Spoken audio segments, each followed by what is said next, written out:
episode, I want to discuss the intersection of Solomonic angelic magic and the inheritance of astral magic and liturgy that's taken up into the lesser known but really fascinating angels altar, the Mandel. If you're interested in magic, hermetic velocity, or the history of the occult, make sure to subscribe and check out my other content on topics and esotericism. Also, if you support my work of providing accessible, scholarly, and free content on topics and esotericism here on YouTube for free, and you consider supporting me on Patreon or one-time information from those links below. And I really do appreciate your consideration of supporting the project of Esoterica. But now let's turn to a magical altar inscribed with divine names and symbolism meant to summon hosts. I'm Dr. Justin Sledge, and welcome to Esoterica, where we explore the arcane in history, philosophy, and religion.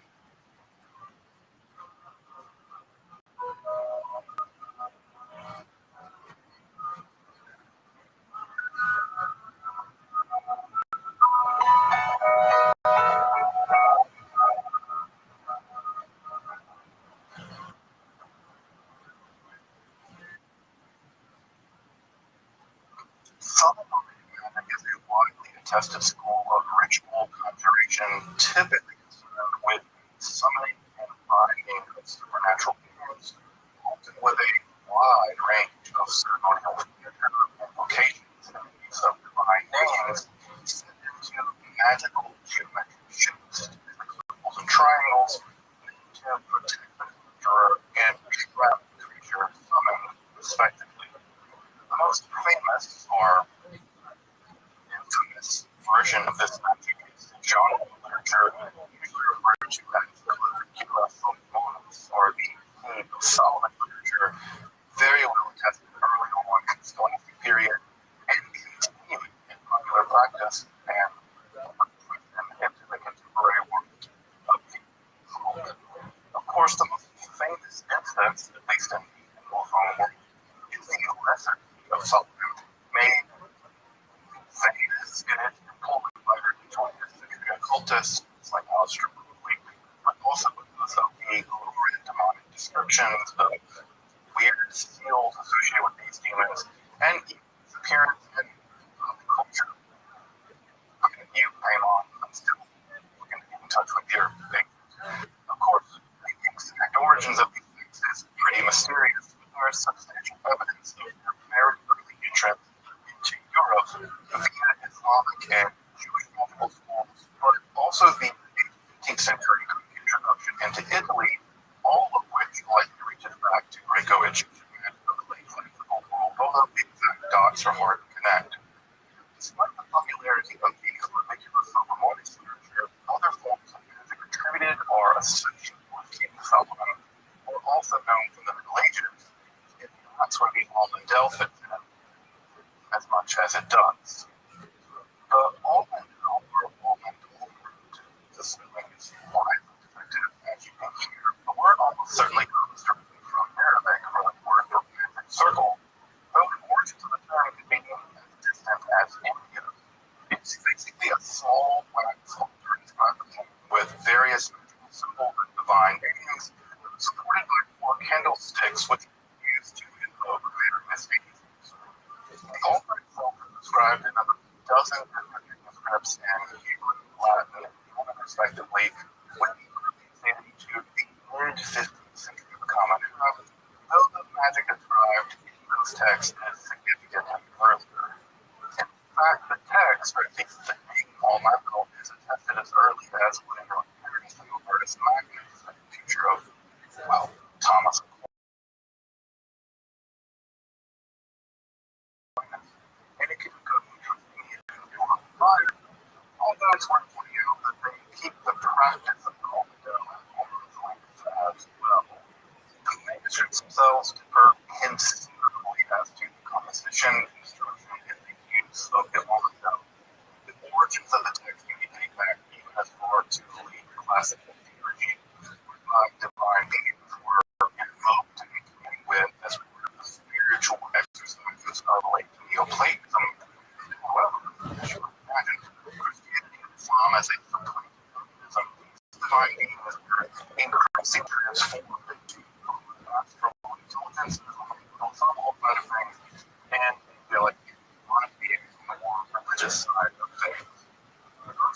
And here, unlike the ghosts, slowly transformed into the astral and angelical magical systems, which were already developing along separate evolutionary paths.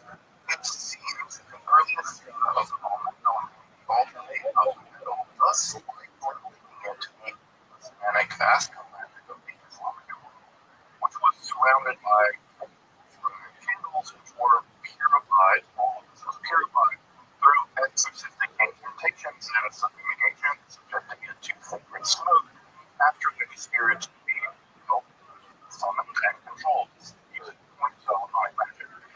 This middle version eventually gives way to its square wax altar, despite that being of the text with remaining the circle, supported by candlesticks. The inscriptions on the altar vary, but also contain a pretty great list on many Hebrew and variants of corruption and physical groups, especially in Exodus. Oddly enough, the Hebrew version of the Greek word tetragrammaton spelled out in Hebrew letters rather than having a four-letter Hebrew name for God, for whatever reason, in the Hebrew version. It was a strange anomaly. Further, the altar has a hole drilled in it by which insects, specifically mastic, could walk through as part of the angelic vocation. However, the more substantial manner in which these texts differ from one another is the varying degree to which astrology plays a central role in both the construction of the Mundell, but more importantly, the angelic hierarchy it's meant to summon. For instance, in the more famous English version, there's only a relatively small astrological adjunct, with the angels limited to the form or devotion or plural or how text refers to it. Of course, the color of the altar and the candles varies with the target coral or altitude, but otherwise the text isn't deeply astrological in character. Really contrasted with other, especially continental manuscripts, that I think form of angelic and astral beings, complex understanding of the zodiac with the number and range of the spirits greatly expanded from groups of angels to another significant temporal tradition, especially in the Eastern versus the continental tradition, is the presence of a crystal stone in the English tradition. In the continental text, here's that the angels appear above or perhaps in the monastic smoke, where solar text seems to make crystal rock stone is used in which the angels perhaps appeared within. Of course, this links the Mundell to John E's famous angelic sessions, but I'm going on in a moment. Overall, the text contains the instructions of the structure of the various spirits speak language and range greatly tradition to tradition, the invitation for their summoning, some texts of which actually include Creed, showing just the compositor of this tradition is trying to Christianize this form of magic. The details vary from text to text. For instance, some manuscripts indicate that by dressing in matching colors as the ways of the Almandel, this can ensure the appearance of the spirit. And if they're just not being functional, and I'm picking up, you can inscribe their names or symbols on the wax of the candles, thus forcing them to appear when the flames erase their signs. There's just something about angel with burning in my mind. Angels also involve more straightforward magical designers or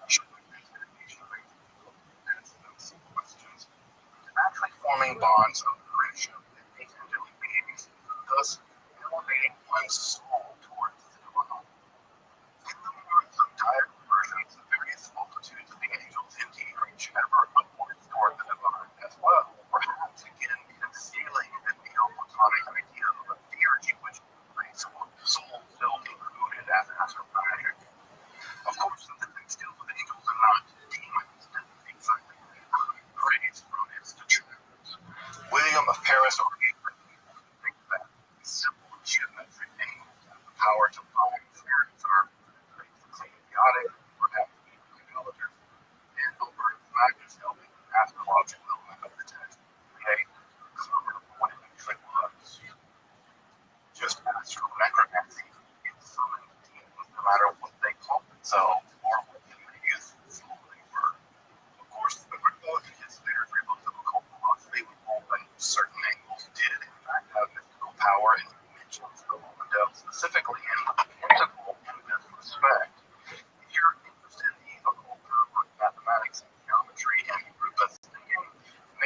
of my episode on that topic.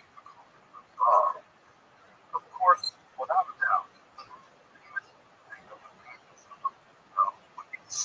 sessions of Dr. John Dean and Edward Kelly.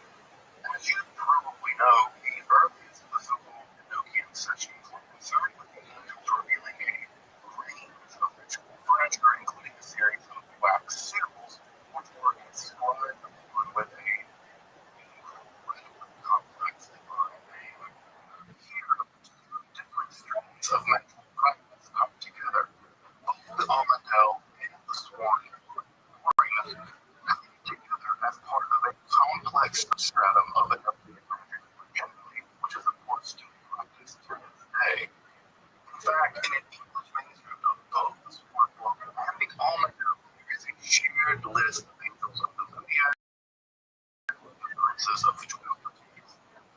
His medium Kelly would also use the crystal stone accompanied by the seal of God, just as described in the Epistolary Almanac. In fact, the language of the first Enochian seems to gradually echo the language of the communication in Almanac literature, thus making the Almanac interpret influence one of the most profound enduring and mysterious schools of Western magic. This text of ritual magic only about manuscript typically philosophically related back to the Lent Festival. It employs the magical theories of the Islamic period and went on to endure through the scholastic Middle Ages and would eventually influence John Dee's Enochians. As the training statements were new interest among contemporary occult practitioners, with ritual Almanac altars available for purchase online. While not as famous as the Galatia or the Abrahamic ritual, Almanac represents a fascinating form of natural practice, although variably attested in the Solomon magical tradition.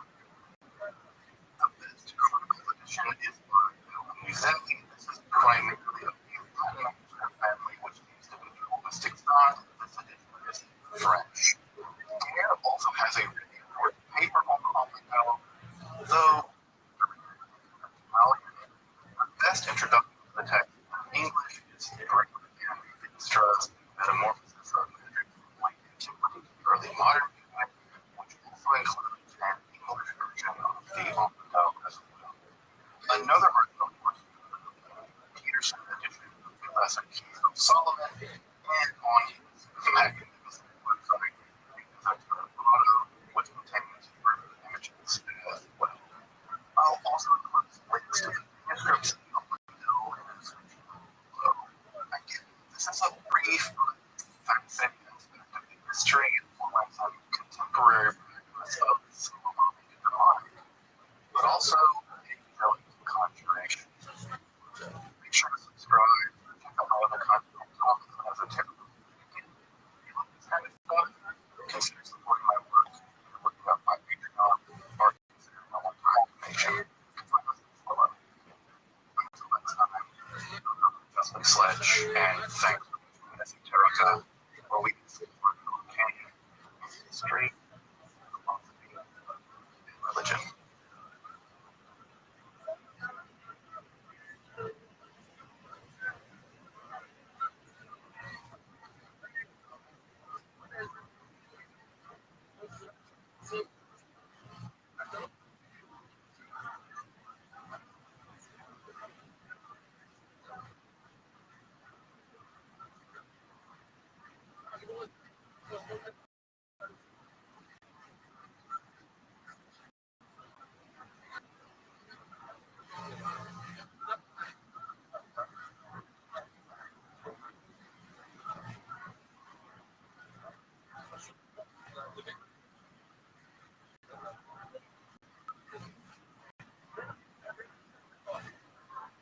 The revelation of Scripture is a staple of medieval religions. The gods, often through angelic intermediaries, used to reveal law, the secret of time, the destiny of all things to various people throughout history.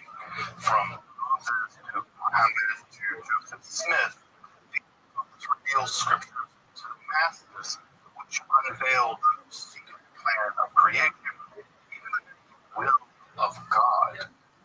Such a revelation was made by a series of angels conducted John Dee during his meeting of our Scribe Edward Kelly in the late 16th century. This revealed scriptures, perhaps one of the most obscure and mysterious in world history. A book of grids filled with otherworldly letters and numbers which are supposed to detail the nature of God and angels, but also the origin and final destiny of creation. Indeed, it's the very speech of God by which creation came into being. It's name, the Liber Loga, or the book of the speech of God. This mysterious metaphor of the apocalyptic angelic revelation made Dee and Kelly in their, let's call them, tumultuous angelic conversations, and is said to have the power to unlock the most powerful form of magic ever known to human beings. In our second episode on Enochian, or as Dee added, celestial, diabolical, or passages, the angelical language, I'm going to explore perhaps one of the most mysterious scriptures ever revealed to mankind. If you haven't seen the first episode on the angelical language, you can check it out first by clicking the card above. So, if you're interested in magic, philosophy, or the academic study of the occult, make sure to subscribe to the channel, check out my other numerous content on topics of terrorism, and also, if you want to support this work of accessible, and free content on topics of esotericism, accessible, right here for free on YouTube, I hope you consider supporting me via Patreon, or perhaps with a one-time donation. Those links below, and I just want you to know due to your consideration of supporting the channel, your subscribing, your liking, your sharing of the content. I'd also like to say a special thanks to Father Aaron Leach for looking over this script episode and sharing his really and some possible. Interested in Enochian magic or the angelic language more generally, it's really indispensable to find links to his works in the description below. Now, let's turn to a scripture that records the divine speech of God, and it's said to unlock the very gates to the apocalypse itself. Dr. John Dee's or the Liber Loga, Joseph Sledge, and welcome to Esoterica, where we explore the arcane in history, philosophy, and religion.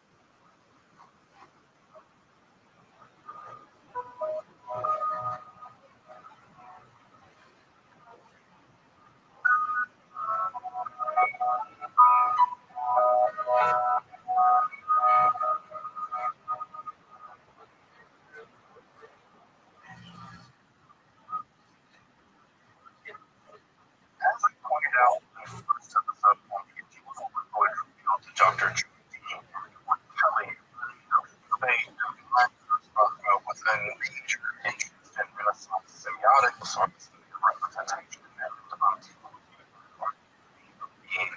So, further, this was also a book in which the desire to return to a divine source of wisdom wells up the rage. The battle of the Renaissance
just, the keys to all creation and the apocalypse.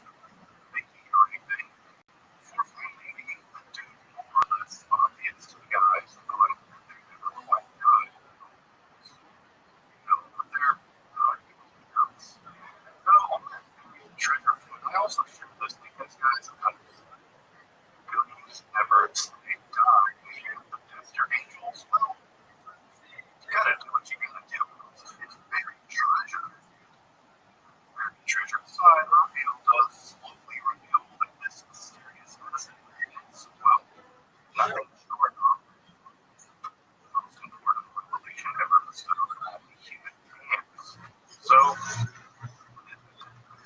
Kelly says that in blue silk with the title and the angelic or divine language, as yes, it's hard that, which apparently means either quote the universal neighbor that created, universally be praised and extolled forever, or let those that fear God and are in need, or simply look up or speak from God, or somehow all of these.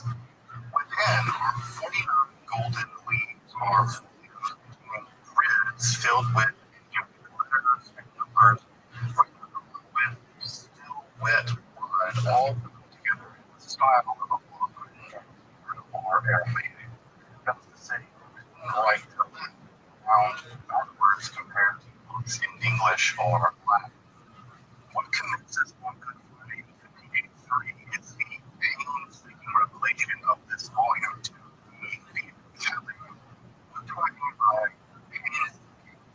The first leaf is actually 49.49 grids of entire words, about 2,400 words total in the celestial speech, revealed one letter at a time, and the order of the words are read and angelic, but which must later be reversed to be written out correctly. So the person who doesn't know Hebrew by sort out using the names of the individual Hebrew letters. They published a sheet which has to be then rewritten right to left in the beginning. That's just order of 2,400 or so, and that's just the first folio of the paper.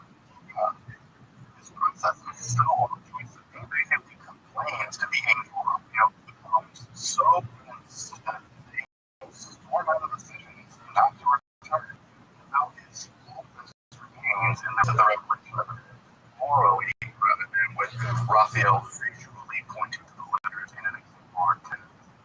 Further, the first folio of intellect words is actually preserved in such a way that its meaning, some exceptions, isn't at all revealed to the Kelly. For that matter, I'll say more about what we know about its meaning in just a moment. After the first folio revealed those long strings of text in the angelic language known, what follows are a revelation of 40 further folios with each containing grids filled with letters and numbers on both their authors, with the exception of a last grid, which is a string of 105 characters set into 5 tables of 21 letters each. Yet, just go with that because things are going to be easier or clearer. Before turning to what we know about the actual purpose of the book, just supposed to be several ways. So, movies like Gabriel and Dario, also Melissa goes by no anything. There's primarily responsible for the option of general. It's the misnomer that language or revelation or math is more Enochian. There's Nalba now primarily responsible for the angelic call, for which we do have English translations. And we'll be discussing for the third episode in this series, and the practices of wisdom or so, and usually provides for the text. These angels come to us about the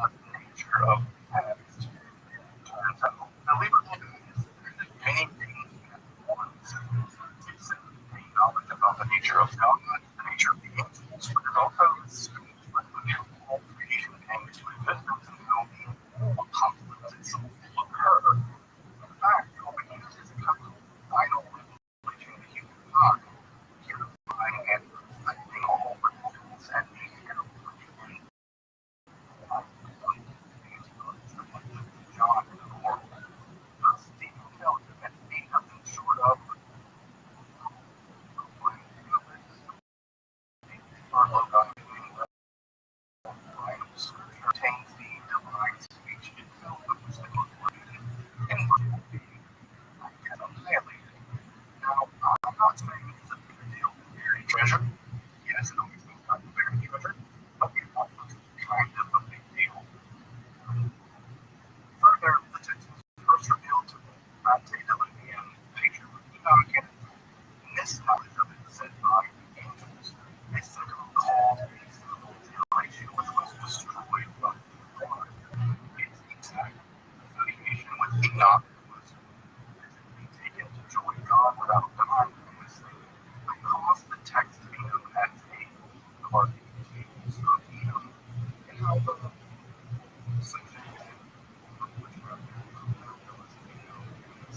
here, in other words, most scriptural works.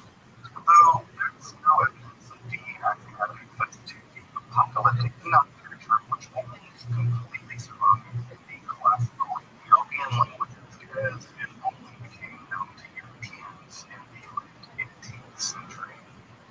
The revelation of the Liber Loga to Kelly was physically demanding. He describes appearing to the sky from such a sword of clean wood pierced into his head, causing him to sweat profusely and enter into a altered state of consciousness or trance in which he felt something moving around inside his chest.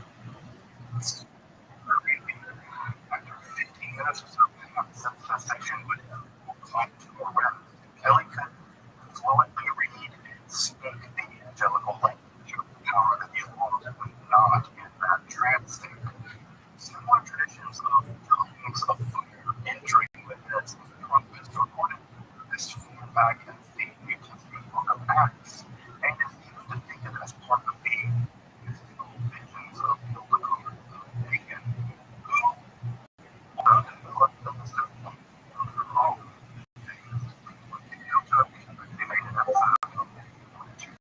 No way. No way, dude. How are you feeling? What's been wrong? I just was sick for a little bit. No, but it's like a head cold, the antivirus, what's going on? I didn't have an infection in my belly button. Oh, so you were sick. I have to, yeah, no, I was making it up. No. So are you sick in like a head cold and you have an infection in your belly button?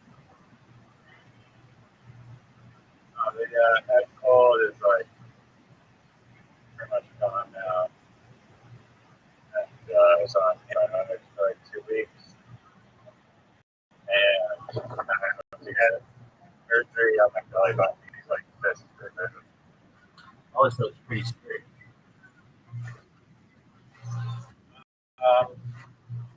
Yeah, a little bit, I guess. If it gets worse, then I might need to get like a more swift removal of the cysts and stuff. You have a surgery. No, not yet. The doctor is supposed to contact me soon. Oh, okay.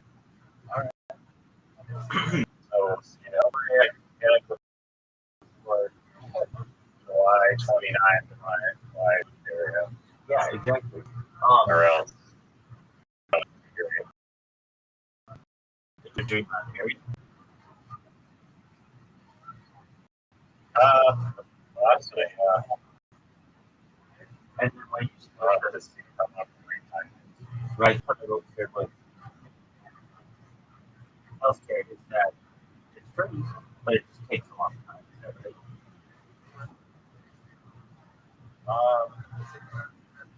Yeah, I think it depends what exactly they need. But yeah, to get like an MRI, you might be waiting 6 months, which is a long time. You need it suddenly. All right. How's your favorite pizza place?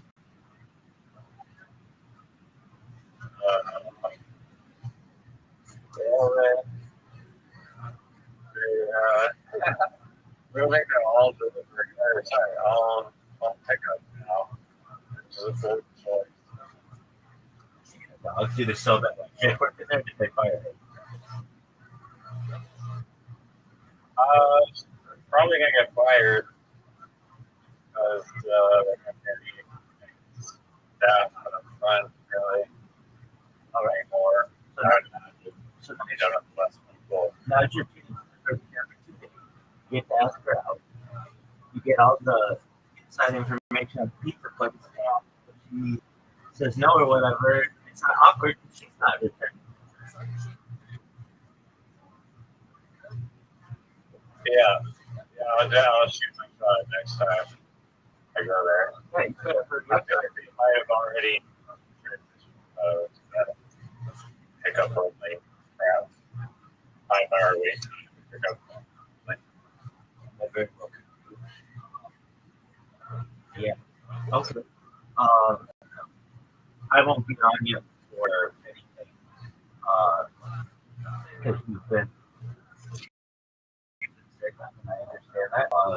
Music missed you. I have of course missed you. Where's what was going on with you? So did you hear your voice? Not long, have I? Yes, you have. You've been gone like almost 3 weeks. No, 2 weeks. Well, No, it's been like 2 weeks. that's still when you are in here like 8 hours a day every single day for like a month. More than that, perhaps at some points. Then you don't come back for 2 weeks. It's a concern. I know you sent me that thing on the pizza, I think on June 27th, and I had to, you know, I have been in here too, around that time. Here, so we're at,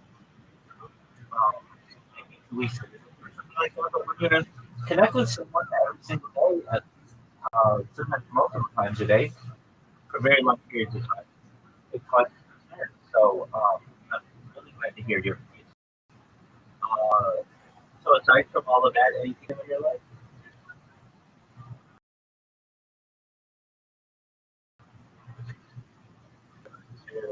Too busy. Did you have I imagine you had to delay the girl? Yeah, I did, unfortunately. So then are you gonna have to delay it perhaps till after August?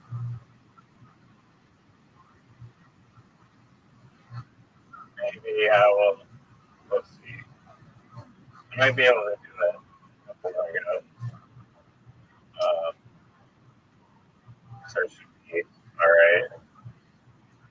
The only thing I'm somewhat cautious about, I don't think it would be an issue, but like the insurance people were like, they can't. I mean, they use like bag of language or whatever, but they're like, no vehicle with immediate like premises deal, and it's unclear whether that means like on the parking spots that are along the road there, or if I just a sidewalk. I mean, obviously, there's cars parked on the sidewalk, and they concern us for like overspray. So I don't know. I've never, I don't think like personally experienced this like crazy overspray like that. But spray painting over the whole and then 5 feet toss behind me. It's gonna like blow back with the wind and land on the car. But I don't want that to happen. So I have to figure that one out. I would imagine you'd have to lock up the project.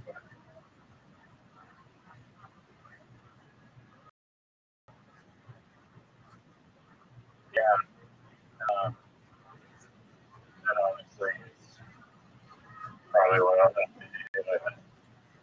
But in order to do that, then I have to go and get the tab to block the ads. But that might be the only way. And if that's the case, I probably could always do it in September because mural stuff wants to like paint over my spot anyway. So like I could wait and then paint over their spot. So it's my spot. Well, so what's the mural festival? Yeah. August. Oh, so there's no way you're doing it. Unless you get it done. There's no way you're doing it unless you get it done in the next 17 days. But then your mural will be on for like a month.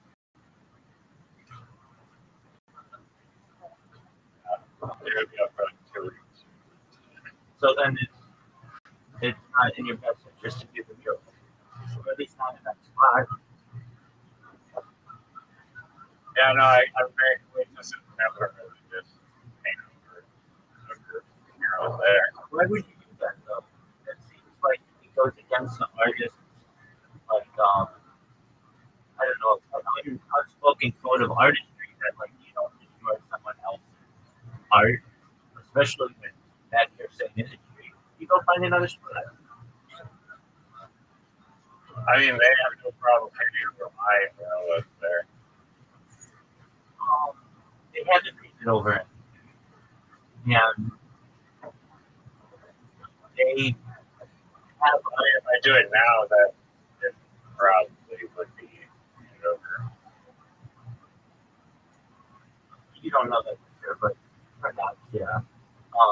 But I would not paint over that mural. It cause you some legal problems, but also the argument that it goes against the paint or the muralist code. But somebody's gonna, I would feel like I understand you're saying, well, they're about to do that to me, and it's like, yeah, but you don't have like all the approval that you need for this. You only got about half of it. You did get insurance, and you did get the business approval, but that was like 6 months ago or something. And now it's at the point where they're just going to do their mural contest anyway or whatever, their mural festival. So maybe this isn't the best spot for it. Is there another place to do a mural? I mean, there's always other spots to do murals. So if you did a mural somewhere else, that's probably your best bet. If you were to paint over someone else's mural, you're going to get probably illegal.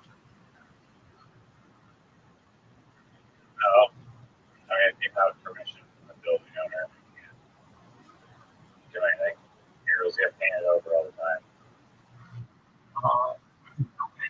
Well, the city though, wasn't the city the one that was difficult was stating that you were going to come?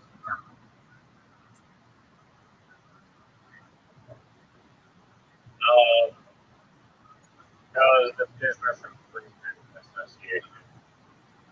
That was being a little bit annoying. Is there any way to be able to go to the Business Improvement Association and say, hey guys, I understand that this spot is slated for the mural festival. Do you have any other places that might be available? I already have the insurance, and all I need to do is mark off that area for a week, and then you're gonna have a nice, beautiful mural. Here's my presentation of what I'd like to propose. It's not gonna cost the city any money.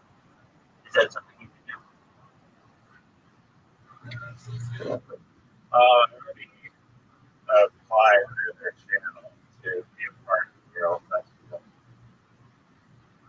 And made it clear that I wanted to paint the wall that I already got approved for, but I don't think that will happen.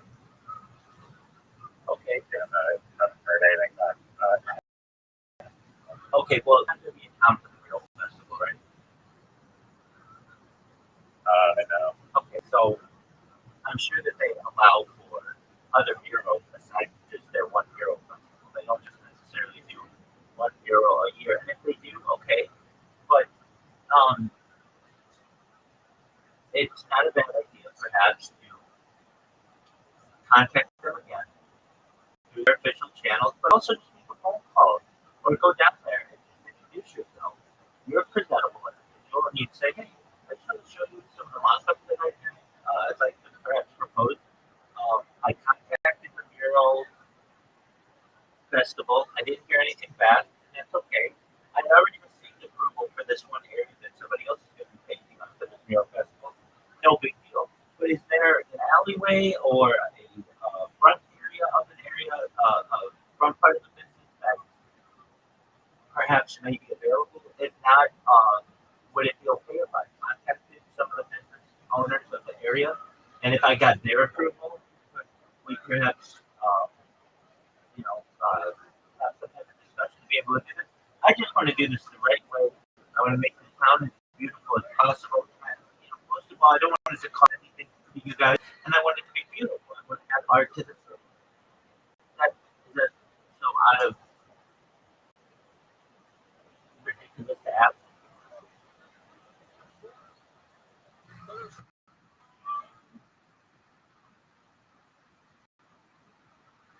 I mean, I figured it doesn't hurt to ask, Yeah.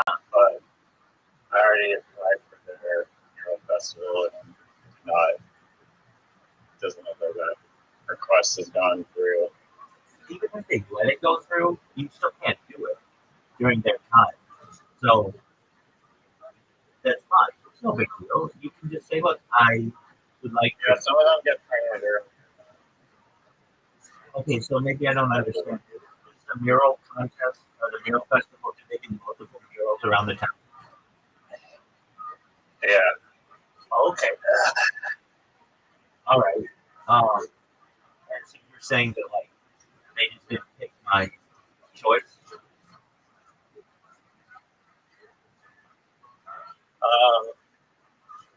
Yeah, basically. Okay. But they didn't tell you where. All right. I mean, it wouldn't be a bad idea to send a follow-up email or you can call them or you can go down there and just say, hey, I sent this on this date to this email. I didn't get a email back that said it was received or, thank you for your submission. I'm looking to inquire whether there is an opportunity here to be able to do a mural in town. I really just want to help the city, and I want to help the city for free. And I want to help the business district. I want to help beautify the area. So if there's any place where you deem that my art would perhaps be improvement to the area, please let me know. Like, then you have a connection, as opposed to just sending out an email or whatever, a contact page or something. Yeah, that's true. I do have once.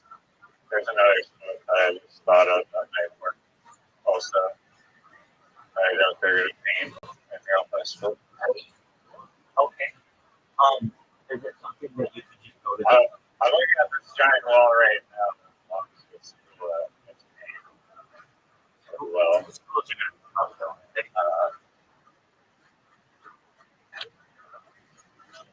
and no, this mural already, or the school already has the mural on it. Oh, okay. Is your city for murals?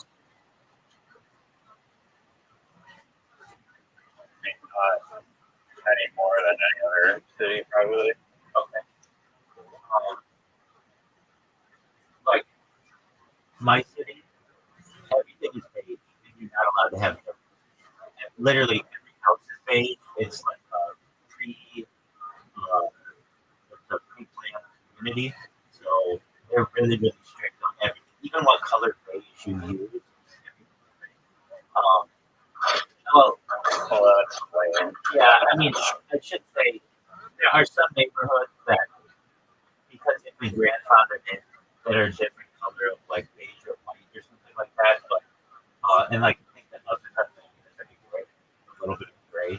but you can't just do whatever you want, and especially from a mural standpoint, they really limit these kinds of things. So, but then there are other cities like the neighboring city allows for murals. There's a lot of Chicano art and stuff like that people have. So there are some cities that are like kind of new to their murals, and others that are kind of anti-mural. And in your case, it seems like you're in a pro-mural area. You're also in a not unrelated topic, but I just keep hearing the sound of your city in terms of the Bigfoot phenomenon. It's like ground zero for Bigfoot. You know that? Yeah, Sasquatch. Yeah, it's like really, it's very well. It's just like aside from like maybe Vancouver itself, he's like maybe even more so. It's like ground zero. Do they have any murals that have Bigfoot?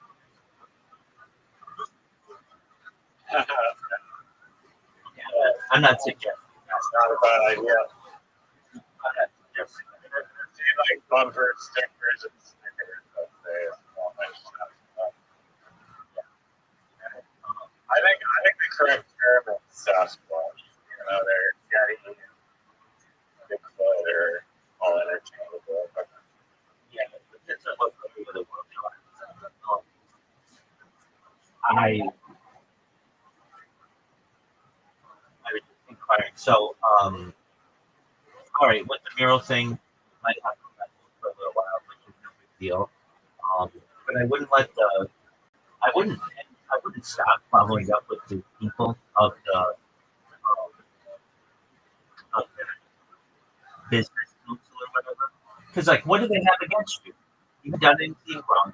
You didn't paint when you weren't supposed to. You just want to share your art, and so you can give them your proposals. If they're like, we don't like these, okay, fine. What do you want? They'd be like, oh, we want a picture of flowers and a sun and all that. Okay, fine. Here's a proposal for that. And once they approve it, like what I'm saying is this wheel, it's the oil. And if you continue to inquire about this, you'll eventually be able to paint an area. And then let me ask you, if you paint that one area, what's the goal then? Is it just like, hey, I'm like a featured artist in the city, and I'd like to go do murals at other places?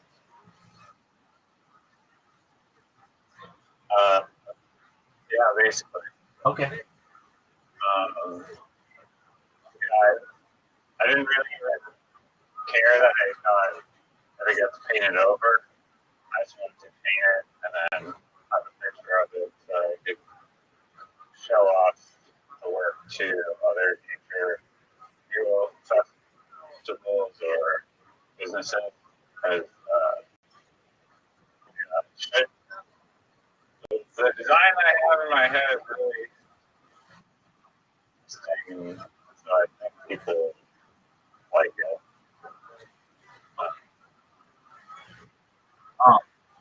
So yeah, the only thing is like the overspray thing.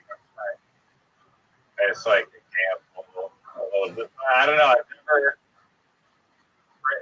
spray paint any, so like what the wet paint that is occurring because I feel like it's pretty low. Like you're spraying a wall like in front of you.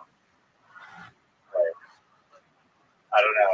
It seems when I'm spray painting, it seems like any excess paint like just dissipates and fades away. It's not like traveling 5 feet behind you. It depends what you're using. If you're using an industrial paint sprayer, the likelihood of overspray is much higher than just spray paint. But yeah, no, this is K9 spray paint. Yeah, but that's a big one. I mean, it's an aerosol. If you really want to need any kind of issue, you just have a tarp or a drop bar. Then you're not going to get anything else. You basically take a tarp, create like a little pet, and then you spray all you need, and then you have no worries about overspray. If that makes sense. You make sure it's well ventilated. Yeah, I would just need to build like a barrier tarp between me and like the cars parked on the sidewalk. Exactly. And Which it's very cheap. You need roll up painter's tape and clear stuff. That basically create like a lean-to, a little tent. You're going to be spray painting, like basically at an angle down to the sidewalk, and then you want to make sure to also protect the sidewalk as well, because there will be overspray there. And then you're kind of all set.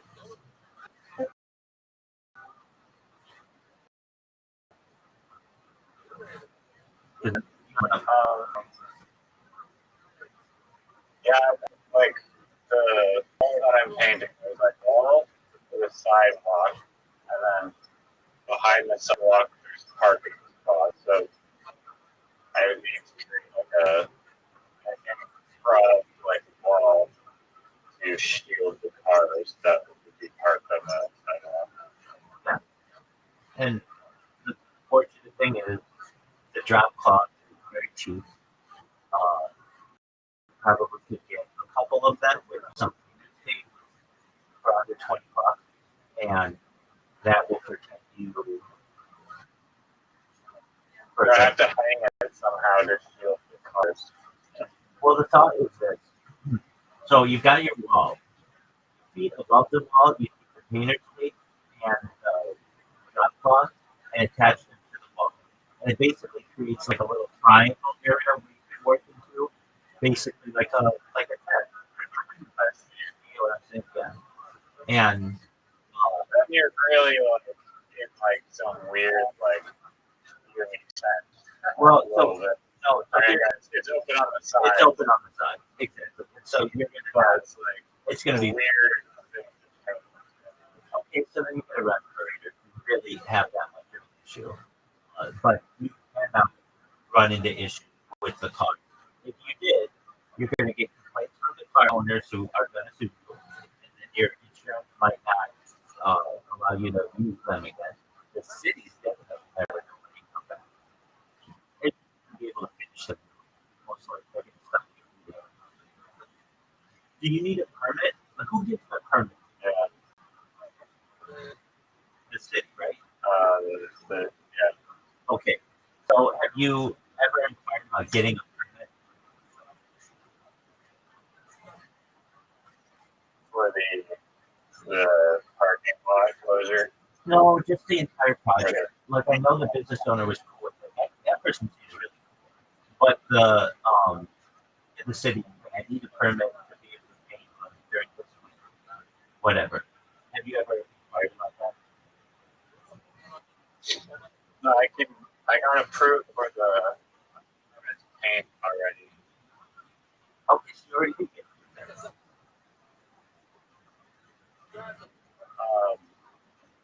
Yeah, but I won't be able to, like the insurance is saying that in order to insure you, there can't be vehicles. And so I need to contact the district to get there's a different type of permit where you close the, like, occupy the whatever parking spots. So I have to ask them if that's possible to get.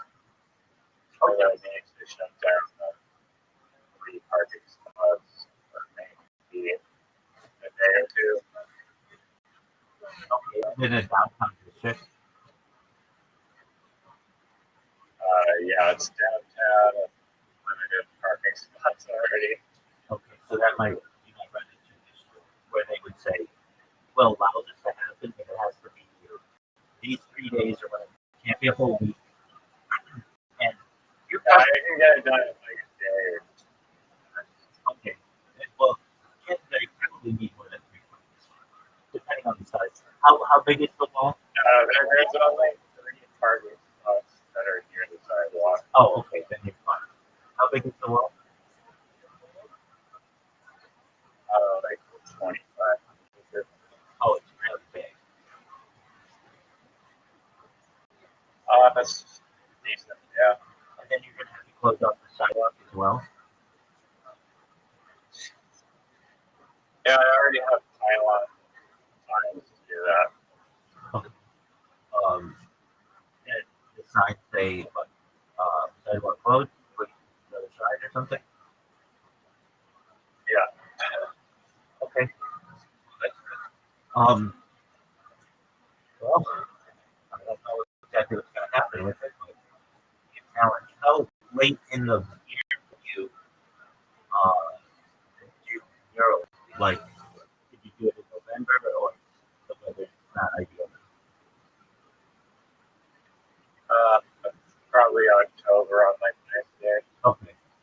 It's about like, I don't know, like 15. I need to do it. Okay. You get a lot of snow. No, not where I live. It's Seattle. It's rains over. Okay. But when you go up into the mountains, that's where you get snow. Okay. Yeah. Okay. You gotta go up a few degrees higher. Okay.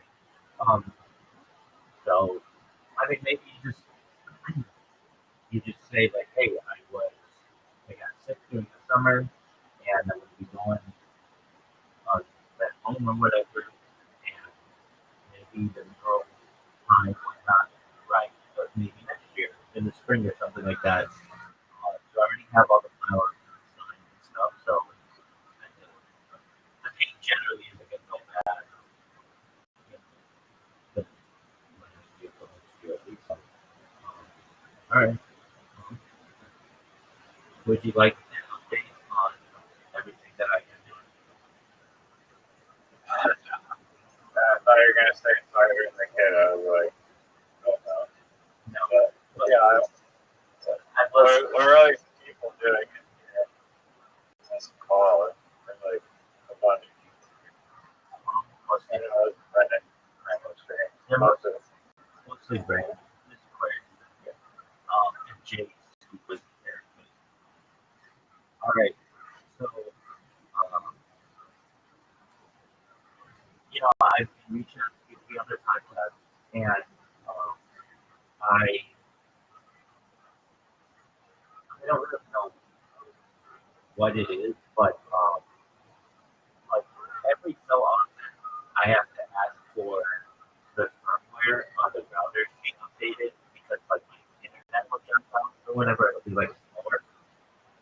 Usually it's really good for or whatever. I don't understand why, but that's been a concern because I wanted to do more and more podcasts that I don't like when I don't have good connectivity. So I did a podcast with a woman on Tuesday.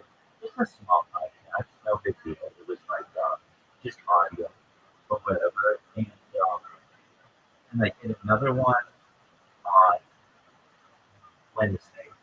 And Wednesday it was a 2-hour podcast, and unfortunately during the second half of the podcast, my internet was being shaky, and so it wasn't ideal. Now this guy has 7,000 people on YouTube, so it's like a size account. On Spotify,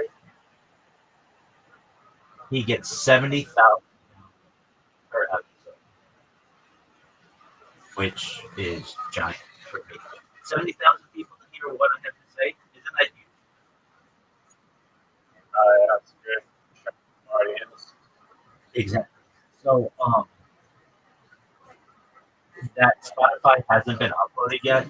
A good thing I would say though is okay, so we live streamed it, which isn't ideal. I don't think for the YouTube aspect of it, or like because it's Yeah. there are all kinds of technical issues that happen. Like Joe Rogan live stream, that's different because he's got people in house. But when I do it, it's a little more difficult because all kinds of things can arise. Um, but it did go on his YouTube, but it kind of never paid well. So I can't say like a bunch of people did or anything like that because he makes a lot of money though doing And then I got one scheduled tomorrow. And guess how many people this person has on YouTube? Geez, I don't know, 100K. 250,000.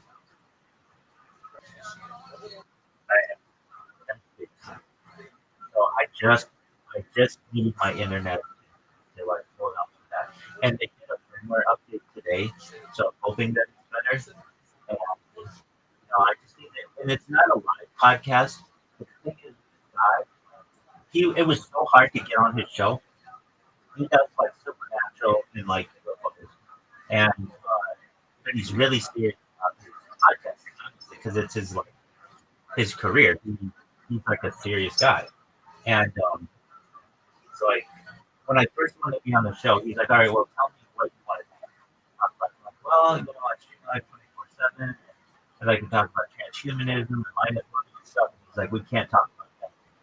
Health related, I can't talk about. So I'm like, okay. What about the Roswell crash? We're celebrating the 79th anniversary was this week. And I'm like, what about that? He's like, at first he was like, okay, but then he's like, Roswell's been played out too much. No. So I'm like, what about the alien abductee phenomenon? And he's like, no, I mean, like, you're just gonna give me like you're just gonna give me like a timeline of what happened and the biggest events, which is fine. But I already meet with people who are real alien abductees, and so like, unless you have first-hand alien abductee experience, like so like a week goes by or something like that, and then I follow up with him, and I'm like, okay, well, what about Shed, who is the head of the Israeli Space Agency, and his 2020 revelations about the Galactic Federation and how he was silenced afterward, but recently came out in June of 2026, so just last month, basically saying that he had a Men in Black encounter, and that's why he hasn't talked about it anymore. He's in his 90s now, and this, okay, that might work. So I put together like 80 notes, like I have a lot of notes on this, and an outline for him. And he's like, all right, let's do it. So we're doing it tomorrow. And if I get that one good, the sky's the limit. And then I've been sending the, yeah, that's huge. That's so excited for it right there. You're taking it to perfect. I How slept many views did this podcast get? each episode gets like 1,000 views. Um, at least. And those are just recent ones, like over time, of course they will. So, guys, if somebody, so here's an interesting thing that happened with the guy at Wednesday. He's like, your internet's just deep. And at the end of the podcast, I was like, please type it and filter by. He didn't really understand. Like, I was like saying, like, you have to go to the YouTube filter and search, like, change it by live. And once he did, he's like, whoa, you have all these live streams going? I'm like, yeah, that's why my internet's so choppy, like, because I'm just uploading more data than anybody ever. And he's like, oh, this is giant. I didn't realize this. Like, I know it's a really big deal. So I'm going to ask the guy tomorrow if we're saying things so that people can see. Like, there's just a huge amount of data that I'm uploading here that's really exciting too for people to be able to see. And then I also created two bots. I thought this was really fun. So remember I told you I had created a Spotify scraper that was going through and getting emails for me? Yes. Okay. Well, that was really great until you know about this, that you start hitting that 1% threshold from Gmail, and then they start to put your stuff in the spam, and then they'll eventually just shut your account down. And that happened for like 11 of my accounts. So I recognize, like, So you're emailing podcasts from 11 different accounts? Yeah. Because I want to get flagged for anything.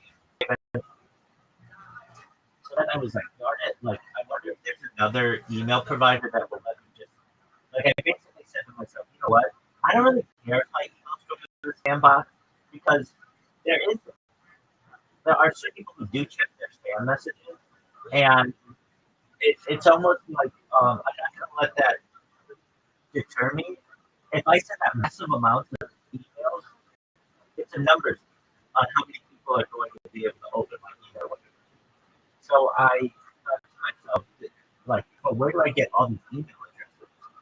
So on Spotify, I was able to get like 1,000 for like a bunch of different. It would take me like a week to get 1,000 emails. But I thought to send out 1,000 emails a day. So I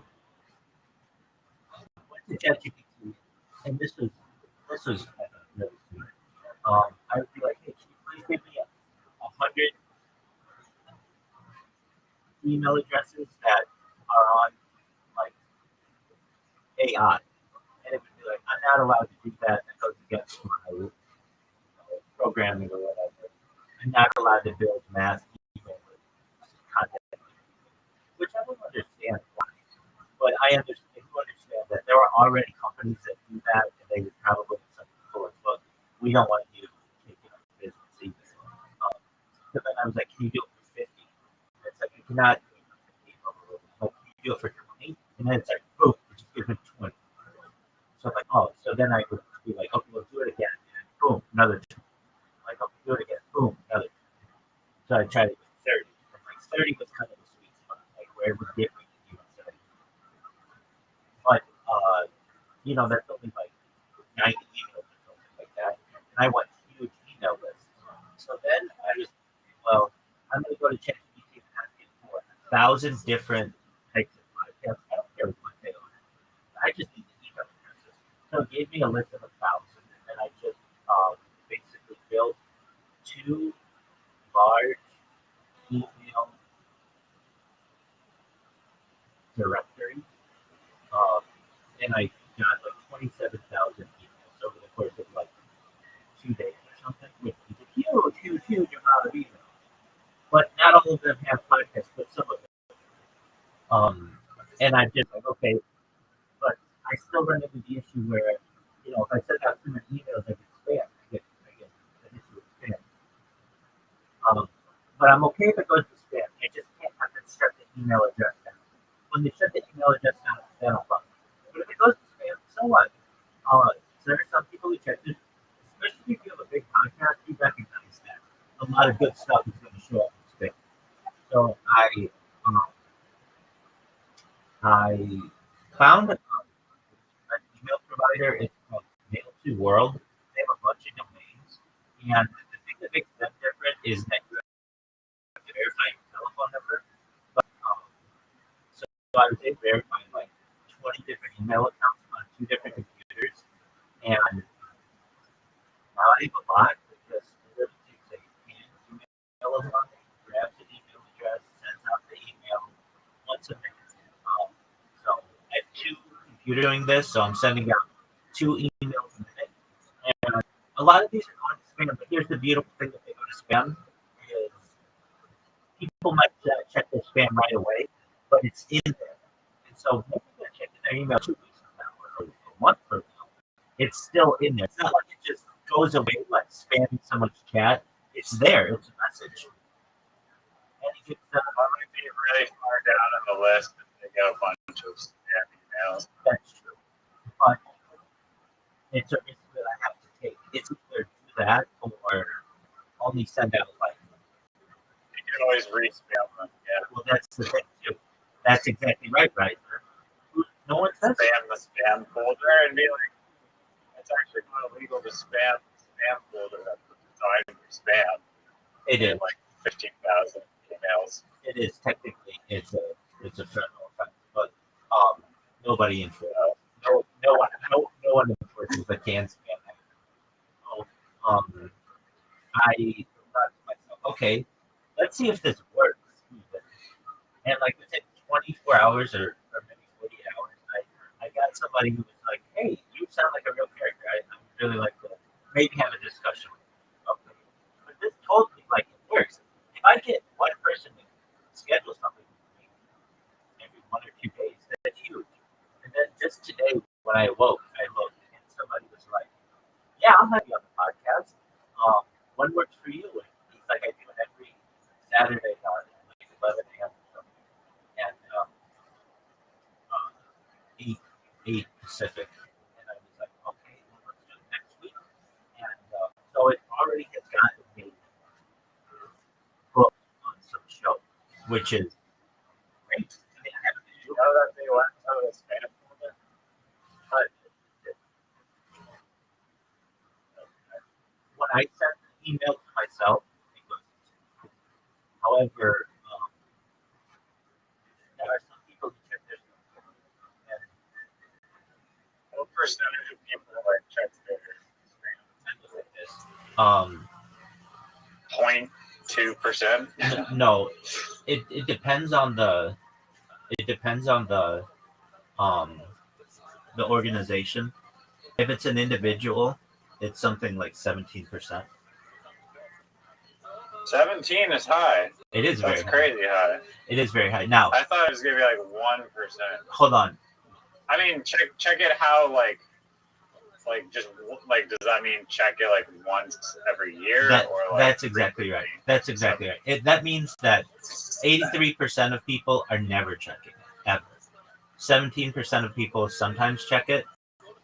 It doesn't say exact when. And then how many people actually reads there? It's like 1.7%. But that's fine. The title of my email is not buy cheap Viagra at 30% off on this website. It's a podcast guest request. So it's like, oh, this looks legitimate. So they'll click on it and then, read through it. And yeah. so so that's where I'm at with that. But I'm stoked for this podcast tomorrow. And when the guy makes the podcast that we did live on Spotify, I think that'll be huge. That's 70,000 downloads. Like Riser, the biggest video I've ever had on YouTube is a first podcast that I ever did, or second podcast I ever did, and it has like 750 views. I don't get that many views, and that's like my big issue, because I just flood people with so much content. Now, if you look at all my all-time views and all of my accounts and everything, I get tens of thousands of views, but it's just like a video of me talking, not like an interview. And so, but to me, this is the way to go. This is much better, even though I'm still doing the kick spamming and everything, but it's way better than that. It's better than, in my opinion, the Twitter spaces, because Twitter spaces generally are just a one-time deal, and then that's it. It's also better, I think, than just having your own podcast, because when you're just a guest, it's like you're tapping into people's networks that they've spent all their time building. That's exactly right, so Riser. That's why just going for like max views. It's like you have way more impact, but just doing like the podcast circuit, like a bunch of people do. Exactly. Do you know how hard it is to get 70,000 views on Spotify if you have your own podcast? Like, it's even combined. It's such an. I mean, it seems like the podcast, like Spotify, has such an issue with AI, but I feel like, maybe there will be, like, there's already like AI Joe Rogan podcasts with like fictional Logan Paul scenarios talking about like DMT, and it was actually like it would like almost fool you if you never heard those people. Okay. I think they get like sued instantly for using their likeness or whatever, probably, unless they upload from like Russia with the VPN or whatever. But at least with podcasts, it's for now kind of safe from AI, being like Spotify will just push their AI music that's controlled by them into the algorithm and just like reap all the money from it. But well, this is podcasts can't really do that as easily. This is different than that. This is 70,000 real people. This guy is paid by Spotify. He's like a special Spotify partner. If I got 1,000 people to hear what I have to say. That's a huge, let alone 70,000. Now, the one issue, it's just audio on Spotify, video, but he ran into some issues. So I think it just does. Can I ask? Go ahead. Like, do you know who Alex Hormozy is? That name sounds really familiar. He's like this business kind of guru. Got listening to him yesterday. Very tactical business guy, and he'll take all these businesses and just he just knows all these different methods to get to improve these businesses in all sorts of ways, whether it's the ads or whatever, or a moving business, or a cocktail improvement business. And you're saying just on Instagram, you can email 20 or 30 people a day, just DM them cold. If they follow you back, you can follow them, follow a bunch of people, and then if they follow you back, you can DM as many people that follow you back. But just cold email or cold direct message, you can do 20 or 30 a day. Which for a podcast, I don't know, these podcasts, a lot of them have Instagram accounts, so it might be worth just DMing 20 podcasts a day on Instagram. Oh, for me, I do not do that. The reason why is I run into the issue where my account gets banned. Now, you're going to be like, well, just don't do 200, do 20. Even still, Instagram has gotten really, really strict on things, especially after they got sued.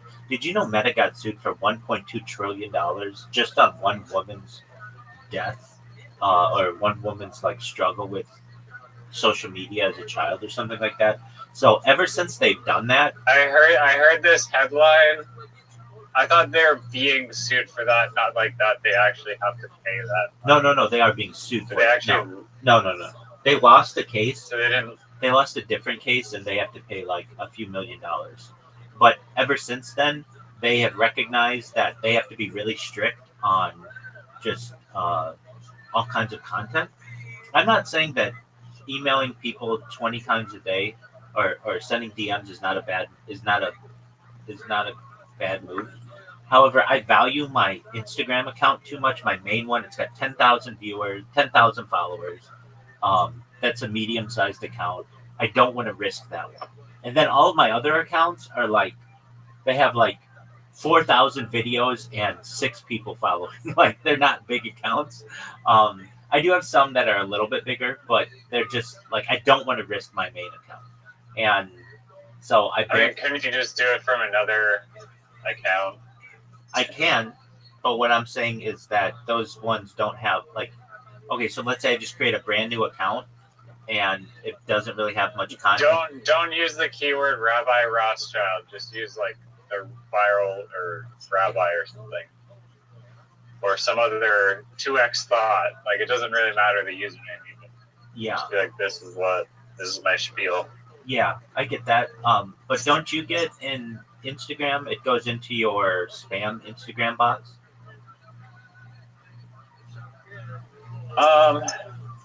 It doesn't. There is that box, but mine is. I used to get all these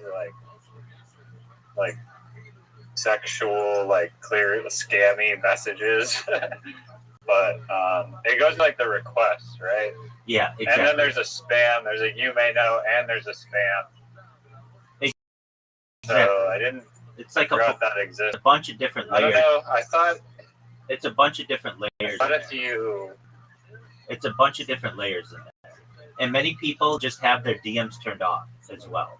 And they say, just go to our website and to the content page if you want to be on there. So I've been doing that as well. So I don't want you to think that I haven't been doing that too.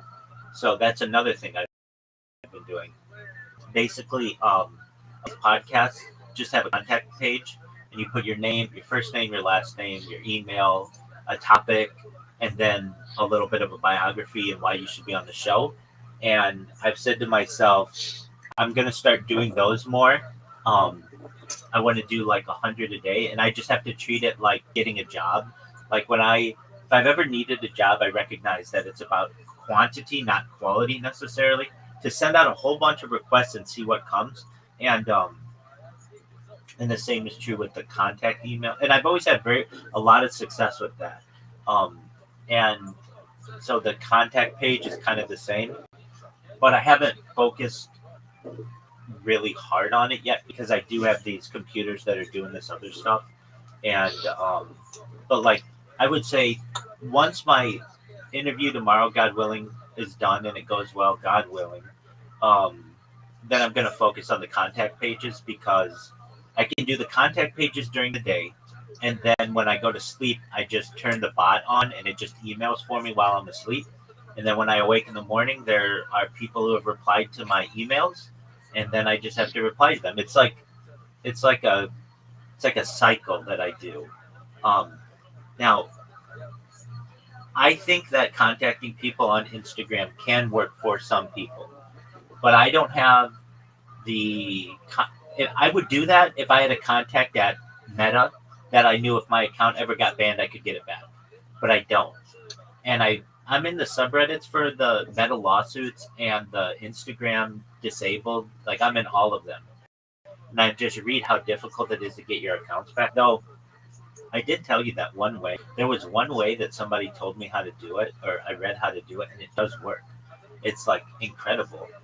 You don't, if you're incognito. Yeah, it was something like that. It was like, don't do it on your phone. Go to incognito, put in a telephone number, and you'll get your account. It's like some kind of loophole. And I did use it to get some of my accounts back.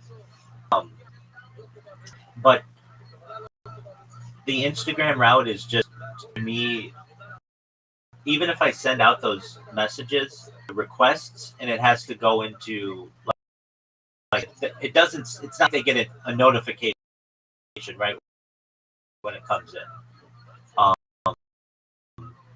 I will read people on Twitter, something for guests, and that has worked. I've done that. That's how I got on the first one in in the most like recent round that I've been doing in April. Somebody just made a 5-second video. They were like, "My name is Mike Holt. I have a podcast. If you'd like to be on it, send me a message." And it was like, boom. The same happened with Tony. Tony put out a message, "Hey, do you want to be on a podcast?" Boom. So I am going different routes, but to me, just to risk the Instagram account is not ideal for me, especially when I can create. I just create these email accounts and send them out en masse. Another thing with Instagram is I like automation. I like being able to talk with you and be like, "Oh, my stuff's in the works right now." With Instagram, it's kind of more difficult. It's not impossible, but to me, it's not even worth automating if you're only sending out 20 messages a day. And like that's something I can do manually, but it also, I think, depends on what you're doing as well. Like, what kind of business is it? How big's your account? So I'm not saying that reaching out to people on Instagram can't work, but it's risky. Yeah, no, I hear you. It's like if I lose one of my email accounts, guess what? I can create another one in 5 minutes and go back to sending messages. With an Instagram account, they're gonna fingerprint your device. They're going to fingerprint your IP address, and then here's another big thing that happens is if you send out an email, you send out a message that gets flagged. That's in the Instagram system, and then any similar email or similar message that comes out automatically gets flagged. So you have to check it up. Not to say it's not impossible. I created a bot last week that was taking my message, putting it in ChatGPT. ChatGPT would slightly change it every single time, and then it would send it out. So I sent like thousands of messages that were unique just to try to avoid the Gmail spam system. But then I thought to myself, Yeah, I have to do that on Twitter too, or I guess pretty much anywhere. yeah, but not on email necessarily. Well, the thing with email is it will still get delivered to the person, and it's just perhaps in their spam box. But a lot of these big podcasters and stuff, when you send them a message, it will say, "Thank you for sending us a message. We'll look at it at blah blah blah blah blah." So you get some kind of reply, like this is in the queue that somebody's going to look at this. Maybe they'll contact you back, maybe not. But do I know that this strategy works? Absolutely. I got booked for next Saturday by using it, and that's all I need. Like with any strategy that I have, It's strange, like how difficult it is to just simply like contact people. you're exactly right, Riser. And I It's like weird almost. it is weird. It's the Can Spam Act, in my opinion, is too strict. Um, what like one less than you can have like 3 to 4 spam emails per 1,000 that you send out. Do you know how ridiculous that is? Yeah. No, I mean you're guaranteed to get flagged. Yeah, I agree. Aquarius. You can't hear me? Excellent. Miss Aquarius, you ready? What is this on my eye? Oh, I thought that was a bump under my eye. Oh my God. Hold on, everybody. It scared the crap out of me. Riser, Miss Aquarius, I don't have clam sickness anymore. Nice.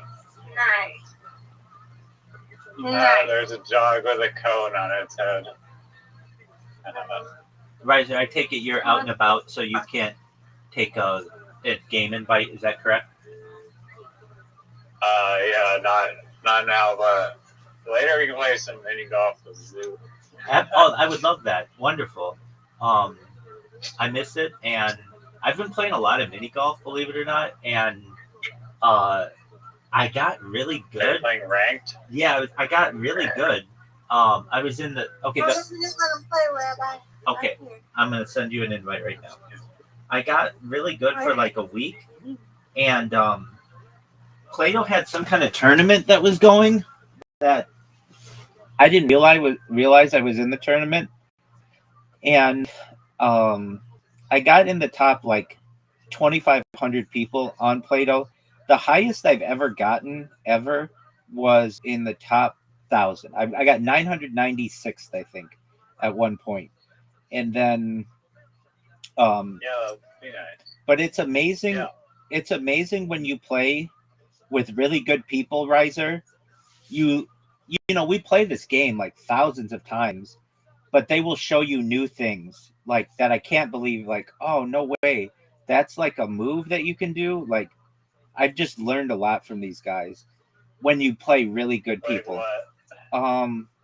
I mean, it's kind of something I have to show you, but like, okay, like we don't have the holes named, but all right, so do you know that hole that the you start at the bottom and you hit the ball upwardly, and like you kind of have to tap the ball as your tee shot and bounce it off of the Ferris wheel thing or whatever, the merry-go-round, and then sometimes there's a tar pit towards the end of the hole, but sometimes there's not, and the hole itself is at the very top and to the left, and then has all kinds of arrows around it. Do you know what one I'm referencing? Oh, no. Okay. I don't. That's okay. Think about the hole. If I saw it. Yeah, you would know it immediately. That's what I was saying. Like, we don't have them named or whatever, but I played this one guy, and he just did this drive on that hole. Nice strike, Miss Aquarius. He did this drive on the hole, and it was like, oh, no way. I can't believe that you can like make this shot in one or easily in two if you just did the shot like he did. Like, just when you get the higher and higher ranks, the people know more and more. You know, like they've just played more. So anyway, I was playing this, and I was doing really well, and I was getting higher and higher ranked. And then all of a sudden, I got a message that said, "The tournament is over. You got a silver medal or something like that." I'm like, "Okay, great."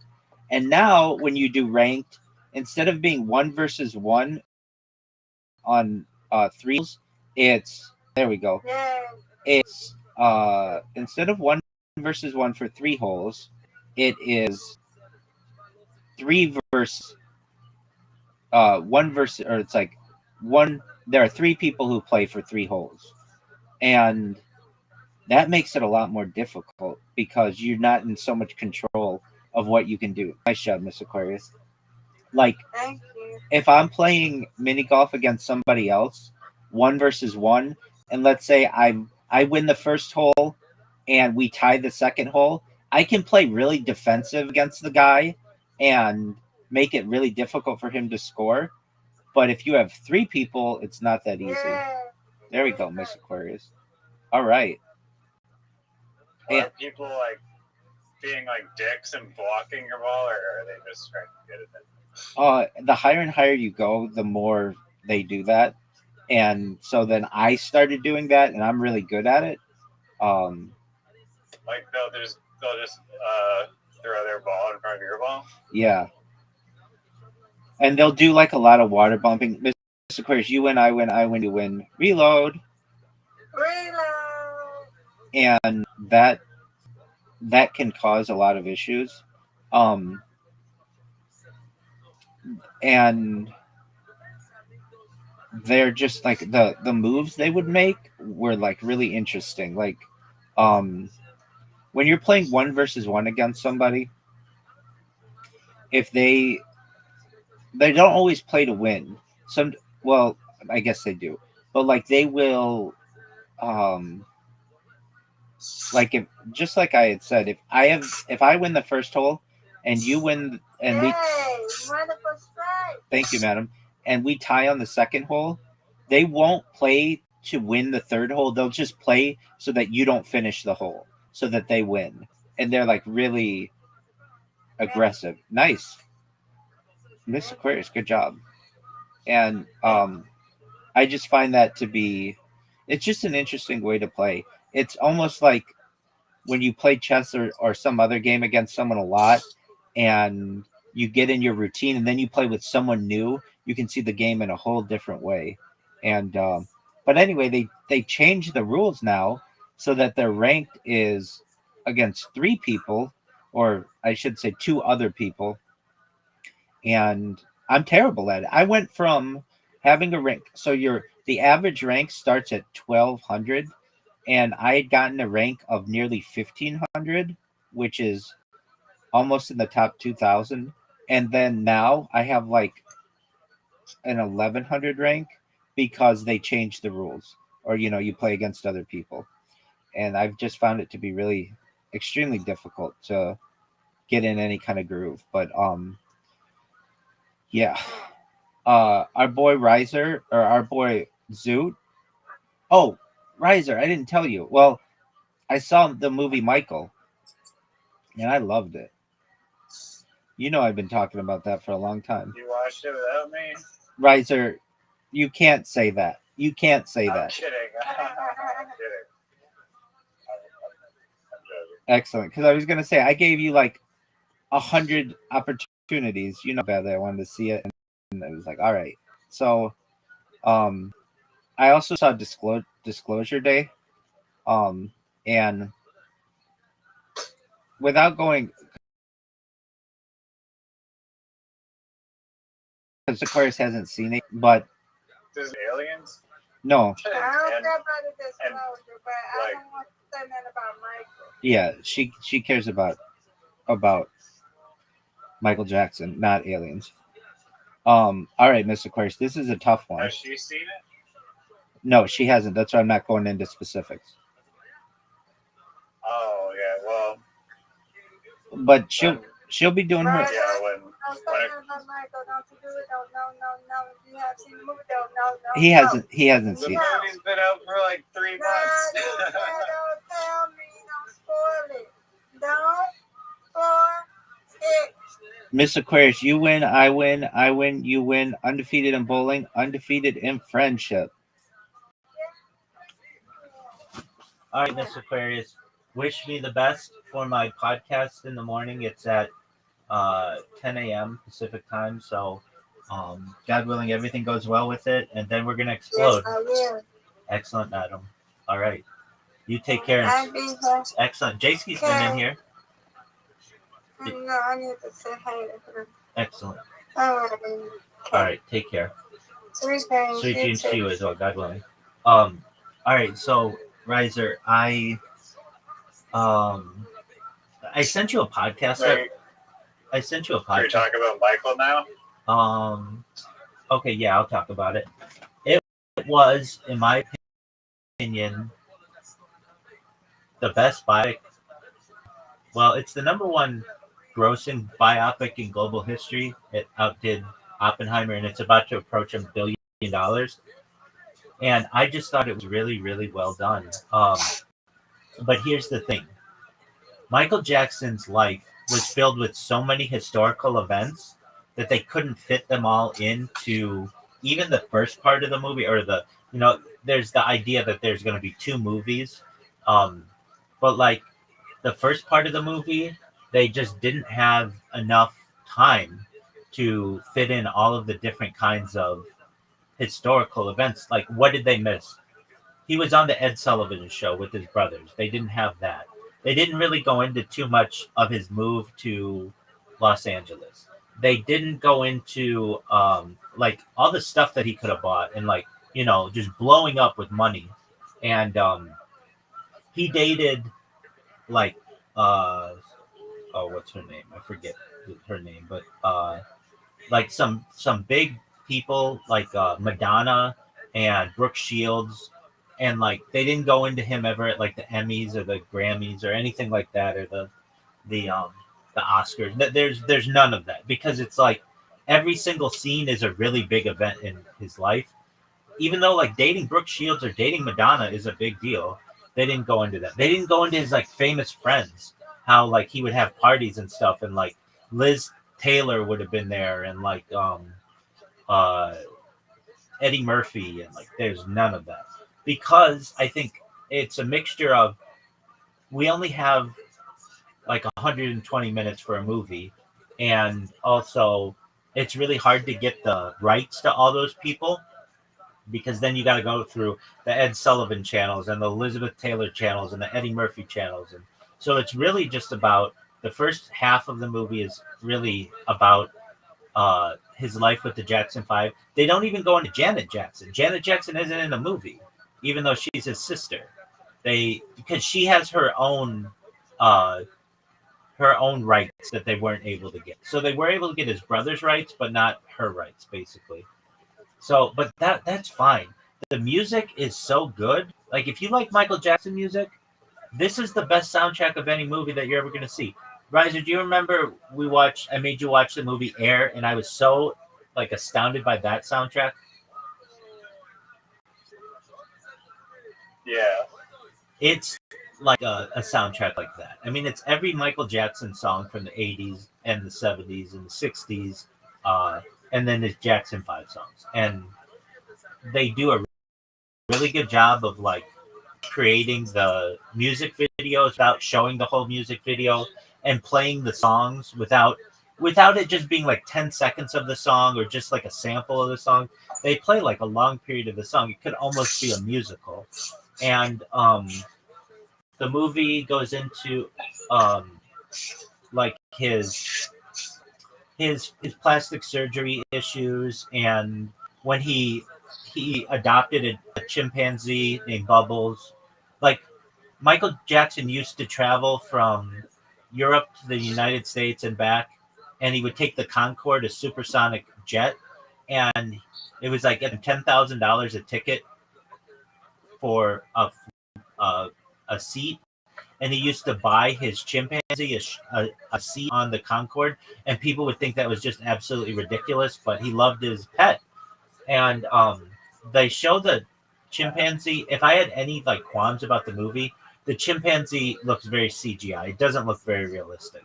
It looks like it just looks like CGI. But They could have just used the real one. yeah, I think they run Was into it a baby chimpanzee or something? I think you run into issues. Chimpanzees are really really strong and can kill you. And so I think that they just didn't want to use that. Didn't want to take a risk with the actors and stuff. So and then it goes into like Michael Jackson had his hair burned during a Pepsi commercial, and that caused him like some issues with his looks and stuff. And it goes up to like 1980. I think the movie spans from 1966 to 1988 or so. But every scene is very positive of Michael Jackson. There's no negativity. There are no women who are like a love interest. There's no nothing about the child accusations or anything. There's nothing.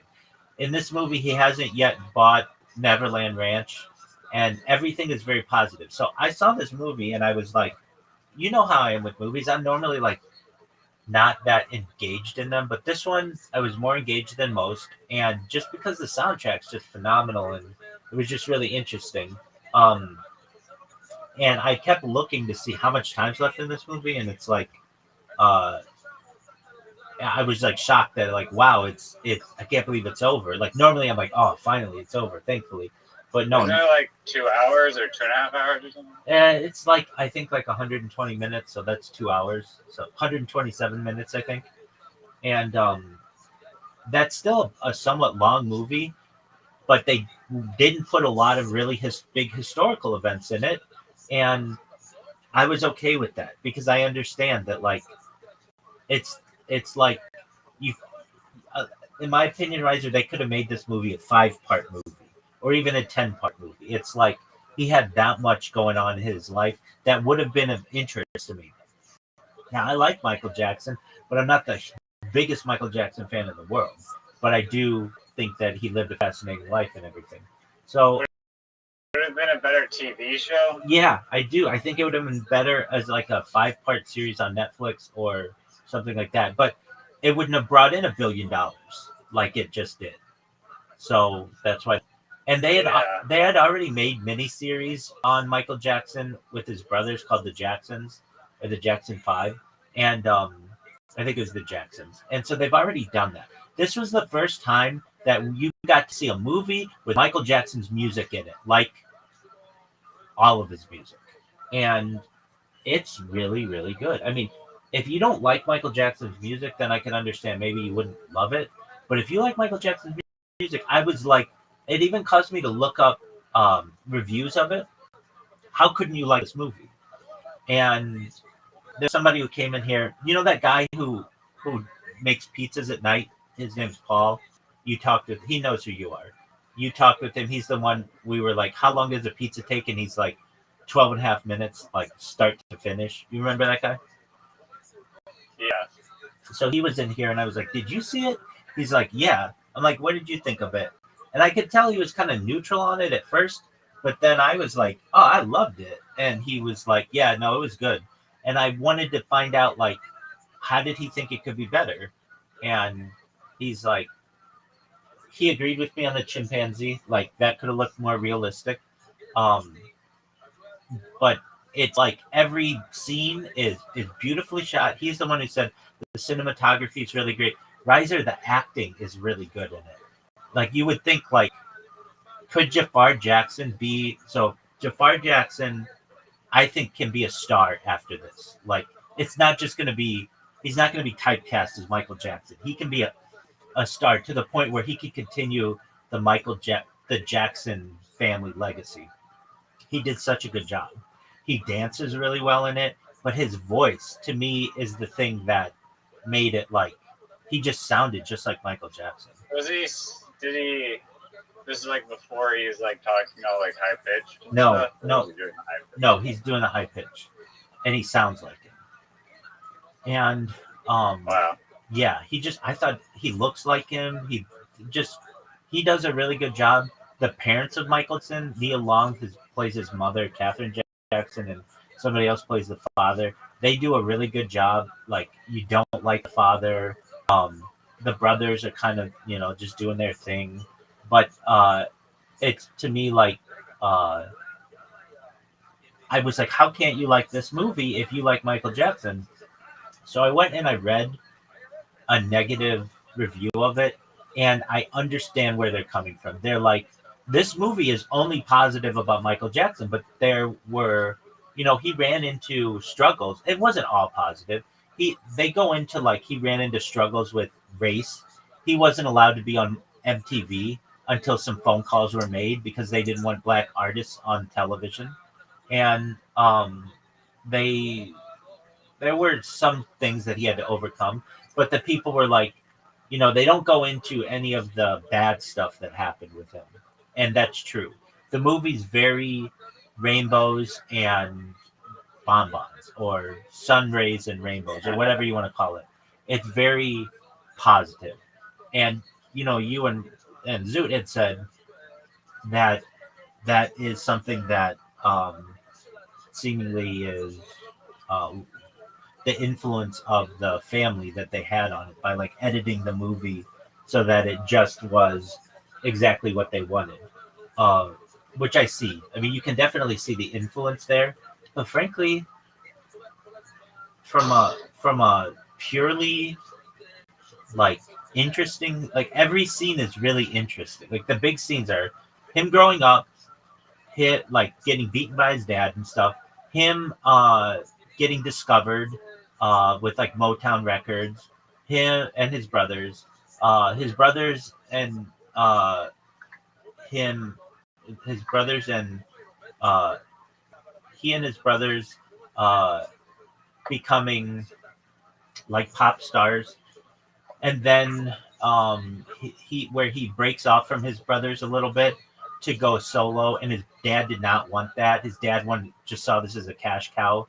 um he like starts his own solo career, and throughout each one of these they have his every single song that he had, which is, it's Thriller, it's Billie Jean, it's Bad, it's Ben, it's Gotta Be Starting Something, all of those, like, uh I just thought it was really good. And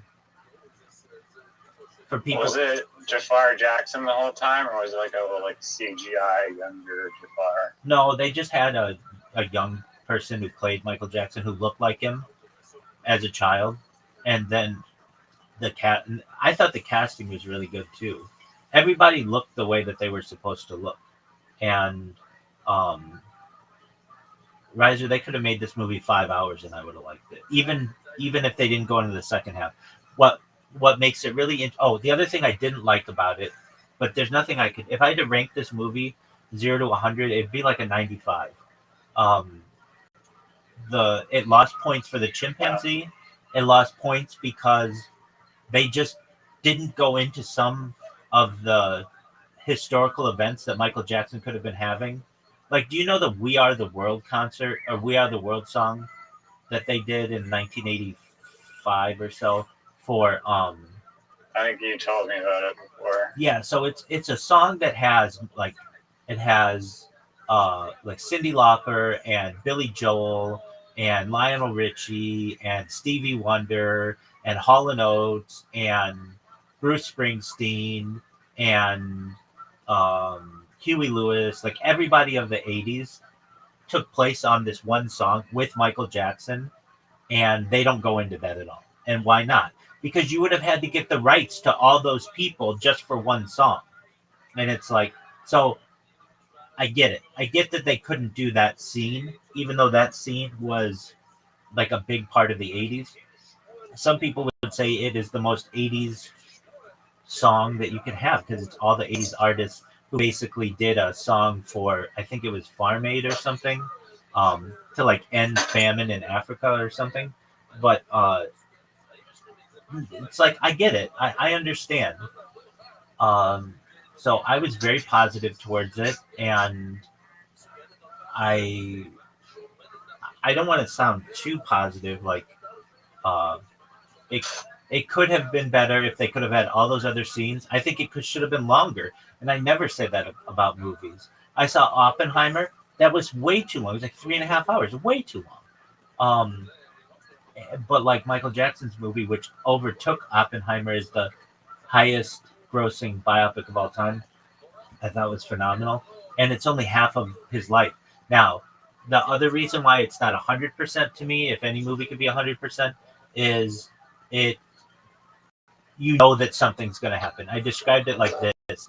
It's like, when you're on a roller coaster and you're clicking all the way to the top and you get to the very top, you're about to go downhill.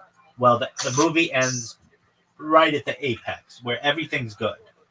And I honestly could see this movie being 3 parts because there are so many events that happen that they couldn't cover. They have like 3 trials they have to get into. They have to get into the marriage with Lisa Marie Presley, Elvis's daughter. They have to get into buying of Neverland. They have to get into all of the kids stuff and being friends with Macaulay Culkin and Corey Feldman and all of those people, if they're going to go into that. They have to get into like the world tours that he does, that he performed at he was the first like real pop star of the Super Bowl in Pasadena. Did they show his concerts at all? Yeah, they did, but it's like, it's still smaller. They're not like the huge world tours, but yeah, they did show them. Do they look realistic? It's hard to make it look like 100,000 people are real or whatever. But yeah, it's realistic enough. They did like the Motown concert that looked real. They did like all they have to do is show the crowd a little bit and then show him on stage. So yeah, but you can tell that his like really big concerts where he does international tours, those are coming up. And this one was more focused, I would say, on the music videos more than the concerts. Though the concerts are covered, and the music videos are just amazing.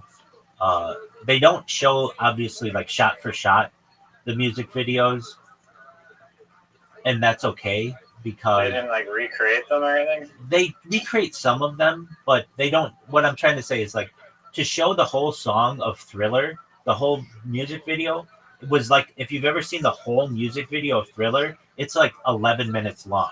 They can't do every single shot of Thriller. They have to just do like the music parts of it. Do you know what I'm talking about? Have you seen Thriller, the full version of it? Yeah. So it's really long. Well, you can't have 11 minutes of the movie just be shot for shot of that. You have him like dancing in the street like a zombie, and like all of the dancing that they do and the choreography of that. And they do the same with Bad. And they go into like the moonwalk with Michael Jackson at the Motown 25th anniversary. They didn't do the Billie Jean music video, but that's because he did it at the Motown 25th anniversary, and that was more iconic. So they went into that more. So the cinematography, I think, in like the trailer, I saw like this like kind of like boom drone shot of like him coming out like a limo, and then there's just like tons and tons of people out in like New York City or some city like surrounding him. Yeah, that's it. What were like the coolest cinematic moments? There's a scene where he's in some high rise in New York City, and he's like, I want to get my music on MTV. And they're like, look, you know why they're not putting you on MTV? They don't put black artists on MTV. And he's like, I know what you're saying. I get that. But like, basically, you're my manager. And I think that it's time that we move forward with this. And so the manager called somebody at, like, his manager's from CBS, and they called someone at MTV, and they're like, look, I want you to play Michael Jackson's new video in the next 20 minutes. And if you don't, then I'm going to take every artist that I represent, including Bruce Springsteen and Madonna or whatever, and Billy Joel, all these people, and we're not going to be on MTV anymore either. And then they show the video, and then there's like a shot of where the executive looks down after Michael Jackson leaves, and it's like Fifth Avenue, and Michael Jackson is just like closed down the street, and there's like this zoom down of like just this like this this pandemonium that's going down on the street with Michael Jackson there, and you like basically like zoom down. I don't know, maybe it seems like 30 stories or something like that. And then I thought that it was just like Michael Jackson would just drive up in an old Ferrari, and his brothers would be playing basketball in Encino, and like, like I know that neighborhood, and that's what it's like. You just have like guys playing basketball, but there's enough money there that somebody drives up in a Ferrari, and they just like it's like no big deal. There's an interesting scene where Michael Jackson's at a toy store with his bodyguard, and he's playing with the bodyguard like they're like shooting like Nerf guns at each other or something.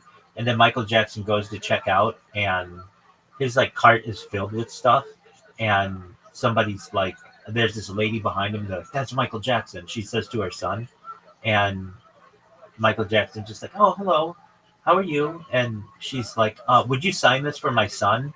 And Michael Jackson's like, sure, what's your son's name? And she's like, oh, just sign it to Paula. And he's like, Paula? And the son's like, my name is Max. And she's like, sign it to Paula, please. And so he's like, all right. And then he like gives it to him or whatever. But it just shows like a lot of his innocence that I think that they go into like his love of Peter Pan and why he never wanted to grow up, that kind of stuff, which is interesting. In terms of like, those drone shots where they're flying over, those were a lot of settings shots, I think, that I thought were really cool to tell you where they were in the world. Like it would be like Los Angeles, 1969, or New York City, 1974, or whatever they want to say, wherever they were in the world. And they'd have like this zoom over the city in a retro world, retro kind of standpoint, or they'd be like wherever they were. I always thought that was really cool. And I'm trying to think, like, there were no real action scenes that were like, where he's getting chased or anything like that. That didn't really happen. But the cinematically, the dancing scenes were really shot with precision. So like you see how he's doing the moonwalk, and you see this dancing choreography, that kind of stuff I thought was shot really well. And just I thought it was really good. And I normally don't like movies, and I kind of didn't want to like it. I wanted to like it, and I kind of didn't want to like it. Oh, where's Ryzen? Yeah, there he is. Anyway, so I recommend it. Yeah, can you hear me? Okay. Yeah. I was talking, but you didn't seem to be able to hear me. No, what'd you say? I was just saying, like the Michael Jackson move where he like leans forward, like just beyond. Yeah, that's away. I think that's from Smooth Criminal. And I think that happens a little later. I think that's like 1989. Yeah, I know what you're talking about. Where he apparently he made that special shoe where it has like a nail that you can put in the heel, or like you lock a nail into the heel. He has a patent on it. He had a patent on it. Oh, that a nail on the heel. Okay, because I've seen a video where they basically just like tape. You have like a false second leg, and then your real leg that's like furthest from the camera is like basically covered in green screen material, and then you just literally take a step and then like leaning forward, and then just by using a green screen you create the illusion that you're actually leaning forward that far. The way that he did it, he actually got a patent for this shoe. There's a basically a hollowed out heel that that when you put a you can so basically there's a bolt in the floor, a small bolt, and when you slide your foot over the bolt, it locks into the heel so that you're stabilized, and then you can lean forwardly and then come back. And so he patented. How do you come back though? You're just using the muscles of your feet, of your legs. So you just lean forward and then lean back. So you can press down and up on like your toes to get back. Yeah, you're locked. Your heel's the thing that's really locked in. Okay. I'm perhaps not. Yeah, I guess that makes sense. I'm perhaps not doing a good enough job explaining it, but if you just ever Google that shoe, I get it. Like your foot, your heel is locked. Yeah, exactly. So then you're just basically. It just seems like, I don't know, if you're leaned that far forward, like maybe you can push off your toes enough, and it's not that hard to get back. I think so. I mean, when you see how he does it, it's like, oh, okay. He's not. There's nothing really unique about that. There is. He patented. It was a unique dance move. Yeah. But I mean, why would he patent the thing, like the shoe lock, so no one else could start doing the lean over thing? Perhaps. I mean, they could just do it with like ropes or like invisible strings if they really wanted to. That's true, but it's difficult to do that on stage. And so Michael Jackson was able to do it so that you wouldn't be able to. I mean, it's not that no one could, request utilize the patent. It's just Michael Jackson would get some kind of royalties on that. Here's another thing they don't go into. Michael Jackson bought the Beatles catalog. They don't have a scene with that, which perhaps. Isn't that a lot later? I don't know the year. That's a good question. But at least it goes to a discussion that he had with Paul McCartney that would have been covered during this time, I believe. What year did Michael Jackson have a discussion with Paul McCartney about buying the Beatles catalog?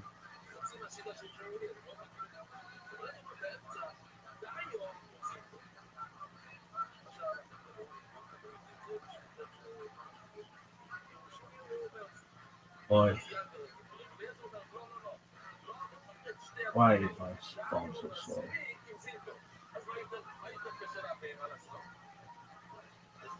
I bet it's because it is out of space.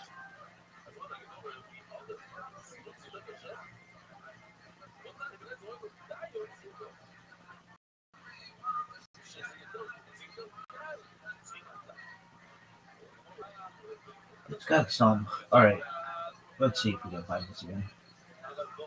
In what year did Michael Jackson discuss with Paul McCartney the importance of buying music catalogs? And then in what year did he buy the Beatles catalog?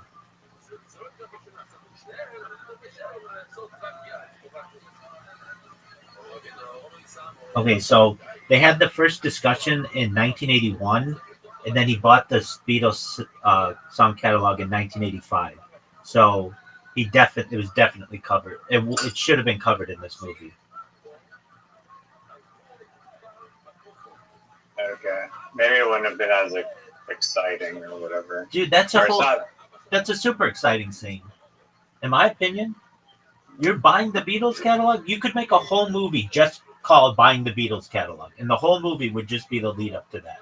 That's what I'm saying. There were a lot of scenes that they just didn't either have time for, or in order to get that scene, then you need the rights to Paul McCartney and you need the rights to the Beatles, and that's going to make the movie really. Did Michael Jackson have the rights to the catalog? So he later sold it back to Paul McCartney.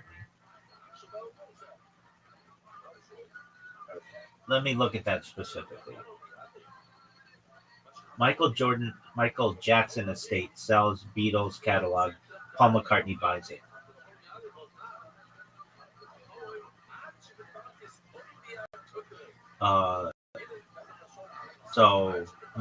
So Sony Music. Okay, so Michael Jackson's estate didn't sell it to Paul McCartney. Instead, Sony Music acquired the estate's remaining stake in the joint venture.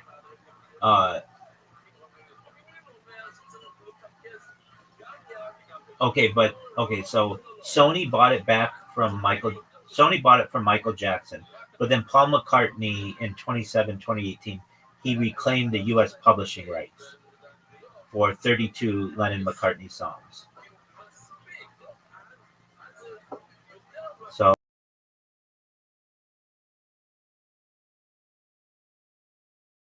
the Timeline catalog, 25 Jackson merged the catalog with Sony, and then Michael Jackson retained 50% ownership. Then Sony Music bought out the Jackson estate for $750 million, taking 100% control of the publishing rights.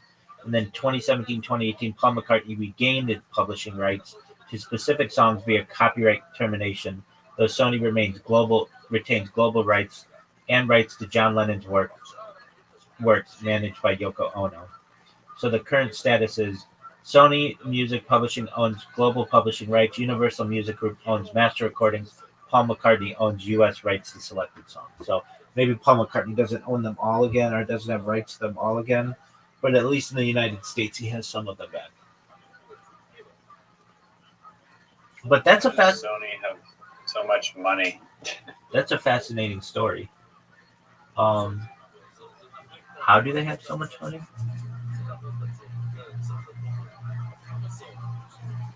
They were a big company. What? How did they have so much money? Through electronics? I mean, they developed the Walkman, the PlayStation. There's a lot of money in that. They managed some major deals and with artists and concert tours. There's a lot of. I didn't really know how deep they were into like the music industry, but they're like one of like the big three like music. Exactly. There's whatever their like label or whatever. Yeah, there's like Warner Music. There's Sony. There's Universal, and those are the big ones. There's another one that nobody talks about that I think will be really big in the future. Let me.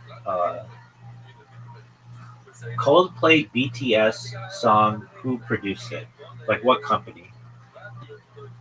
It's like something phone. Parlophone Records, and then so it's a UK company, and then Atlantic Records in the US, which are subsidiaries of Warner Music Group. So even that's Warner Music Group. Anyway, I thought those. I thought the movie was really good. Now I saw Disclosure Day as well, and that I don't one. know what that is. That's the Steven Spielberg movie. Yeah, it's a Steven Spielberg movie. Oh, right. With I think I heard about this. Yeah, it was supposed to like blow the doors off of Disclosure and stuff, and so Emily Blunt is in it, and it's like basically the story. She's a meteorologist or something who has since a child had some kind of like supernatural things that like aliens like talk to her or something, and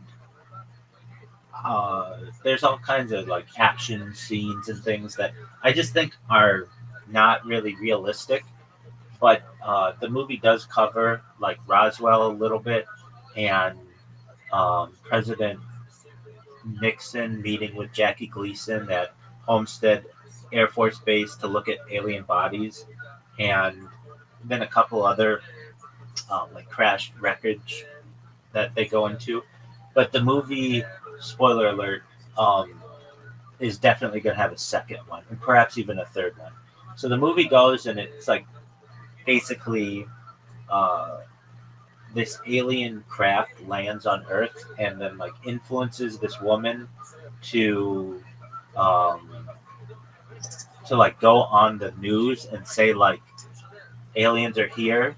We have to handle this with maturity, and then the movie ends with this alien talking to her, and then she just goes on camera and is like, listen. and then the movie ends. I thought it was frankly not a good movie, and I kept wanting it to end faster. Um, but I was interviewed on a podcast about this movie, so I had to know it pretty well. And what I liked about the movie were like the historical aspects of it, and what the podcast host liked about the movie was like the supernatural stuff with animals and stuff. So we didn't actually like the same things of the movie. I thought the movie got somewhat more interesting as it continued, and she did not feel that way. Um, Overall, though, I think it was a positive thing for the disclosure um, community.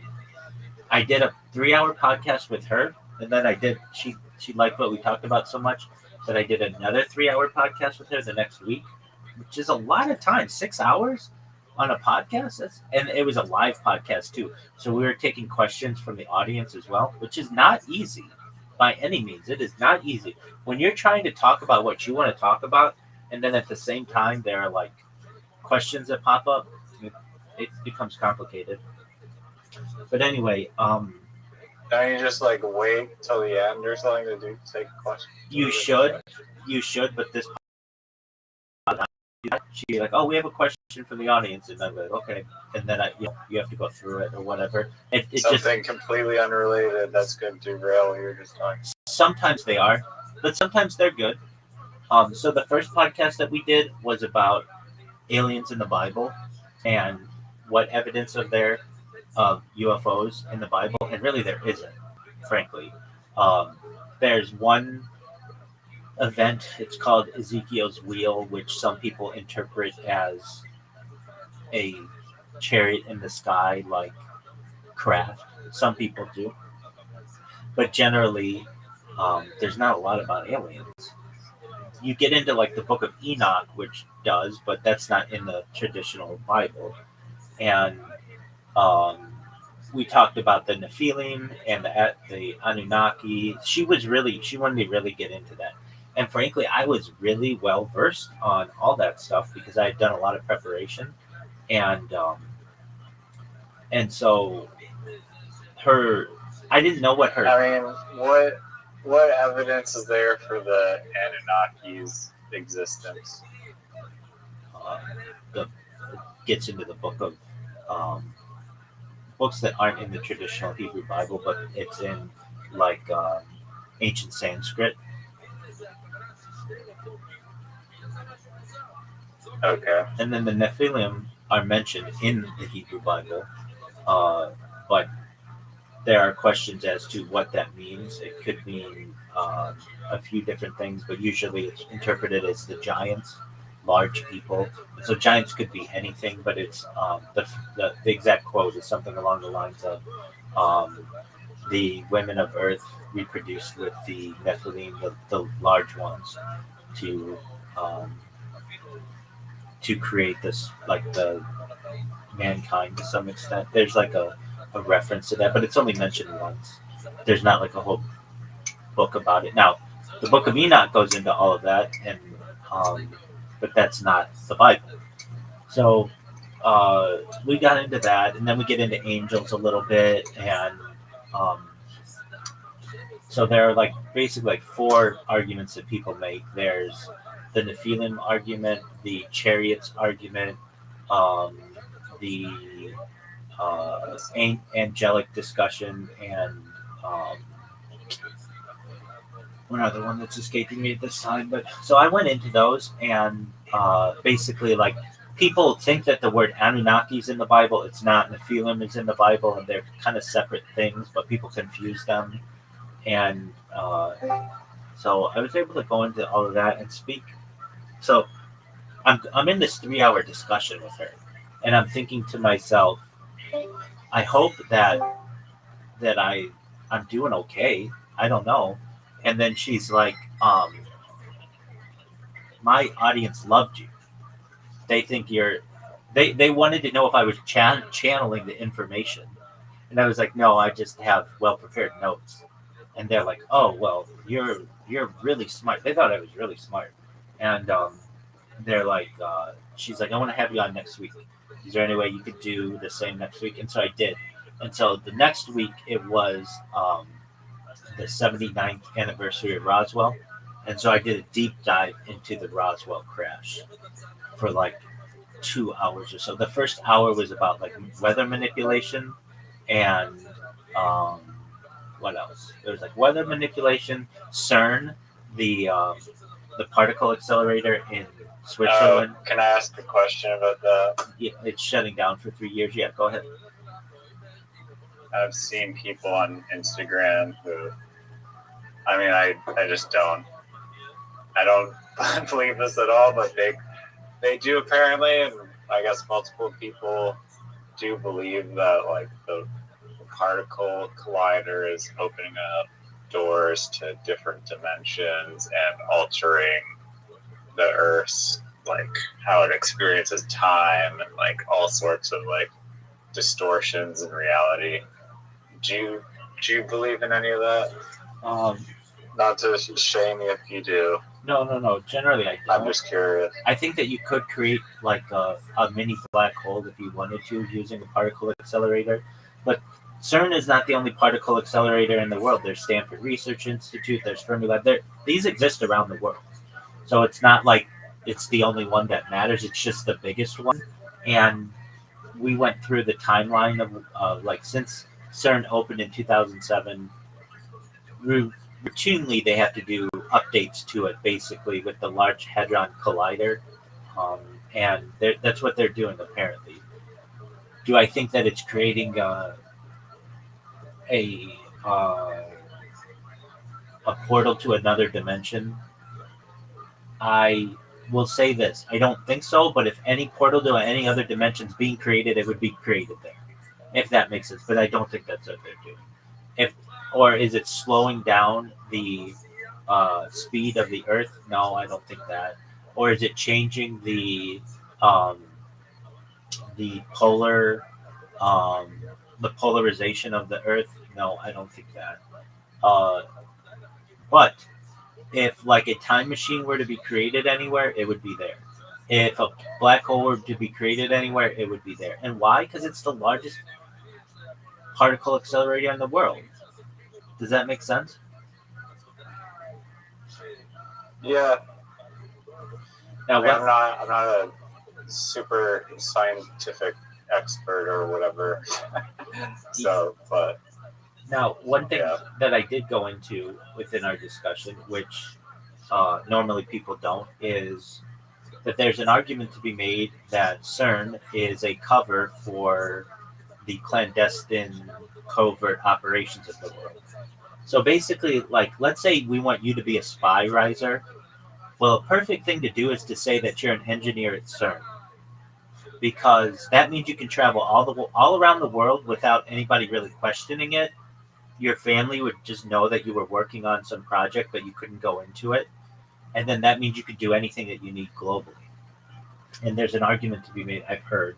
This is more down the rabbit hole, but that there's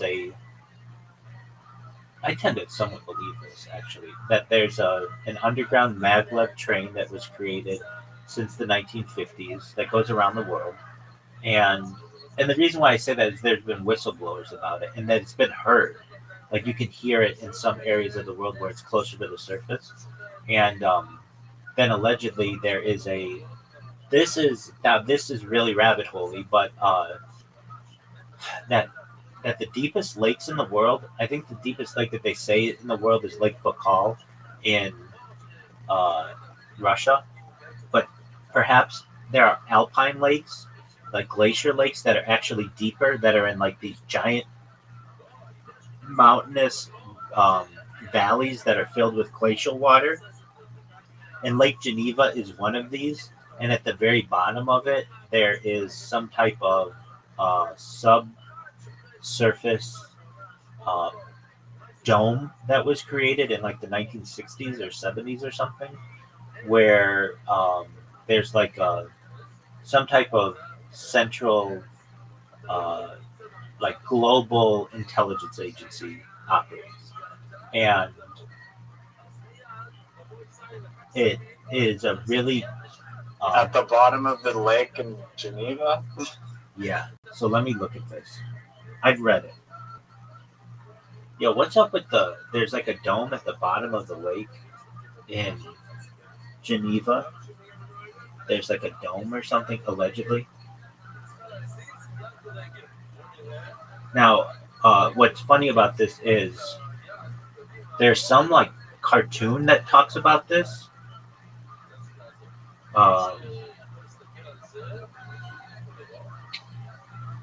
And it's like there's a thing like meanwhile it's like the Super Friends or something. What is the cartoon quote? Meanwhile, at the bottom of the ocean, or something like that. It's something. Meanwhile, no, it's like no, it's like Super Friends or something.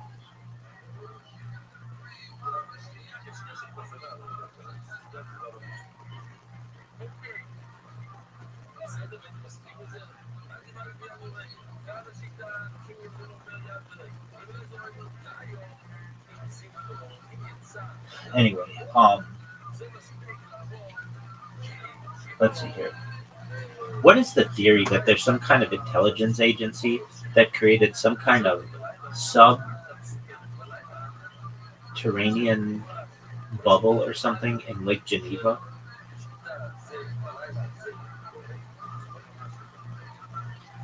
Yeah. Okay. So secret tunnels to CIA headquarters. CERN identified as a secret. Okay. It's called Sub-Biosphere 2, and it's modeled after CIA headquarters beneath Lake Geneva.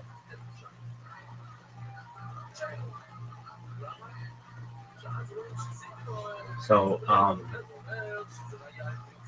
the key elements of the theory include prototype claims the big European bubble chamber and Gargamel are alleged to be prototypes of the subterranean base, with the compartmentalized structures designed to mimic the secret headquarters. Access and cover, the LEP tunnel and CERN's massive supercomputer are claimed to provide political cover for daily commuter trains and electronic surveillance operations conducted by the CIA. Submarine exploration, the deployment of Russian Mir 1 and Mir 2 submarines to explore Lake Geneva's depths is cited as evidence of maintenance or construction activities related to the hidden base. So it's called Sub-Biosphere 2.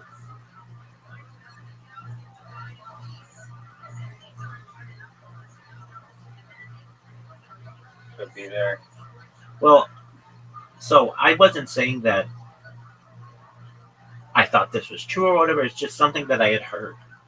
And it would make sense that just like with the Manhattan Project, when they had, more than 150,000 people involved in the Manhattan Project, but only 3 people really knew what was going on.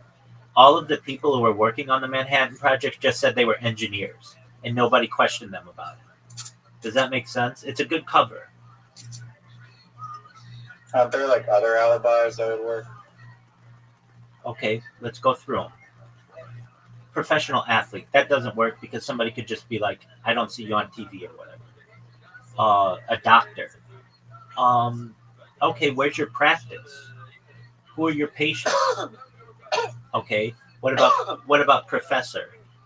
Okay, what school do you teach at? Why hasn't anybody ever been taught from you? An elementary school teacher. Okay, why don't we see you in the class? A diplomat. Okay, you're a diplomat. For what country? What gave you this ability to do this? What about a nurse? Well, at what hospital are you? What about a project manager? That's kind of something that could be used. So you could say that you're an engineer, or project manager, or something along those lines. Or just a web developer. Or do you have to lie to your family? Yeah, you do have to lie to your family. Was that basically it? That's all you have to lie to? No, anybody who you meet, when they're like, hey, do you want to go play golf next week? You're going to be like, no, I have to travel. And they're like, oh, what do you do for a living again? And you're like, oh, I'm an engineer. And they're like, okay, well, who do you work for? And you're like, well, it's it's a lot of what I do is classified, but I work at CERN. They'd be like, oh, okay, what is that? And then you'd be like, it's the Council for European. Uh, Hold on, I want to get the right name. I think it's in French. CERN stands for.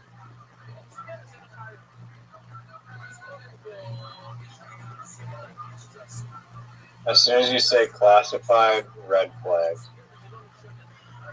CERN is an acronym Council European for La Recherche Nucléaire, European Council for Nuclear Research. Okay, so you don't have to say it's classified.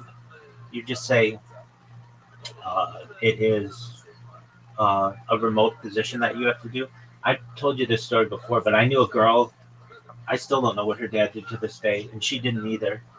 And when she was questioned on it, we were like, we all knew what our parents did for a living. And one time, this one girl I know asked this other girl I know, what does your dad do? And she's like, I don't know. And she's like, we're like, what do you mean you don't know? And she's like, I don't know. And they're like, don't you ask him, like, where are you going to work and stuff like that? And she's like, we've just been told not to ask about what our dad does, and we just live our lives. And they're like, okay. But like that happens in like these intelligence arms. Why can't you just say intelligence or something? Well, because then that Or raises just say that you're a spy. Who cares? yeah, but then that raises all kinds of questions. Like, hey, so and so's dad's a spy. It doesn't really make any sense. You don't say that. So you just say that they're an engineer, and then nobody questions that. Well, that girl's dad didn't say that. No, they didn't. But yeah. Yeah. And I to this day still don't know what that girl's dad did. And we were pretty close with their family, and I still don't know. Like, our parents knew each other.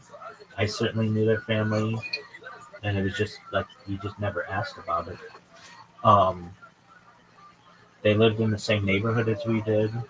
They used to see him every day, and it was just a thing. Like you just didn't question it. Hey, all I know, they lived in a nice house. We never really ever saw their dad, and we only ever saw their mom, and she didn't work. That's all I really recall. And another weird thing, this isn't uh, like they're. I don't want to say it was weird, but like they adopted some children from. Uh, they adopted a bunch of children. Like they had their biological children, but then they adopted some children as well, and we never really questioned it or anything. But it was interesting. Like how many? Like a farm of them? No, I think it was like 3 or 4 children. They had like a pretty big family, something like that. That's a lot. Yeah, it was, and I don't know exactly, but these children did not look like them. They were like from somewhere else, which it was just like, okay, it's one of those things. But yeah, it was a very strange series of events that happened. I'll be right back. Please don't go. I have to use the restroom. Okay.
Riser. Riser. You are muted.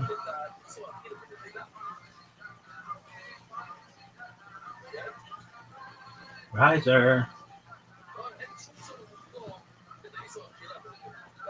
Riser.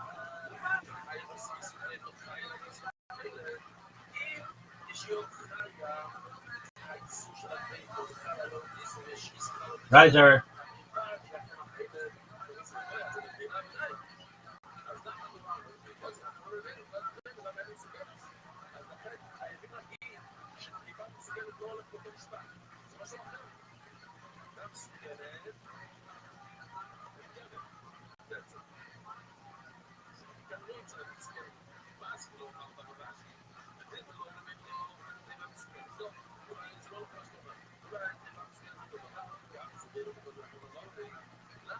Riser.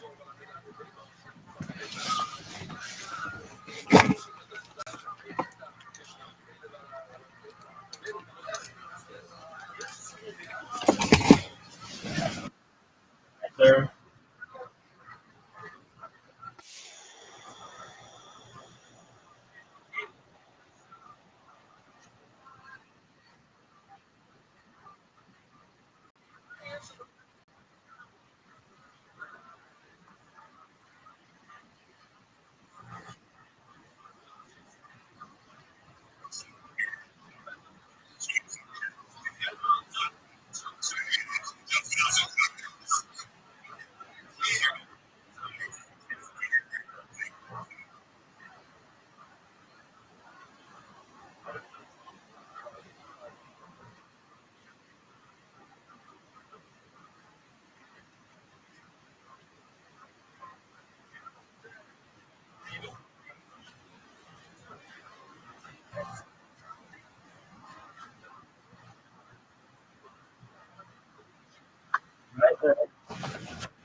Try to.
Try to.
Okay. So, when I go viral, do you want to take a field trip from the bottom of Lake Geneva?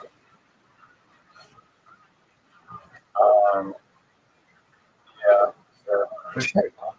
No, why wouldn't you? I really want to go to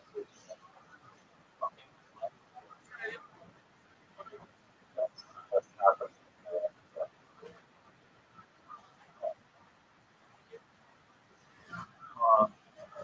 I know that your voice, I've been listening to content like all the time. And you've seen me have a new you are adorable. And, um, I just messaged them. Kiddo. okay, good. Have you? Wait, no. Did you watch Louis C.K.'s stand-up special? No, I didn't, but I want you to get through. Yes.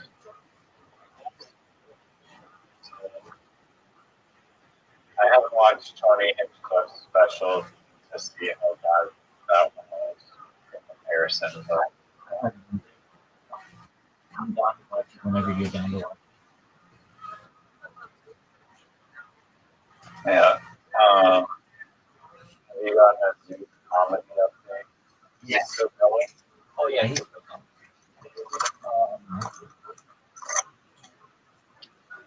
He had the biggest joke that he ever had on Monday, which I think is great. I didn't think the joke was so funny. I just thought it was difficult, which is like all of jokes, douche jokes, like they're all just incredibly predictable to me. I don't know about that. You don't think these jokes are predictable? No, too right. Okay. I mean, look, any subject that he has. It's not, I told him one of 7 times. Kanye West, Hitler,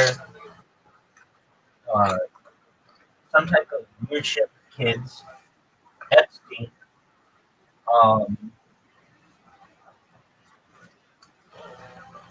racism, something racist.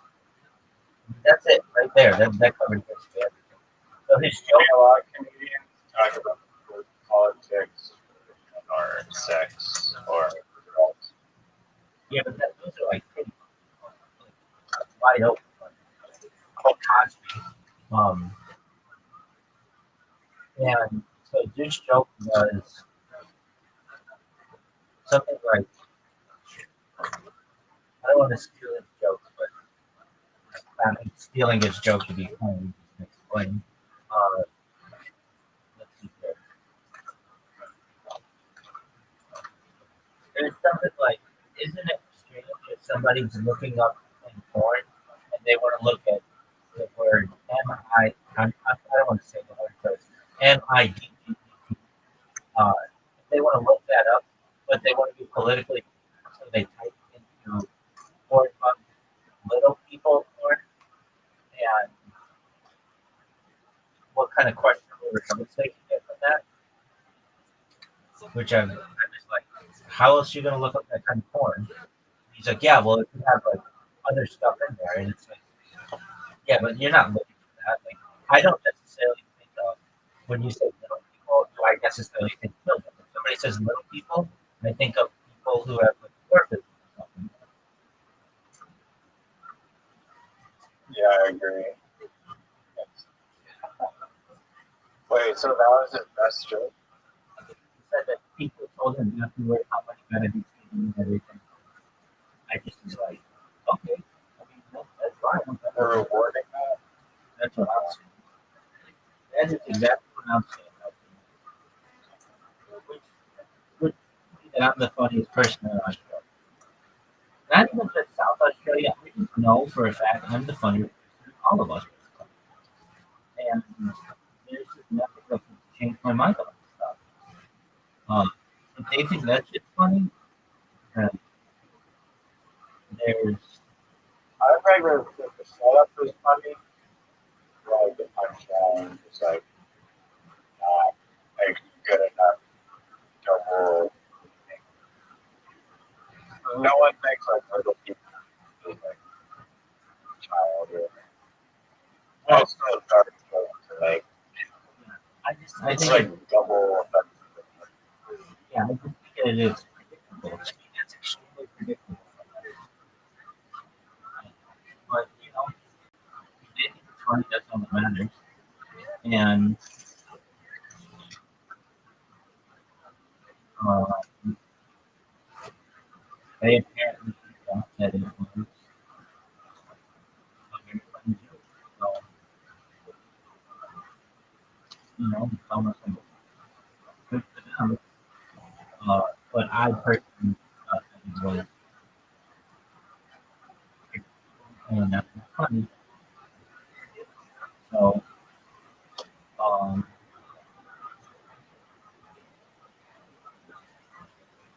but I'm glad they're getting better. They're saying. That's good.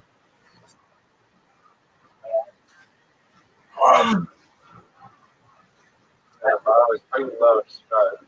Yeah, well, that's definitely true. So hopefully he is. He's been trying to. I don't want to say, but like he's been. Like he's sitting this one girl who needs the door, and he asked her to watch his favorite movie, and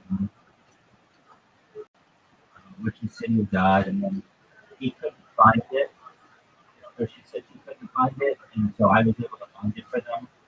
And then she said she doesn't click on links, which is like, all right, I get that, but um, that tells me that you don't like this guy that much. Because any guy, any any girl who really likes you will click on whatever link you want and click on it. You know, she really likes you. I don't like it. So he says that they're going to re-release City of God in November, and that they're going to make you go see it together then, which is like that's just her pushing you on, which is cool. But I was very just not super working um, there.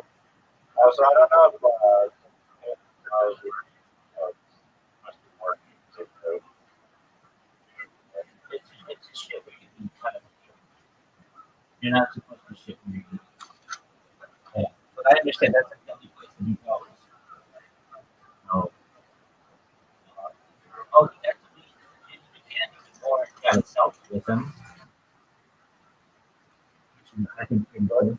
He got a selfie. What? What do you say? He got a selfie with James McCann. Are that there are like friends? Yeah, they're they're not friends, but perhaps it's I think James knows who he is now more so. But they're just they're um they're on friendly terms, I guess. And Did you see this up? yeah, um, James McCann is funny. yeah, I actually do. Um,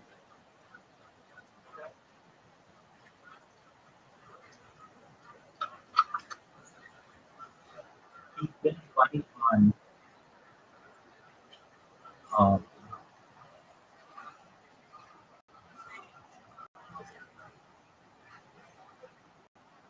he's been funny on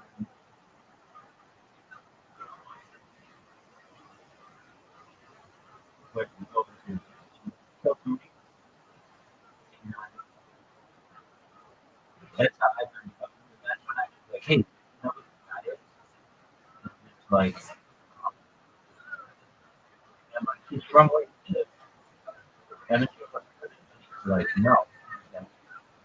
And so then he started watching his stuff or whatever. And now James McCann has become like, uh, and uh, like every like he's like the biggest celebrity who goes to the laugh lounge or whatever.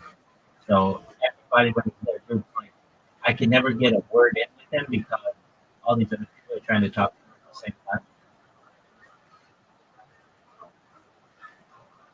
Wow. So I'm gonna go watch a clip of this guy.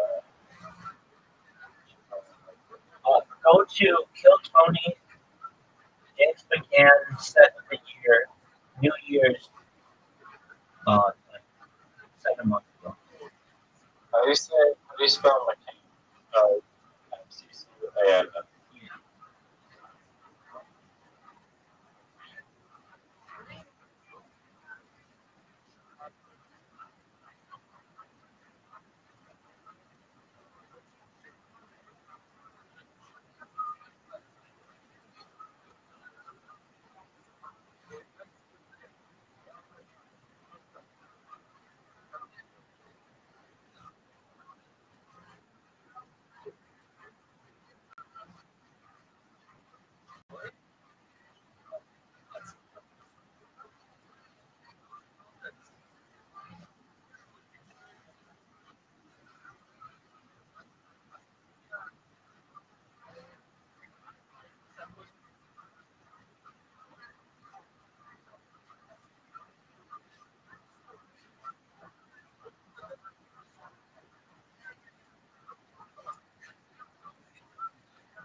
I don't think he's like the funniest comedian ever. He's obviously the funniest comedian in the whole continent of Australia. No, Jim doing things funnier, That's like one thing. more successful. Yeah, but he's been doing it. Well, that's not his fault. That's true.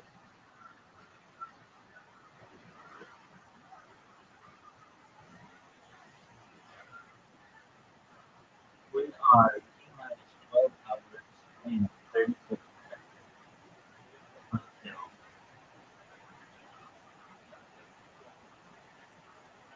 I'm just gonna do.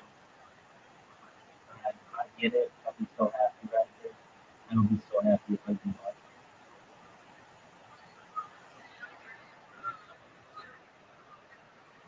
That's your fault.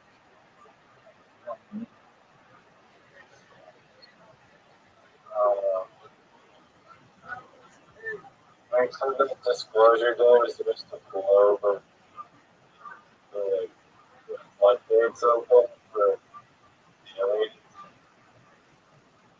I mean, you got Steven Spielberg, arguably the biggest director of all time, directing it and going on a press tour, saying that at one time he didn't necessarily agree with himself, but now that he does, now he does. There's something to that. Is this video like based on? It can't be based on a true story, right? No, Fiction. it is. So it's not like they're dropping like this proof. I agree. But it is supposed to, um, it is supposed to,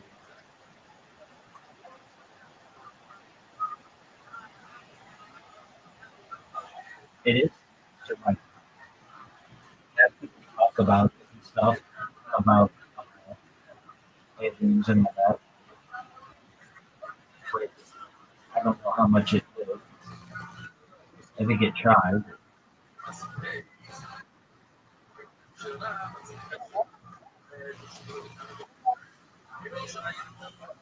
You ever use GitHub? you find it easy or difficult to like,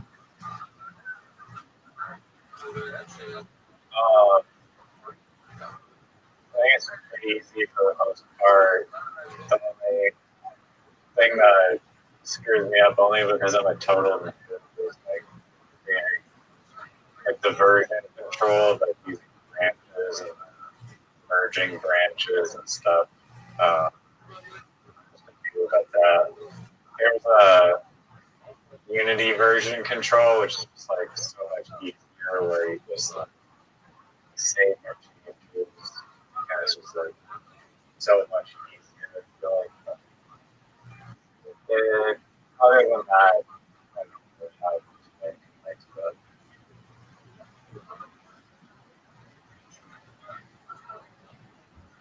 What are I'm you using it for? trying to install it right now in OBS, and I think that they're always like there's no easy download button. You have to like click something and then click something to download, and that makes it difficult, way more difficult. Like, just give me a download button. It's all I'm trying. And then it's like, all right, download it, and then it's like, so what do I do with it now? It's like, oh, you have to find the file of the computer, and you have to drag the thing, like extract the file, and it's like, dude, why is it just like no? I click it, and then it's something. I don't understand why I actually understand this stuff. Like cloning or No, download the file. uh,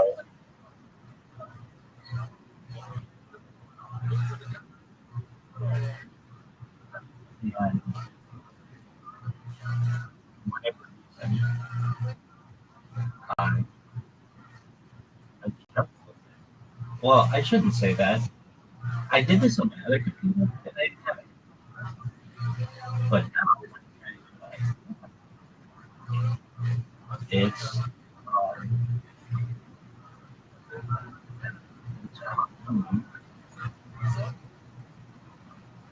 difficult. And I don't know, I find it so much easier to do but it's like, I mean, you don't use it on GitHub? yeah. I only use it on my computer. Mostly Okay. I don't know. Maybe I'm not.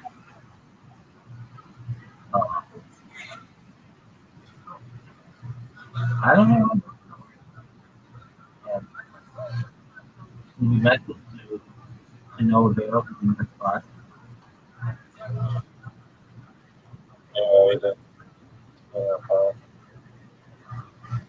it's fire though. Or something like that. Do you really think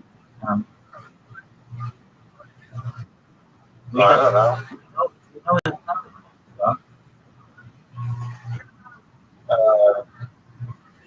I don't. I put out there mostly during the Fridays of the day.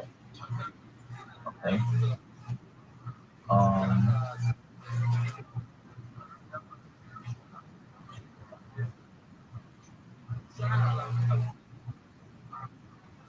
dude, is no frustrated.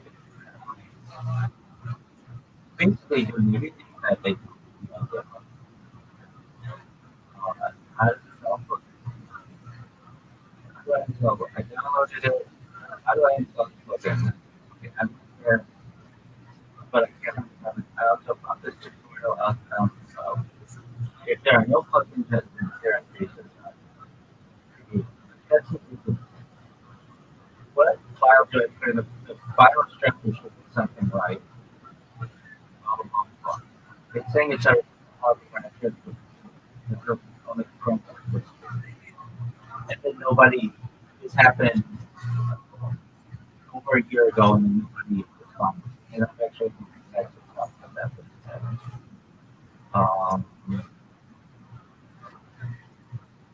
Okay. I've seen this go. Hope you have seen it.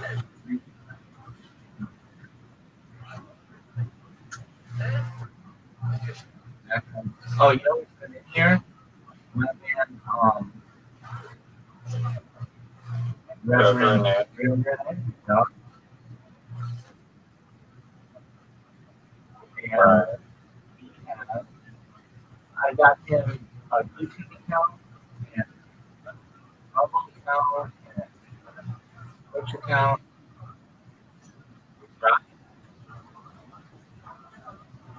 And he actually Yeah, he did not. He did a good screen, little screen, and he said it was like landing on the moon.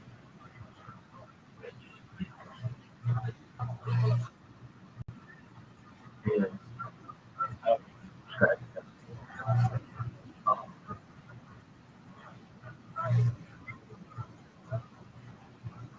And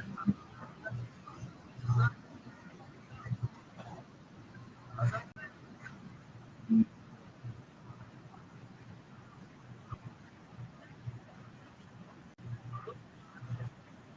I don't know how much.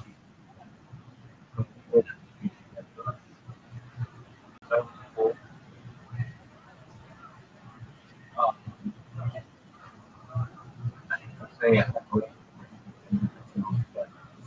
my hours pretty normalized for a while, or at least a 2 weeks, and we came in last Saturday, like a Friday, and we were doing all this stuff together, which is I'm all that.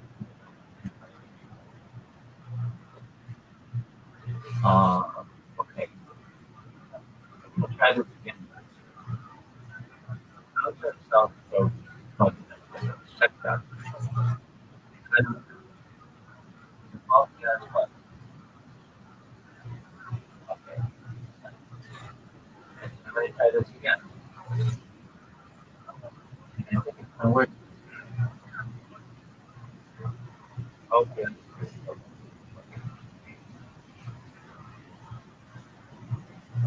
Like if you are pretty savvy with the computer, I have actually the computer becomes like this dark abyss that you'll never figure out.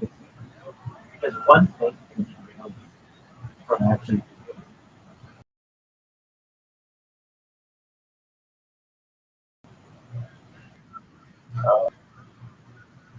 yeah, no, even with the high, some things are just like impossible. I, what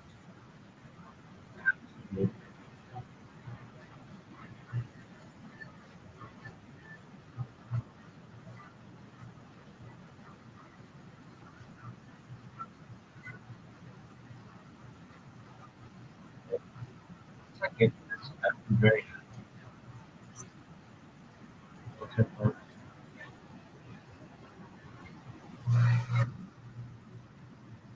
Another thing you can install something, sometimes it doesn't show up until you restart. So you might just be like, why isn't this working? And you don't know. It's really annoying.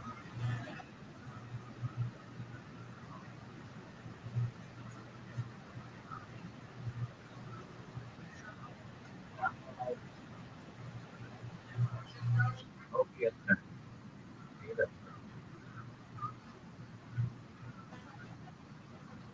Yeah.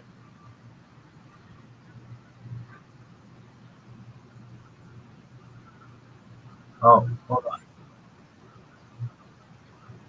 I'll be able to. Okay, but okay.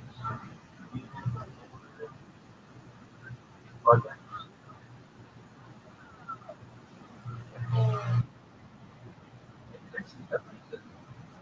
That one is something.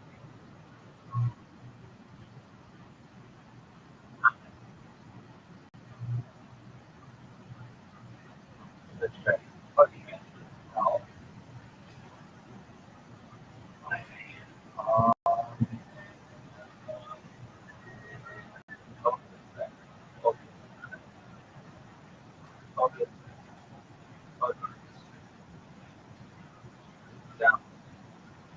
opiates.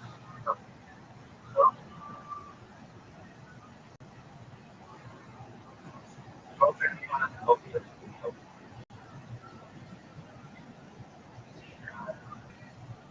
Files. Opiates. No. But I could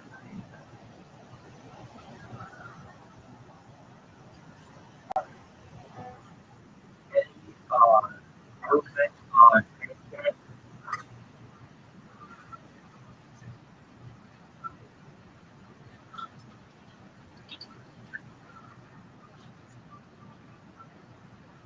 your tracer. Yeah. What's that? Any movement on carrot. Uh,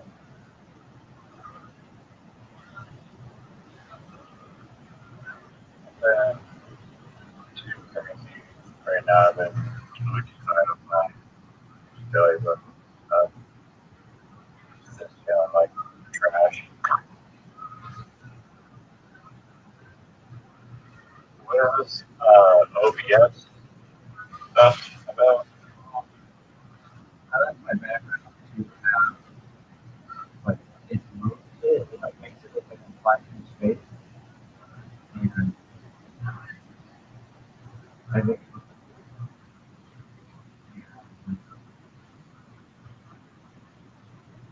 You don't have to screw up one device. it's like and and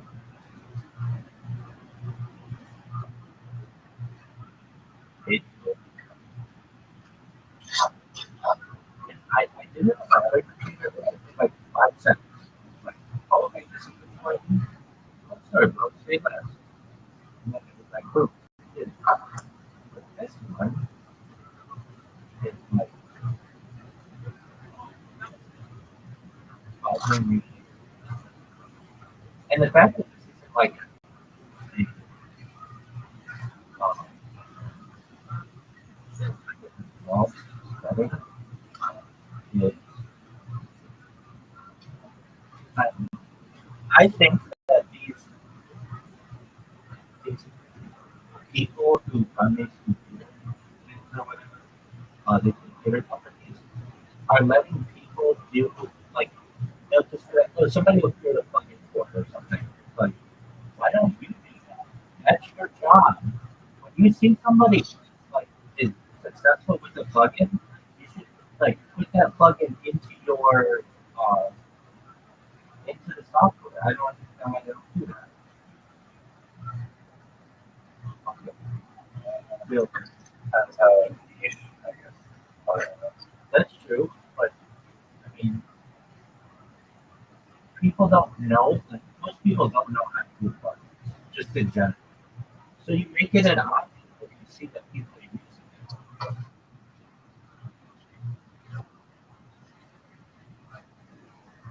Oh, riser. Dude, this is such bullshit. Are you fucking serious? Hold on a second. Hold on a second. That's means you should how you fucking see it. Yeah.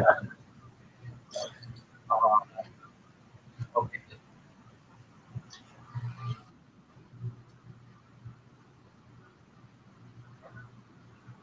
Oh, this is such bullshit. Um,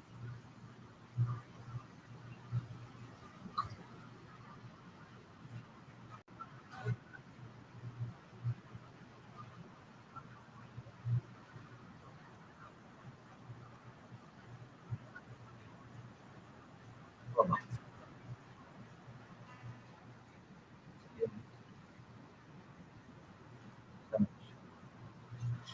Bullshit.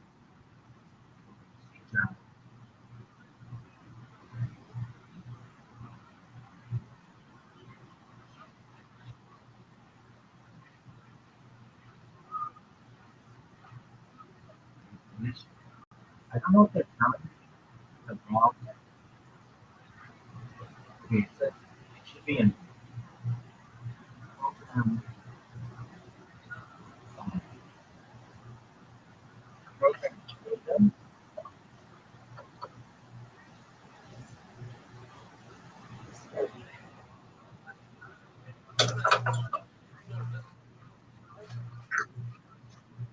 that's like a big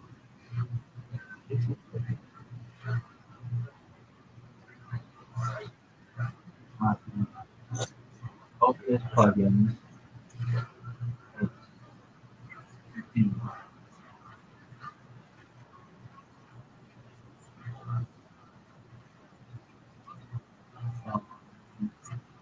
Source code. No, I guess what is this? This point. Don't have this source. GitHub is not. I don't know. It just isn't. Not too technical. Where is broken up data? Well, where is it? Okay. Now, what is that? Oh, it's a hidden item. Right there. Anybody who puts important shit under hidden items should seriously lose their job. Why would you put view options, show high, show high?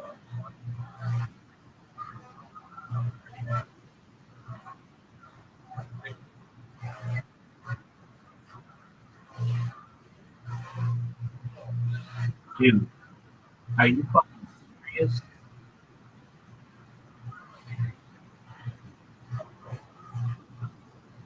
Like, no.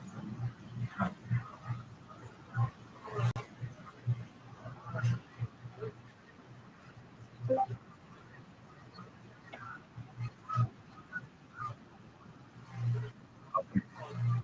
How is that a fucking book? No.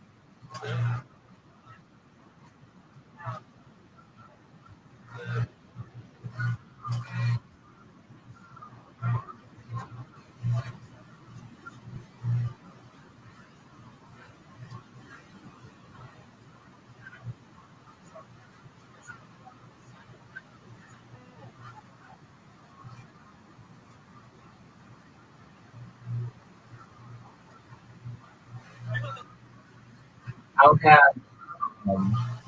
yellow message?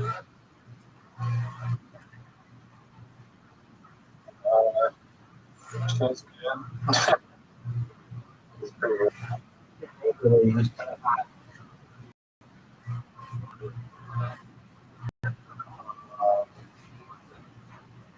It's good. Okay. Did she get a new dog? Uh, yeah, I think so. Sorry, no, she's doing great. What she was fostering a dog? Dog. No, she's a dog. She doesn't know that.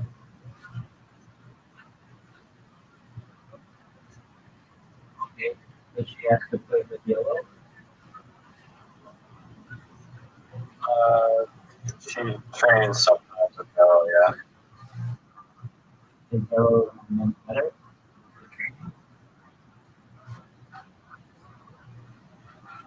What did you say? Is yellow got any better with whatever she trained her for? Uh, she was trying to teach Yoda how to, what's it called? Stand, but she wasn't really able to do it. Okay. Like stand on two paws? But I don't know. I was able to get Yoda to stand, like 75% of the time without much work. But she does this, like, her method is like, only positive reinforcement. So you can't really, well, you can't do anything like negative, like slightly.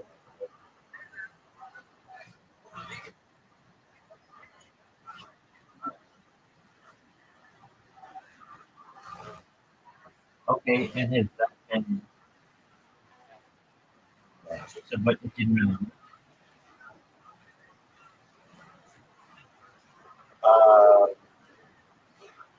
No, I mean, Yellow doesn't know how to dance really. So she tried. But she, And the lady was just like, "We're gonna stop doing it, right?" And like, wouldn't you try to do it until uh, he quit?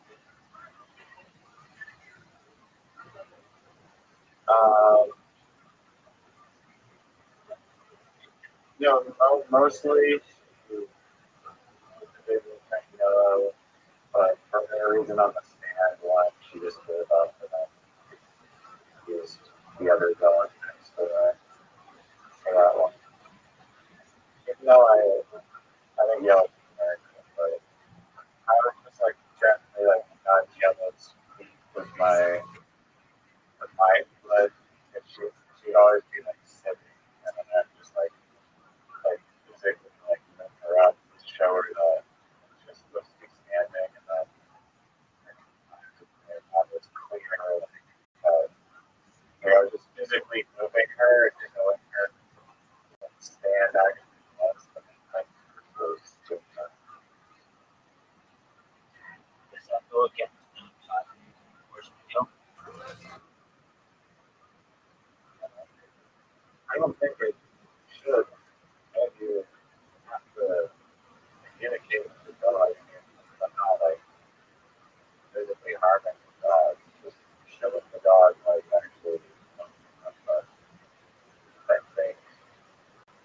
And program that church is using just to follow specific protocol. And one of the things she's trying to get you to do is get to like move a bit with her, like just pick up like a book basically. But the method that she was using was like Yellow had to basically do everything with her no and her hands, and then she would only be learning Yellow, and she was like getting closer to figuring it out, but Yellow got really frustrated with like that really much. So it may have given up on knowledge, or maybe you should figure it out.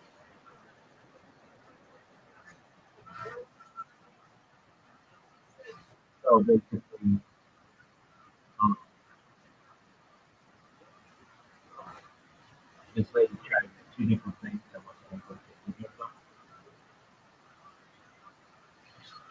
For sure with one of them, I can't remember the other one 100%, but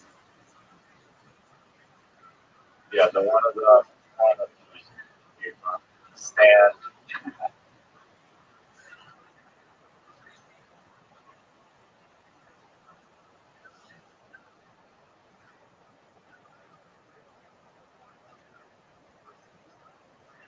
All right. What other things would you want to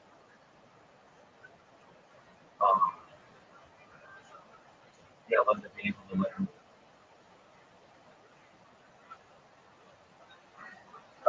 To growl at me more. You think she's mean? Yeah, sometimes Is that just in her name? not shy and growl. And even if I'm like very enjoying it, I just try to like pet her to start growling. But I think that's just how she is. How she is. Is that just her breed? Uh, I don't know, it might just be her. I don't think I've seen it that regard. What she's big. I was looking at a picture of her. She's probably bigger than that.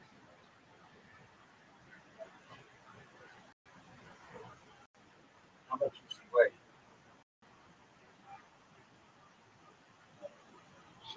I don't think she does, but she's like,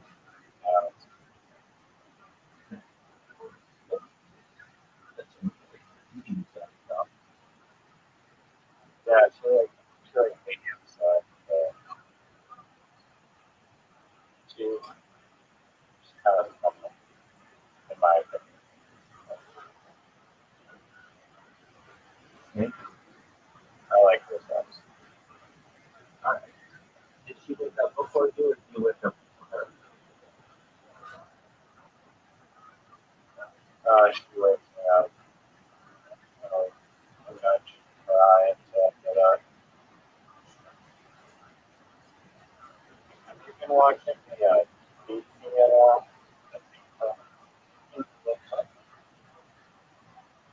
Yeah.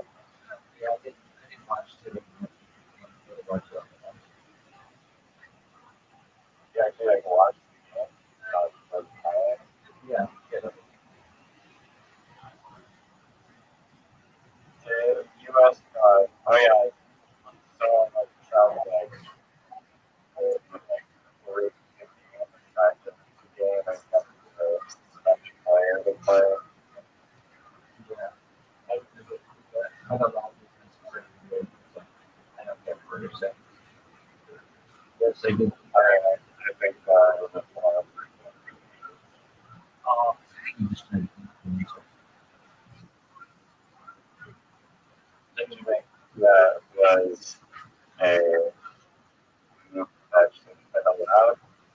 what you're going to do is say, you could just say no. Right? Yeah, exactly. And then you just said no.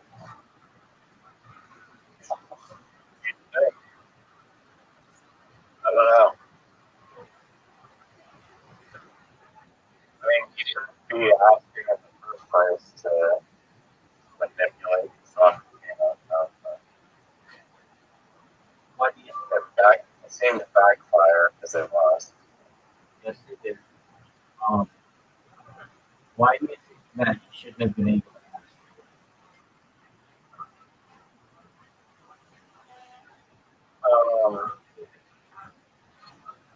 It was like the player was suspended under the rules of the league. And I could be maybe mistaken or whatever.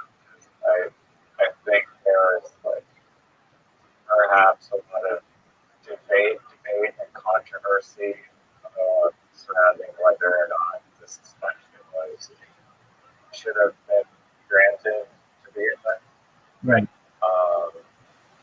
And if that was the case, and then like a lot of people truly thought it was unwarranted, then okay, I can see that it's more justified.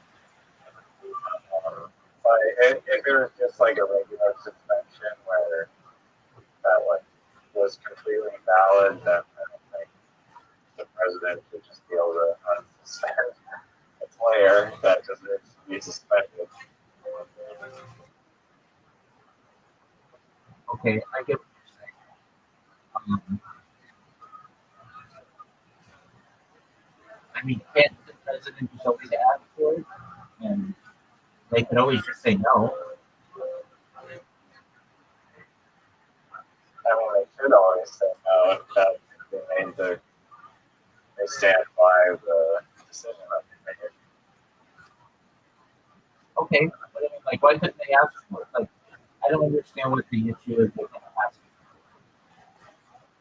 It just seems like you're trying to exert influence and don't play by the rules in a way. Well, there's no doubt he was trying to exert influence. That's true. But, like, it's just his opinion. They could just say no. They didn't have to take it. They didn't have to take it seriously. Like, I see it as you're allowed to ask for anything in the world. That doesn't mean that the other person has to abide by it. Does that make sense? Yeah, no, I agree. I don't think that it's a very crime or anything to just ask. If anything, it's like on FIFA for really like catering his request, like they did. But ultimately, it didn't really matter because they eliminated stuff. Yeah. And did you watch the game? I don't think I even watched the highlights. Some of them I've seen the highlights. I watched the Canada games and the Egypt Iran game for a little bit. To me, soccer is extremely boring. I understand. It's just not highly scoring enough. Dude, I agree. I think it's so boring. Like,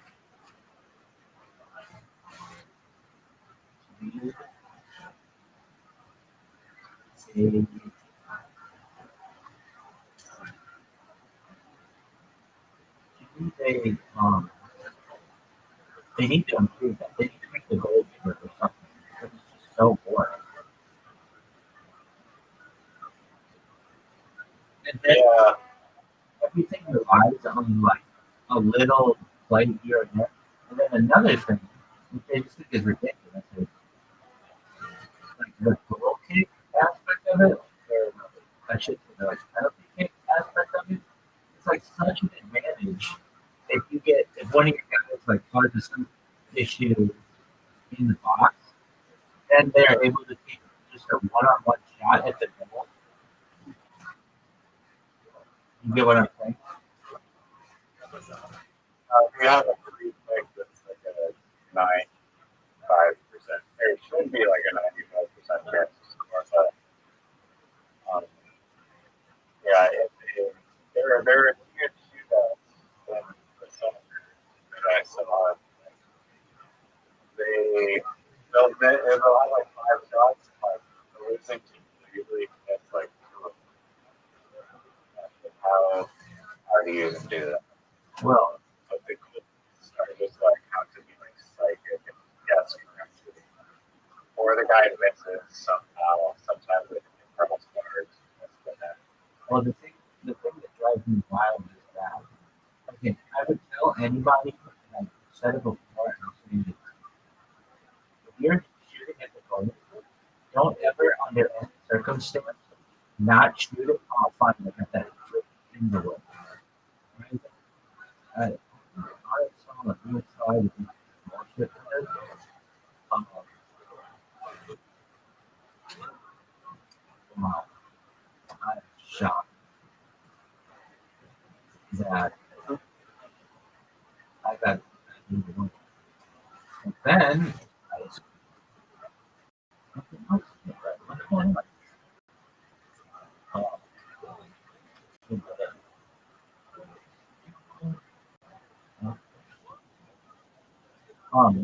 so imagine you're gonna have to take the shot.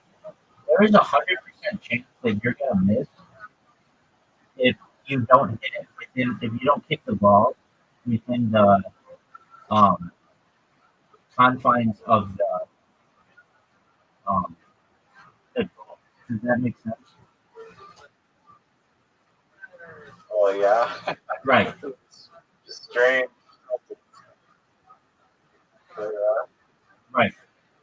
And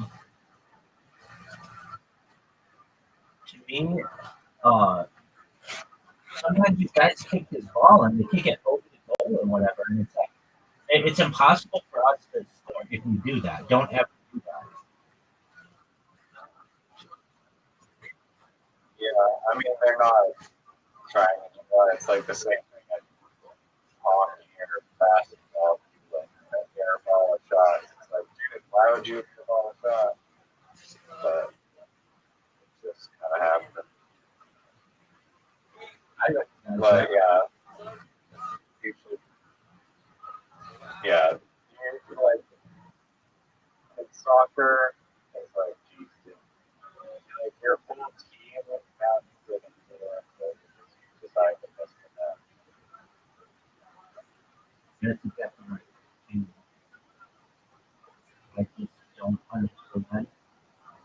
are you like telling your team, like tell like a kind of in any circumstance? Like I really mean this. I would rather have you kick the ball and the goalie gets it.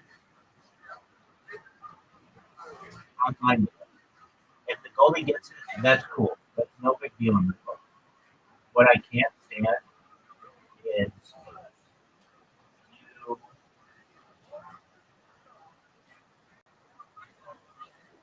What I can't stand is you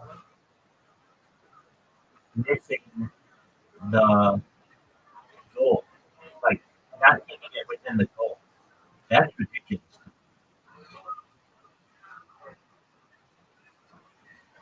Yeah, I mean, when you're in a shootout, when it's on the whole game, it's on the line, you don't want to miss.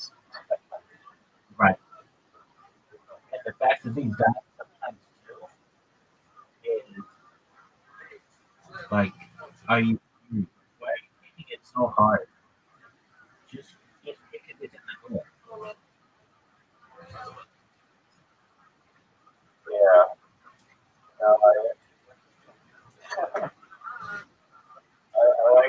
like the tactic where like the goalie is going to jump like randomly from like one side to the other side, and I like the tactic of just shoot it straight at like straight along the ground, basically, like in the middle, just like really fast, like the goalie just like jumps out of the way, like the side, and then just shoot it straight at him, and then you're good. Like we can't do that on every single time.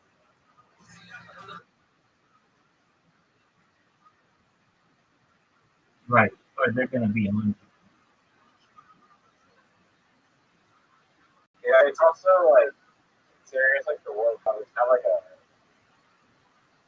key way to like man fans is like shoot out. I mean, you might as well just like flip a coin almost. But they are somewhat just kind of goofy. It's like, why do we even play that like that field? We're just gonna end up picking it up.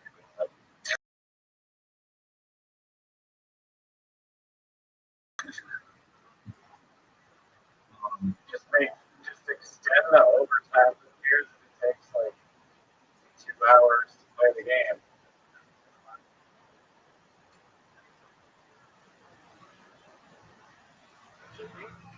It's a very good.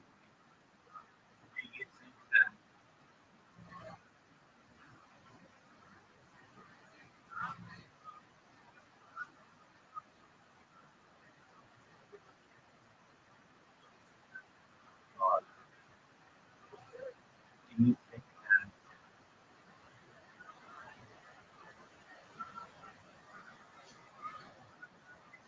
there's a better way to do it though? If you have a limited time, you can't just go unlimited amount.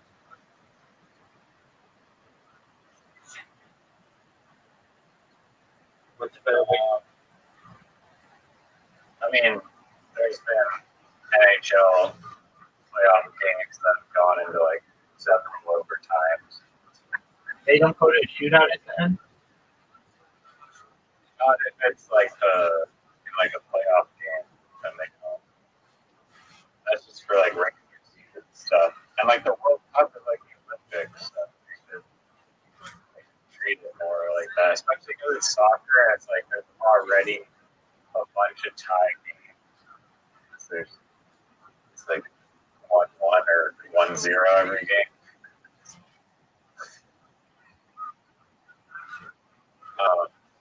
Okay, as a solution though, I mean, they also do this. NHL, they started like eventually because they're like, oh, this is a good way to do it. It's just like when you go to time instead of just making a shootout, which I think this is like way better. You just start subtracting players from the field. So like on hockey, it's like they used to do 5-on-5, 4-on-4, and then 3-on-3. And I've had it in some tournaments too, where they go 2-on-2, 2 and then one-on-one, like full ice, one-on-one. I think that is way more entertaining than really hockey, and it'll increase the chance of people scoring. That's a really So good they could do that just for the players. That's a really, but does that necessarily mean that?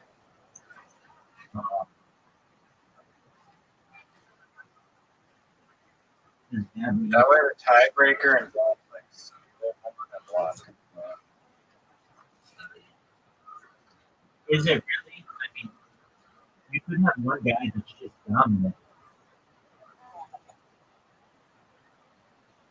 I mean, and they're the better team. No, that just means they have one better player. Plus, that one better player is better than the sum of their other team. But yeah, I mean, there's also like strategy, like the 1-on-5, 1-3-on-3, 2-on-2, 1-on-1 thing, because it's like you want to score as quickly as possible. Like you can't recycle the same players, so you have to bounce it and invest a little bit, and you save your like you want to save your best players for when it's ice, I guess, and not just waste your best players all at the start.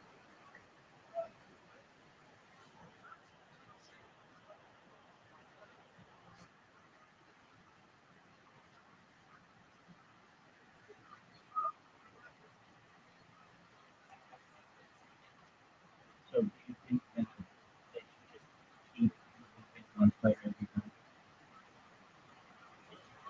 Yeah, That's the answer. would be a better way to do it.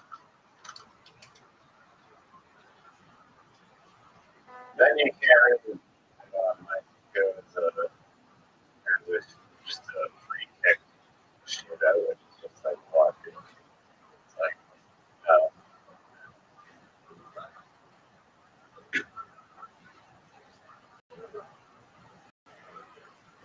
what's your OBS thing doing?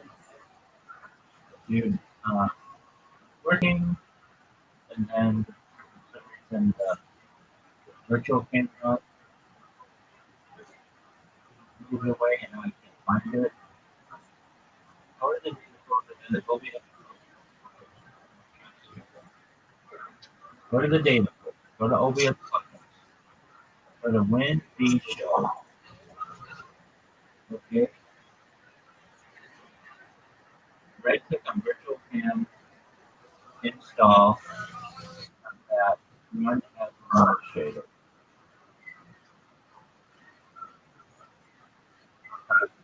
Oh, run as administrator.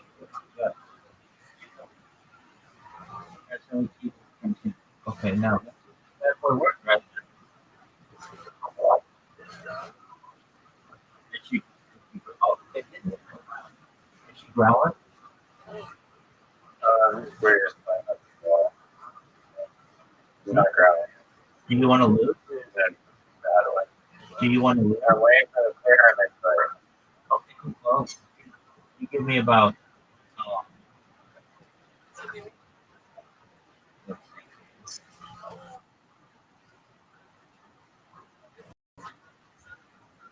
You get We also fixed the Scrabble game. okay. So it works. Yeah. What So was that it? that horrible variations of Scrabble where you just put stuff.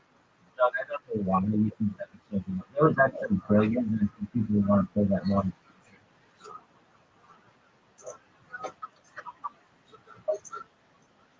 I had a dream yesterday.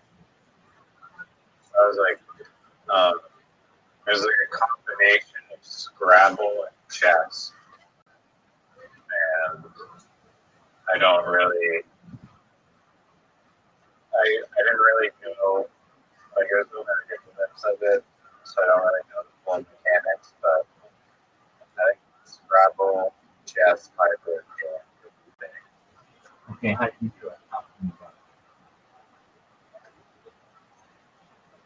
Well, like I just said, I really have no idea how the mechanics work. I'm just gonna ask AI how mechanics might work, but I don't know.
Learning.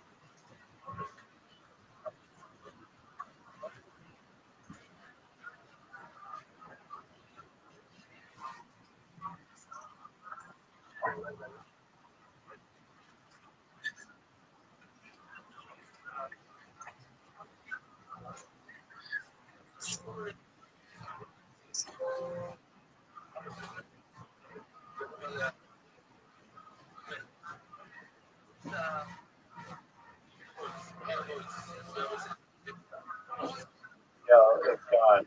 Ew. It's not there.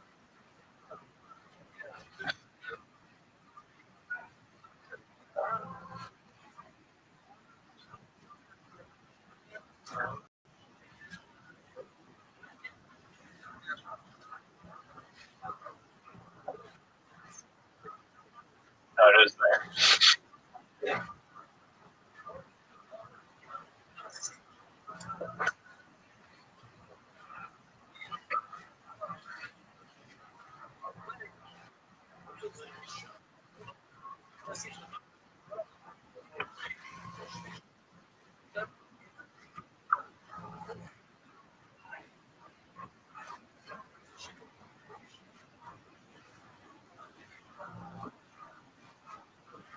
Ow.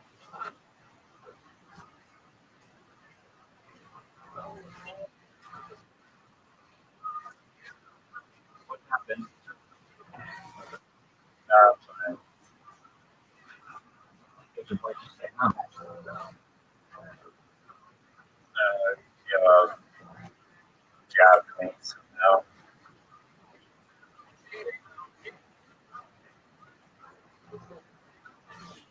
You Yeah, I'm, I'm fine. like to not know what? No, it's still my back. You know, when you can't. Yeah.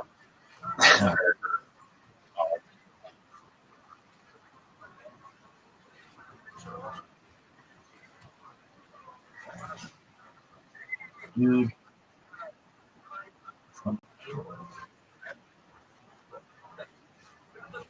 this is ridiculous. Why do you need this OBS? Because I use it for doing interviews. Okay.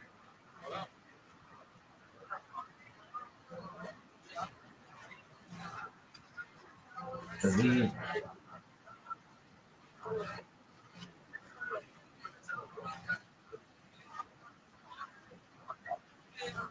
Okay.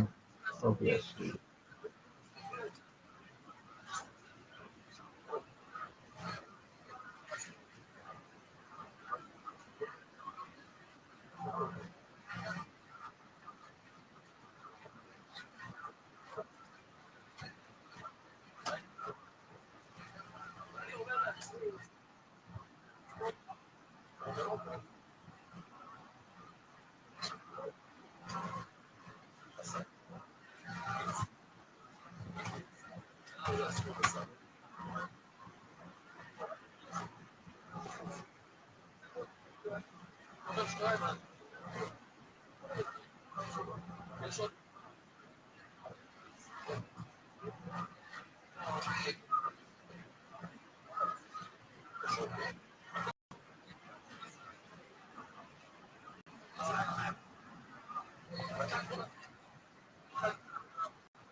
Do you ever notice, like, this is the thing with math, but with C, it's something, you'll uninstall it and it won't get rid of everything that was installed. You just randomly have these files on your computer for 5 years later. Yeah, there's no good way to like clone and files, enduring files. I mean, you should be able to and uninstall them, but that's not always what happens. It does make sense. And Mac, the file system on Mac is just like the organization of it. It's terrible.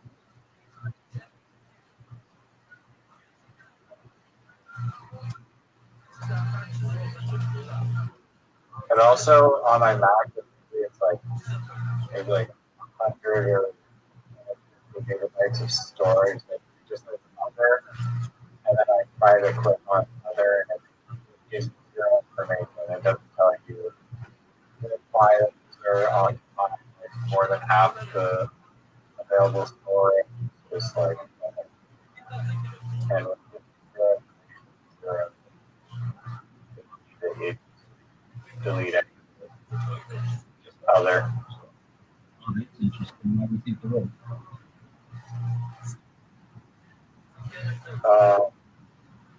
Probably just a bunch of VS Code crap. I also, because the file system is so terrible at searching and organizing, they're like it's hot. They're just buried somewhere that's just impossible to retrieve.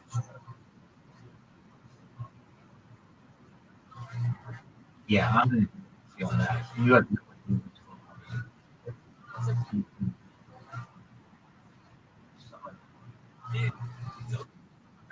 processes it.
You know, when uh,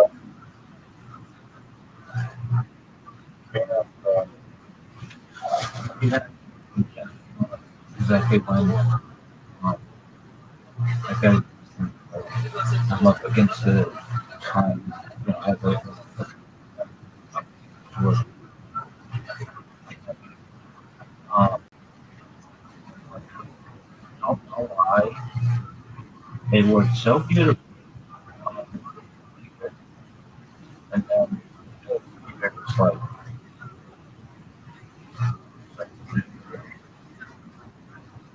never used it before. So I'm going to restart the computer. I'm thinking perhaps use it. Don't.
Right. Watch your watch your play.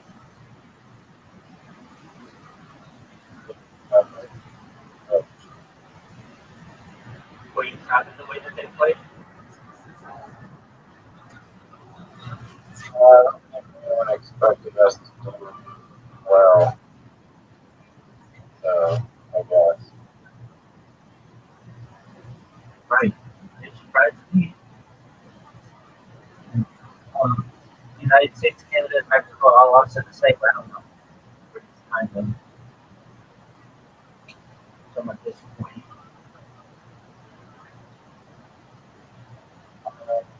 Yeah, Mexico apparently like the police even were like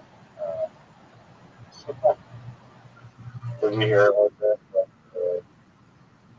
the police were like fighting for people and the police were like rushing off a bunch of fireworks at the at like the fire line at the school. One of the teams. So, I can see that happening. Um, police religion. like fire uh,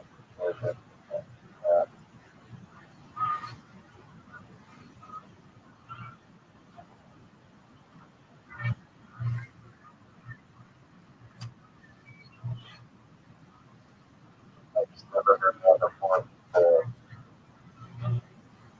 like bring up there. So,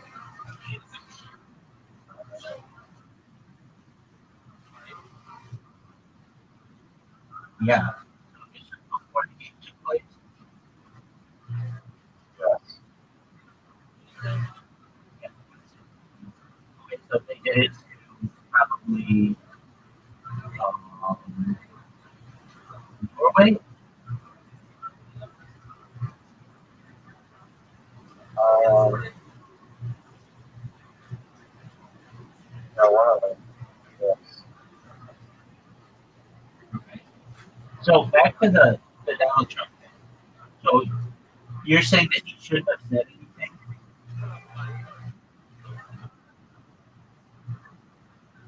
Um, yeah, probably not. Okay.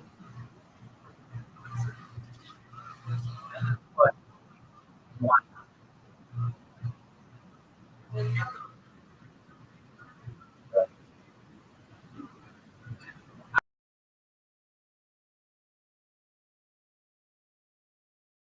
not? Cheating. Okay. Well, isn't there an argument to be made that Belgium people for anywhere, like by their guys saying that we shouldn't have advocated for that, they're getting an advantage?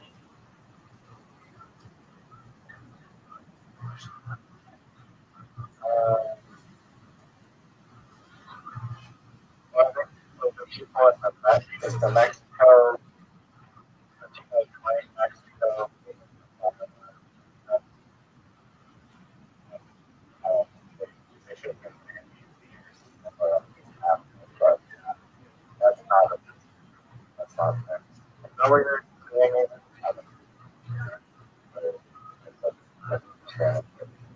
No, I'm saying that anybody should be able to say what they want. It's up to FIFA to make the final determination.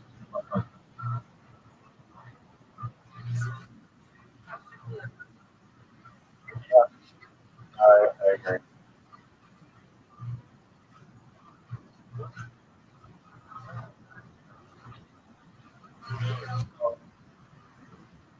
Like they could have asked for anything if they wanted, but it's up to FIFA to make the.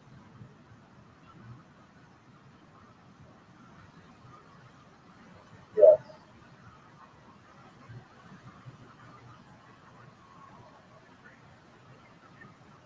Okay, so we're in agreement. Yeah. Okay, so then you're saying that Donald Trump should have been in. Yeah. Okay, I'm in agreement. Yeah. if they even be inappropriate. Or, you can say whatever you want. I just don't feel like they have to listen to them. All right. So with that said, who's going to win?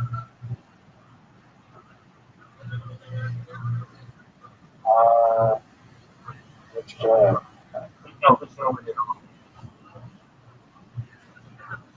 I don't know. I hope our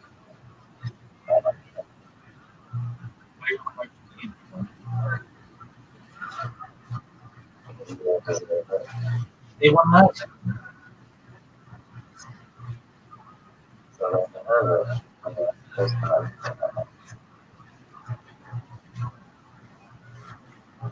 I deserve it. That is, they have to deserve it this time.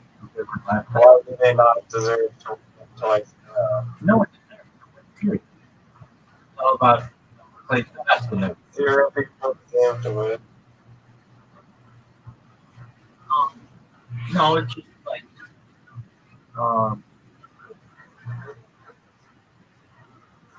it's nice to spread it around.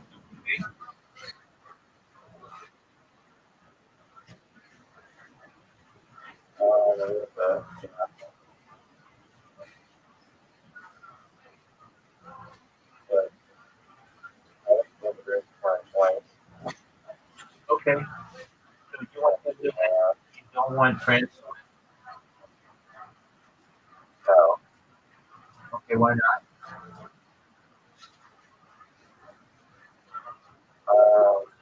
Which was that? Oh, you think they're too good? Yeah.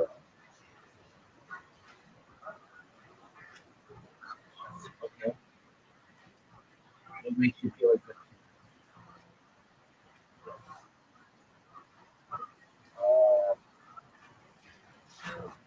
I don't know if that's talking, but pay for the best player. You can't really do that. Though. There could be one in your No, they don't. That's not true. They can't. I was like, why doesn't Brazil have a good soccer team? As the best juniors that are like 17 or like stuff, and then bring them to like college girls, and they don't have to play against the country. Okay, so you're saying you think it's that way?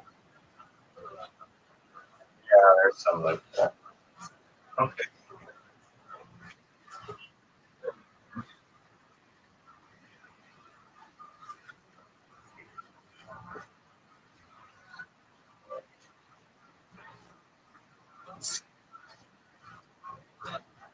All right. They send you a Karen invite. Okay, this will work.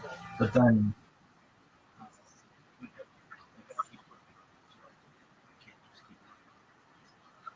What do you actually need? It like when I'm in the interview, it makes it look like I'm in a spaceship, and it looks cool. I see. And then, What's wrong with your regular basketball? yeah, I mean, I'm gonna 250,000 people can see it if I get to it full. But I also have a thing in the background that says where you can find all that stuff. So it's like a constant advertisement. Sorry, what does it say? It's like where you can find my Discord and all my social media. Nice. Link free. Yeah. You have an invite, and everybody's waiting. Sorry, one sec. Do you see that thing next to my name? It's like that thing that looks like a vagina, the like conch shell or whatever. I've seen that for like just every day for the last 6 months. I never would be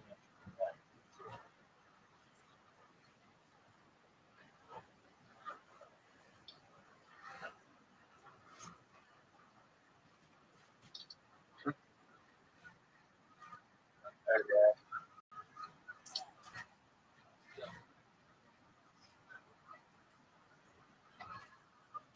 How many warm-up games do you need?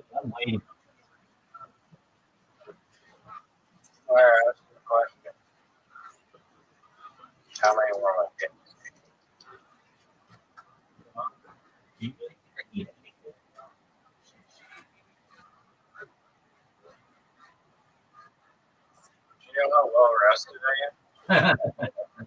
Oh, that's fucking amazing. By the way, how did your stomach get like infected? Yellow stripe. Oh.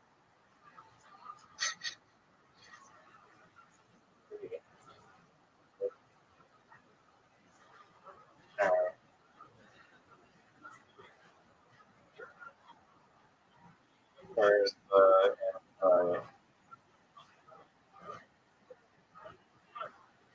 I don't see it. But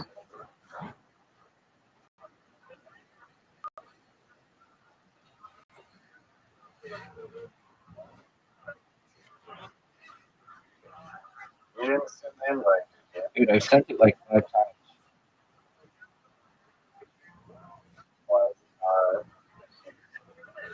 You're still not getting it? No. Check on your main page. I'm on the page.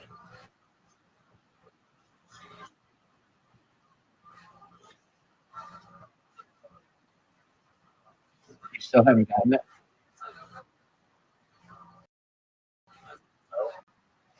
Okay. To the right.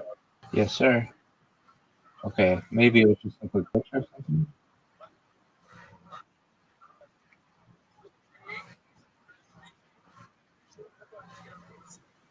Are you getting it now? There it is. It must have just been a glitch with the game. Look at what an advantage you have. How is it? No. You got the black ones. They're all on the corners. The white ones all day. Dog, you got the black ones. They're all on the corners. It's an obvious advantage. I know it's advantage.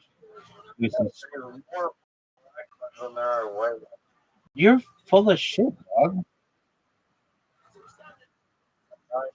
I'm not kidding.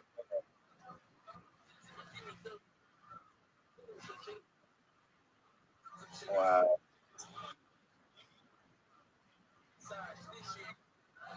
What do you think of the GTA 6 price? I think it's totally fine. It's actually less with inflation than all the other ones. So, like the most expensive one would have been Grand Theft Auto 3, which is an equivalent of $90 to me. And it was worth every penny of it. And they haven't done a rise in the average cost of a game in like 15 years. Like it's been a long time. But they have subsidized that with microtransactions, which I get. But it's just like back when I would buy games, they were $50 each. And they're like still basically like $50 each, even though inflation has doubled them. Look at this shot. Oh, dude, where's your boy William Montgomery? Warming.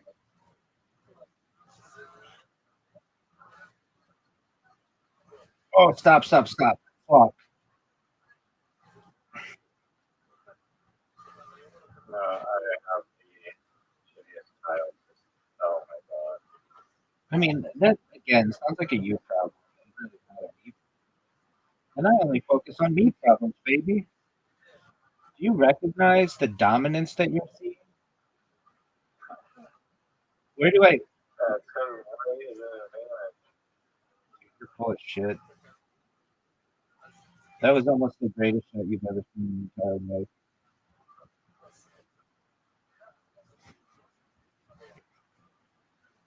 I would love to see like really professional players play this, even on like an app, to see if they um,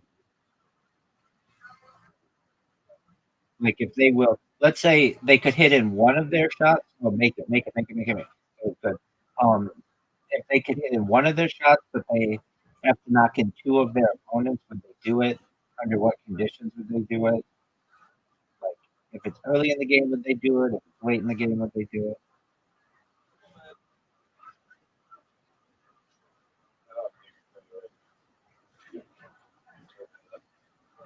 I don't know. You don't think they would knock in? Maybe. Maybe I think feel like that's too much for they could just look after take a bunch. Get it.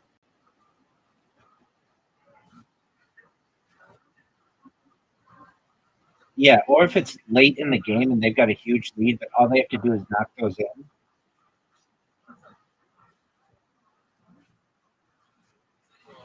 Folks, if I don't make this though, you've got like some easy shots. You know, that's not ready for the. Well, now it is. Okay. What one is?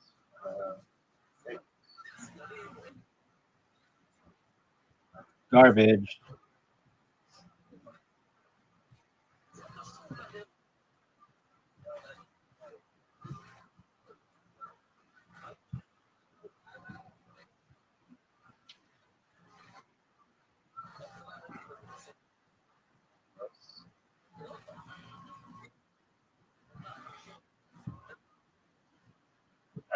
It's doable.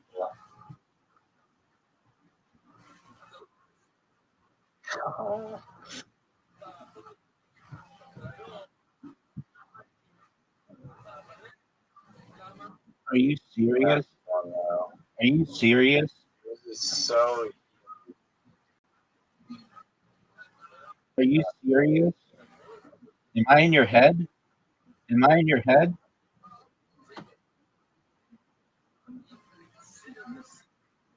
No. I don't know. I don't know what use that one. All I know is you better make a move. Your time is running out, son. I don't know. I don't know why you would do that.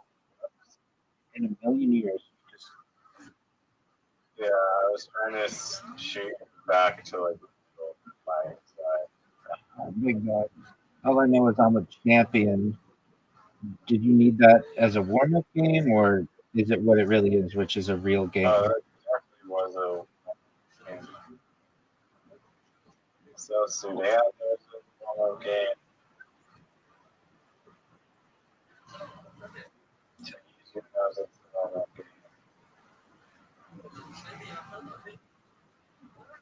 Ivory Coast didn't know it was a warm-up game. I don't know why you're so afraid to just play. I'm not afraid. I just like to see what you do. You're afraid. No, not at all. Definitely afraid. Not at all. What do I do here?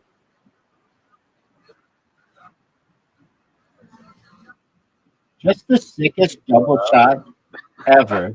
Been incredibly lucky. Oh, but then incredibly unfortunate there. That was garbage, dog. I never see these shots where like I do these shots all the time. Right? It's mine, and I never do that. Because I don't have to win. That's garbage. That was really bad. Guys, that was one of the worst shots I've ever seen. Get I don't it. even do those shots. Get it, dog. I've never seen you do one. I've never.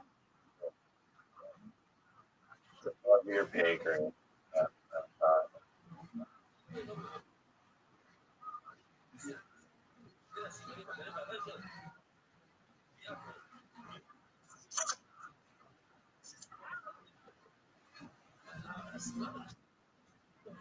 Are you seeing this dominance?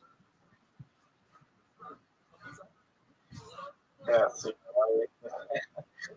there's way less white. Dog, I don't even have like, what do I do? Oh, you're like, oh, you never hit my ball to hit the ball in the Karaman or whatever. Some kind of bullshit thing. Yeah, well, because that's why. That's why I don't, because then it spreads yours out to make them really easy to make. And you just fuck up royally.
One of the worst shots I've ever had the opportunity to witness.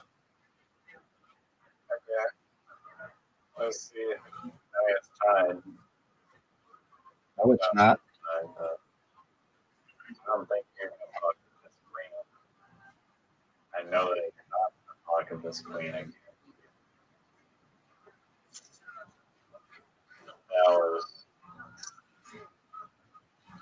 The sickest fucking win you have ever seen, son. The sickest fucking win you've ever seen, son. You're not even a challenge.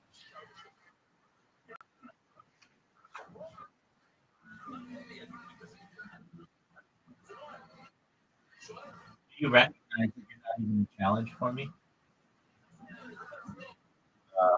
I wasn't even trying. Do you recognize that you're not even a challenge? I don't know. No. Do you know what a challenge is? I'm pretty sure. And do you recognize that you're not a challenge for me?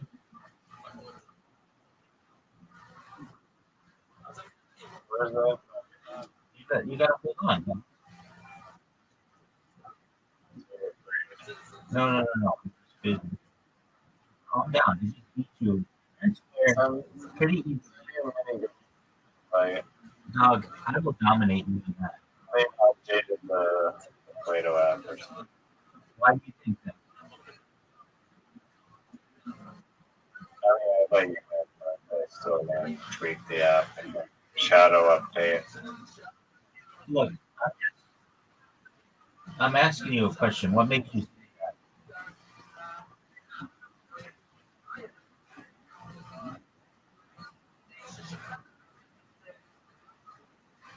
I asked you a question. I'm just waiting. I'm awaiting an answer. The calibration was a little off. You say that.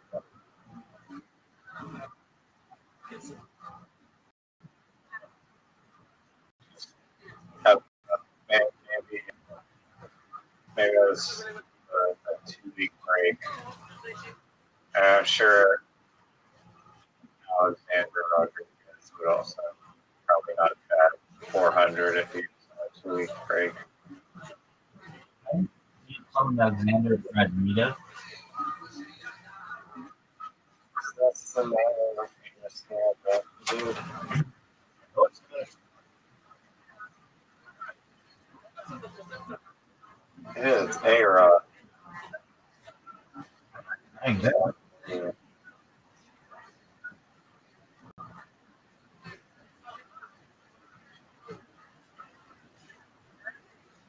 He played for a lot of teams. Why wouldn't you call him Alex Rodriguez, which is what everybody calls him? I mean, his full legal name is Alexander. I didn't know we were getting into that. I'm awaiting your acceptance. Are you going to accept I it? feel bad for you. I feel bad for you. That's feeling. You got spanked in Carom with one of the. Oh, Do you recognize you got? I had one of the greatest endings to a game that you've ever seen.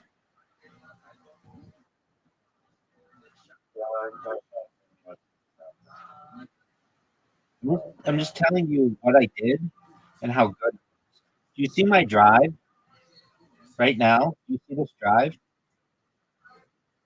that wasn't impressive or good. Yeah.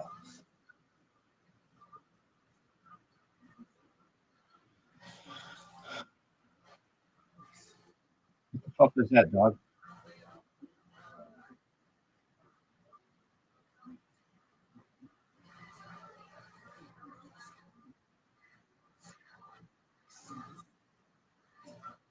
You have to make this. No, I don't. Oh, What makes you say I have to make it? if you wanted to win. You still could have missed your shot.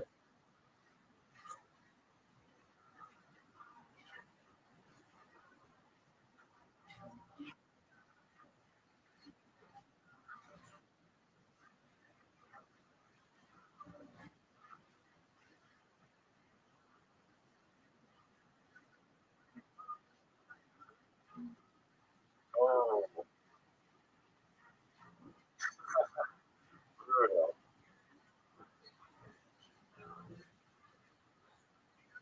That was a good move.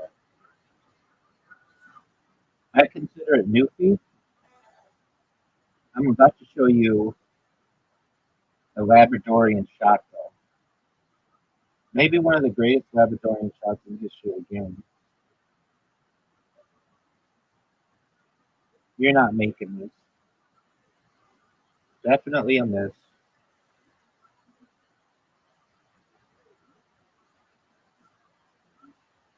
Just absolute perfection. You're witnessing absolute perfection. Yeah, it's better on this game. Yeah, that's bullshit.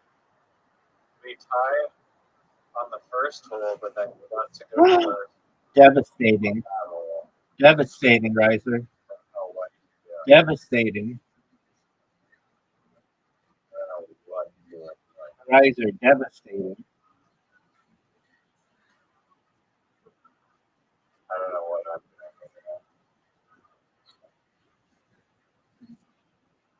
doing. Devastating. Devastating, Riser. What the fuck was that, dude? You're sure you did it way. Look how good a shot this is, Riser. Do you recognize this? Do you recognize how my ball is in a perfect position?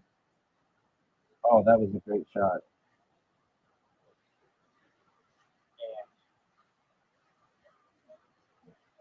Stop, stop, stop, stop, stop. Garbage. Garbage. Oh, Terrible shot.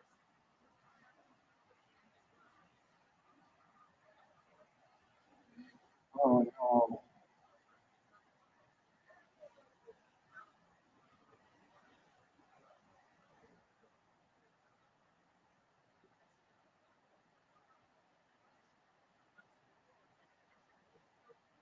We were playing neck and neck. anyway, you should have let me go first on that hole. That was BS. Why? How come when I tie, you get to go first, and so when I tie you, it doesn't flop. This hole's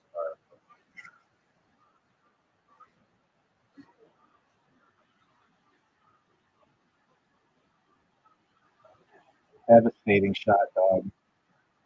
great. Oh,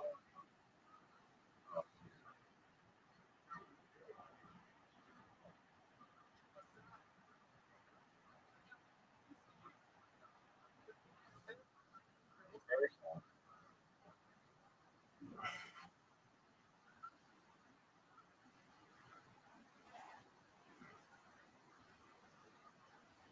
What? Oh, what a goofy. What a goofy shot.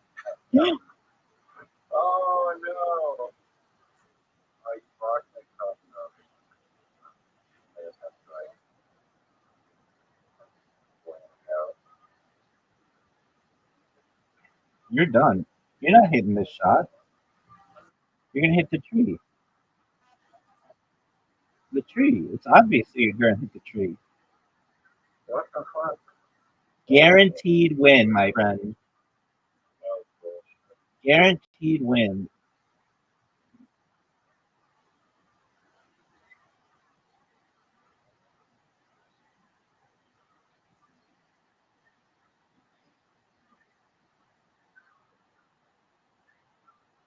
Are you seeing this?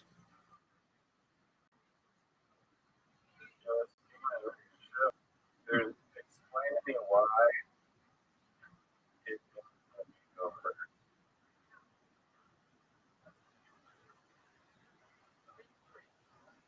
I'll wait.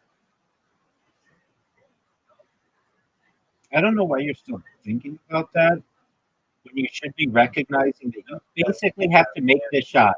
You basically have to make this shot. It's over. No, it's over. You're done. You're done. Brendan Schaub would say you're done. Brian Callen would say you're done. Inigo Montoya would say you're done. We hit some cowardly baby. It's over. Roger, you've lost 3 games in a row.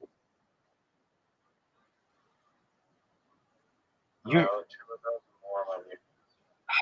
I mean, I'm just dominant. I think you recognize that. That I'm just dominant. Let him go first. No, I mean maybe if he was a break. Oh, that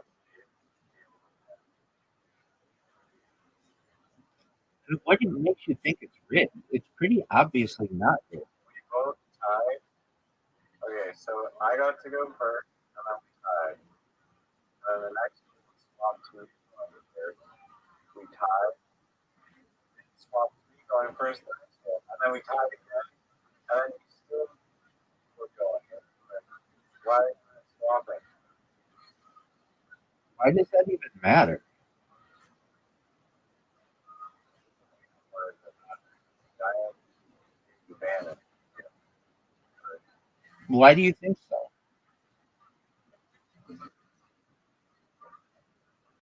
Why aren't you trying to play this hole? Why aren't you trying to play this hole? Why are you trying to play this whole?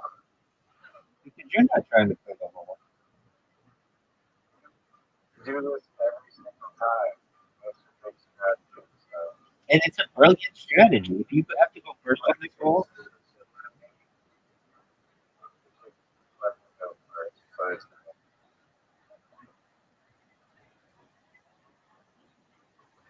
probably answering this on dude, it is your advantage to go first on neither of. It's not your advantage to go first on either of these holes. This is a free win for you on this hole.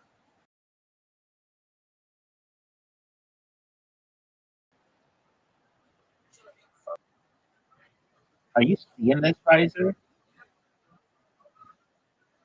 No way you make this. No way. He's taking an L, folks. Riser is officially taking an L. This is like the time he lost 13 games in a row, and everybody knows it. 13 games in a row. It was ridiculous. And they weren't even ties, they were straight up wins.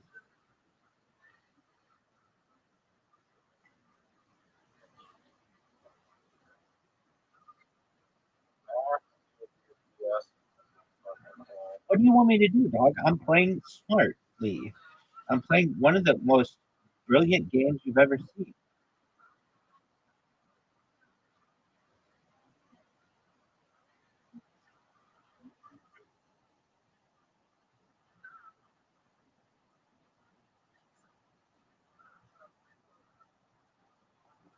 This is brilliance. You're witnessing brilliance, Riser. Frankly, you're. It's. I think you should feel fortunate that you're even getting a chance to witness what I'm doing.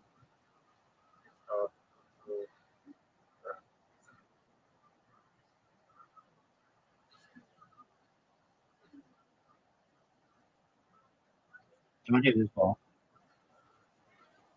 Are you seeing this? Hit it off the chicken, hit the barn, and then you can stop making score.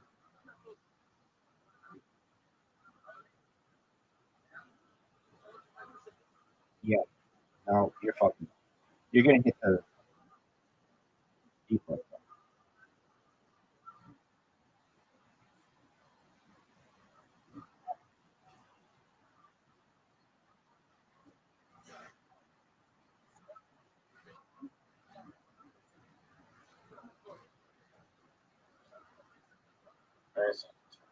holes. Got another hole. That's bullshit. Okay. Wow. Course. So forget. Great. Great. Love this game. That's what, 3 games in a row? I've won 4 games in a row. The zero game. That game didn't count at all.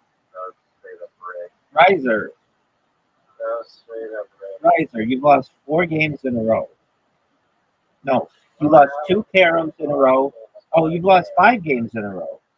I think 5 games. You In a row. have like five final bullshit holes that don't participate in.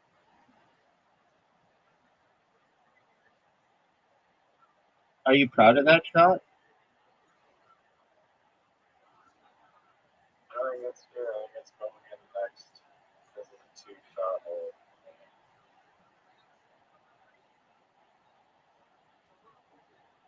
Oh, fuck. My ball. Thank you.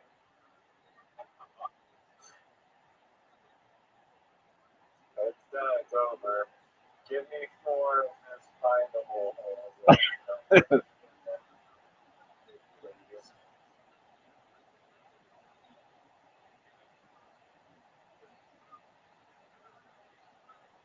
That's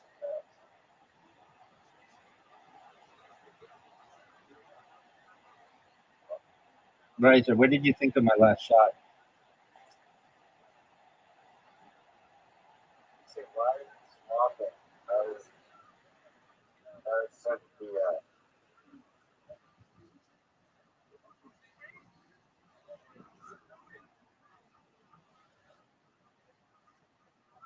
You need one of the best shots ever here, and you had an amazing shot. But frankly, I don't think it's good enough to keep up with this shot. Do you recognize how good that shot was?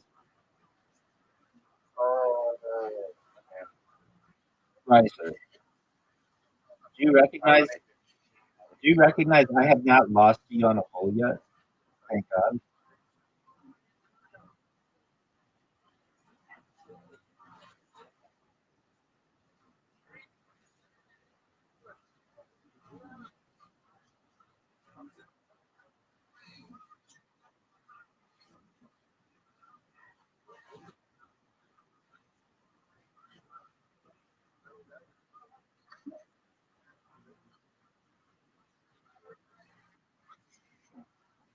Did you know Bonnie Tyler passed away?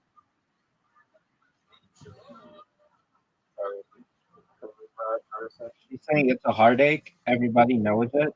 Everybody's awaiting you. Bonnie Tyler's awaiting you.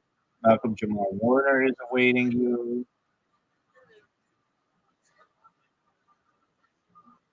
Stop right there, right there.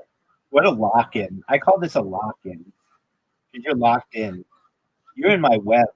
I'm a fucking spider, and you're in my web. Look at this move. Stay right there. Stay right there. wow.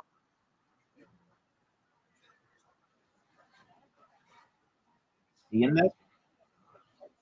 Riser, are you seeing this? That's not a good shot. That's not a good shot. That's bad, actually. It's really bad. Oh, that's what you wanted to do? You think that's a good shot? Dog. Look at this play. So remember I was saying how really good players will play? I'm showing it to you right Yeah, what is this bullshit now. Oh, It is absolute dog. Dog. 6-shot hole. Are you seeing this though?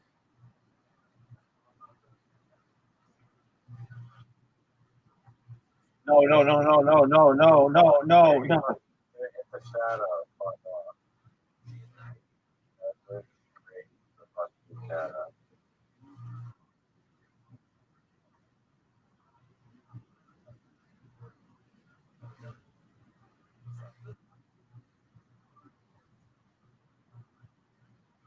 Do you see that your ball is literally as far away from the hole as it possibly could be right now?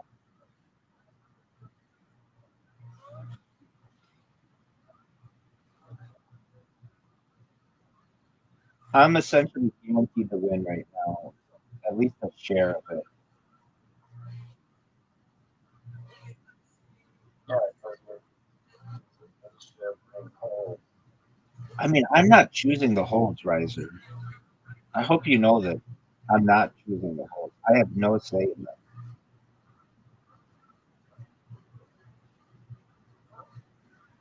You are choosing. Would you choose to play any differently than how I'm choosing to play? Would you choose Yeah, I to wouldn't play like I don't play like a coward. I'm afraid to play like an absolute Riser, I'm not coward. afraid of Find anything. out what the goals. Riser, I'm not afraid I of don't need to anything. do that. But it's more like you're off. I mean, you can't even get through the first grade. You really have no idea what you're doing.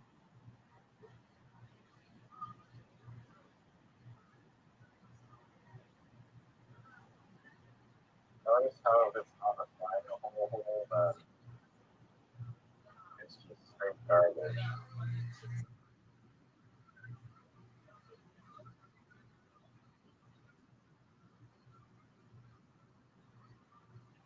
You need to get this shot. Yeah.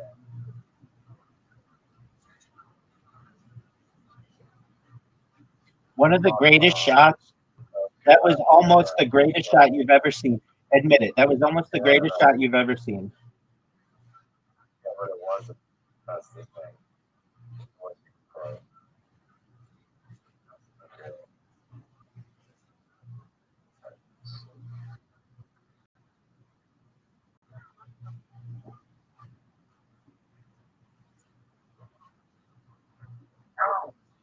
Riser, that was devastating.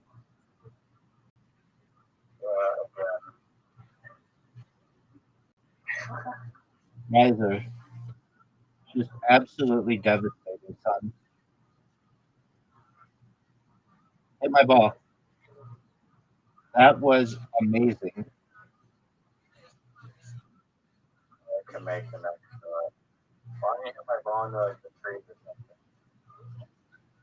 Fuck off. Riser, what'd you think of my shot? That was such Riser, what'd you think of my shot? unbelievable shot. Riser. Oh, wow. And that wins it for us. Folks, you are in the presence of greatness. You recognize this. I was not feeling Riser, do you recognize the presence of greatness? Riser, Riser, I'm in the presence of Riser. You're in the presence of greatness. Riser, you are in the presence of I don't greatness. need to be a chicken. I don't need to be a chicken. I need to so that it always makes me go for it. I don't need to do that.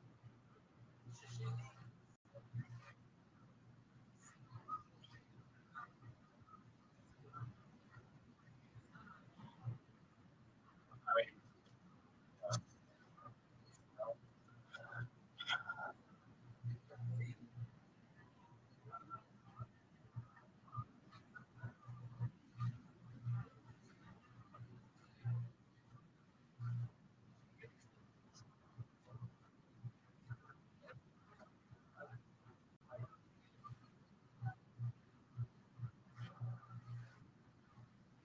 Very good.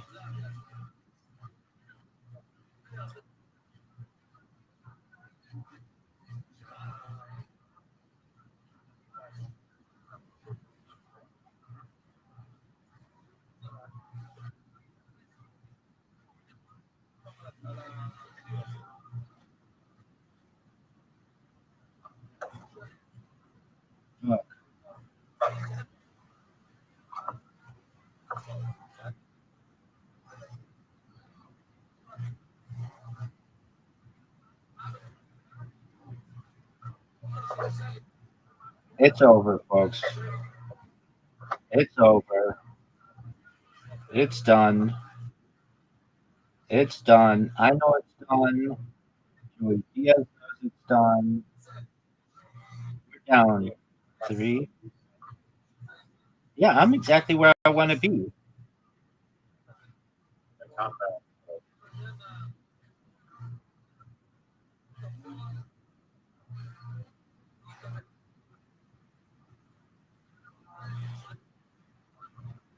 Come on, You're baby. ahead by 2 points. You have 1 shot. That's okay. You get 3 points.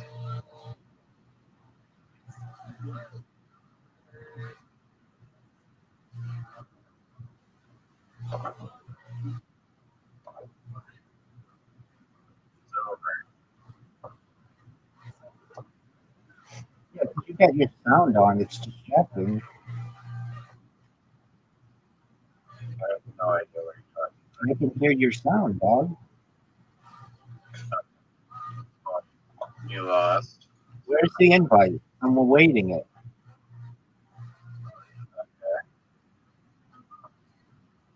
Okay.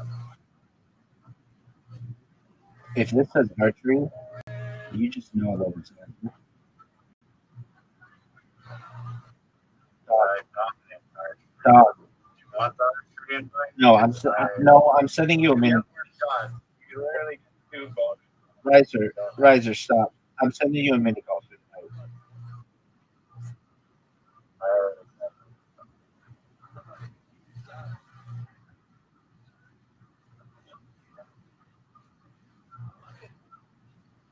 Oh, what's the advantage? How is this most advantage? That's not a thing. That's like oyster. That's like oyster thickness. Clamps. Riser, do you recognize that was not a good shot? Doesn't matter. I'll stay. Riser, do you see where my ball is? Do you see where your ball is? Your ball's so far back.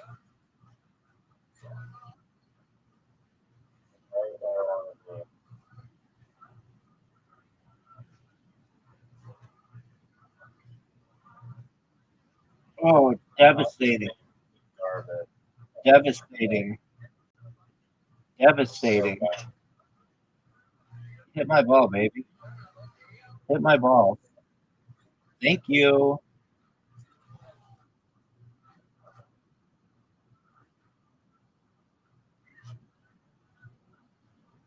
Oh. Doing. Maybe a gift.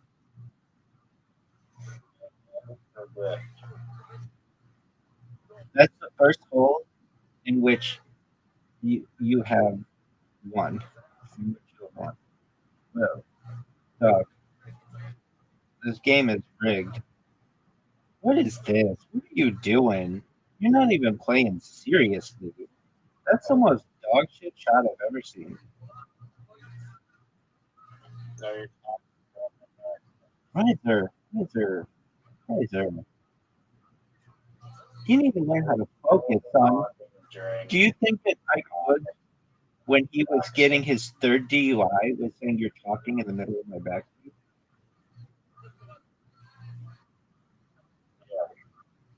I do. That was the worst shot I've ever seen. This whole sucks. This whole I find that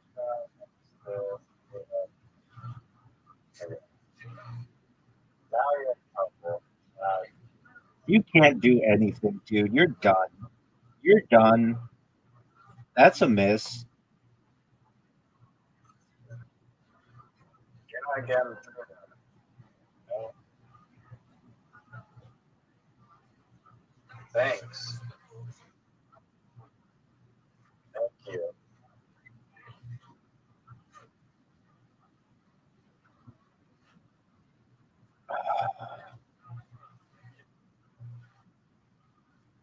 Are you? Oh yeah, you are. So one. Let's see. Watch it swap. It's not going to.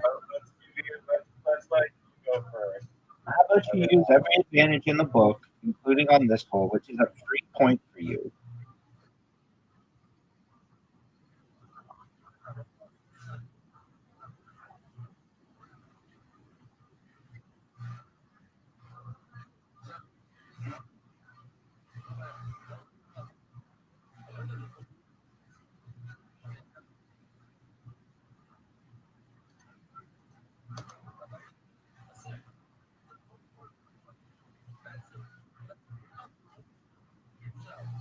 Fuck.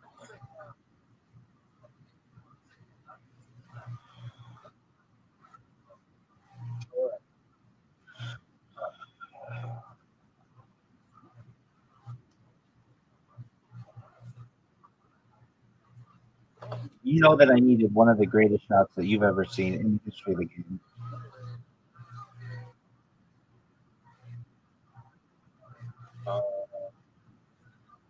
If you can reliably do this hole,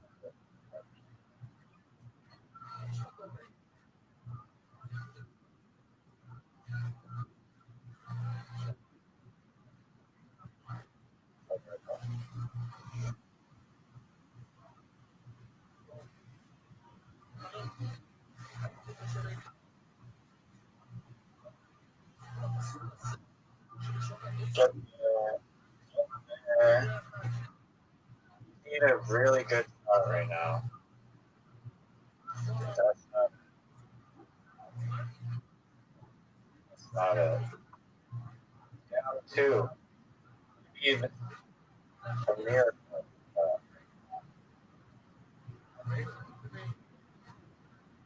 Down two.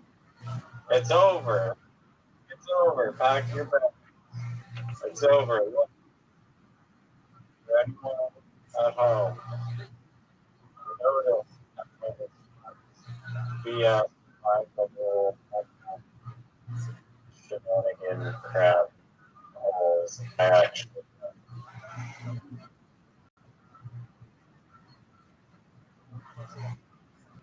Silence from the rabbi. Just shame and silence.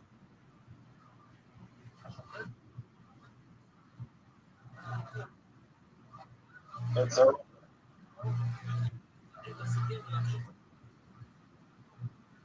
It's over. Down by. What's your have enough hole holes?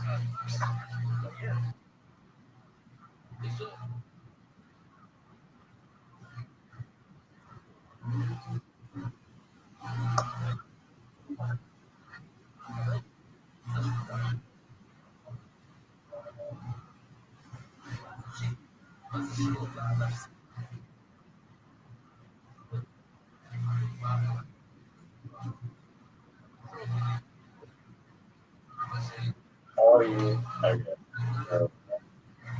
Am I on white?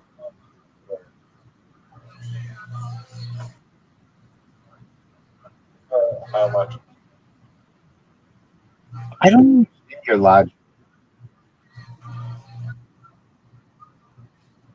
Well, you have to break. Something on my end.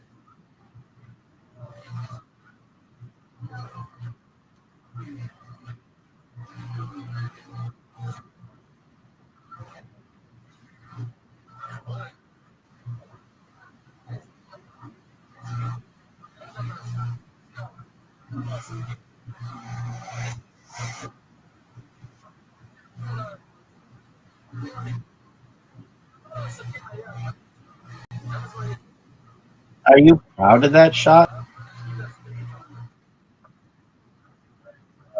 Riser, So proud I just. Riser, you gave me two So easy proud shots. I just hugged disrespect. And you know I like to do my disrespect. I don't go 1 for 9 on disrespect. You didn't call it, son. I just told you. Dog, I don't even know what you're saying. Just told you. I think you should speak English. You just got disrespect.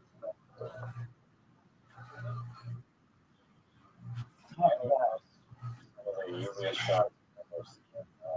Right, are you gonna go? I played a You've lost more than you won. I don't think that's true. Against me, it is. I don't think that's true either. It most certainly is. How many Karen games have you won in the last 2 weeks against me? I'll wait. Right, so I'm going to ask this question again. How many Karen games have you won against me in the last 2 weeks? I'll wait. Played you in the last 2 weeks. We played 2 games earlier today, and you lost.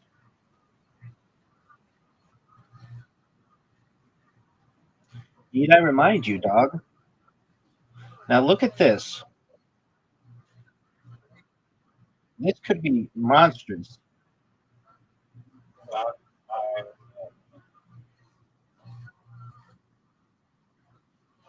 What are you gonna do now? What are you gonna do with that? Did you not see what I just did with it, son?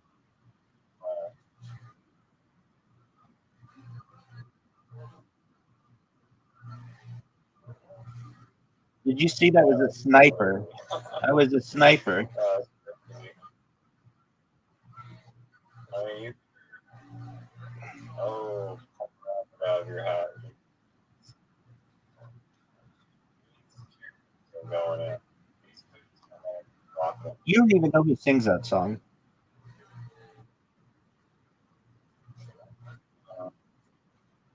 I do. No, you don't.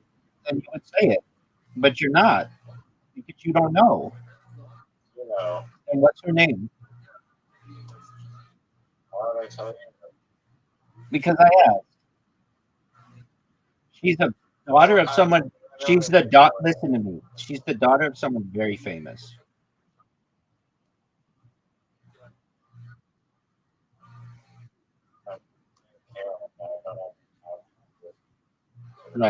Riser.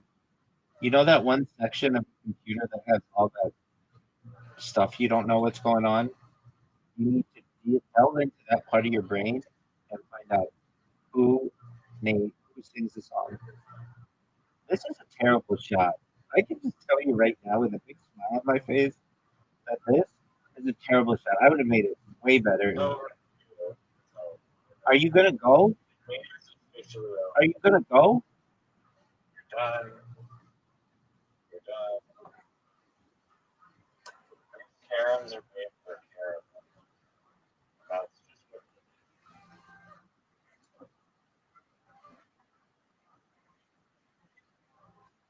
you lost.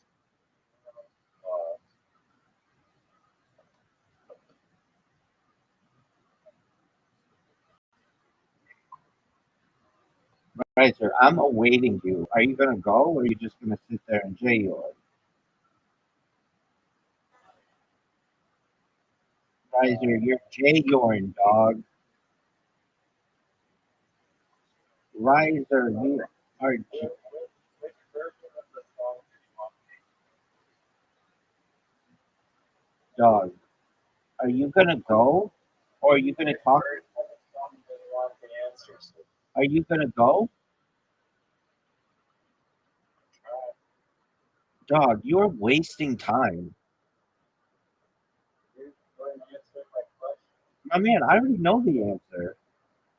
No, I asked which version of the song. The original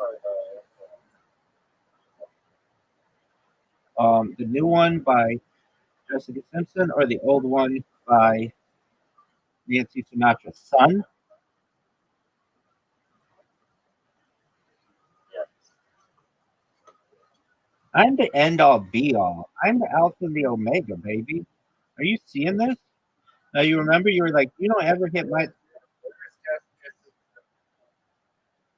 oh fuck. Just it's in I want to say, do I have to know the city? Okay. That's a good point. I could just say Earth. I want to say she's from the state of Texas, and um, gonna have to be probably Albaline. But she ended up moving from there. So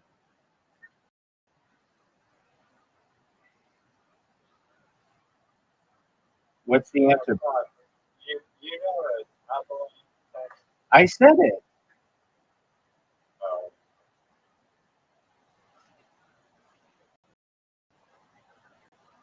so what is this thing about Aaron? Dude, I would have made all of them by now. But you're taking forever. Look at you. Watch this. I'm gonna use your ball to hit my ball in. Or my count or whatever. What is this arrangement, dog?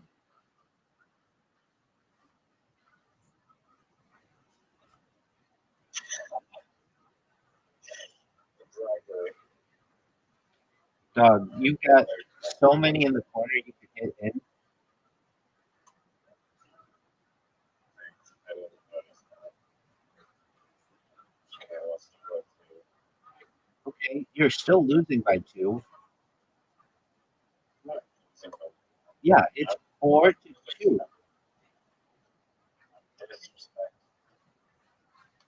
You just don't like that I used the queen at the end to my advantage. It has nothing to do with disrespect.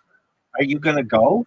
That's my question for you. You're over here trying to figure out where Abilene, Texas is and who Jessica Simpson's birth parents are and who is Nancy Sinatra's father. I'll wait.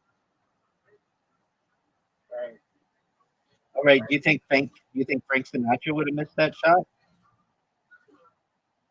I think Frank appreciate talking on his thing. He didn't play the trumpet, dog,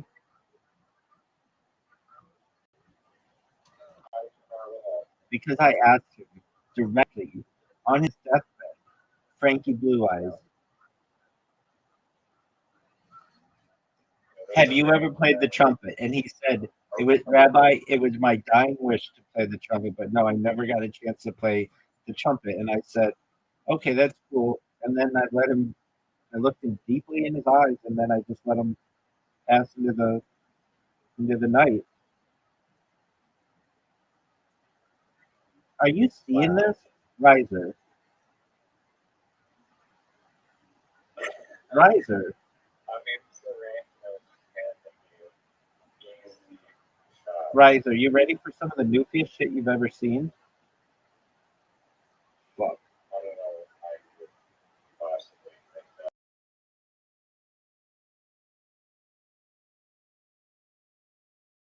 That's a good shot.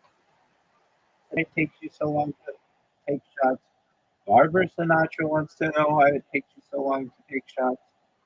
That was really bad. That was really bad. I was calculating. You've got all your fucking things. Completely calculated. What are you gonna do now? What are you gonna do now? You're gonna get an easy win? That's your strategy?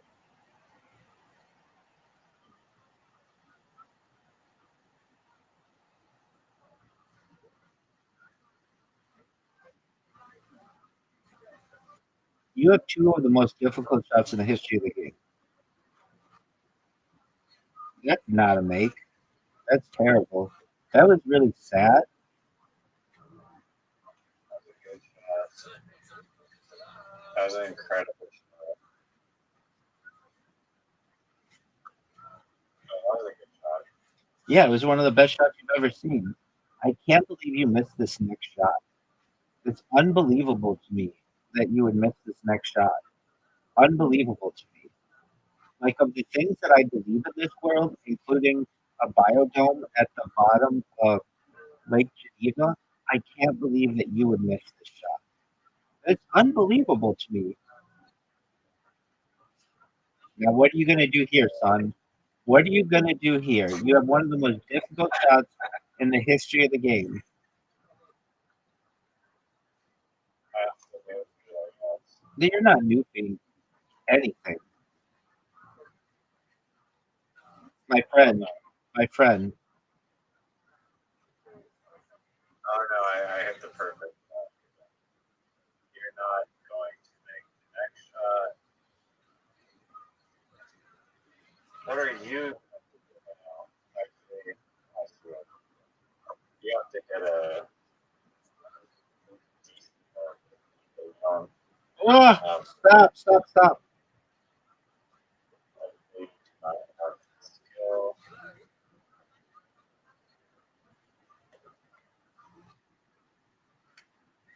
Oh, oh, two in a row. You know, Skill, perform,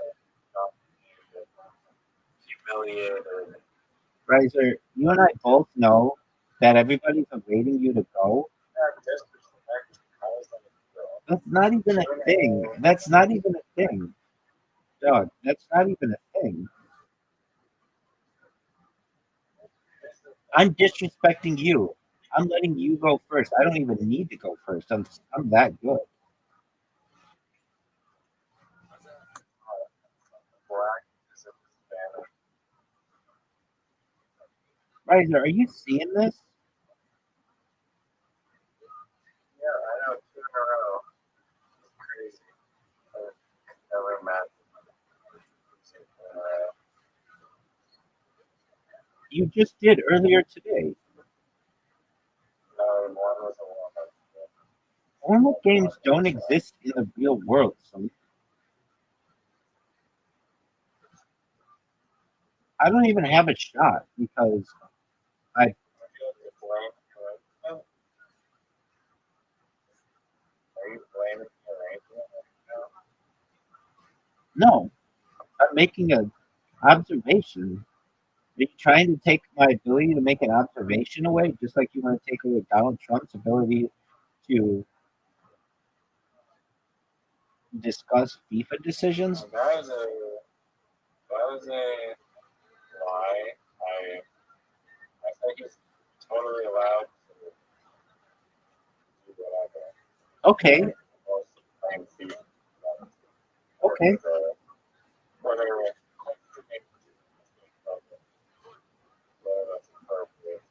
Right. This is one of the worst shots I've ever seen.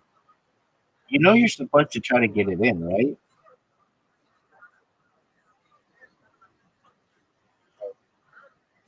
you record your disrespect for one of those outside of the Riser, did you just see that move? that was I'm sure that was totally intentional. Riser, are you seeing this? Where are you gonna take that?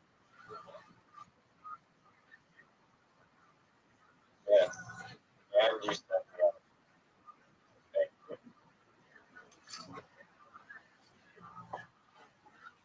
Are you proud of that shot? Riser, are you proud of that shot? No, I'm not.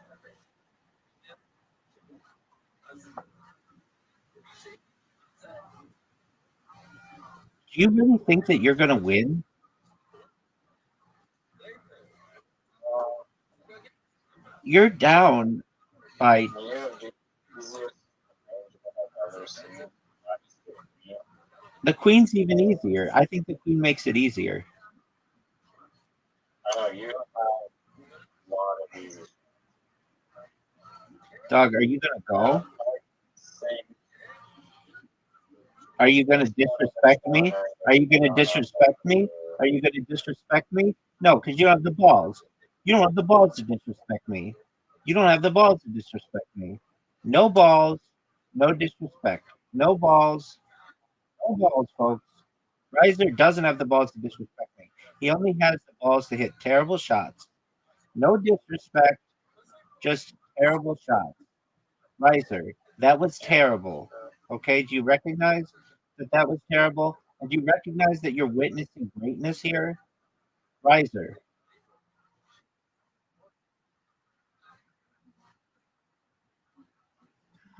devastation. Wow. Choke.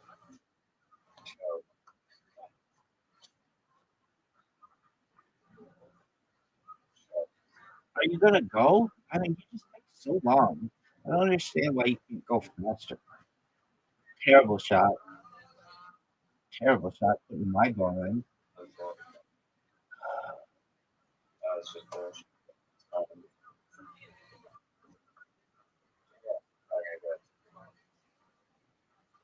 good. You think you're gonna make this shot? The angles are not with you, my friend. The angles are not with you. That's terrible. That's pink. What are you doing? What are you even doing, dude? What are you I even don't know. doing? I should get there. Are you seeing this? Of that. Riser, are you seeing this? I mean, I gave you the win. You kept talking. Riser, I'm the champion.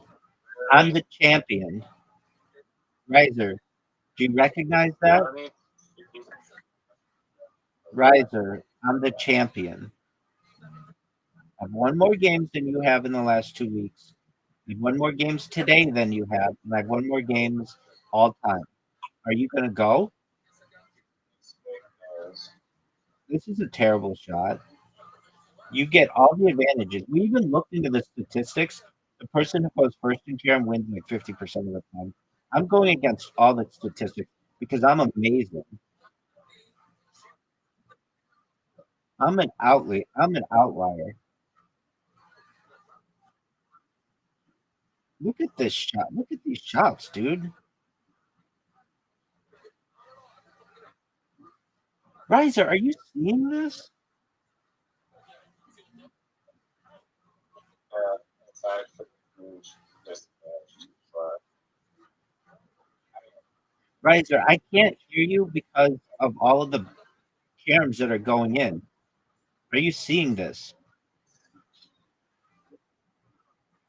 I mean, finally, I had to like maybe not make one on purpose because I had just made 4 in a row. That's ridiculous. That's a terrible shot. Awful. You had to get fortunate on that one, dog. One of the greatest, most fortunate moves ever. I mean,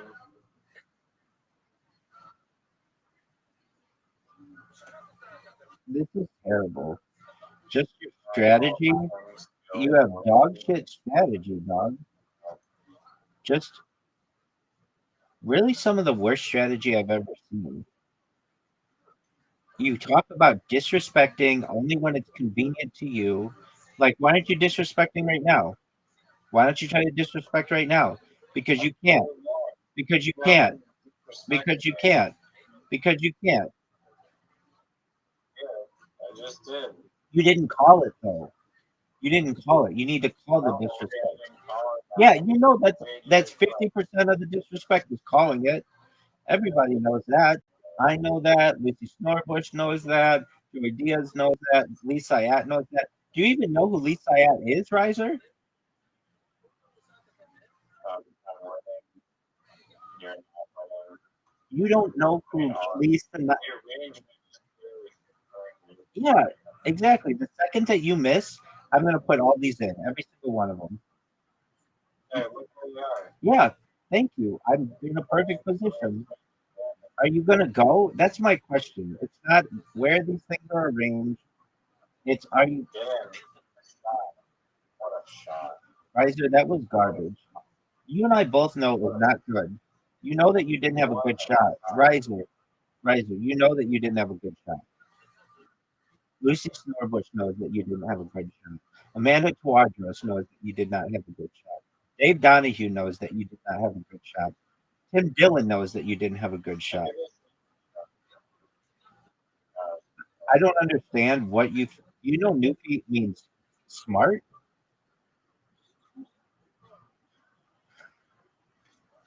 Whatever. I went on a roll there.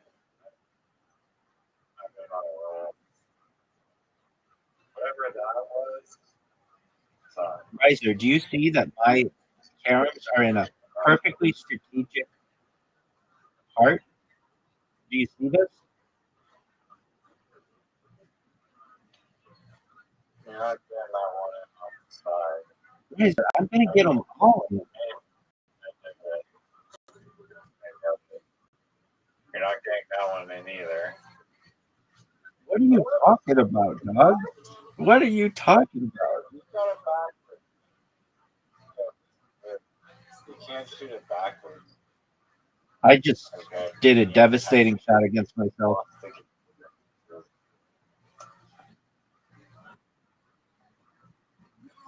Devastating. Riser.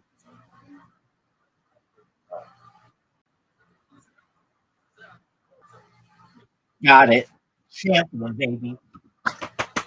You recognize that you are in the presence of greatness? Do you recognize that?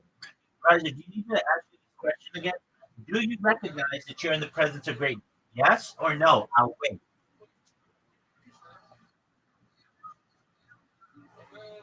Raja, you are devastated. Tears pouring down your cheeks. Do you know that I'm the best?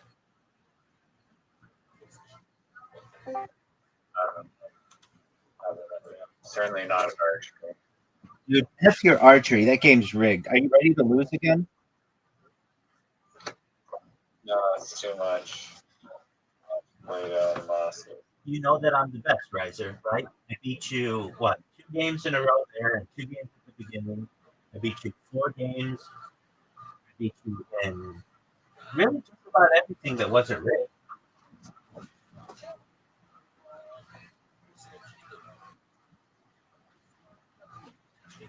Sure. Thank you. Riser, do you think I'm the best person ever at that game? Okay, no. Basketball, no. And archery, no. Literally, no. The answer is no. Riser, you know I'm better than you. No, but not Scrabble. Doug, I'm better at all of it than you. And you just admitted that I'm better than you at literati? That was very kind of you. Yeah, all you can, but like, there's no literati world championship. How do you know? Because there's no. How do you know? Because I know. Have you ever known anybody who's Ghanese? I know that there's no literati championship. Did you know that I know a lot of people from Ghana?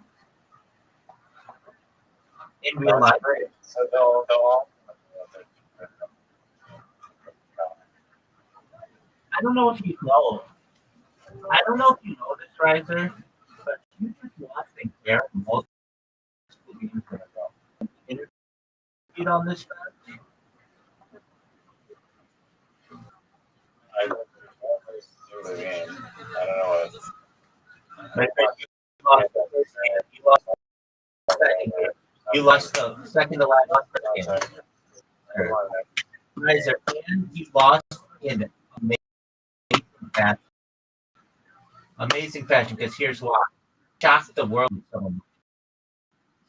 People couldn't get how amazing. Do you recognize that? Do you recognize how dominant I was in mini golf?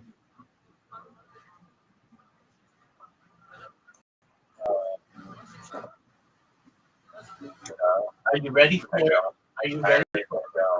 Are you ready for a fire and kid up? No. Okay. I mean, that one. What do you think happened to? Wait, Montgomery.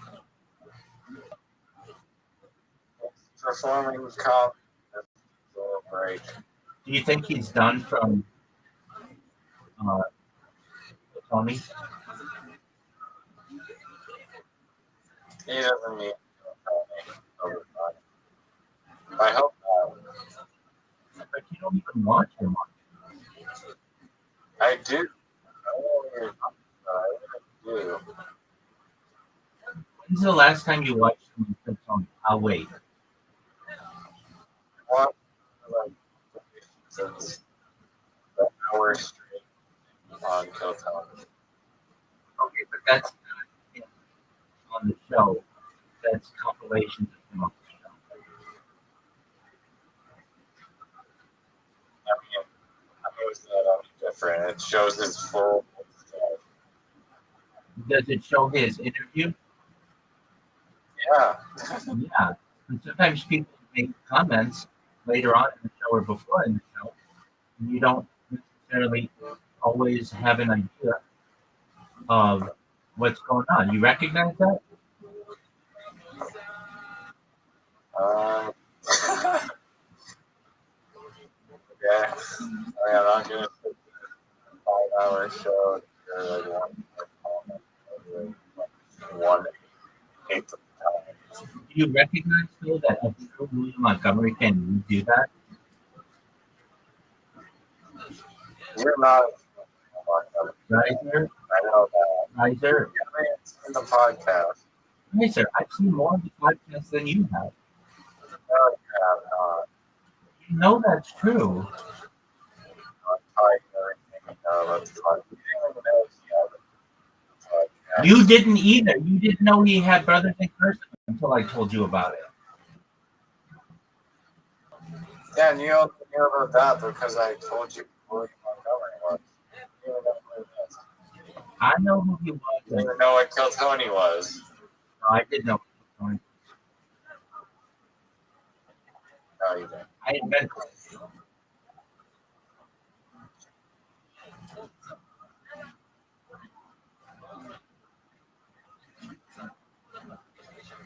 So when you said William Montgomery would be back within a month? What happened to that? I don't think it's much. It's been over a month, dog. I don't know about that. Dog. Yeah, it said it's been over a month.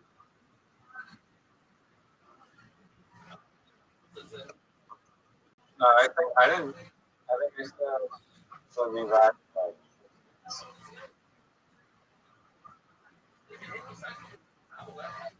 You said he would be back within a month. I said I hope.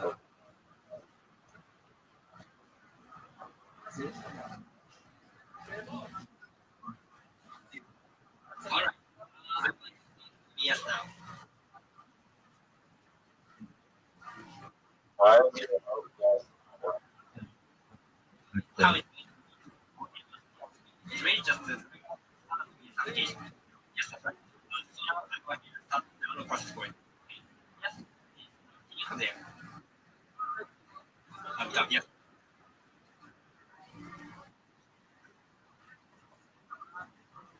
Do you think I'm the greatest piano player you've ever played?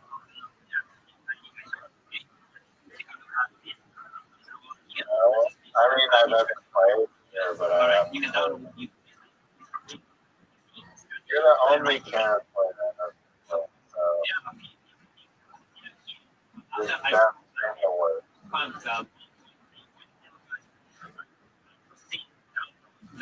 I think I'm the best you've ever played. You're the only person I've ever played.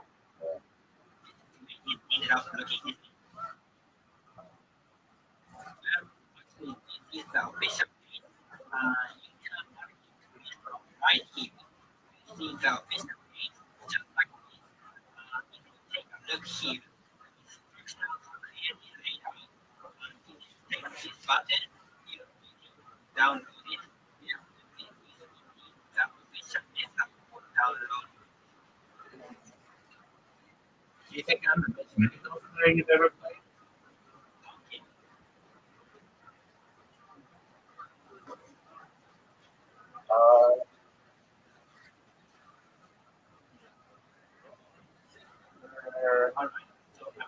I mean, myself or no?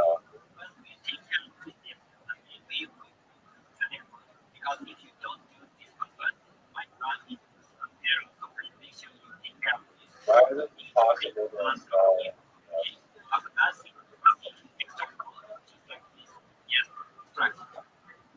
Where did you say Victor? I'm gonna go. Okay.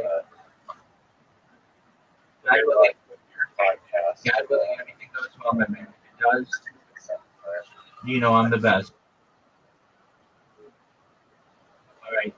Take care, big dog. It was really great to see you again. And I hope you feel better. Yeah, you too. Yeah, I just need to make sure my belly button doesn't get worse. I don't think it's a strap. It was not a big stretch. And it just got infected. Yeah. Okay. That's what Okay. I'll we'll see, big dog. I'll have him call you.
No fucking way.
Telltale signs involve allowing the heart speaking in tongue, especially in some close repetitions. On this one, also appears that the revelation of this scripture would proceed in phases of roughly 40-day cycles. There each even couple 40 days of revelation, 40 days of rest, contemplation, clarification, and then 3 days to recombinant rebel in the angelic script from right to left. Now, the actual process of how all this went down is a huge mess, and by the end of it, Diaz, the angel of Madini, appeared to name his daughter after, to get her mom, whose actually was the angel, go to just make him a copy of the book the way that it's supposed to be, which she actually agrees to do, and then doesn't really do it. Of course, this is recorded in this paradigm, everything else is wonderfully complicated drama. Trust me, there is no drama and drama. Now that we know the importance and mood of revelation, what do we actually know about these critics? Frankly, much. Let's say what people demand. Virtually all the tables are given titles in the indelible language, though just what these titles mean in relation to the tables is unclear. Surprisingly, they act as same words in a way similar to the 36 by 36 tables of the book of Soiga that he was convinced, indeed, George Real affirmed, was no matter in the Garden of Eden.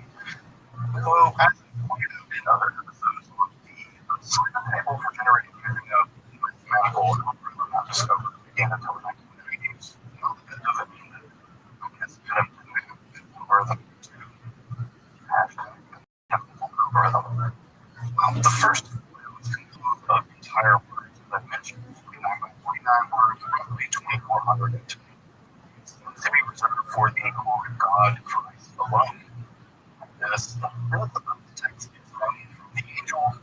It seems like the first tables were called the very creation of the universe itself, along with the creation of angels and eventually the details of the fall of Lucifer. Specifically, lines 21 through 23 are said to be, quote, invitations very pleasant to good angels, and may perhaps be some kind of angelical invocation, though again, no translation exception is provided. The second table is said to represent, quote, kings and ministers of the government, though whether that's celestial kings and representatives or terrestrial government is unclear. This might also be a good time to mention that the Libra logo can also be used for remote viewing or really just spying on various parts of the globe, which should be terribly confusing in the world of Elizabethan espionage. The fourth table has something to do with the incarnation of human beings into our physical bodies, while the ninth is perhaps the strangest and most famous of the tables of the Libra logo, as it was reproduced in Calcibon's true and faithful relation. This table is unusual.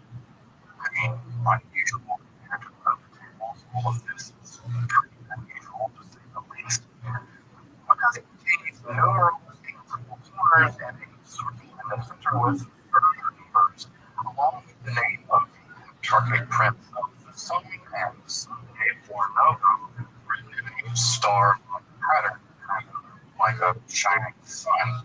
One of the spirit occurs in this table and none of the others, again, is included, but this table does stand out as somewhat idiosyncratic. Further, table 19 or 18, depending on how you count it, how people one or not, since we talk about the spirits of the earth. This is also the table that Kelly read aloud, which seems to accidentally summon some spirit for the shovels. He probably began to beat Kelly until Dean used the name magic wand and to banish them.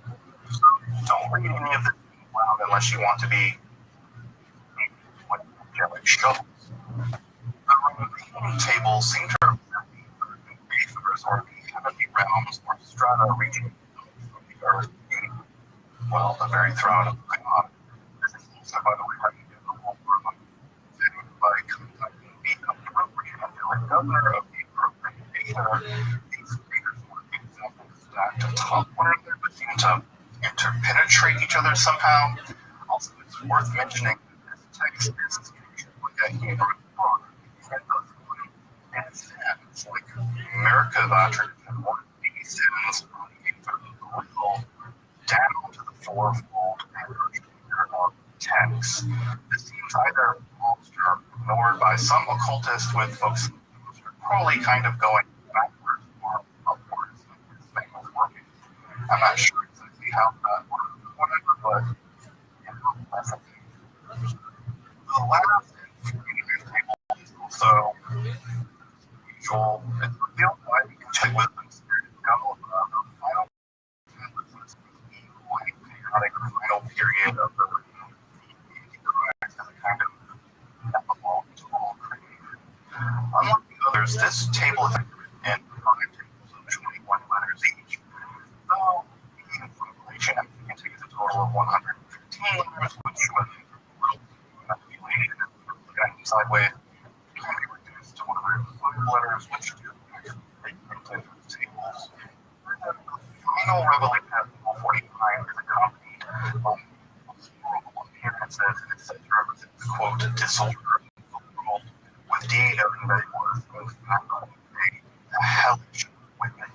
Indeed, God calls the tables a hodgepodge without order, though interestingly enough, the word logo actually the very first word revealed as final evil. The liquid of the Libra logo isn't particularly otherworldly despite its alleged angelic origins. For instance, it doesn't really contain any particularly exotic phonemes. They're more or less identical to those of Latin or English, and despite a few consonant clusters that would prove difficult for an English speaker, perhaps a Polish speaker wouldn't have any problems at all. There isn't anything specifically challenging about the pronunciation of the angelical language here. So you should probably recall that whole Edward Kelly getting beaten by spirits with shovels for reading parts of it aloud. You know, you don't have John Dean with you to use his rainbow magic wand combo breaker against them. As I noted earlier, there are also telltale signs of glossolalia or speaking of tongues names, especially localized phonemic clusters that are either repetition or just slight mutation or both. The evidence did enter into a significant of consciousness during its sessions. Although extended string is translated to Liber Loci, some calls of words are given. It appears that there is some phonemic with the later angelic calls. Though at least some computational level, for instance, calculations of Shannon's entropy or Zipf's laws, the Liber Loci and the angelic calls, does seem to reveal enough informational difference to indicate that these languages, the language of the Liber Loci, the language of the later calls, are in fact distinct. Now, to make of that, I don't know. While I've done some amateur computational linguistic analysis of these two data sets, I'd really love to work with an academic computational linguist on a full analysis of the angelic language. To my knowledge, this has never been done. We had a really fascinating little project. Shoot me a message via my website if you're an academic computational linguist and this sounds interesting to you. So, how are these tables supposed to be used? It appears that after copying them out correctly, they are somehow locked or open using a series of 48 calls or psalm-like texts written in the angelic language, along with all the complex ritual furniture described in the earlier archaic system. Starting with the second table, recall that the first one is sealed for God Christ, and the first angelic call, along with the famous prayer of Enoch revealed by the angel Abba. We will work through each of these tables and calls, including the final call of the Aethers, substituting the names of the various Aethers, starting with Lil and working your way down, so to speak, to the layers of text. So, just how this is supposed to work is anything other than clear, and there's basically no evidence that D and Kelly even attempted such an undertaking. I mean, this whole thing is supposed to kind of herald the apocalypse, so looking at it around it seems like a real bad idea. Accidentally, the apocalypse level of bad ideas, but you do you, as the kids say. Though I should point out here, there's a long-standing disagreement in the world of Enochian magical practice about the correlation of the apocalypse with the dissemination of the Liber Loci and the opening of the Liber Loci by the Gopal ritual actually causing the apocalypse. Of course, correlation isn't causation, and while the journals do strongly correlate them, the revelation of the Liber Loci with becoming apocalypse, it isn't totally clear that the relationship causes unlocking the Liber Loci causes the apocalypse. So if the Gopal ritual doesn't inaugurate the apocalypse, then what does it do exactly?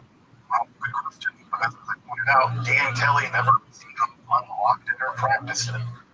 My speculative answer is that it seems to be some kind of mechanism for descending, yes, descending toward the divine. Perhaps resulting in communion or communication with the Godhead, perhaps in a visionary form, not totally unlike the ecstatic forms of revelation found in other works of Renaissance occultism, including and Cornelius Agrippa. Though I'm really just speculating, it's all rather absurd. Oh yeah, it's all real scary, serious, apocalyptic levels of scare. Of course, coming back in the third episode of this series to take a look at angelical calls. So these calls are important both magically and linguistically because they contain extensive sections of translated material and those insights into the vocabulary, grammar, and syntax of the angelic language itself. A topic that is profoundly interesting to both occultists and linguists for ages. In fact, the so-called Enochian language that got me interested in the academic study of esotericism to begin with. So that is going to be a ton of fun to make. I get to choose my inner 14-year-old self. The text of the Liber Organa can be consulted in the original manuscripts and Edward Kelly's hand and Sloan 3189. It's worth noting that 18 of the final tables there are incomplete, though this incomplete status of the later table may also prove to be a pretty important insight into just how paperwork is constructed. A project for another day. Other sources include a recent and positively encyclopedic magical child edition of the Spirit Diaries, along with a written extensive worthwhile CD that we purchased from Joseph Peterson's amazingly beautiful website, the Online Portfolio. In my opinion, the most comprehensive study of the Liber Organa and the helpful ritual to unlock is Father Eric Lynch's work, especially the first volume of his study of the evangelical language. In fact, this episode would have been really difficult, maybe even impossible, without his insights and scholarship. Really, his website, where you can get them signed, but also you can more directly support the author. So, trust me, folks, these publishers and these writers of these occult texts are doing this as a labor of love, and they're not getting rich doing it. Make sure to support small publishers and independent authors. As I mentioned earlier, I'm going to return in a future episode to discuss the empirical calls along with the vocabulary, syntax, and grammar of the angelical language itself. Again, make sure to subscribe, check out my other content, and consider supporting my work of making content like this accessible for free on YouTube by taking a look at my Patreon, or perhaps considering a one-time donation. Again, you can find those links below. Until next time, I'm Dr. Justin Sledge, and thanks for watching Visit to Book, where we explore the arcane in history, philosophy, and religion.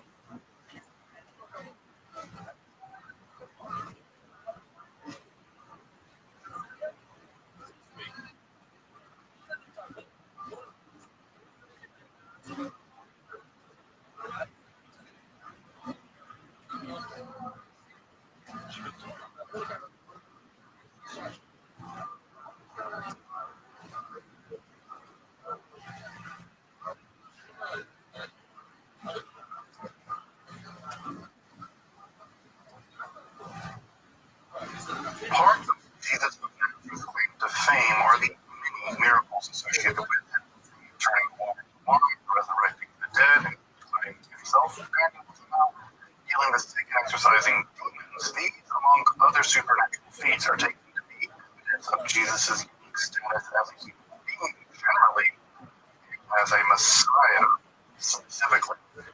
Though several other Galilean miracle workers are known to us both from Jewish history and lore. In fact, they seem to have constituted a unique class of men capable of such miraculous feats known as Shema Aset, or men of deeds. In fact, Jesus' Jewish contemporaries very likely would have understood him in something like this category. Let's explore a few of these Galilean miracle workers, or Andre Massey, who lived just before and just after the lifetime of Jesus of Nazareth. From Clooney the servant leader who could compel God to make it rain, to Juanita Mendoza's extreme piety, accidentally inducing miracles and who forestalled the power of the queen of the demons, to Shimon Bar Yochai, so pious that even the key commandments of the Torah apply to him, and whose very gaze could incinerate those before him, and from them the secrets of the Kabbalah are said to flow. There's even a couple parent resurrection stories that have been there, one interestingly enough following statistics of the Holy War. If you're interested in the academic study of magic, hermetic philosophy, alchemy, Kabbalah, or the history of the occult, make sure to subscribe and check out my good topics and esotericism. Also, if you want to support my work of providing accessible, reliable, scholarly, and free content on topics of esotericism here on YouTube for free, you can consider supporting my work on Patreon with a one-time donation, PayPal, or perhaps with these super things below the find those links below, and I really do appreciate your consideration of supporting the channel and the project of making America more available. And now, let's turn to the Nachi Maaseh, the Jewish miracle workers in each generation throughout the lifetime of Jesus of Nazareth. I'm Dr. Joseph Sledge, and welcome to Esoterica, where we explore the arcane, the history, philosophy, and religion.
to excommunicate me for this. How he did, in fact, enjoy a special relationship with the divine. In fact, Coney is one of the few biblical characters referred to as a son of God. Sure, actually compares him to a sworn son, especially loved by his father, who just throws tantrums and gets his way. So all of this is very much a compliment for Coney. Along with his famous example of becoming God to make it rain, he is further famous for a kind of fanatical episode where he slept for 70 years. And one version of the story found in the later Babylonian Talmud usually visits the house of study and failing to be recognized after the famous wise and powerful honeysuckle maker prays for death and receives it. And a more real version accounted by Josephus calling it to take out a hiding where he struggled between warring Jewish factions until he used his powerful prayers to aid one of those factions. Refusing to use his powers to benefit either faction, his captors had him stoned to death. Even this motif of the miracle worker murdered by Jewish fractional consultations would likely resonated very strongly with the early Jesus movement. Jesus' own death echoing a theme that holds.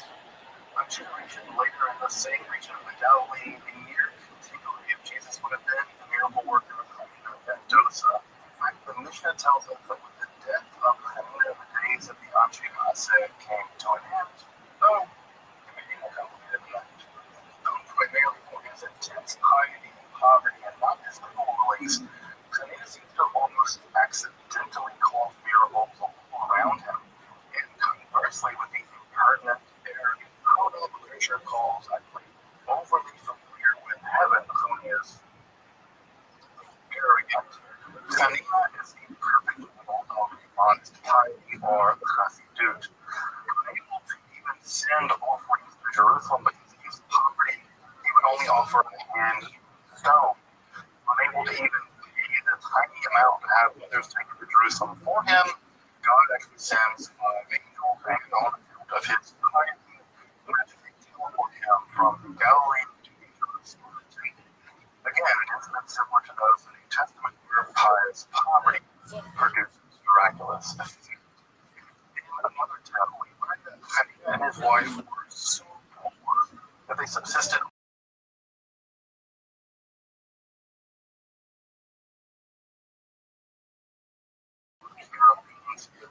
treated loaves of bread and dough miraculously appeared. Of course, the miraculous production of loaves again echoes other tales and Testament.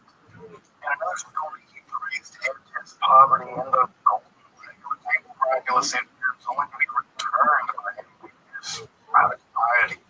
In yet another account, his daughter said he put vinegar rather than oil out for the flights miraculously. Burns as oil, even in a later account for the entire period of the Shabbat, even all the way up to the next Allah. This tale is a kind of vinegar and oil character, perhaps homologous to the water and wine miracle to be found in the Gospel of John. Further feats abound as well. His are accused of wrongdoing, such as he subjects them to an ordeal. If they are in the wrong, to be killed by bears, and if they are in fact in the right, them bring home bears along their horns. Of course, Kutas with bears, that goes with the tale of the youth with Elisha, who prays as they're mauled by bears, the she-bears. I really love that story. It's one of my favorite stories in the Tanakh. You know what I mean? So the goat bears magically extends the roof of a woman building her house. His donkey refuses to eat among the thieves that steal him. Even his donkey is praised for his piety. And famously, while bringing up Peter's lizard, Medusa ironically killing the lizard, rise to a wonderful comedic expression. Woe to the man bitten by the lizard, woe to the lizard that bites Medusa.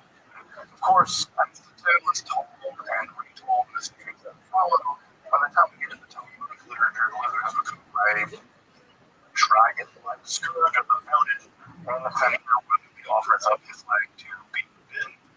One begins to see why the later Talmud describes his wife as accustomed to miracles. His prayers were also said to be particularly effective in healing disease, even at a distance. Like, although this may be any prophetic powers or benevolent, rather clinically that his prayers were fluent. He was followed by his experience on 2 occasions in the text. His prayers be effective when all else failed, even Schindler's prayers seem to be nothing compared to the phenomenon of Venus. And for instance, we encountered the Queen of the Demons. The Queen of the Demons, Amra, the daughter of Masalat, with her host of 180,000 angels of destruction that rampage all day and all night. Encounter with Hanina, she says that were it not for heaven, she would have killed him.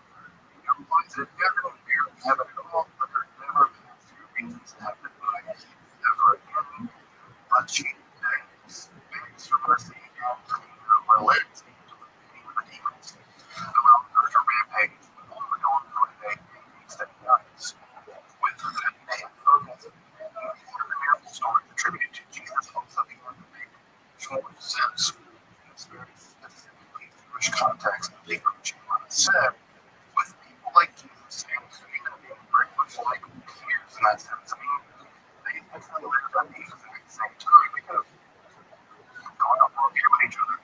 It also seems interesting to see how tales in the early missionary literature become inflated in power in their repetition later to literature, much the same way that miracle accounts and gospel of Mark become inflated in the gospel of John. I think often Jesus' healing miracles were early on. He has to make blood run through their eyes, whereas in later accounts he just walks past their house and heals them at a distance. The last character from the world of the Talmud religion region of the composition of the core text of Judaism, the Mishnah, would also be one of the most complex, mysterious, extreme Jewish history. Shimon Bar Yochai, student of the Kiva, and active sometime after the destruction of Jerusalem, like was contemporary of someone like Polycarp, or a younger contemporary, perhaps of just Mark, but in Christian context. Unlike many other rabbis of his time who argued that one should be king from the Holy and study the Torah, Shimon actually argued that Torah study with the correct intention should be the sole occupation of one's life, with the exception of virtually everything else. Even those who studied the Torah were superior to the power of the purity of priests. Indeed, the glories and achievements of the Roman Empire as eventually coming to compared to their game of Torah study, even visiting the sick and praying, or sometimes they could be a waste of his time compared to the singular devotion he has to study. In fact, some of the Rabbi took himself to be exempted from even reciting the core prayer of Jewish life.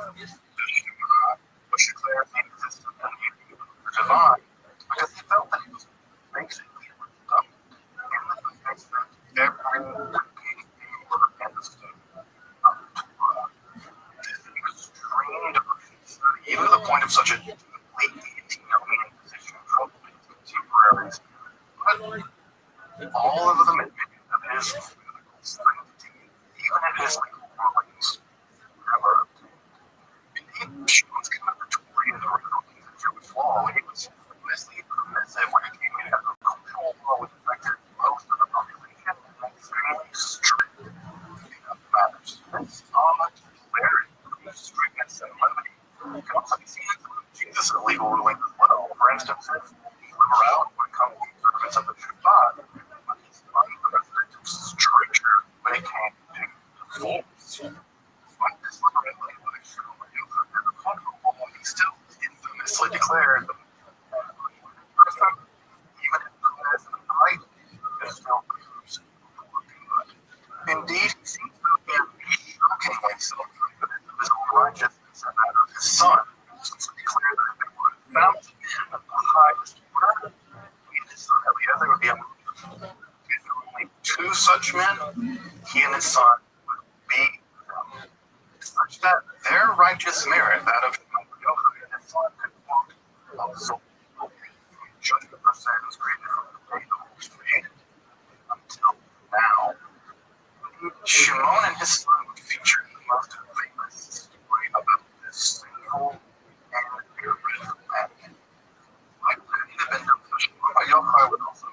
accustomed to miracles as tensions flared with the Roman authorities, Shimon had to go into hiding, even from his own wife. All the Romans would capture, torture, so that they could find him. Thus, he hid in a cave with his son for 13 years, all fed by a miraculous carob tree and a well spring up for their needs. They would still never dig up to their necks in the dirt, except on the spot where they would get dressed and pray. For 13 years after the threat was over, the prophet Elijah had known to exit the cave, but seeing him doing common tasks like planting and sowing fields, the horribly righteous deeds of the two incinerated one everything it fell upon, worrying that it would destroy the entire world. A heavenly voice, the voice of God, back in the cave another year. One of his sons, he still destroyed everything it fell upon. Shimon's now repaired it. Finally, he spotted the elderly man preparing diligently for the Sabbath, and finally this little laser eye to him. Given the positively otherworldly character of Shimon Bar Yochai, has the period praised him like no other, and yet to keep their distance from him. He's only a secondary student of Akiva there, and his rulings never were allowed to become certain. His righteousness made him safe. The rabbis always argued for Torah of this world, religious extremism of people like Shimon Bar Yochai. Yet, in at least two ways, Shimon Bar Yochai won in the long run. The first is a position on the radical dedication to Torah study, which is basically becoming the norm of the Jewish world. Most rabbis spend all day every day studying the Torah. Secondly, more importantly, the inscription of Shimon Bar Yochai as the author of the Sefer Zohar, or the Book of Reeds, the foundational text of Kabbalah, and in many ways the most recent scripture added to the Jewish canon, and at least to the Orthodox world. In these two respects, Judaism, both in Kabbalistic theory and in the practice of studying the work in the Israeli world, lives very much in the shadow of Shimon Bar Yochai. Let's end on a funny bit of miracle making. We're told in that Rava said one must become suddenly intoxicated that he cannot distinguish between cursed beings somehow and blessed beings on the side. So far, so good. A religious obligation to get and Sarah celebrated the Purim feast together and became intoxicated. Mission accomplished. Rose and Rob Sarah. It says he this in the road. All right. Like 2 seconds. We're told the next day, Rabbi for mercy on Sarah's behalf and resurrected him from the dead. The following year, Rabbi said, that master never come and all celebrate the feast together. Again. Sarah answered, not every time does a miracle occur. I love this short tale because it gives us a glimpse into the absolute greatest of miracles, the resurrection of the dead. Maybe some of the ever, every time does a miracle occur. Again, showing that even the resurrection of the dead, or the typical miracle, was very much in the wheelhouse of rabbinical Judaism, as much as it was Christianity. Of course, the historical reality of all these tales from the circle maker to Shimon Bar Yochai are all very much reflected in debate. Regardless of the historical reality they present, the tales of the architects of the Jesus movement and rabbinical Judaism wanted to bequeath to history in that regard. They're very instructive. What's interesting in that respect of the history of these miracle workers is a great to illuminate the other when seen in this very Jewish context of the Anshe Ma'aseh, the Galilee, in the period of the Second Temple and just thereafter. Of course, that would be true of Jesus. His followers and the stories they told about him and each other were all Jewish stories. They were all Jewish after all. especially compromising that with Nazareth, so similarly to his Jewish countrymen, calling the supplement herb Chanina Mendoza and Shimon Yochai, all very infamous, very famous as deeds on Shabbat. Again, make sure to check out Andrew to Jesus Quest or magician or sorcerer. Again, I can't imagine that if you're looking as a tarot guy, you're not already a subscriber of his incredible plays on your channel. Certainly an inspiration to me. Until next time, I'm Dr. Justin Sledge. Thank you for watching Esoterica, where we explore the arcane, the history, philosophy, and religion.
I got to shine for the whole in the sky. I got to shine for the hands up in the sky. I'm a big I'm a third. We always do what they want from mine. I got to shine. Throw your hands up in the sky. I got to shine. Throw your hands up in the sky. I'm a Baba. I know. Hey, hey, hey, I'm doing it. And so, being in the life,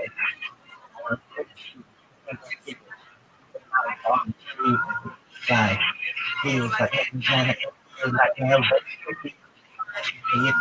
planet, sometimes, in the sky, I saw, I popped the hood, I got the look, to be, just how to love, wow, the fire of anything, I hope it's not, I love, your head up in the sky, I hope it's not, I got, you put your hands up, I'm a being a TV, I'm a, hey, hey, hey, hey, hey, rain on TV, to the bottom.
You can follow him on Instagram. We're all stuffed up from delicious food thanks to Sea's Smokehouse and Golden Acres.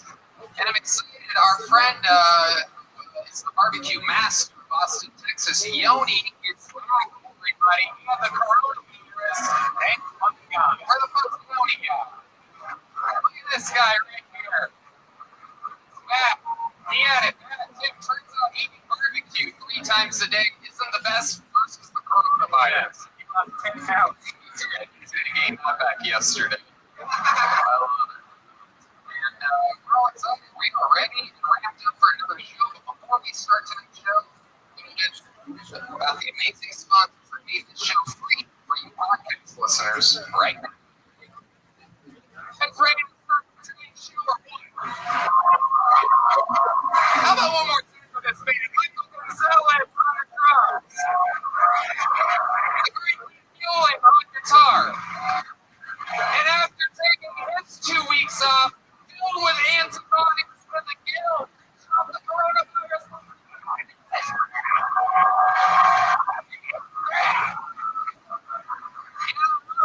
You can see now. He got the coronavirus and you can see. It's crazy. It's so we're gonna have fun here tonight. The great Ryan J. Evelt is joining today's episode live from Los Angeles. He's watching the live stream, drawing it live. All the merch, all the t-shirts, including the Kill 20 Mega Card available right now. You guys ready to start this fucking show or what? Every single week, we have one of the greatest comedians in the world is our guest. This week is no different. This man, in this great country that we live in, talk about being able to fucking utilize your position, right? A man that understands the freedom of speech. A man that pushes it to the limit. This guy closed out the main room of the Comedy Store for decades. This is the closer of the Comedy Store. He moved here to Austin, Texas, to be able to perform like a free artist. Here, he lives here now. Ladies and gentlemen, I present to you tonight's guest. If you don't know, you're about to fucking know. The great, the powerful, the one, the only, Ryan Rothschild.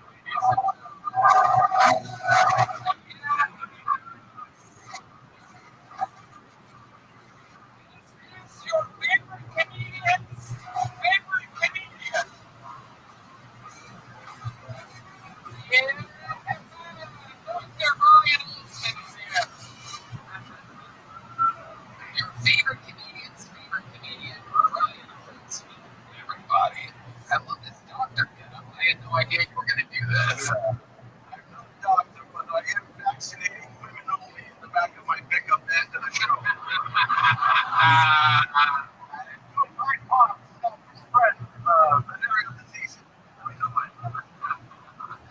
So we're going to have so much fun. Always a legendary guest on the show. You guys know how it works. This bucket here is filled with comedians' names. We were 100 comedians. And the way that comedians only make some noise back then. Over 100 comedians found their way into the opportunity to get pulled out of this bucket for 60 seconds uninterrupted on this stage and get interviewed. It was illustrious people afterwards. You guys know the 60 seconds is something you have a sound of it came off. That means we're wrapping up that, or else we're going to bring out the angry West Hollywood bear. I can't go one more time just say know what that sounds like without the total bird interrupting for literally less than no reason whatsoever. You guys ready to start tonight's show? I'm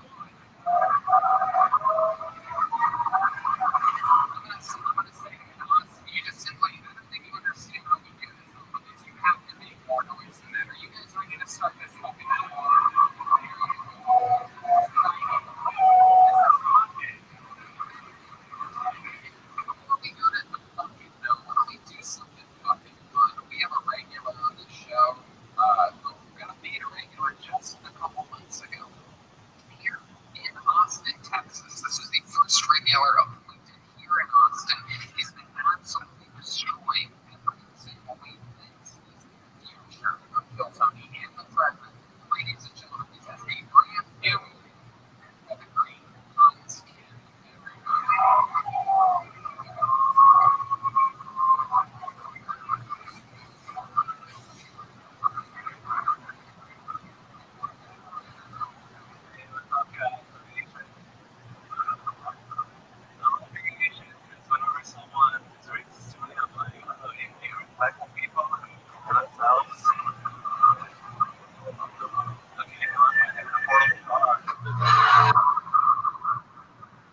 people ask me,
it's just trying to find stuff.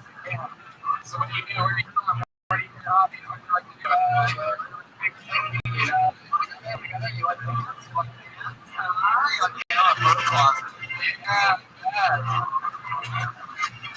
yeah. What would you ladies do with like Rob's kid and his band in the back of the van? What would be your first move?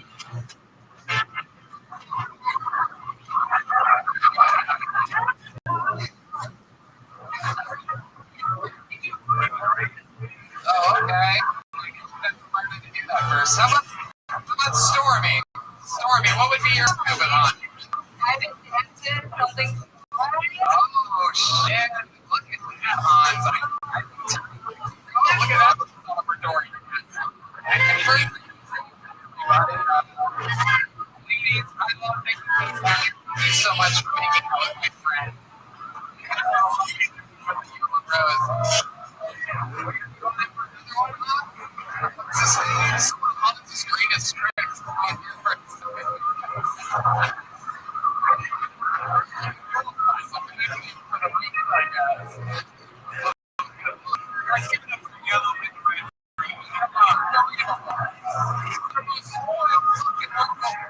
Since then, it's unbelievable. I mean, that place, it's a no 3 years ago. It's going to show real soon. Hans, did you have fun tonight? I had a blast. Experiences here in Kiltony. How do you describe this new life of yours? I would describe it as essentially one Friday. Absolutely. It's wise with his words. Another Kelly minute. Ladies and gentlemen, to start the show. I'm a hot seat. Everybody. And you're this fucking stretch it out. You became his presence. Oh, yeah. That's what always brings presents. What did he get on? A yellow eyeliner and a mask and a ultra sticker. And a little microphone keychain.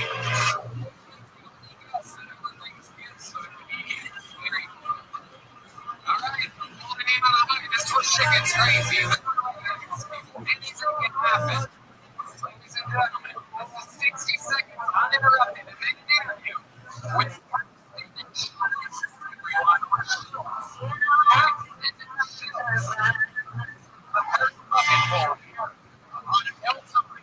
live from Austin.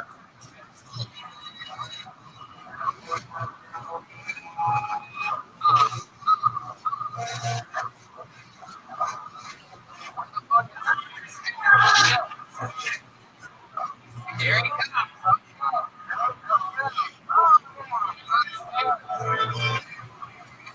A smoker in our hand. Alright, here we go.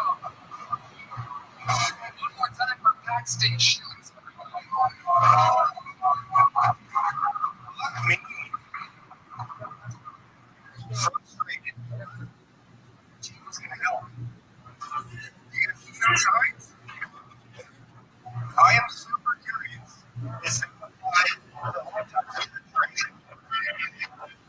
what's actually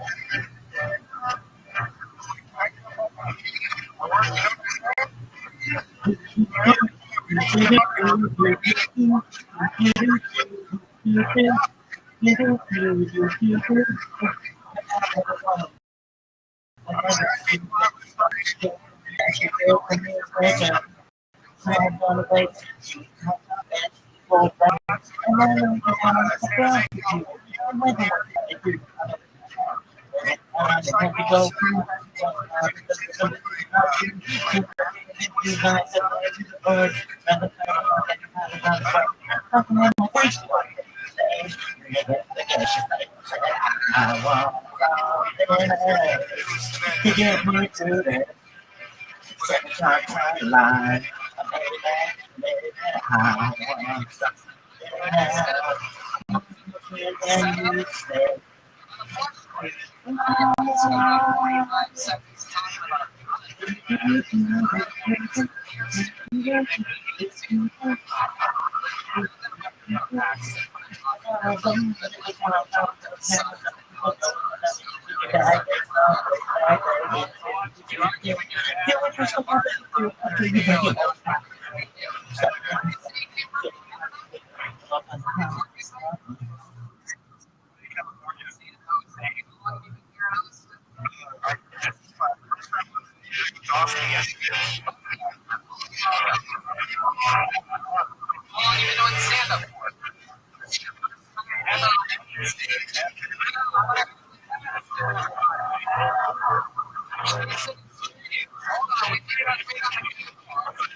Particular injury, just a lifelong hockey and skateboarding, fell on the drink.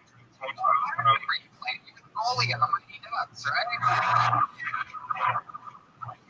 Didn't even look like you. You get the goalie in the big green. It's the average white guy thing. Absolutely, 100%.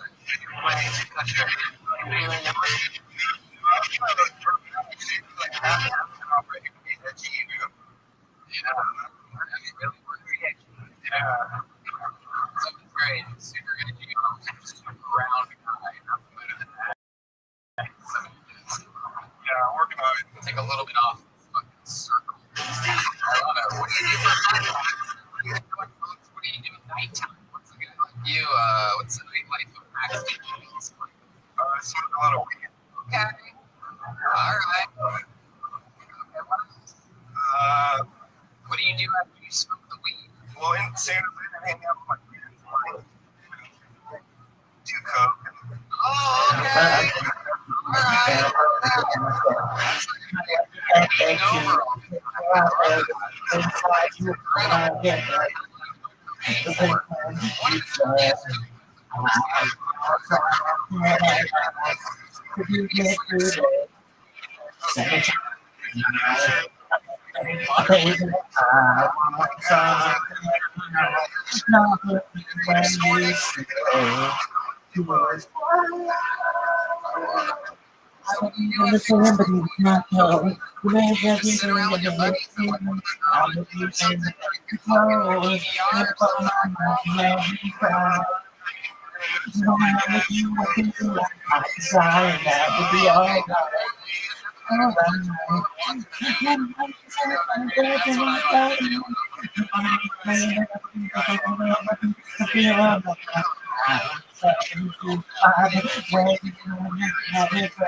shit, okay.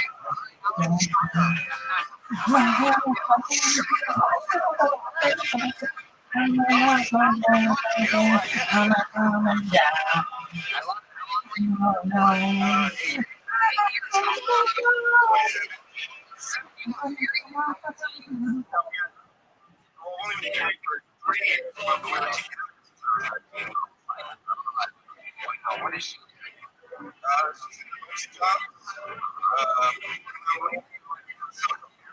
She's like my house coordinator for special needs adults, maybe. Yeah.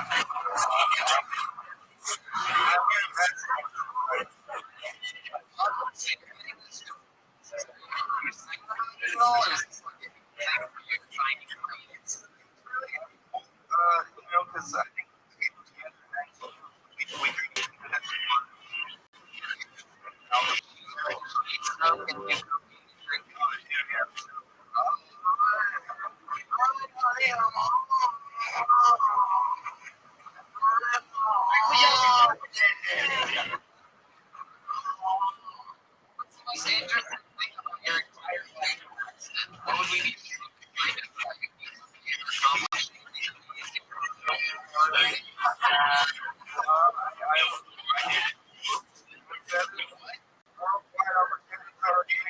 farms. What the fuck does that mean exactly? Explain yourself. Nobody knows what that means. In the world, even the mighty Rothschild doesn't know exactly what is it? It is just that. It is worldwide opportunities on organic farms. What did you do? I went to Ireland and worked on organic farms, and then I went to the UK also for about 6 months backpacking. Wait, what?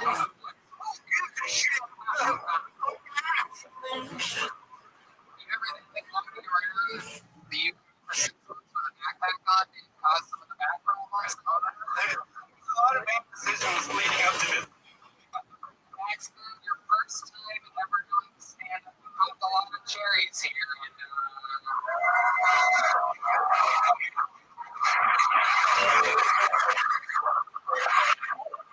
You know what? You're gonna get one of the small deal 22 bucks.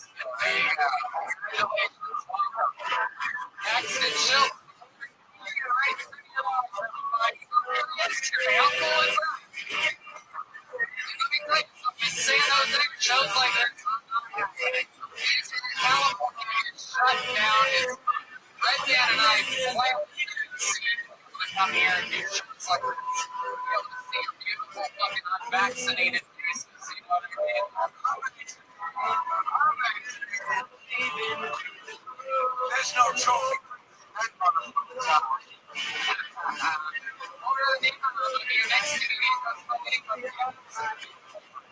I believe it's Gabs,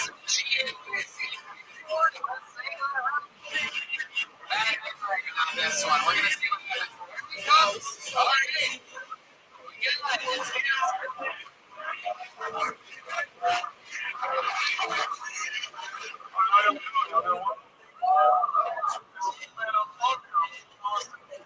Some people are stressing a lot of people out.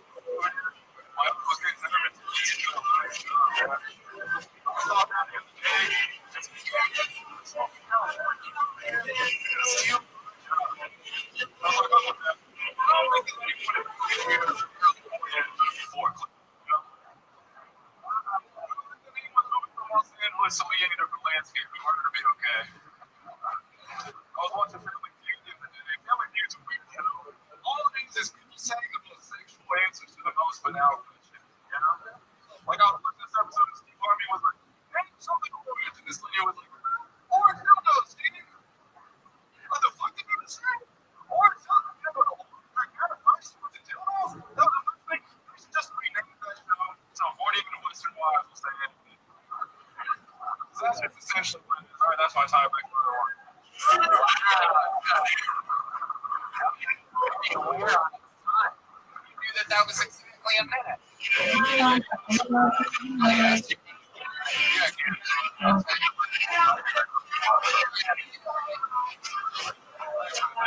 Looks like you let D-Madness sign your name.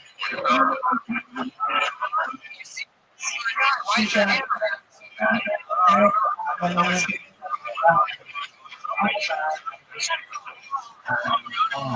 just sitting at this bar that it's like the messy room, and you know, like there was a whole and it was like playing my life, just the shape. You live with your parents still? Oh, okay, cool. Are you? I love it. Yeah, you have a big black box on your head.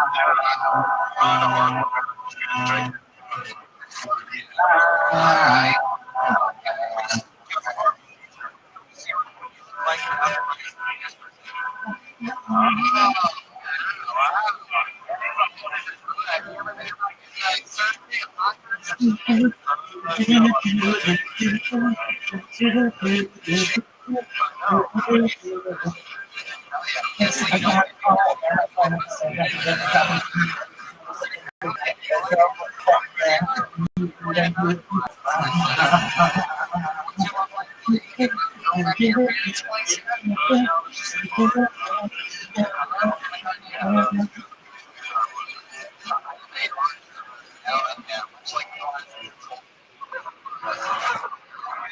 Just turn around, just want to see the back.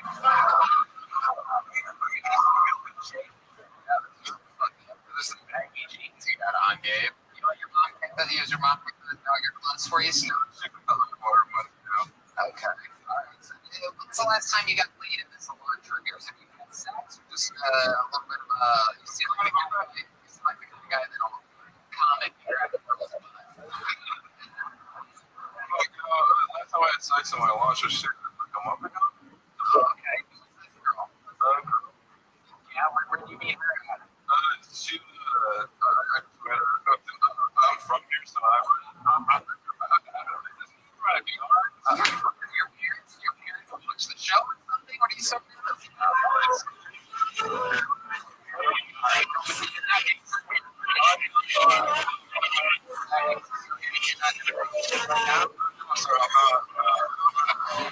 So who is this girl? Who did you meet this girl at? I just knew her from school, you know. I mean, Okay. I don't know if I made that clear, but somewhere else. You met her at the gas station? Well, no, it was like a thing. Like, I was like, Okay. Show. I love it. So you were 20 years old. How did you get money? I used to work at Amazon warehouse until recently. Okay. Absolutely. So you didn't think of that much. You can work to make money.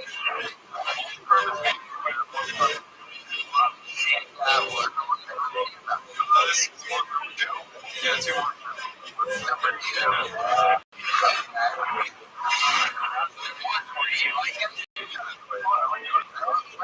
What else do you do? Like, what else? Anything else artistic or for fun?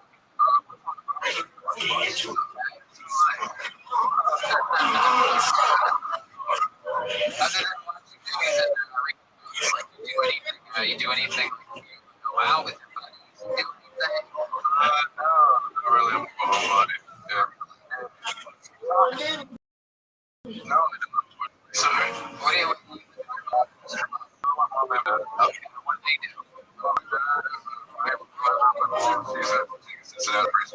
Okay, all right.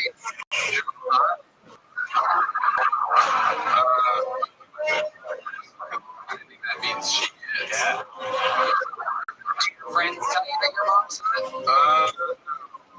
Never mentioned that once? Your mom sort of. My dad? We told he looks a lot like me, so. What's the craziest? What would we find out about you? You ever commit a crime or anything like that? You don't have to. It's people that I know that are it doesn't really matter for podcasting.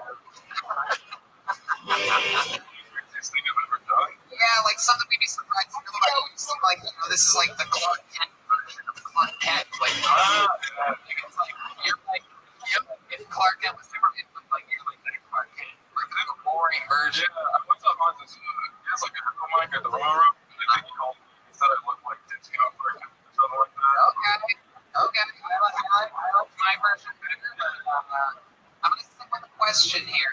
What would we be shocked to find out about you? What's something that doesn't match your look? Like, I don't know. I'm Brazilian.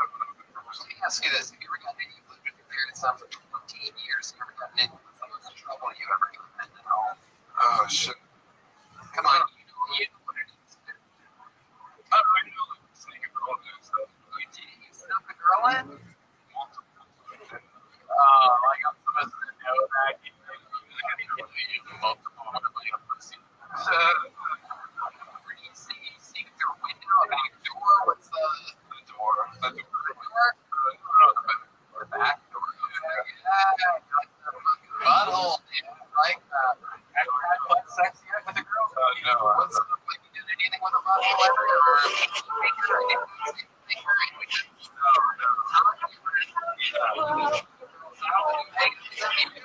Oh, yeah. Fingers never grazed the butthole or anything like that? I don't know. I guess it's just interesting. What's the most, what's the question I've ever asked in years ago on the show? what's the most figures you've ever made? Or girl? Oh, this is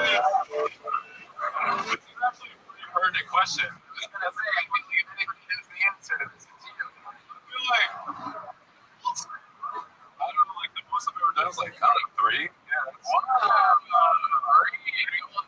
The old Temple of Doom over here. The old fucking Illuminati sign right there. Always it's a triangle. I love it. You fucking remember exactly what you say. It's pretty pertinent. Like you got excited by it. I was having a conversation with him the other day. Yeah, what was the conversation? We were just talking about like Robert Rothschild. We were I love it. He's such a like young kid with parents and everybody are like more fingers the better.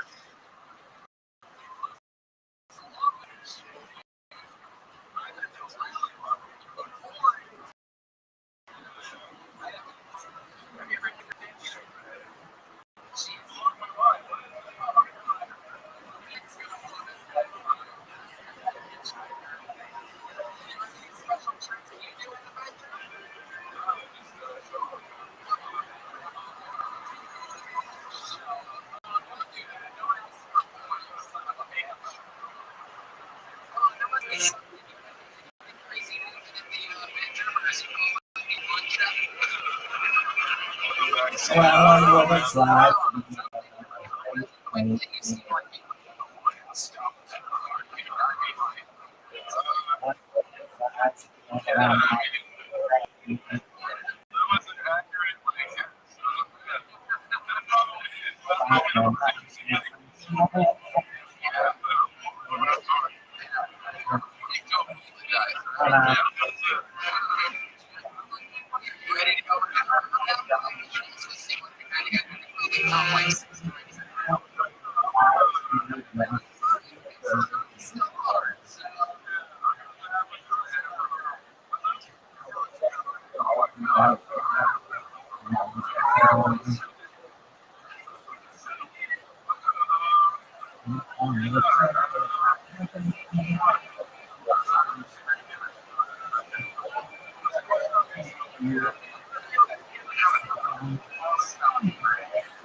I was jerking off. She said, "Come on, come."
trust him. Cody's a little bit.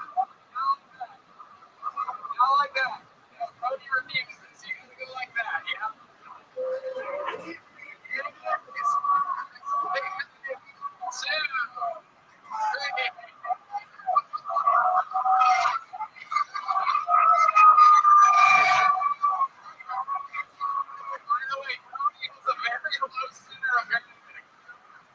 Everybody we've ever had trying to let Cody, they think it's going to be a fucking walk in the park, and then I just watched the Phoenix.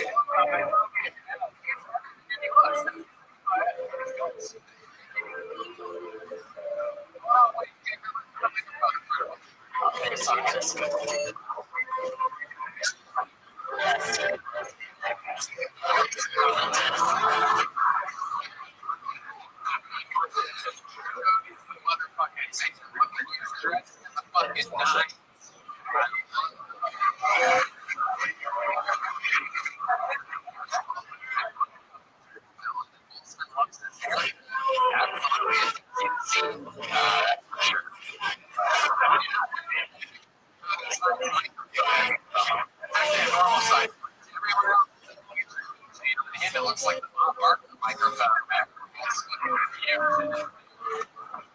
I love it. Cody, how things been in the Yellow Road?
There's two girls that were up earlier. So you're under your fucking.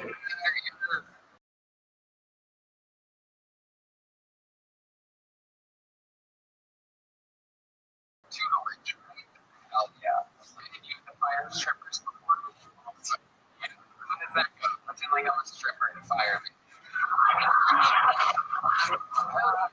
Honestly, they have the East Infantry will be gone by next week.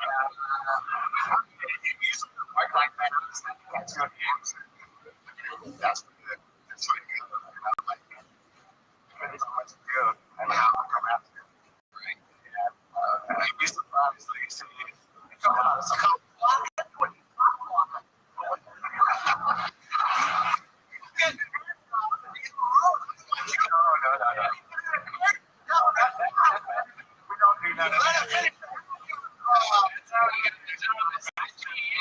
The guys get out of control. I mean, these guys get horny, you know what I mean? That's why they send him in. He's like fucking top water killer, you know?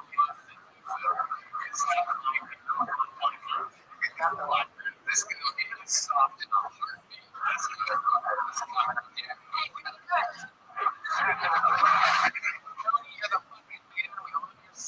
Yellow rose, red rose, the backbones to the show. Hell yeah, thank you, Cody. Make some noise for fucking Cody. It's just like rodeo we have out here in Austin, Texas, so Zach, what else do you do? What do you do for fun? So last 12 years I was a strongman. Competed internationally. I was a national champion 2 years ago. And I'm a writer for certain persons. That is how heavy company actually is. When this guy walks in, IP makes us fucking straight up elite. Like lightweight. A professional, a national competitor, and you can only lift him 6 times. It happened a few weeks ago. We had David Lucas straight up lift him. He's like, I got this shit. You can lift him his stomach. Dropped him like a bowling ball. Incredible. So interesting. Do strongman, like strongman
Straight up, what did you learn about me?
residuals. It's a good thing. I was 5 years thinks about roast 5 years ago. How are you, Dave? Take the thing off my ass. Goddamn right. I might be dressed for the page, but you're dressed for the cheese. You know what I'm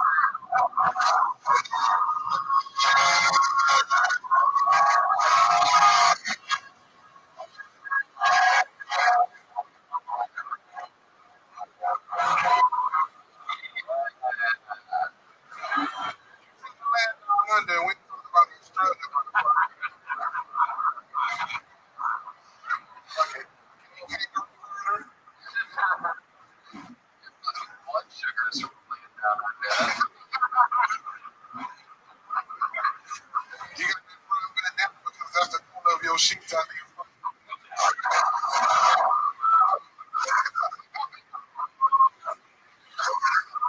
These sheets you fuck on are sheets of American cheese. Craft singles. You look like you and your boyfriend put cigarettes on your ass cheek. Oh my god. Oh my god.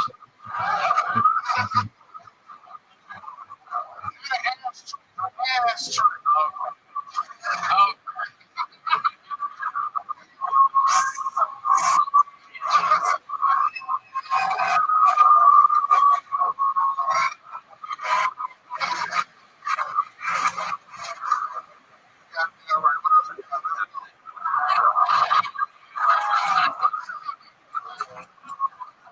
I've never seen Dennis Rodman look more disappointed right now. Sure. I go there and make that bullshit.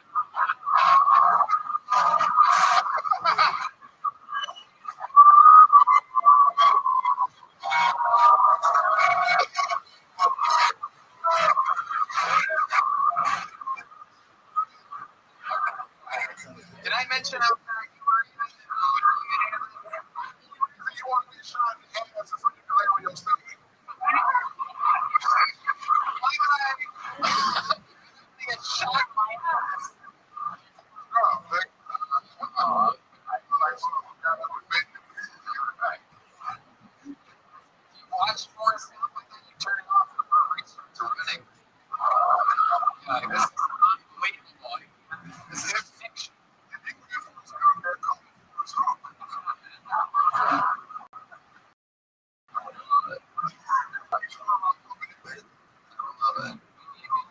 They make me like if you only eat the shrimp.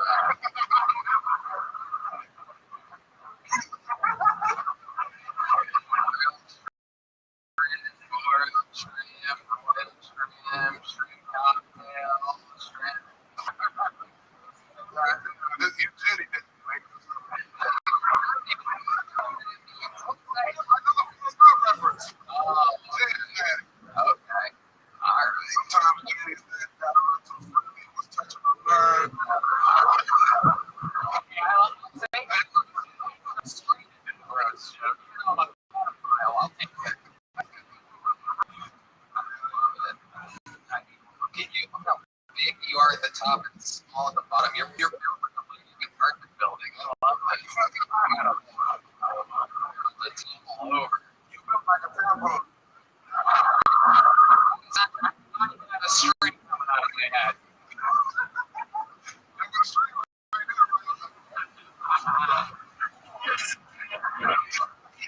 What else is making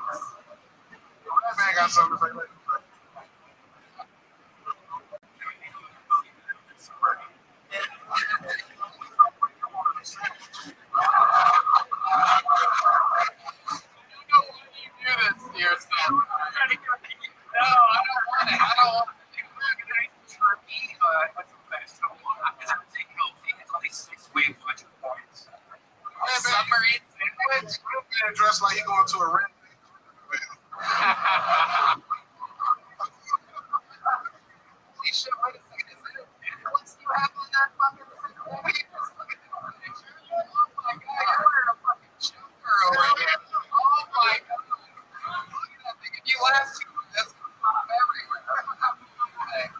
Jesus. Put that fucking thing on straight. I think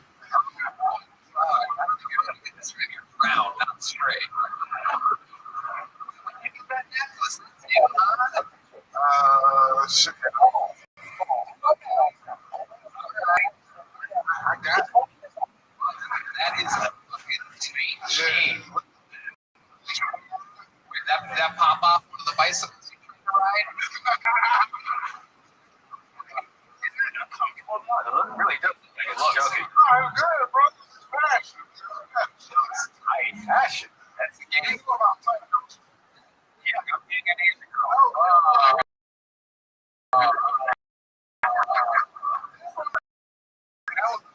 You're talking about being beauty wolf? Okay, yeah.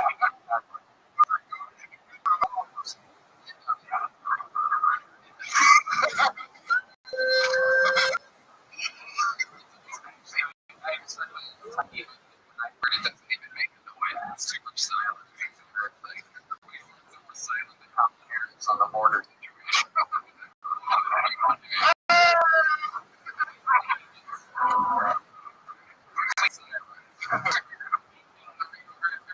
Fucking Barney screams out of Saturday.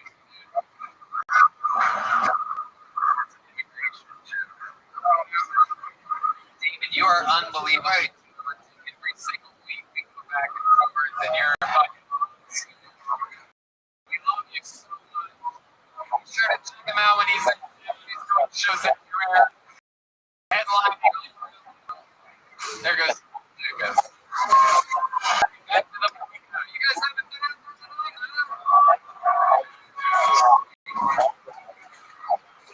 Alright, CJ Landry. CJ Landry. Live from Tony Austin. We know CJ. He's from Los Angeles. Here he is. Come on, make some noise for the great CJ Landry. How you feeling? Yeah, man, I'm happy to be here, dude. I'm happy to be here. I moved cross country recently. You learn a lot about yourself to make a big move like that. You know, like I didn't realize how broken it was until I tried to fit everything I owned in the back of my Honda Civic, and it all fits. I was like, God, I should be able to move my seat back right now. This is bad. I'm tired of looking broke too, man. Every time you walk into a restaurant, they immediately assume I work for DoorDash. Which I mean, I do. I'm like, God damn, like, how do they use this shit so bad? Dude, this is insulting. What hates this?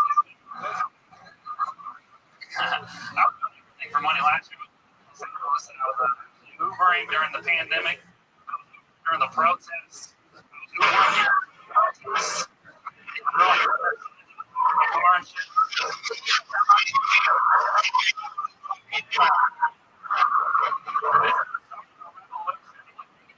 Revolution. You can use my broadcast to get the revolution.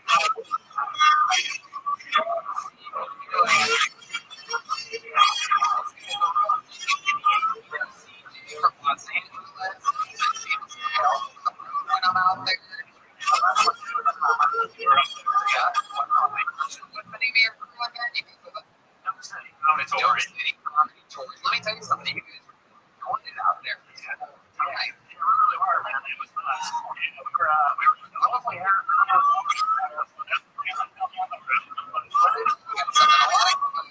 If you know any comedians that like doing shows in the ass or saying that you know this is wrong,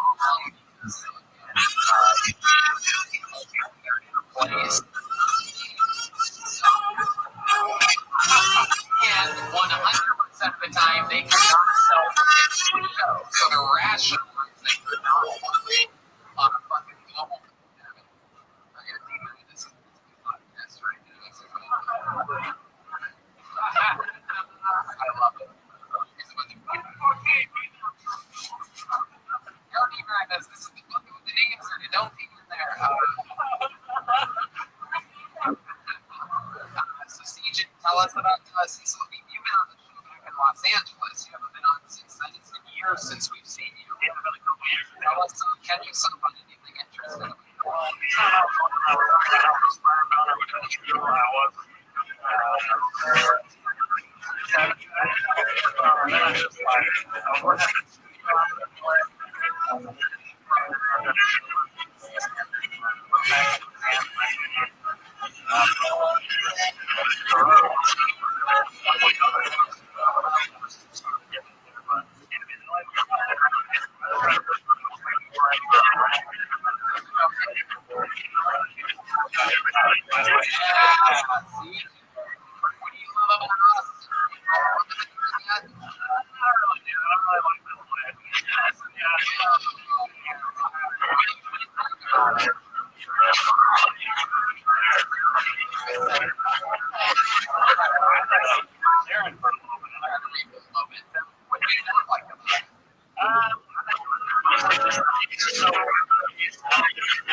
fact about me though.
Ladies and gentlemen, one more time for Rothschild and New Center.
Is that true? Did Germany really beat Brazil in soccer? Oh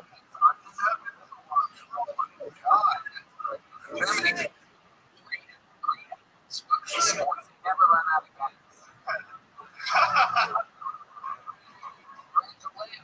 Welcome back. You've been in the show once before. Yeah, before. What did I say about you? What did I possibly have said about a guy's perfect issue?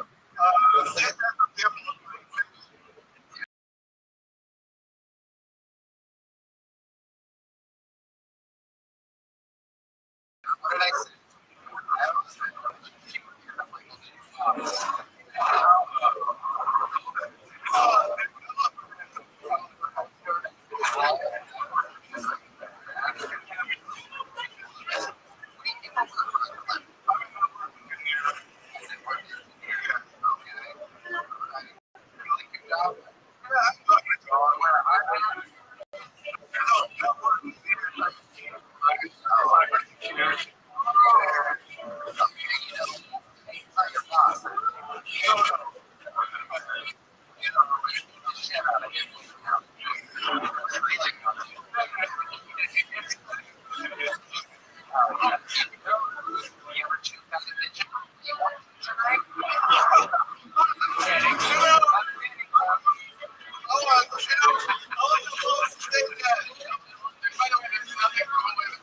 Joke about Cody, and then you look and see the world's tiniest bus.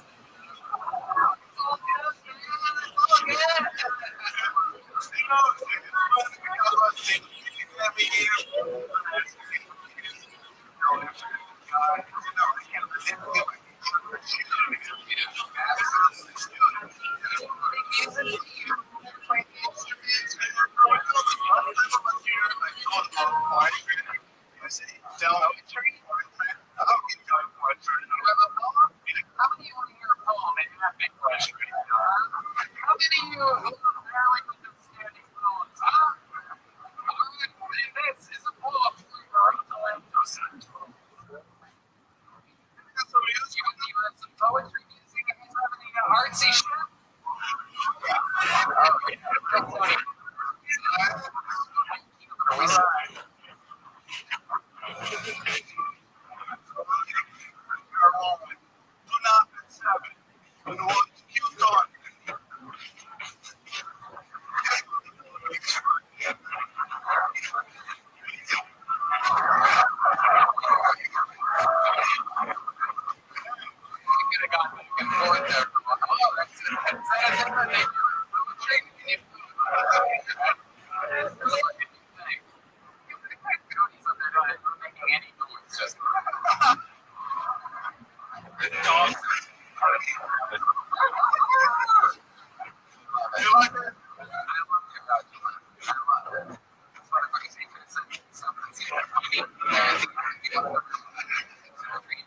Money.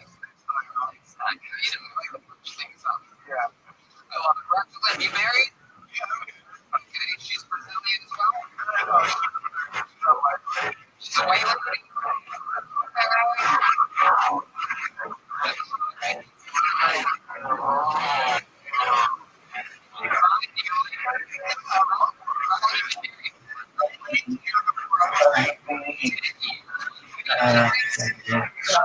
I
would love to see the decoration of it. Paintings of players, inspirational quotes. Like, what is we do the soccer stuff, but we have a lot of dog stuff. But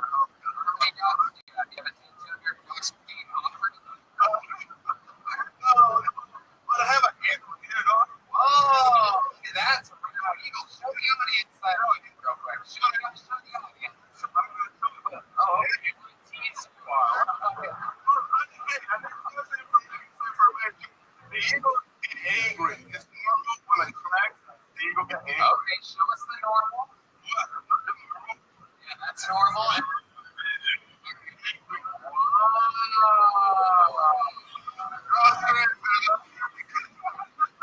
I bet pictures of your family, your dogs on your little IT disk at work. I bet you.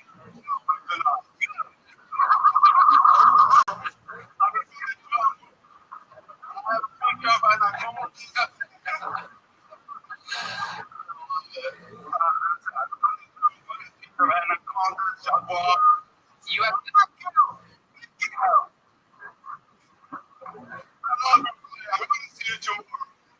Oh, you're gonna see him tomorrow? Where at? Somewhere. You're great. Look at it. Where are you performing? I don't like to let anybody know where I'm performing. Thank you. Really? Great job. You haven't seen him do stand before. You were truly missing out. Rothschild sent another great performance on this show. Did you got that?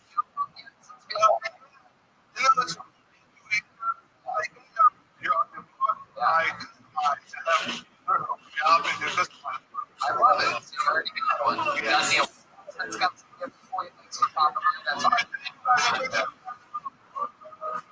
We go to this book. Rothschild. Come here. There you go. We go to this book one more time.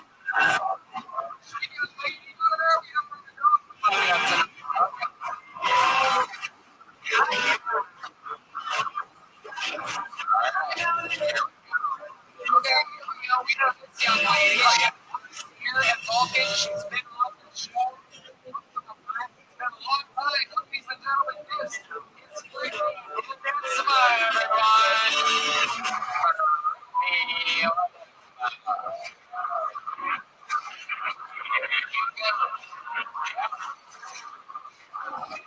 Come on, everybody. Make some noise for great Neil.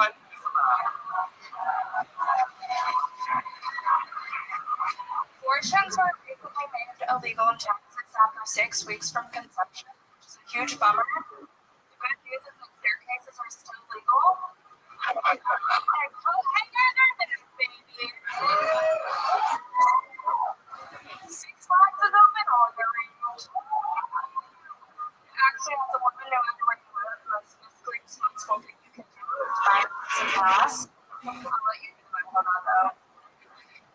sad though when you can't get access to the healthcare training, which is why I decided to create a foundation. They call me and I go beat the shit up.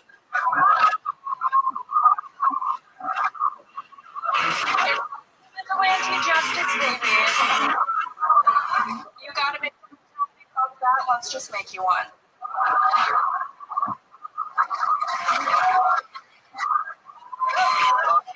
Absolutely.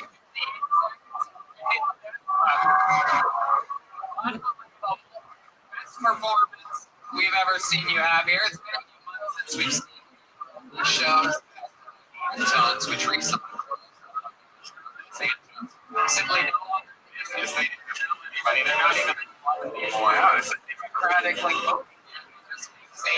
So that's shows. And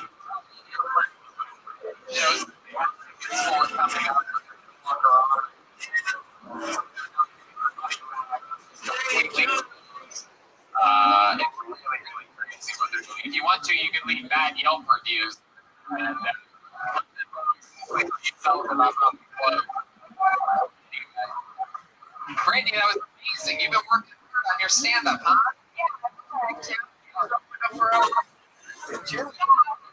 Wow, that's crazy. Yeah, great. Was that here? Yeah, that's awesome. Flew you in and everything. That's so cool. Okay, that's awesome. The big audience. Yeah, I gotta do a late show. See how. So cool. How long okay.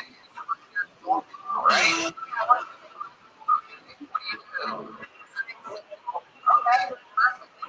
That's what I was comedy store for 15 years ago.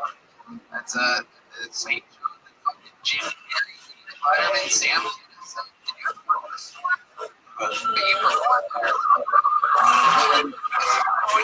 there. Stand up. That is true. That is critical. Brittany, what do you do for fun when you're not performing stand-up? I also have oil and gas tanks like once a month in South Texas. Okay. Yeah. My dad's on oil and gas engineering, so he called it his hires in a giant tank. Yeah. I'm gonna go see my goat ranch when I'm there.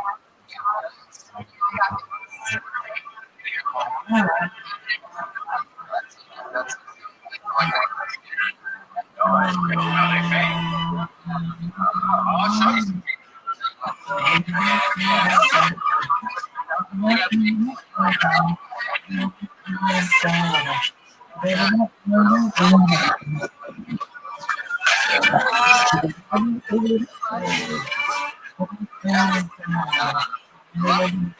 when you walk by my pocket, I can kind of hectic.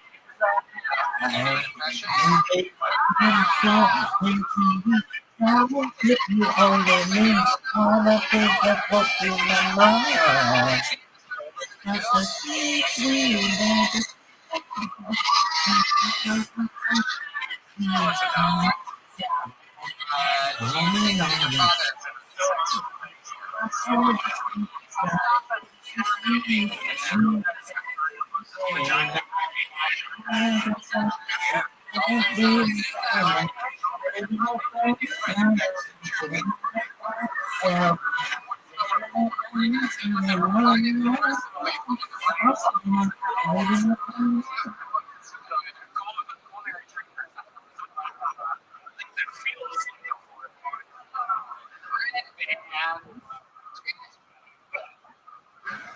I love it. What else has been going on? Born and raised. Yeah. What do you think about the invasion of Californians and other people? With it? Like, right. Yeah. Like it, right.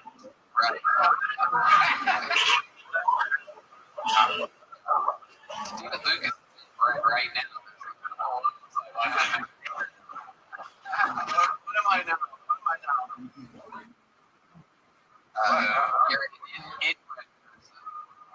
bobblehead. Bobblehead? What? Right, not a bubblehead. I'm a bubblehead. Wait, why is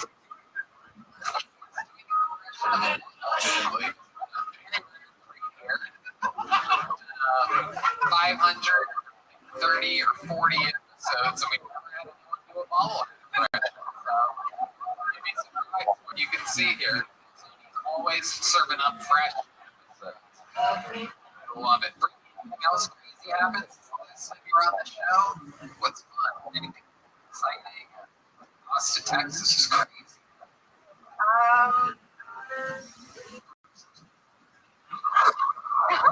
You're having some? Oh, wow. I have one for us.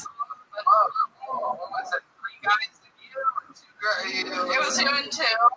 I wasn't in for like 20 minutes and I just tapped out. Right. Okay. What? In the threesome, 2 guys, 2 girls. Okay. Did you find yourself like fighting for position there, or because there's only threesomes a little bit? Watching it, most of it like a rotation. There was a 4th person just watching out. Yeah, it is a little bit different. It's a lazy way to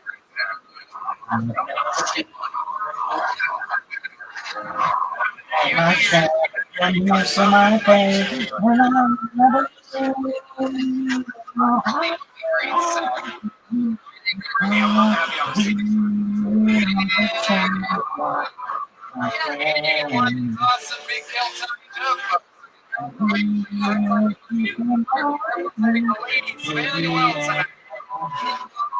guys, make some noise for Brittany.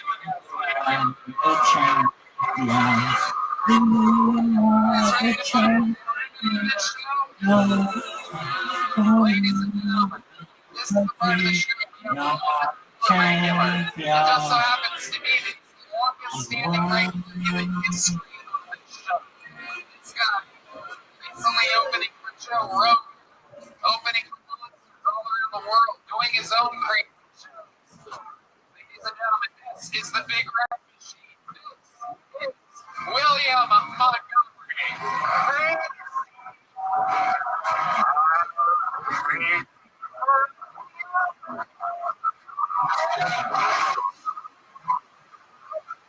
First of all, I would like to alert the girls who made out with Raj, COVID-19.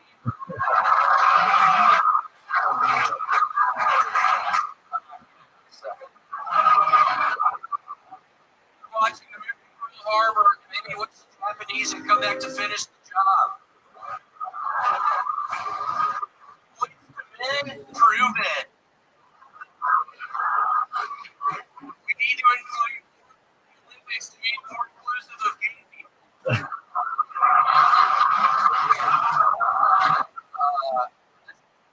Of a little person asking questions about shrimp drink.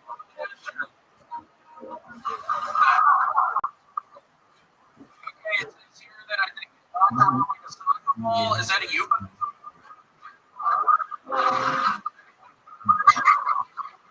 I was gonna go so. Oh my God. All right, thank y'all so much. Exactly. Of the show, William Montgomery. I love that. Bill Red here on Sony every single week. I love your style is unbelievable. Every single week you're dressing better, you're looking better. What are you doing? You're 4 months sober. 3, maybe 3 months. William,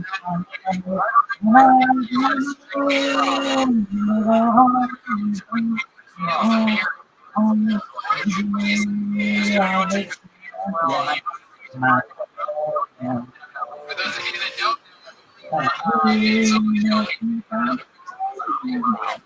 I did.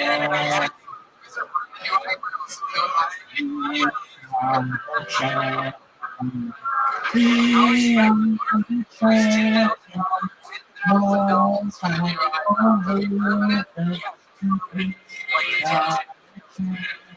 Well, they look it's a little dark. It is a little. What the fuck are you talking about? They look perfect. Yeah, it's like Charlie Chaplin. Yeah, they're perfect.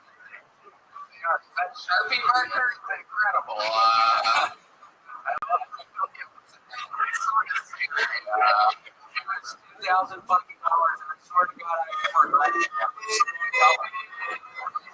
Pay for that from? Oh, you found it. Where'd you find $10,000? It's pocket. On 6th Street this past weekend.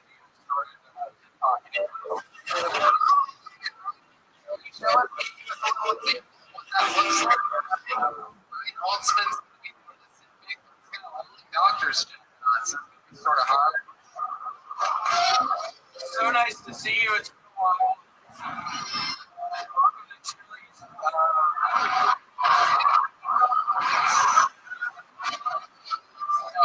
In that pocket, it's not good pickpocketing at all.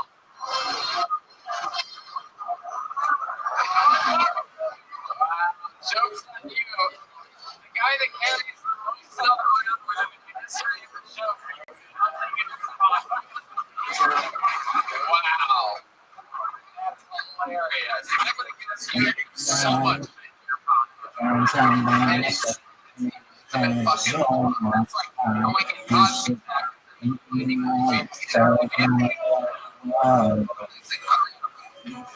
Really, I love once you get the shoot you in Indianapolis convention or something like that. So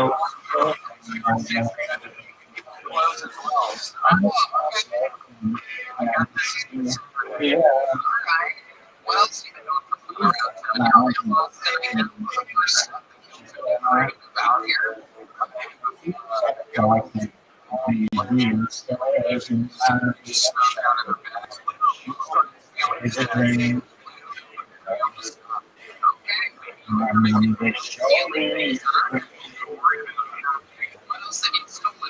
This week, oh my God, I stole a car off of someone. What kind of car?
eyebrows just once. Yeah, I think that's a really good idea. All right.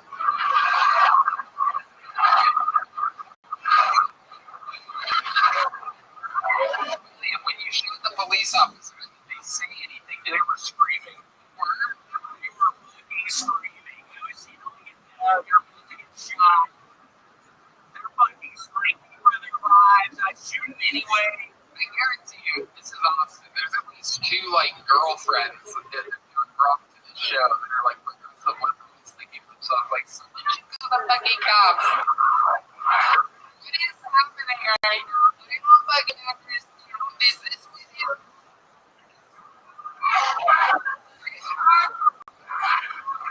Is this why we looked at the phone so that we can't call the police?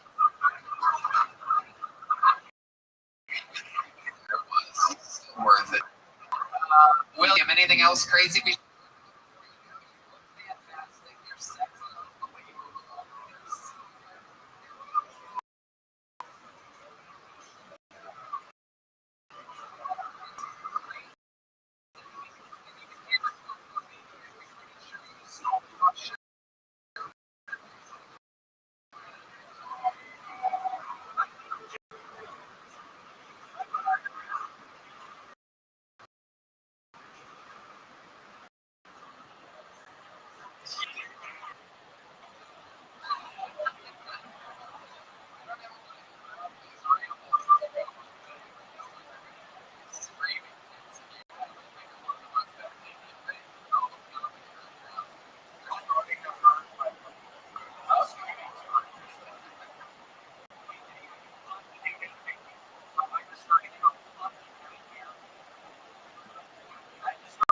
Screaming to make people laugh. That's why I got this fucking tattoo on my face. We found out that when you quit drinking, a new addiction arose that you've been eating many loaves of raisin bread. I'm still eating them. Have you lost any weight since you quit drinking, or have you gained weight? I've gained weight. Wow, it does sort of look like it. How much raisin bread have you been eating this week? And literally up to this point, we're counting from, let's count from Thursday. This is Monday, starting Thursday morning. Thursday morning, 3 loaves. Great for Costco, right? Costco, yeah, I can't stop.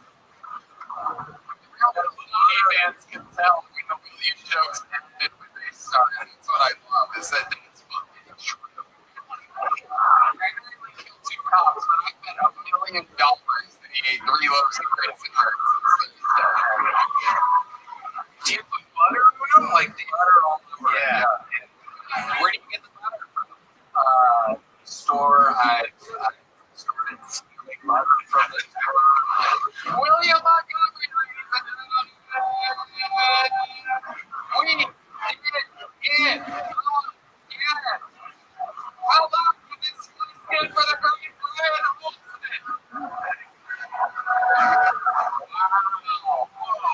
One of the coolest drawings ever for Brian to eat. Look at that. You gotta see it to believe it. It's like a James Bond homage featuring Brian Olsen and Red Panther. That's awesome. What a fun fucking time. Thank you to the Yellow Rose, the Red Rose, Cody. Oh, you know what I forgot to do? I forgot that our friends over at the Nether Hour, the band that's playing after the show, made this shirt for whoever gets these camps tonight. I forgot about this. So, if Stormy or Jennifer is still here, this is for us. We weren't expecting 2 people to kiss on stage this week. So, we have a shirt for you. Girls have to share it. How about a hand for the best damn band of the land, the Kill Tony band? Sprinkle peanut butter whiskey, Kill Tony band. Brought to you by Sprinkle peanut butter whiskey. That's Michael Gonzalez on drums at Nuggets for the break. The return of Lee Madness tonight, everybody.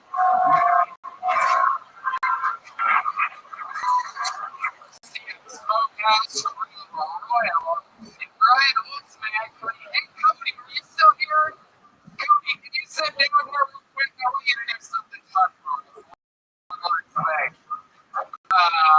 Hell yeah. Shout out to Make sure you listen to Dead Air with Brian Holtzman. It's a podcast that he's been doing for a while. It's produced by Red Man. And by the way, like a lot of people that he sing for this show and all this universe of Bill Tony has on this show. He's had good scam. He's a lot of scam for hard. Cody, everybody. Let Cody through, David.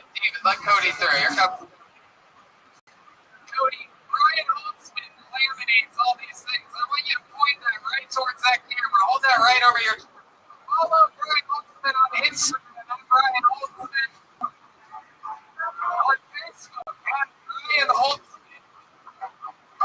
He's on Twitter at Holtzman, bro. You do that. It gets a little tricky on Twitter.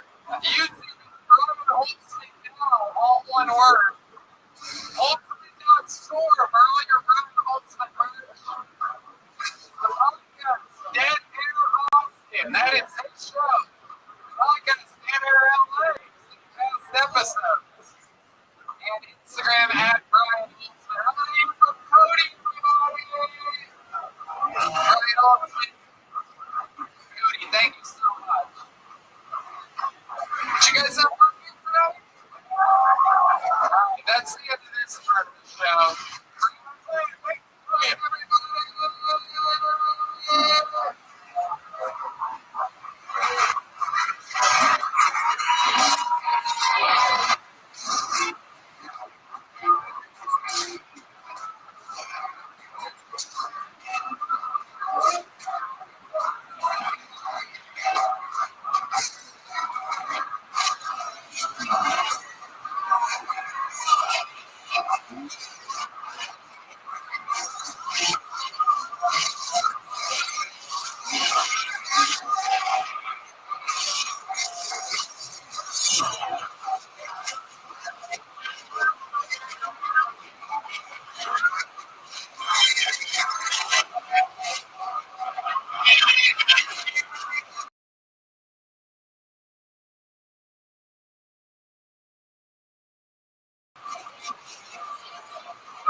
Damn motherfucker, right?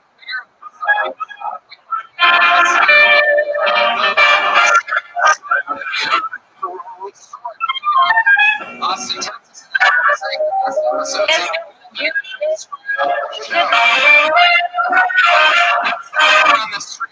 I agree with them 100%. And look at this. Immigration, we make this like so And good on the luck, stage for all of our shows in Los Angeles. Texas, but it's only fitting we switch. The show from Los Angeles brand new everybody.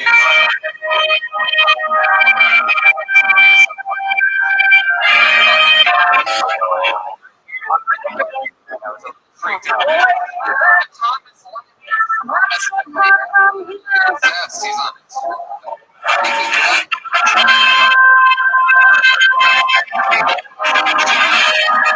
I killed somebody.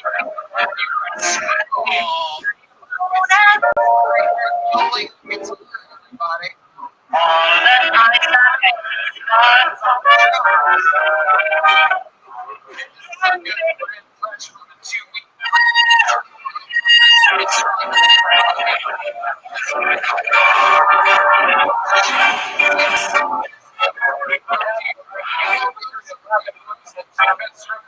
only in Austin, but in the world.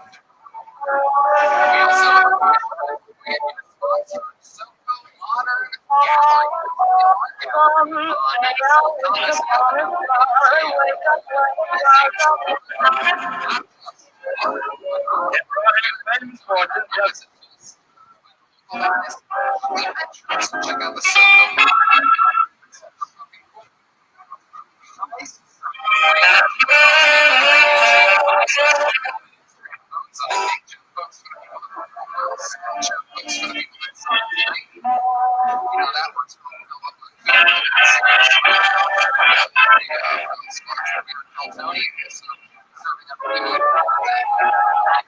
Here.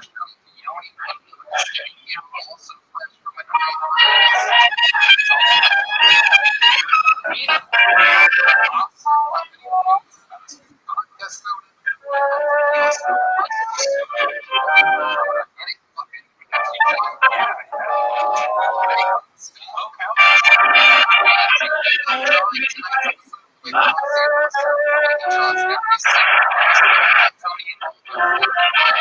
T-shirts and three new Kelso bingo cards.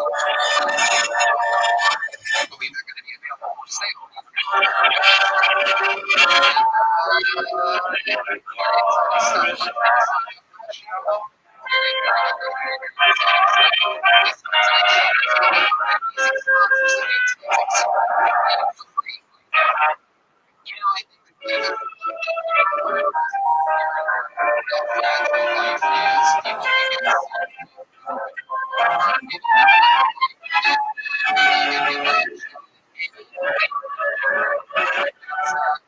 Sense why this feature which is surprisingly why not pay each one once you ask yourself this question.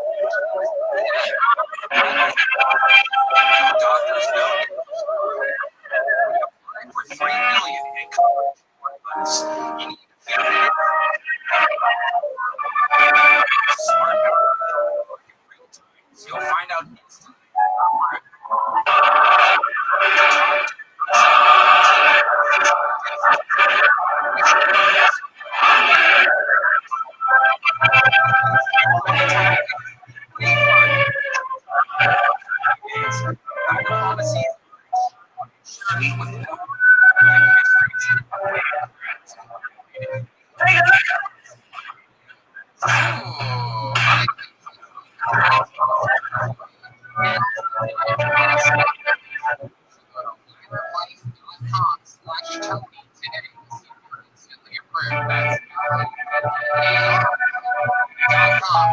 Tony,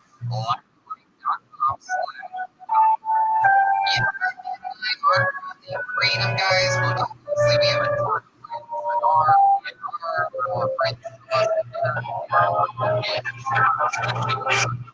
gives them the and all related to the coffee plant that has been used for centuries to produce energy, stress, super species. It's only one about this red band. Extra courage to ask somebody out on a special date.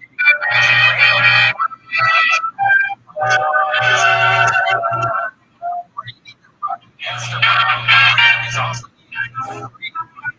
it's 100% satisfaction guarantee or you money back. So do what you need to do. Great. 20% off your entire order. Go to getsuperleaf.com/Tony. Promo code Tony. 20% off your entire order. Again, getsuperleaf.com/Tony. Use Tony for 20% off your entire order. One of our favorite sponsors in the world, the Ridge Bowl. It's a sweet awkwardly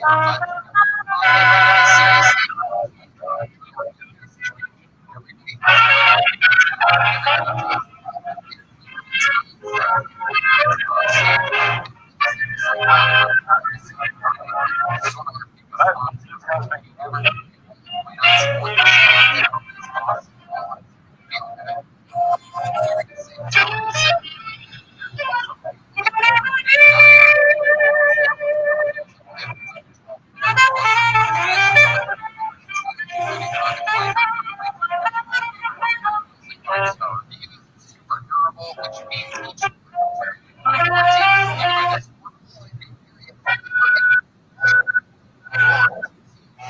absolutely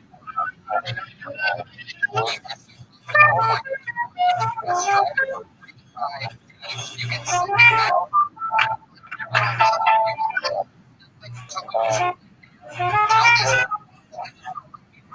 Yes,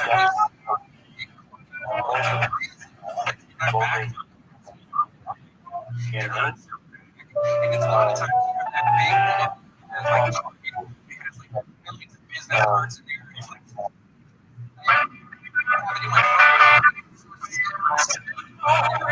another wall.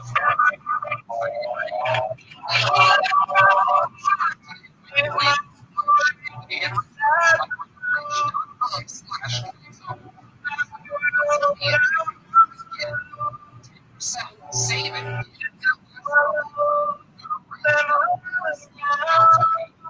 The code counts.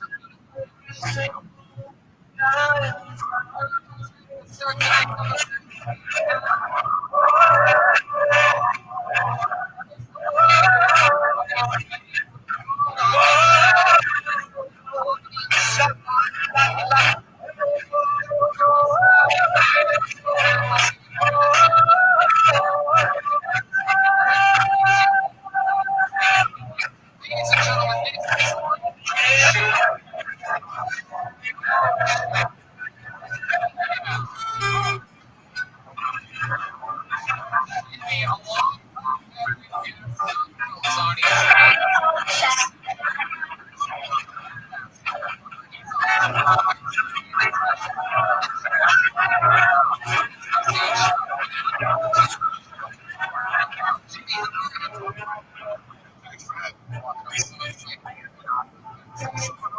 we always have so much fun.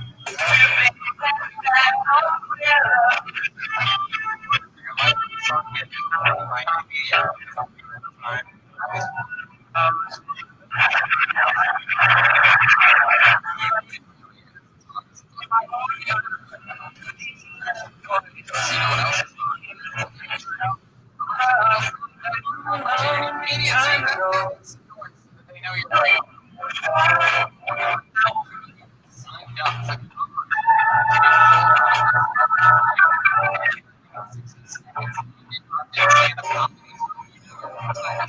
Signed up for bring out the anger.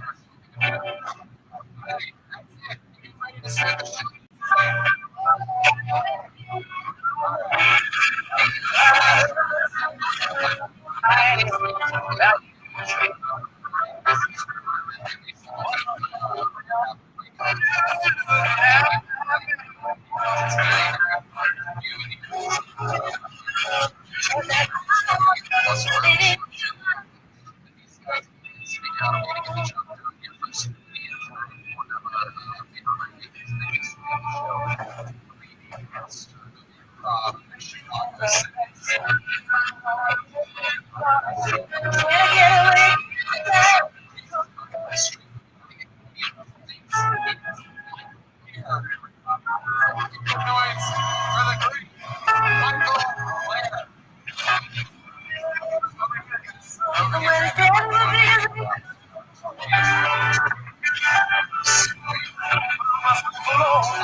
Tonight.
Yo, what up, man?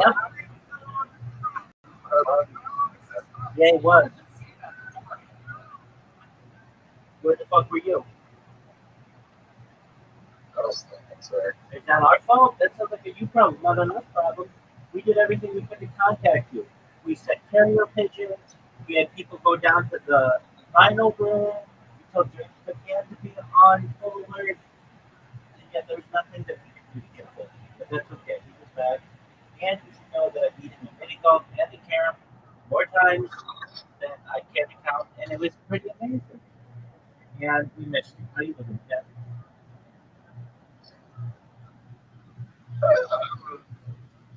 Okay. All right. You seem to be in better mood recently. That's good. I'm side effect. Honestly. You know, okay. Better to sleep a little bit than I have to sleep forever. I mean, yeah.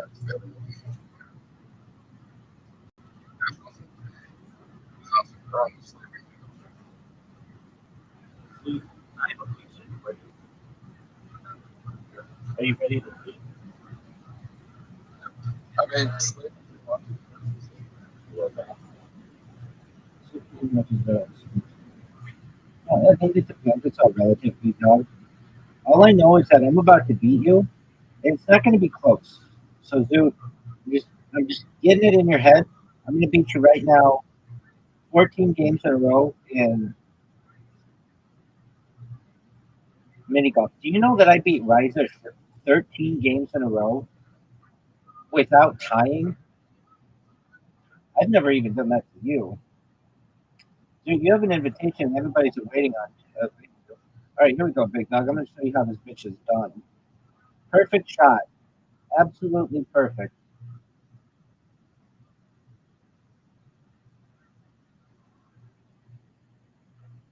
Zoot, that's a devastatingly bad shot. I can tell you that right now. Devastatingly bad. One of the worst shots I've ever seen. I wouldn't do that if I were you. I would not do that if I were you, son. That was garbage, dude. That was absolute garbage. Look what I'm gonna do to you now. Look what I'm gonna do to you. Are you serious? Zoot. This game is rigged. Don't go on the black shit, Zoot. Whatever you do, don't go on the black shit. Zoot, don't hit the corner and go on the black shit. Zoot, are you still there?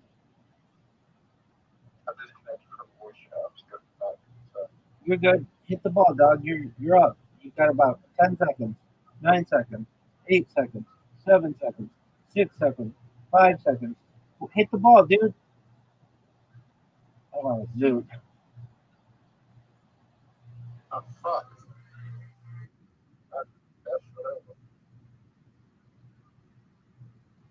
It doesn't matter. I can't get this shot off.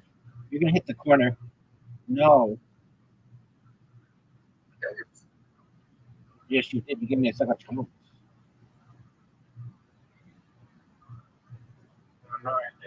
No, he doesn't. Dude, That was risky.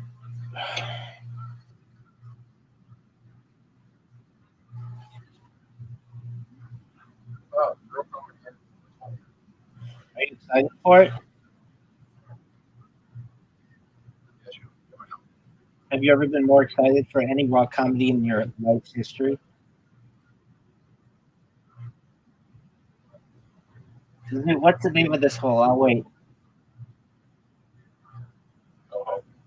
The what? No, it's the S hole, dog.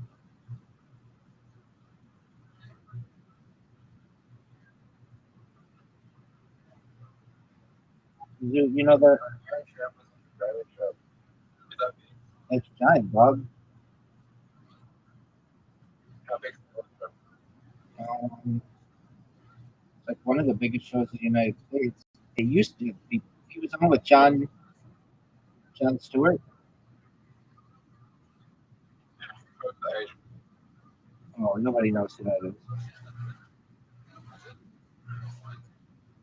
What are you gonna do, dude? You gonna have my ball in for me? Because that would be much appreciated. Dude, are you ready for the best shot you've ever seen? Dude, this game is great. Short.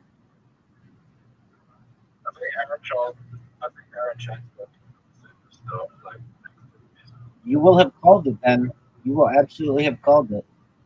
Do you think Chelsea's going to be a superstar?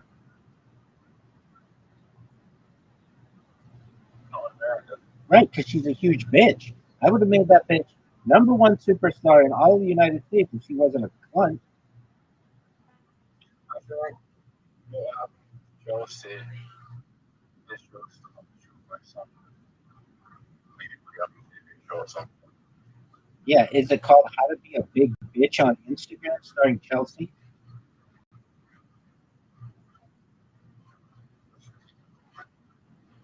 Why didn't you, son? Dude, I'm making a comeback on you, big man. You need the best shot of your career right here, and you almost hit it. But guess what? You're done, big dog. You're done. Your lead is gone. Your lead is dust in the wind, son. Now I'm going to show you how a real man plays.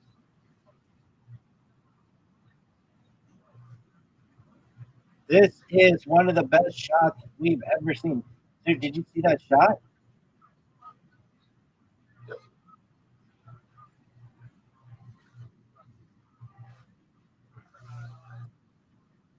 you think Chelsea would win a take this as a cute? No. If she only visited once and she was from Australia though, yeah. Yeah, do you think it's Dude, you had two really good shots. She definitely does. Oh, Zoot. what? Oh, 'cause she's funnier than you are. Oh, Zoot, you just locked in a win. Oh, dude, you won. Zoot, you won.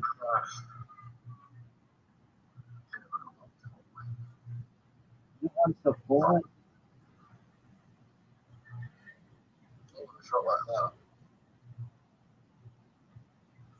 Dude, do you know who Harry Cupcake Coleman is? I asked you a question first. Do you know who Harry Cupcake Coleman is? Nobody. No. He was like a. He was an infection. Come on, baby, hit the thing. Zoot, that's garbage. Zoot wants the full win. Zoot has stated that he wants the full win. Zoot, get your ball out of my way, would you please? Zoot, you screwed the pooch, dog.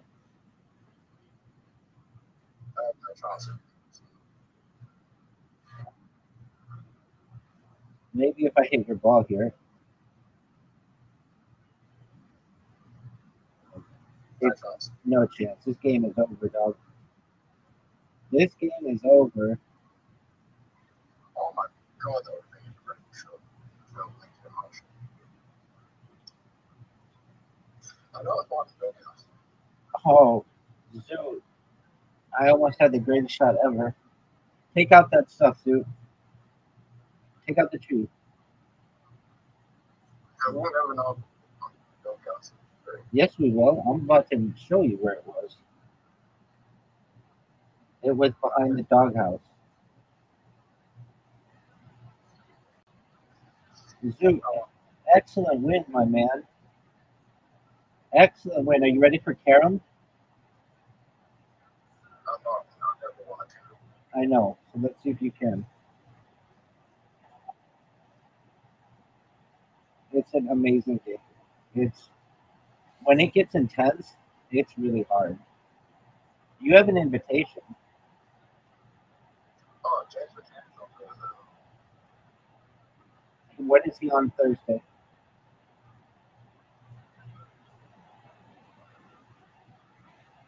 Was he on Thursday? Yeah, what's on what's Thursday? James McCann. What is he on? What is it? He's performing. Where? Miami.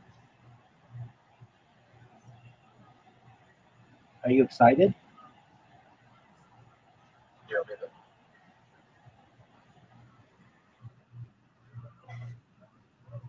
It's also Darcy's first shot. You think Darcy's funny?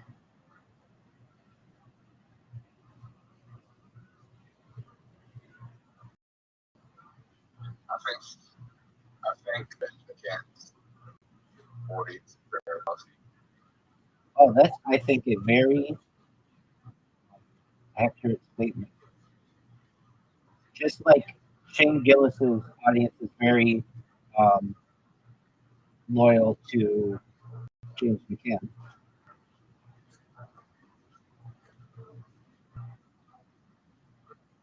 And Joe Rogan's audience is very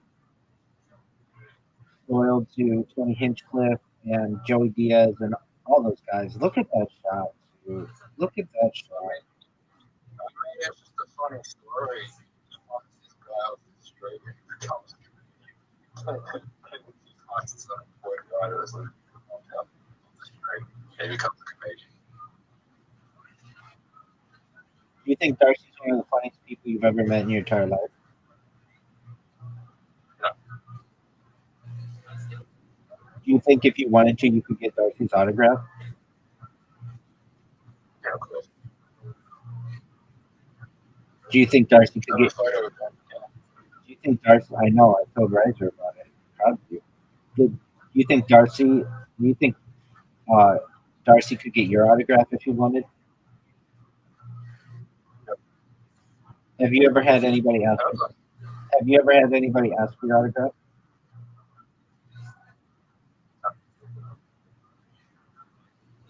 Well, it's gonna happen, dude. Yeah, but like kind of it was joking. Yeah.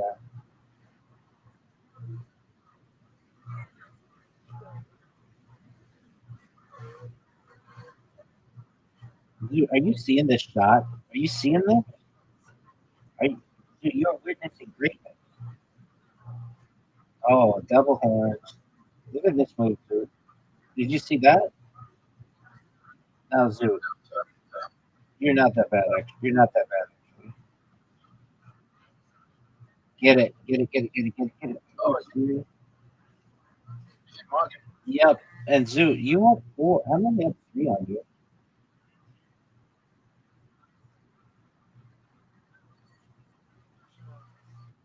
Oh, that was close. That was close. Now, Zoo, I'm going to show you how this bitch is done. Like a champ.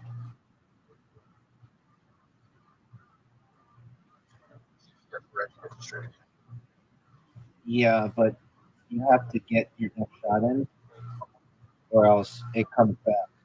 So watch, the red one's going to go in the middle. You see what I said? You see the red one? Yeah. But I have to get it in before the end anyway, so not really. I mean,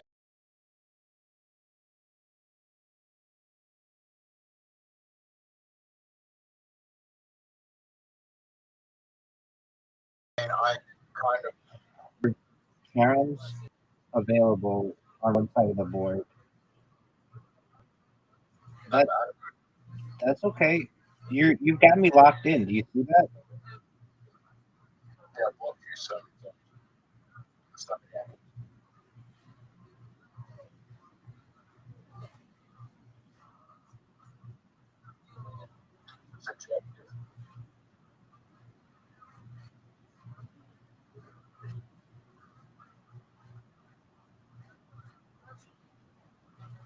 Dude, get it, dude. I want you to come back. You only have to get 6 in. You have to get 5 black and 1 red. You can do this. All right, not a huge deal. I'm about to show you how a champ does it, though. Oh, I messed up. Oh, I messed up. I hate when I do that. Dude, you can do this.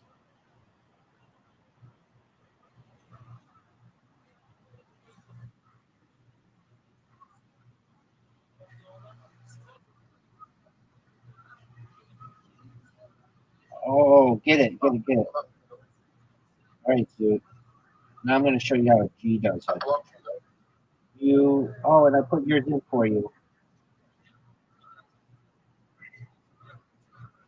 Dude, you have you have 3 really easy shots, 4 really easy shots.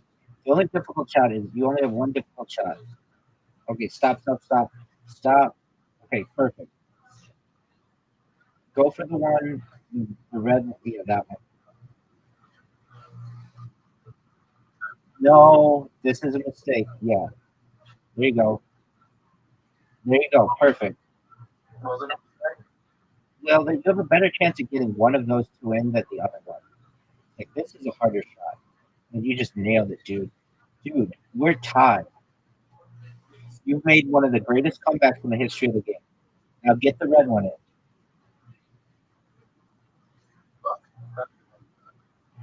Dude, you're doing amazingly. I'm gonna check.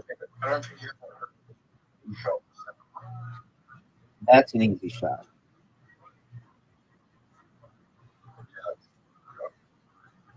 Dude, you lost by one. You did really well, dude. All right, now we're gonna play your game, and then I have to prepare for the biggest podcast of my life What's the biggest podcast you watch? because the person has 250,000 followers on YouTube. You want me to start naming all of them?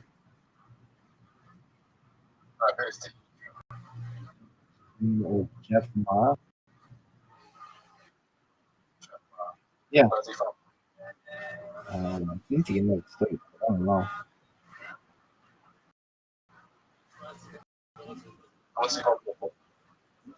Like supernatural podcast.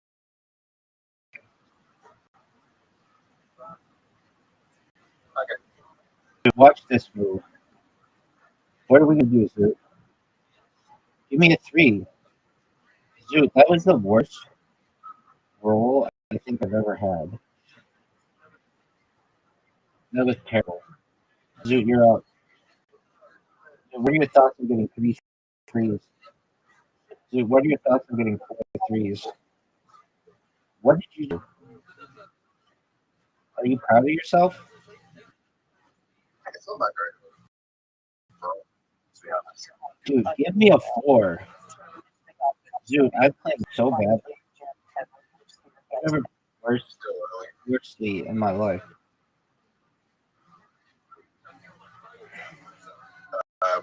What is most? I was thinking, but I think it could be worse. It's like an adverb that isn't normally used. But yeah, I know the word is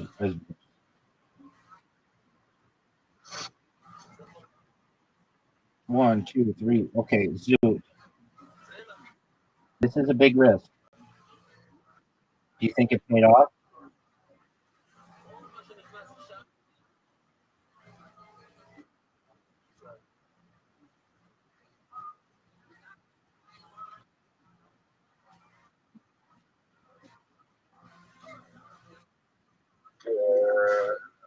No. 21 is or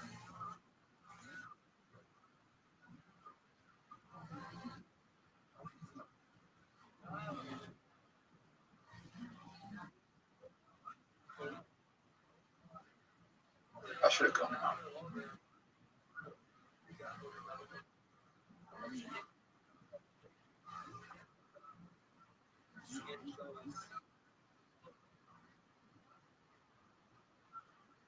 Free rolls. All right.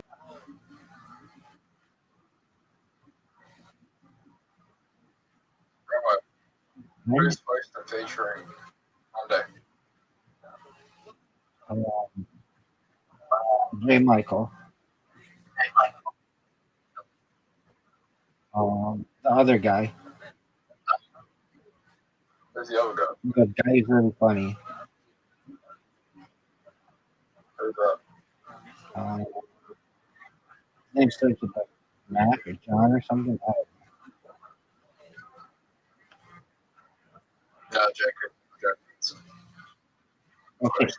Julie Harrison's page. Okay. You're right. Worsley's not a word, but I feel like it could be. It will be in the future, no doubt. Okay, 3, 4, 5, 6. Give me a 2. You're supposed to. Yes, I do. Zoot, I don't know. you'll get one, don't you? Big guy? I Dude, you got 3 What was floors. 12 to 5. I mean, it's not the best. So first. Give me another 6 here. Dude, I'm playing like absolute dog shit. 25 is a good chance. I just took the lead, dude. Did you know that? Yep. But you're doing way better than I am. like tremendous. This is dangerous, dog. That was dangerous. Trying to play it safe there. It never don't. Oh, I need twos here really badly. I say Charles. Zoot. Zoot, do you recognize what No, just yeah. Do you recognize what just happened?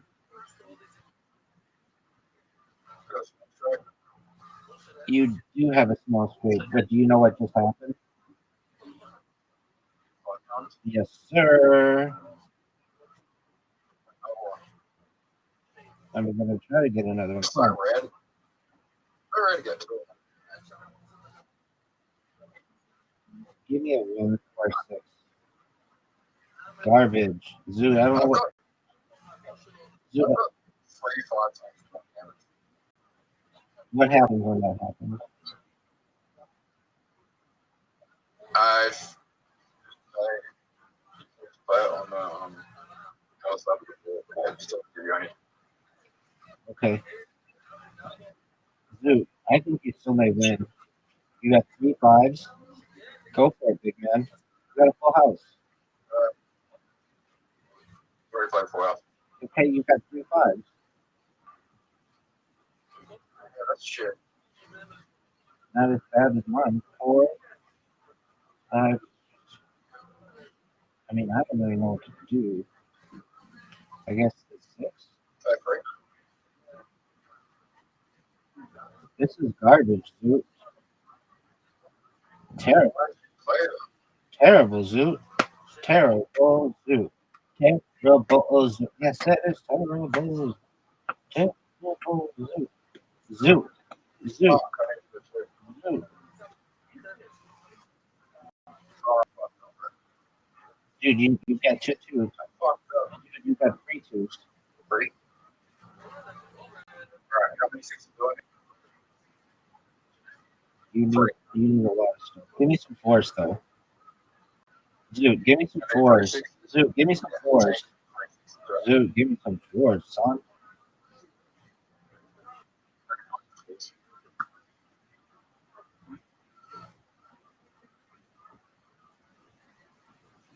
Do I grab the 6s? Do I have anything? 2, 3, 4, 5, large strike. Zoot, Large strike. Zoot, look at how many 5s I have. Oh shit! I'm gonna get the bonus. Zoot, I'm not going to get the bonus. But you might not either. I'm on it. You need 3 6s.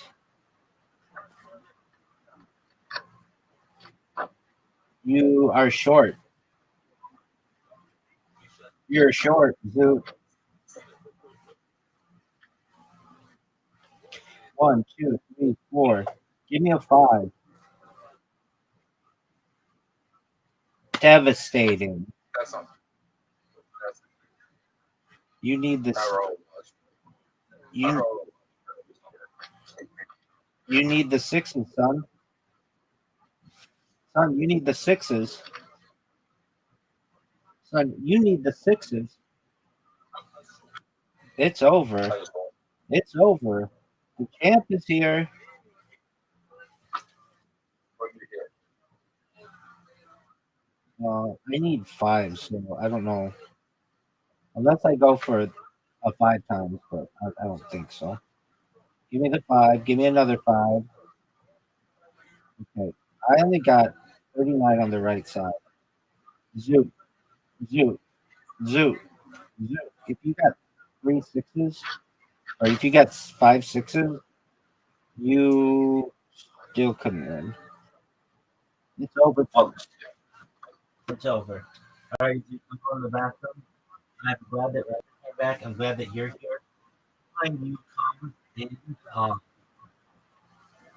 he calls you or whatever, and you're awake, please come out, okay?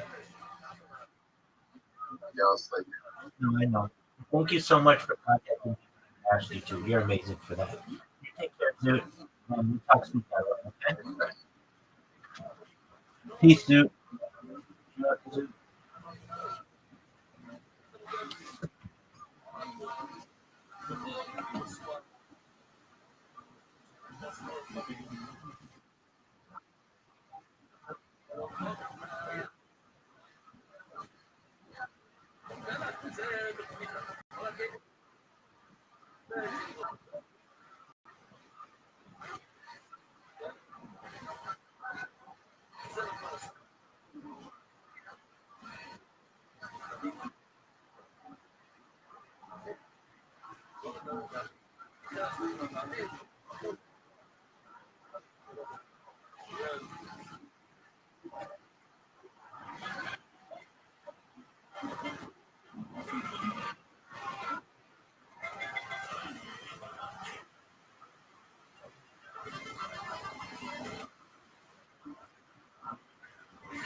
No.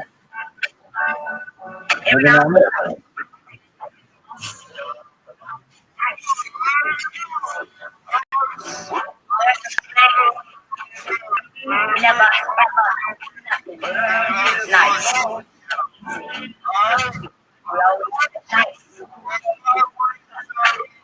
It's going to take the beginning of this song.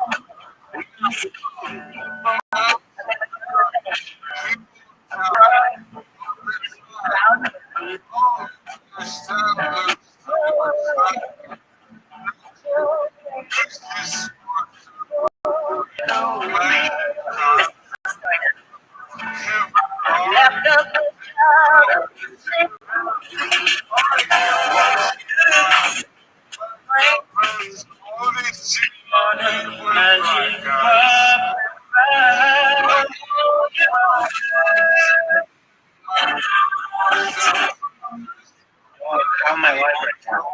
Way to make him that my girlfriend stop cheating with my guys.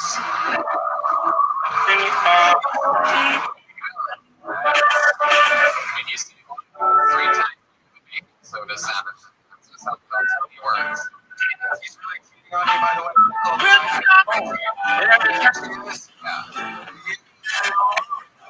Are we just the same?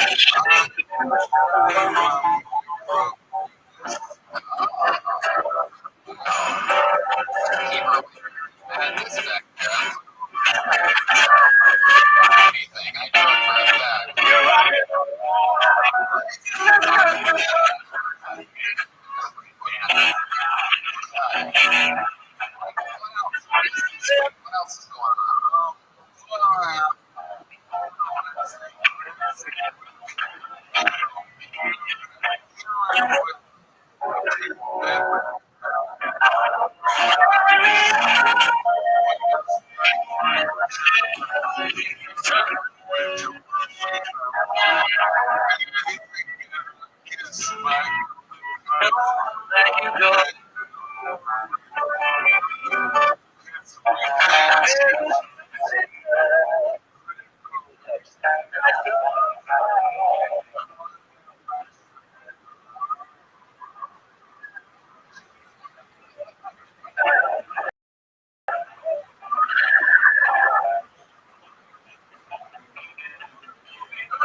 Telling us this.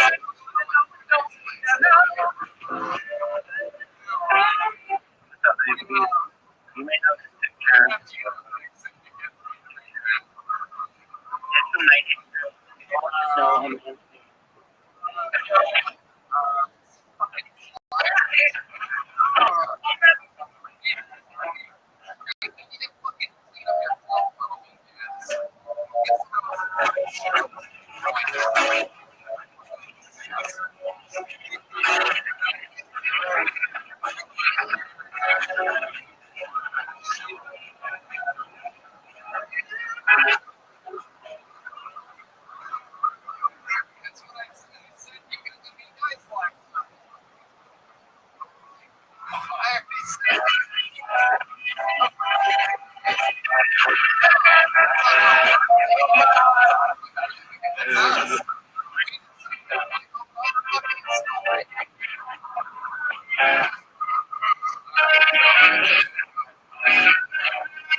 I look like a tall prince.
Complicated.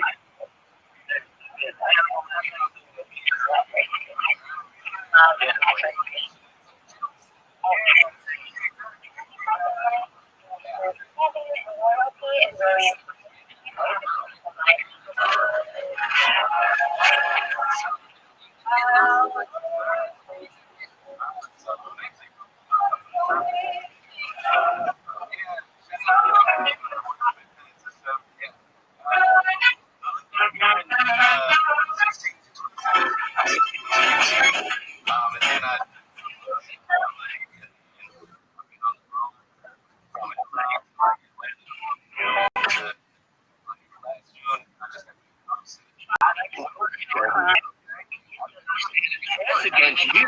Unemployment, baby. We got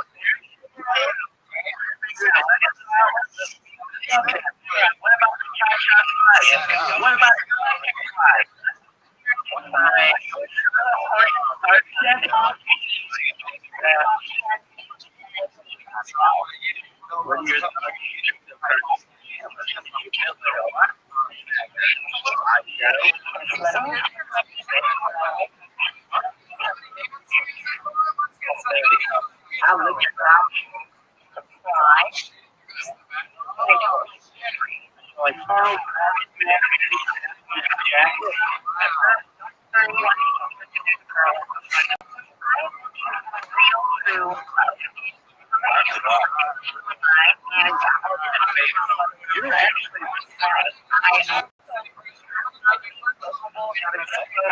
I'm gonna marry you.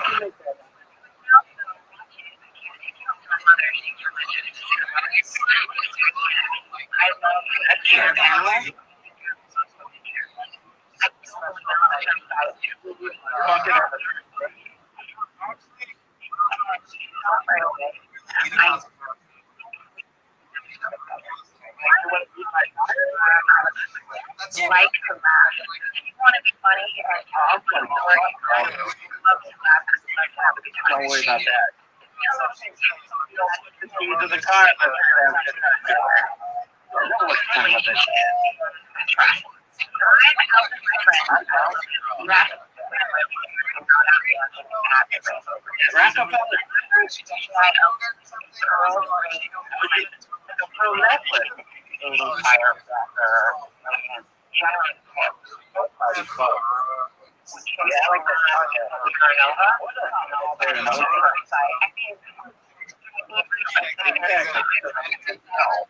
not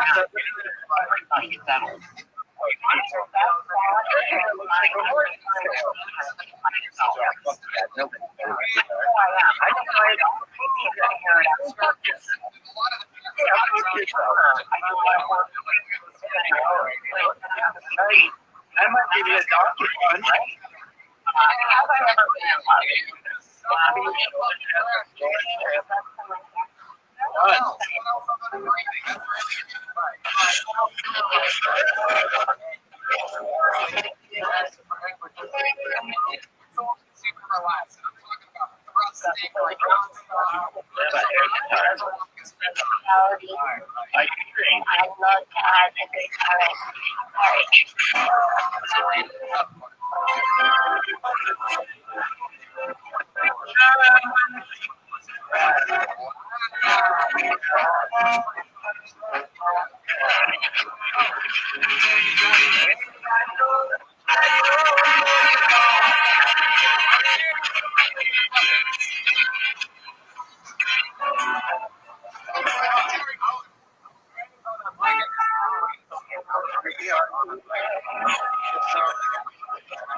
Take one of those. Press the beat.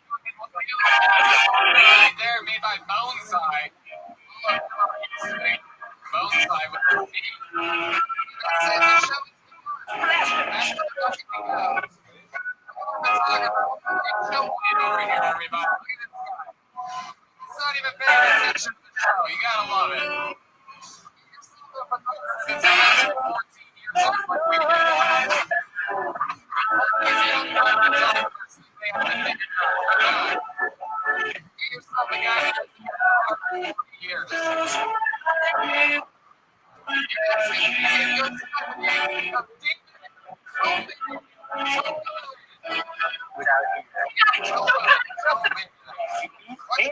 Into the Atlantic Ocean? Wow, woman. I love places in interesting places. Ocean, Here comes this guy. river, swimming pool, hot tub,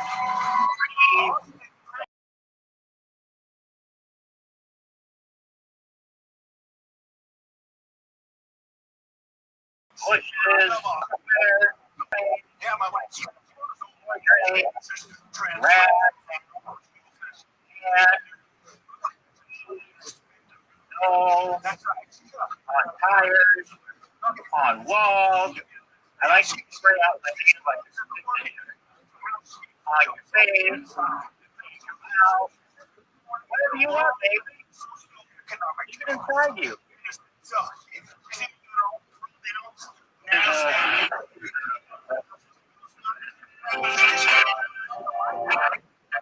I'm gonna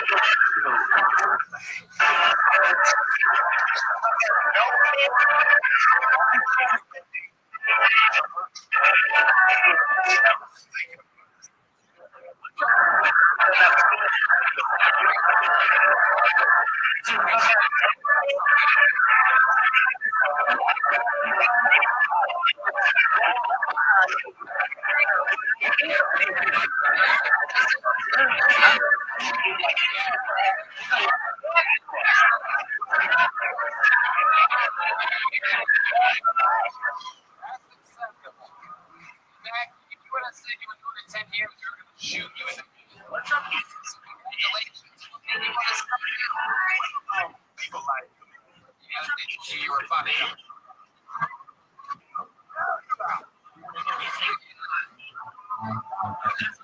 Too, you have to be funny or something. If you call something but you're like,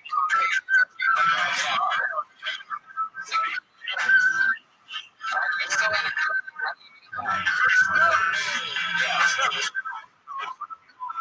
you think this is I got no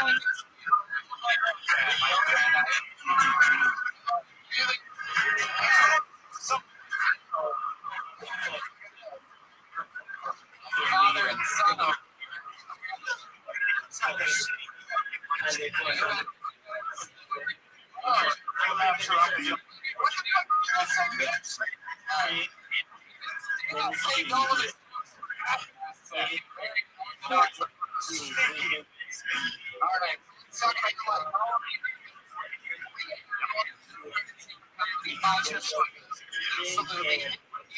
Until this point, what do you do for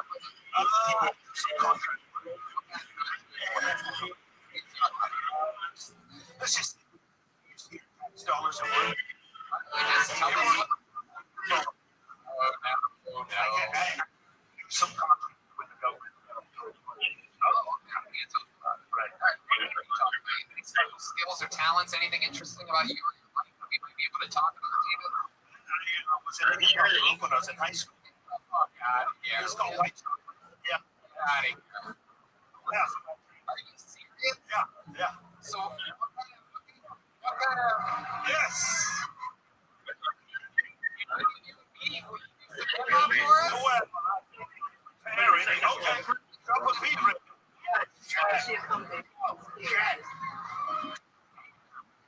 Here we go, ladies and gentlemen. This is the whitest guy you've ever seen in your life. Taking a shot at hip hop.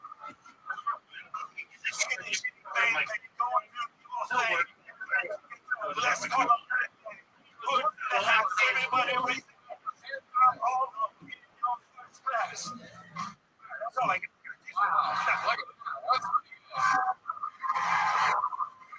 That's pretty good, David. I'm absolutely shocked. You were sweating like a finger.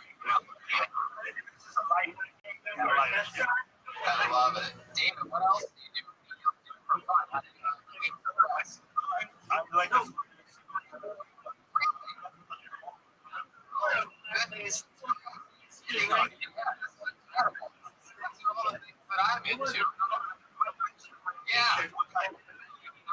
I'm not single engineer myself getting my yeah.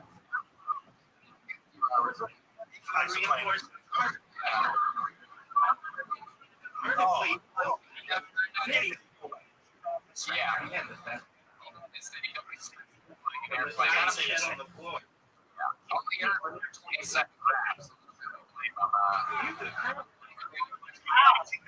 That's not even the most famous township. Shut the fuck up.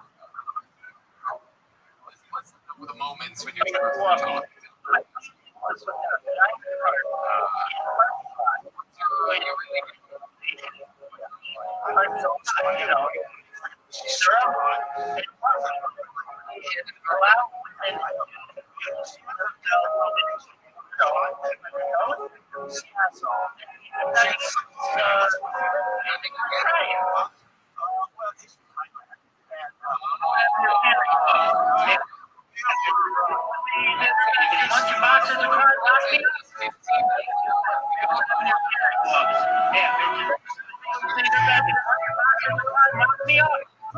Seriously, my wife is so awesome, man. She's great.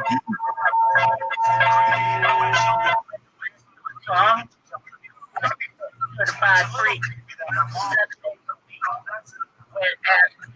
Make that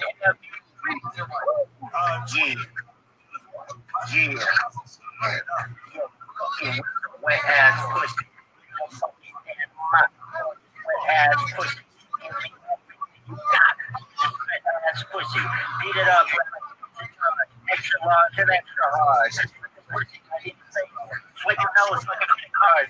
Tap on top. I went inside. I do a kick. Inside. My mouth. Look at my eyes. You can die. Pick me up. Eyes. Let's role play. I just got to the park. Last truck. This little garage.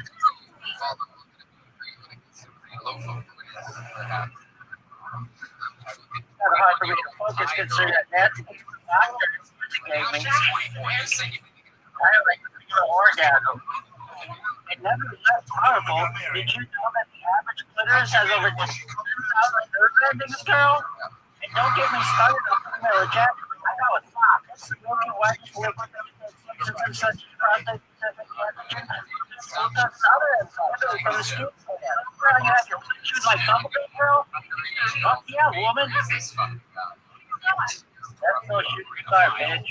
Might be an Aurora or TR3B. You never know what's on that Lockheed and Boeing are doing. Might even be skunk work. You want to wish upon a piece of classified aircraft? What if it's a UFO, bitch? No. That would be the track is the 6th. What's the make wish on a type of anomalous aircraft? Fire up the 50 modem. Phenomena to report. I'll keep to the cyber cafe.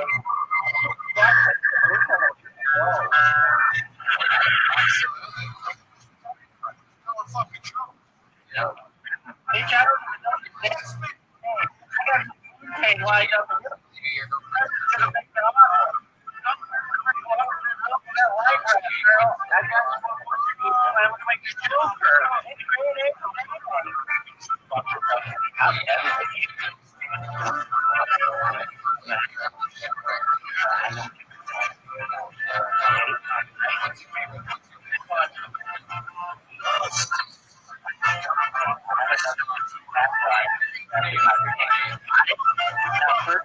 don't you're wearing that thingy.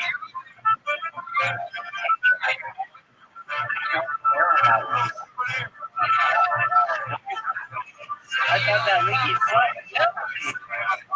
You're wondering, no doubt about it. That's right.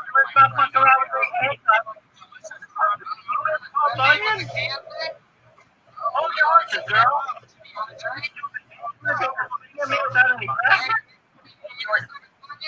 Washington, treat that off while It goes by the name of you that same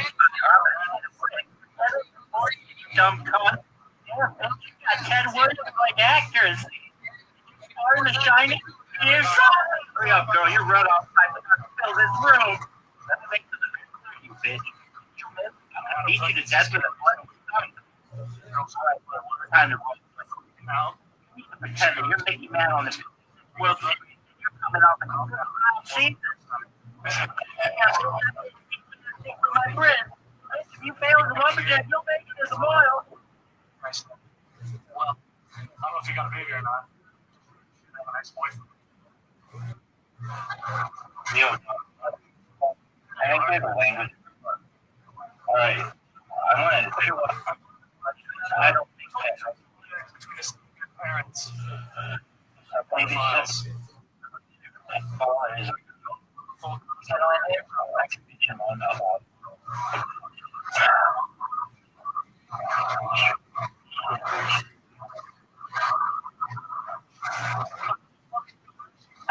Fucking.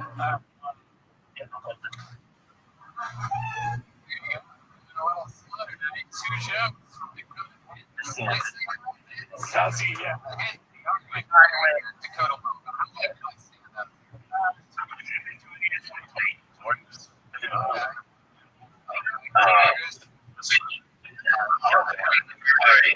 We were talking about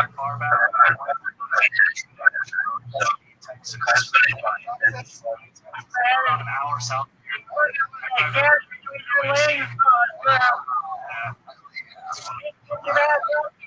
Give me your fucking hands. You got quite a grip. You got stick on your finger. Hey, everybody, listen to me right now. Listen to me. Ice cream closet. That picture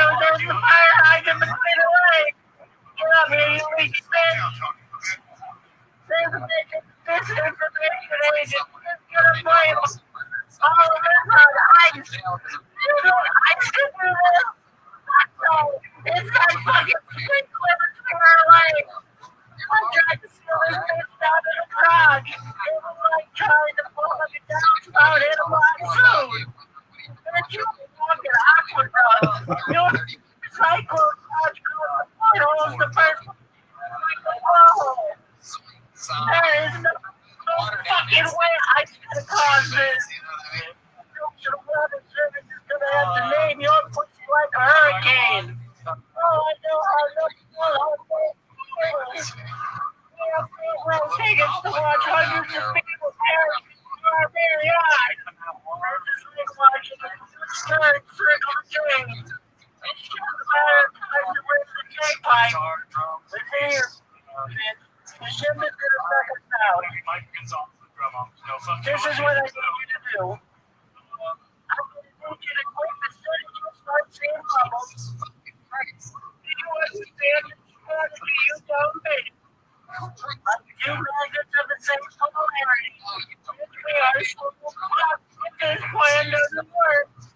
Take it to your brother, whatever you do to get that ass to your woman, girl. I need you to keep your heart out, baby. Get ready to fire like an airship. This is like a perfect fire on the street of that jump. Fire that push. Like a girl. Like you guys are listening to the waterfall. This power like a fertility test.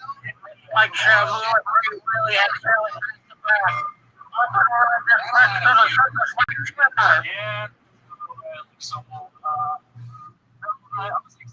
The chicken of his did you ever get a public loud section?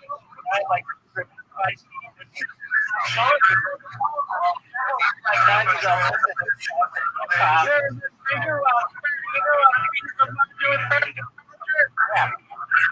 stabbing all the things. Yeah, but you love it. Yeah.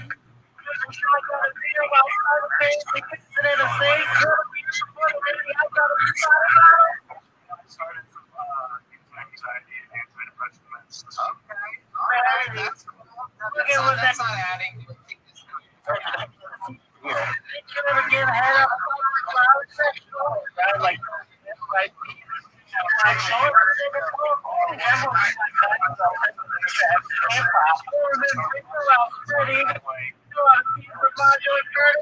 Yeah, giving you a stab on chance.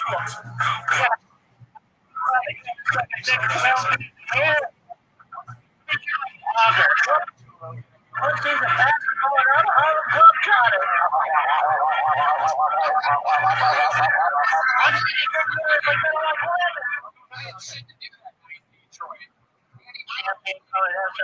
I want to spend 13 days with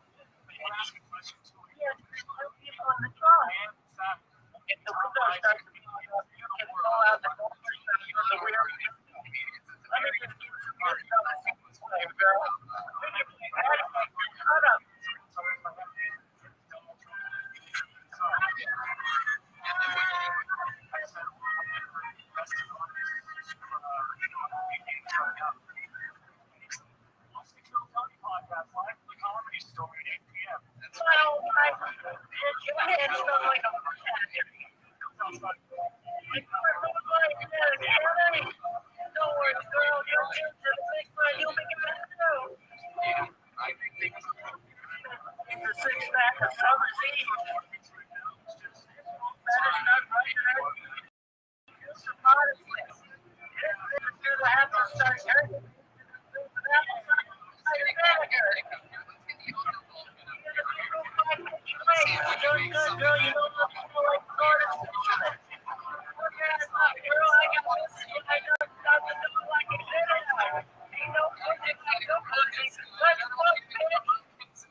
Has anyone ever gone down up the walk or other than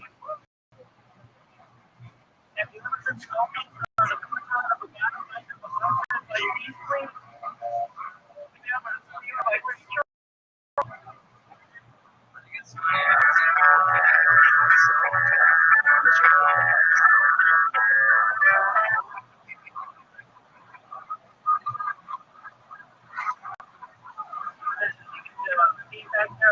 As soap as you want.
was like I was jumping and nothing. It was like catching acid in my hand. I was moving this thing. Nothing I told him not to do. Now this woman is sleeping. All right, Nick, I guess I'll come down on you. Well, you know, but the cars are going to linger.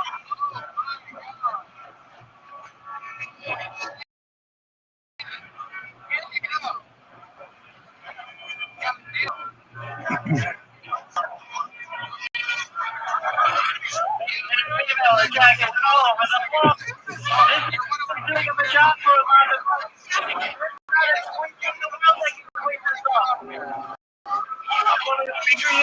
I've got blisters on these fingers.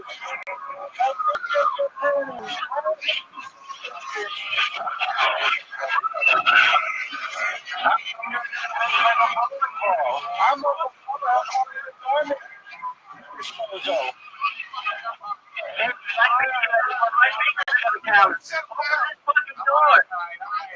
Hey, the level of the place. Like the three gorgeous men from the torrential ground floor. You're classic, girl. We pulled her out. I need a snorkel. Wow. Maybe you're not girl. My galoshes are soft. I got sloppy galoshes, girl. I got the gorgeous men. Yeah, don't fuck around the head up. I'm working like a cyclone. You sprays like a broken fire hydrant. I told you you were gonna lose.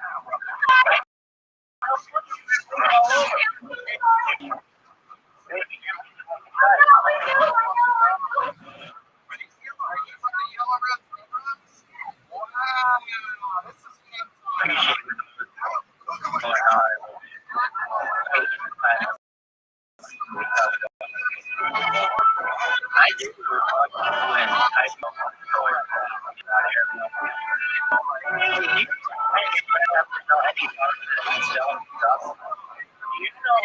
ancient paradise.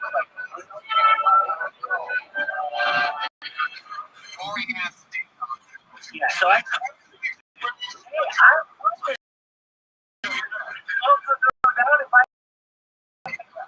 and now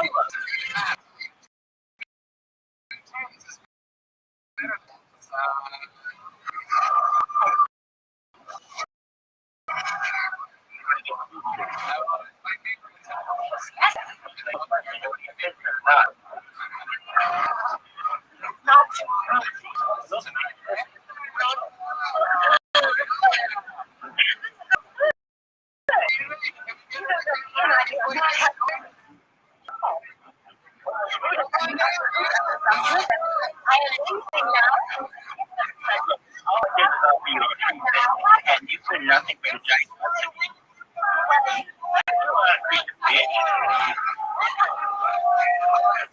I'm not going to argue with you. I'm just warning you that when I start texting you, there's a very real chance that this will do your soppiness.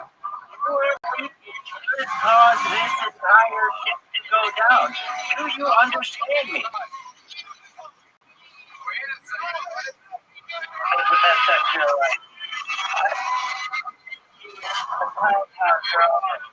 I sprayed said you at the top of your heel. You sure make it look like an alabaster wall.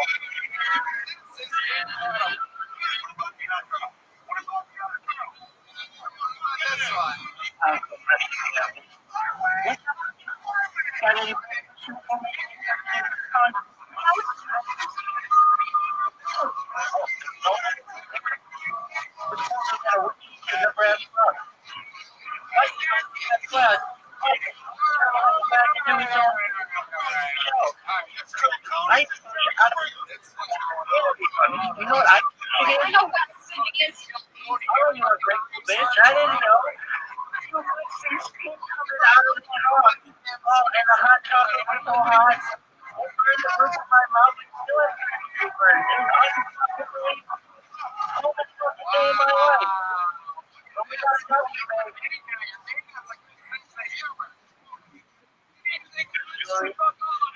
A very rare dog. Actually, diamond drops that rare. They're supposed to hear you. But the weird stuff. I don't know if I can do that, but I can look up in Microsoft Paint. New Jersey Register.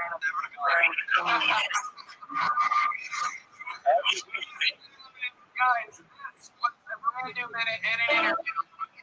Let's get on skin.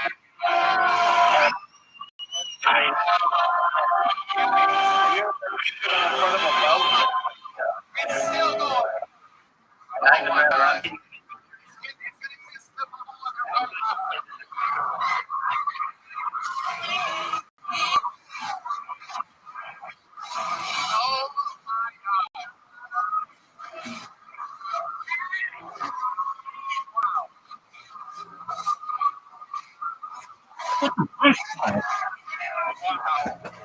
Wow. Come on, one more time for Alex, everybody. Oh, yeah. You're going to have to explain to your grandkids one day when you're showing them this video.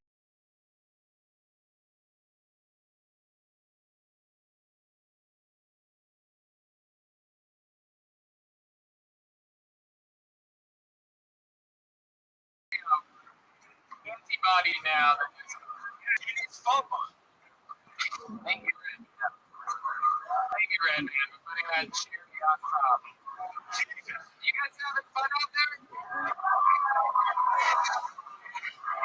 Very obviously, dreams come true on this show. I mean, wow. What a star. All right. I don't know how anyone's going to follow it in, but we're going to try it. Ladies and gentlemen, your next comedian out of the movie goes by the name of Craig Bergolline.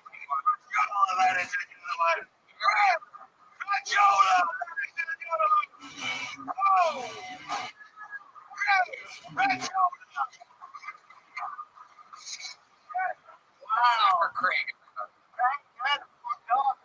Yeah. The other day, you know, afraid of obvious reason. Did you see him look at my friends? Friends wanted to go to dinner? I said, no. I said, you're racist. You don't support minority owned businesses. Since 9:30 in the morning, I don't want to eat fried catfish right now. That's all I said. Look, what do you do to support minority owned businesses? I buy top shelf drugs. I had a $200 habit for like 4 years. What are you doing? You buy your drugs from white people, you're racist and bad at buying drugs. I don't know which one's worse, honestly. In my America, you bigots, learn how to buy good back to smack. You maybe won't be so racist anymore. My drug dealers all say shit like, you can beat me when you see me next time. And that's slang for this shit sucks. You're gonna have to more. My deal is like, we're gonna need that money up front. You're probably gonna need this shit.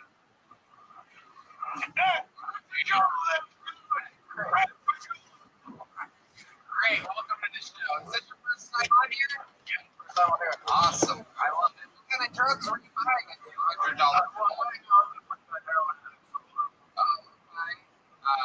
Hell yeah, all right.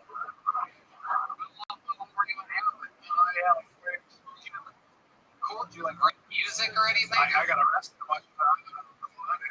Did he shoot it up or snort it? Snorted and smoked.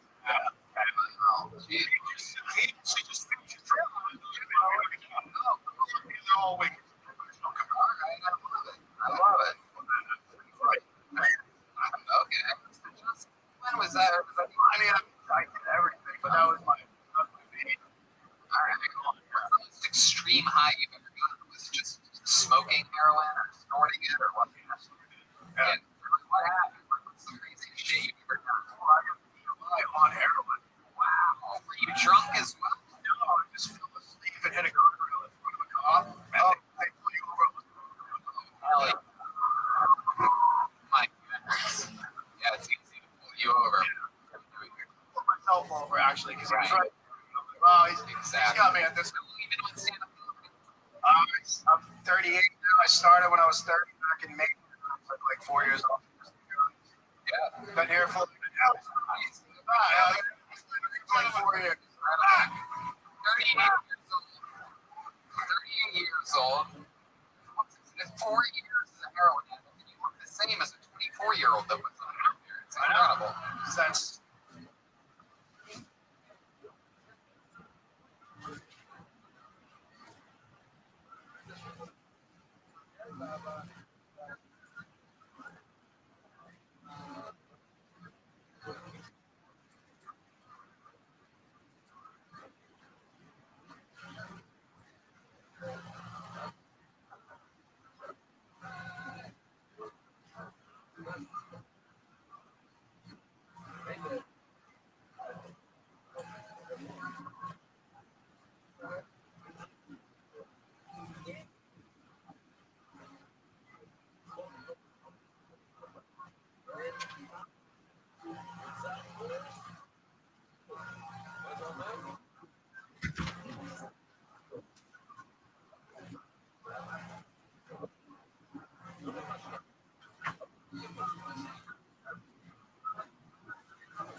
Rabbi,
Yes, ma'am. good morning. Morning, how are you? Yeah, I did get my few podcasts. I'm changing my picture for you now. I'm learning the picture, so I'm gonna change it. So I'm gonna change it. So don't be sitting about them. Change my picture. Okie dokie. Oh, you steady. That's right. That is right. When is it? It's in about 5 hours. You get a little rest. No, Can't rest. I I sleep right now. I'm ready. Be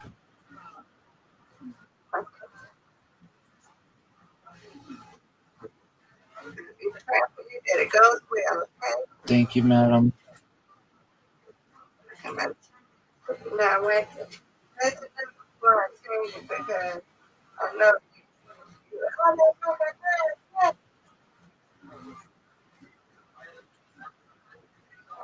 Right.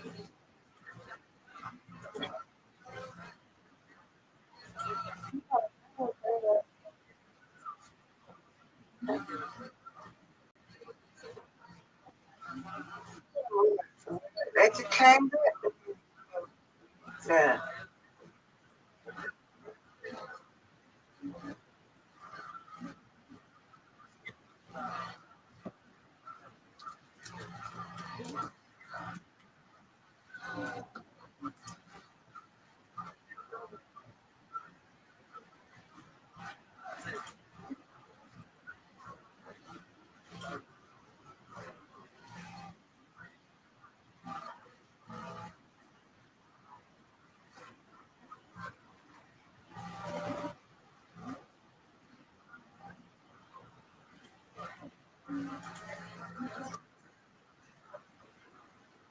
Yep, there you go. However, that's all.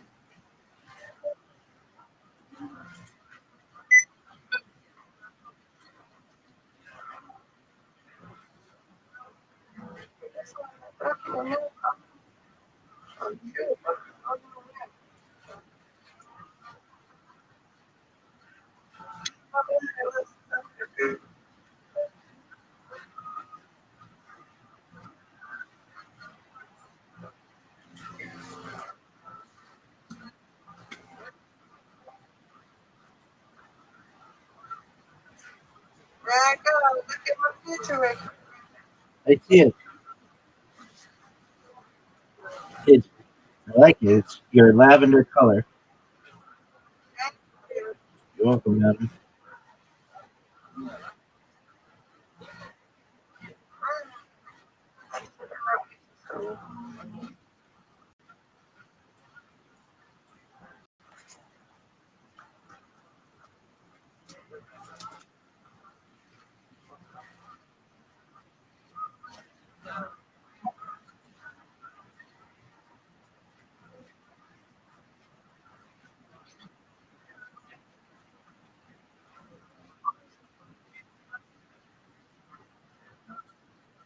I don't know why it said, no.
Yo, what's going on, big dog?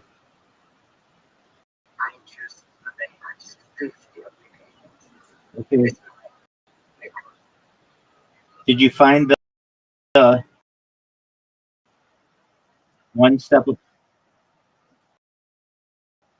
I go all the way. I will do it. do you recognize if you would have done this the first day, you would have had maybe 1,000 applications by now? Okay, just making sure you're aware.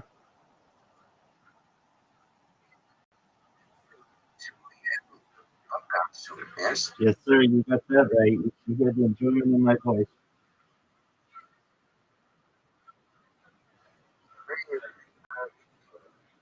Hey, you want to do me a favor? I'm always doing favors for you. You ready to do a favor for me? There's like a one big job with the water. No, I know, but you ready? You ready to do a favor for me? Um, let's see if this works.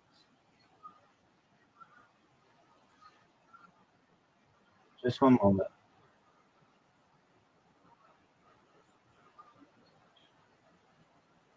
Um,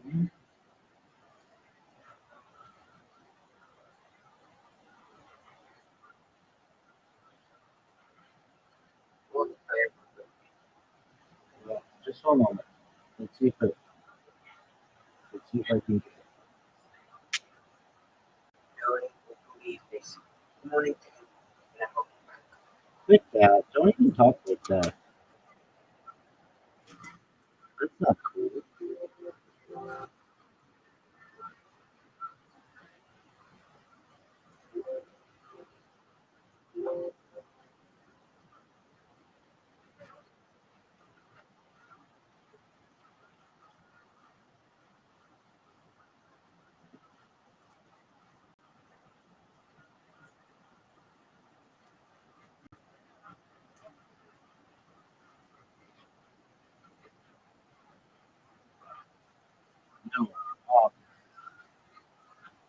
it would be really helpful to me if you would be here and let me do a practice podcast. And um, if you're like, okay, well, what does that mean? Um,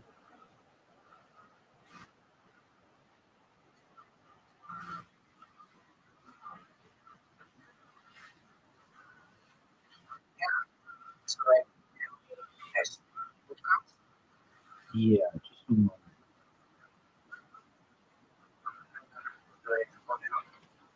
What'd you say? What'd you say? What'd you say, big man? I will do it for it. Oh, you're the best. Okay, then just bear with me. Let me get my touch. Mm.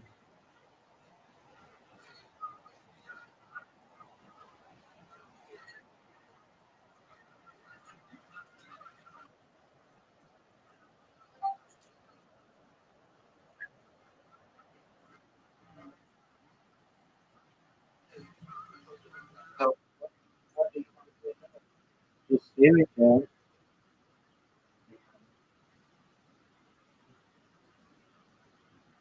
I'm gonna just go through. So just be patient. That's what I need you to do.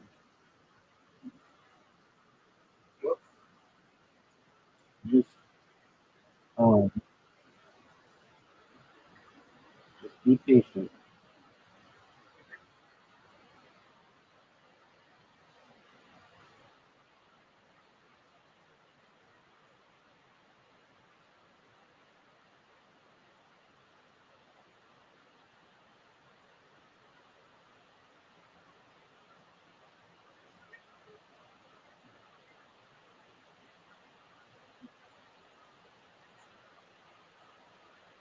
Okay, I'm gonna um, I'm gonna read to you. I'm gonna pretend that this is um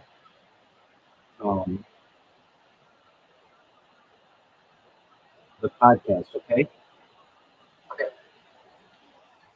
So just one moment. Let me open up my documents.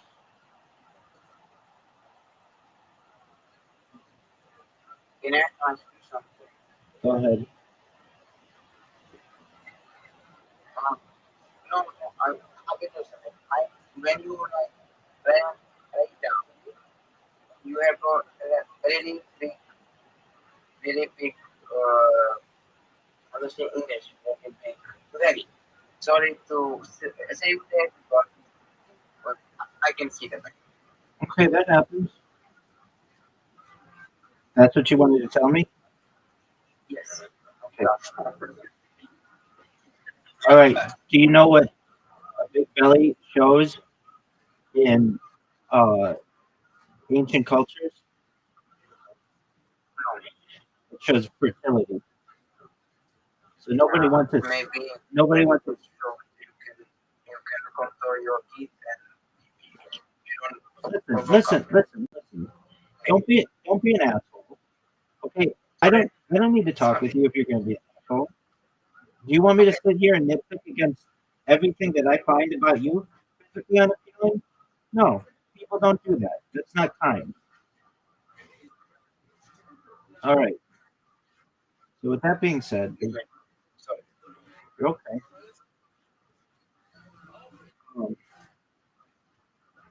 There's no need to apologize. But just recognize, like, you may notice something, but just know in the future, this is what's known as a dad bod, and women for some reason find it very attractive. They don't find skinny little guys attractive. They find dad bod attractive for whatever reason. I didn't invent it, but that's just what it is. Okay. Um. So I I am I'm gonna try to open. I want to make it so that I can read something pretty easily. Right now, I'm not able to read it really well. So, just what are your plans for today? My friends were down here. I'm going to play for them with my grandma. You're gonna play a board game with your grandma? Okay. At home. And after that, I will do some job application more, and I will do some social media thing. Okay. What are you gonna do on social media? I will do around. I'm gonna do like more videos of Okay. yeah. All right.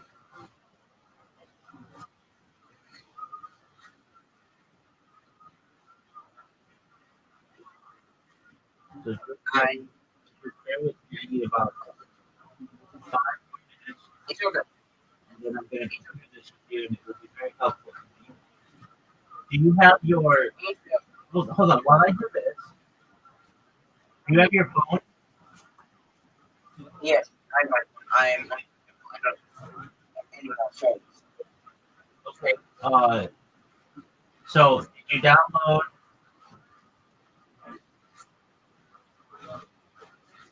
Have you downloaded ZipRecruiter?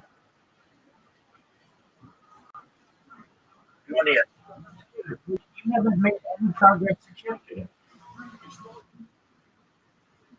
I mean, 50 application. That's nothing. That's nothing. By the time we're done, you're gonna have applied to 300. Okay. Okay, just make it easy and just type it uh, please, okay, please.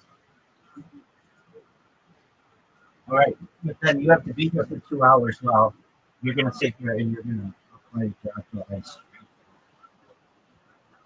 That's the deal. Just,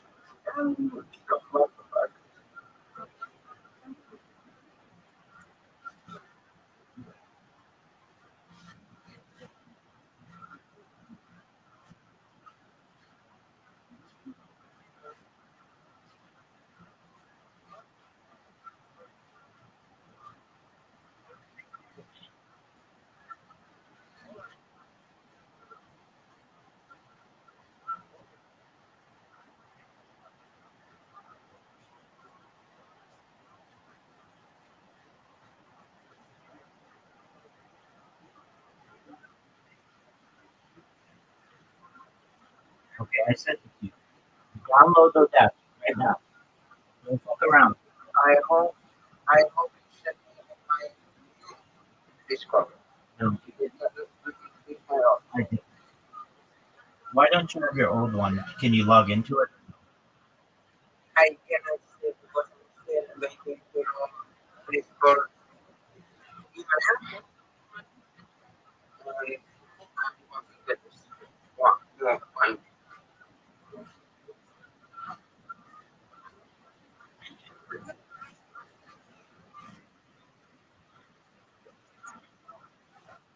All right, check your messages now.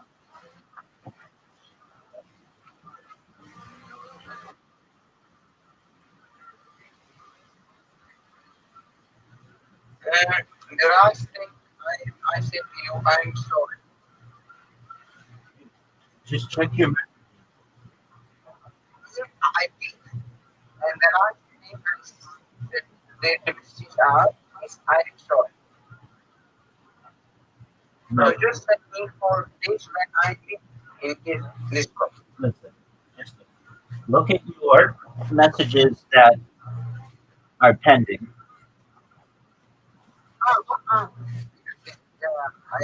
I actually have you have more more sorry, I forgot. Okay. No need to apologize. You discuss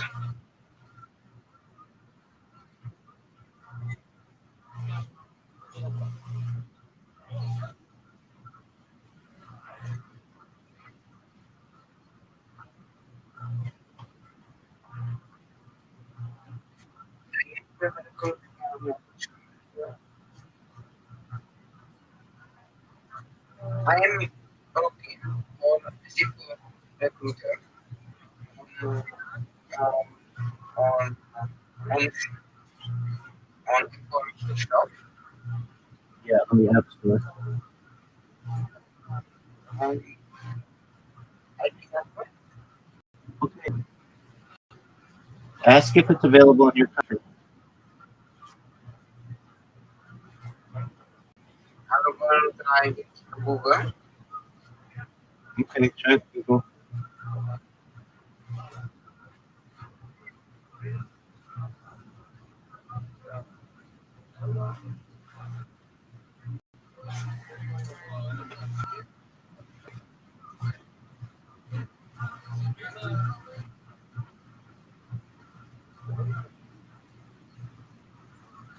I find it.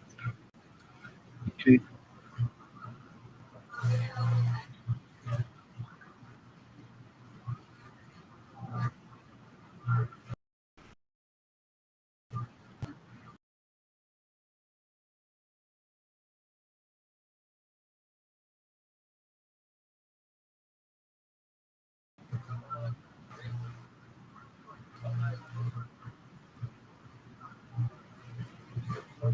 I I I I did my location. I did my city Okay. and no job. There are no jobs in your whole city. Okay. Did you try with Indeed? I'm gonna try. Okay, and then the next thing that you do is try remote. Don't look for your town. Just look for remote. Yeah.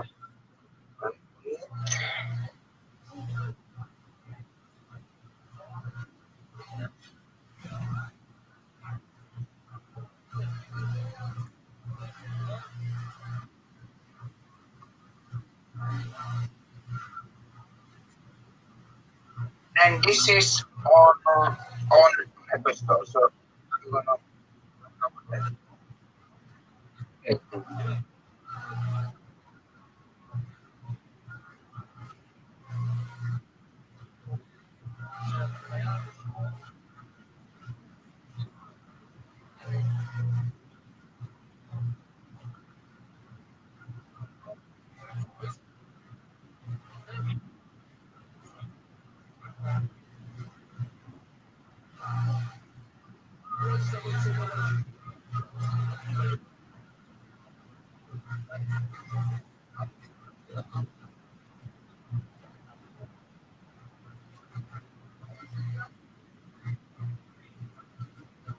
okay. Yes, sir.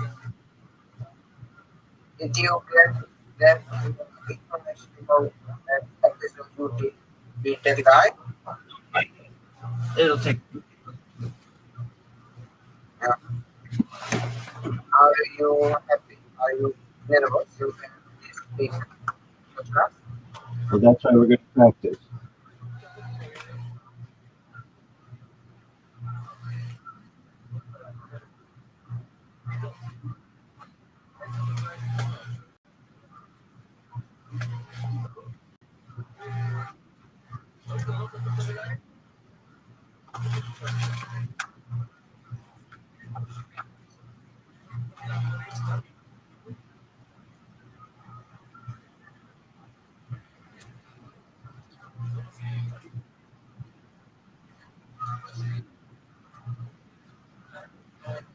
How what the job I am looking for the name of the jobs. Just anything remote. Just apply to it.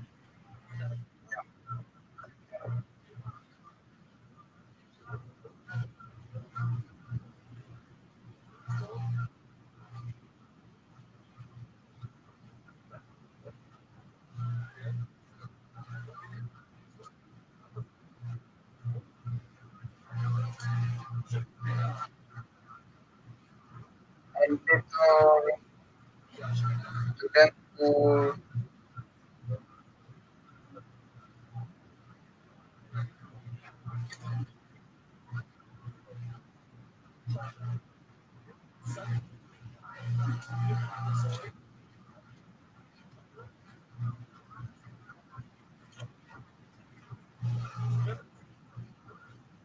Developer.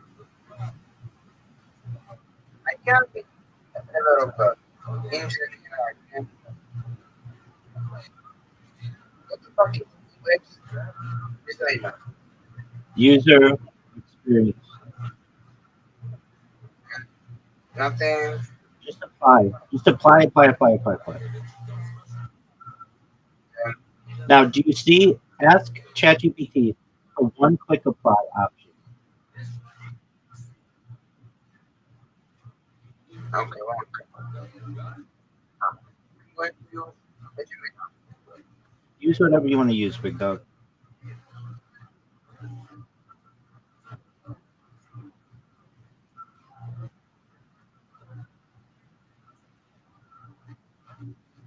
So are you ready for your test?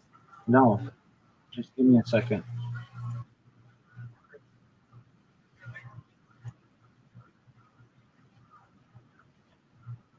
Okay.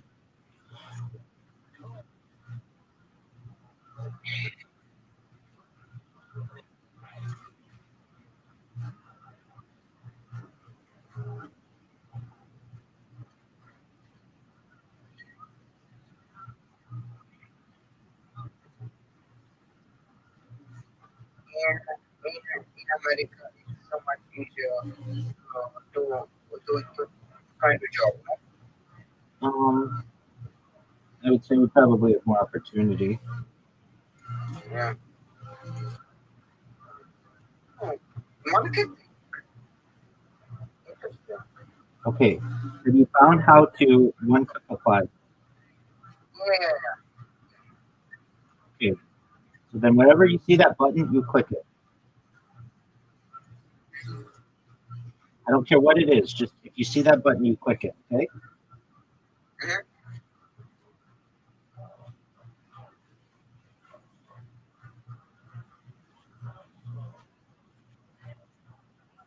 Did you talk with people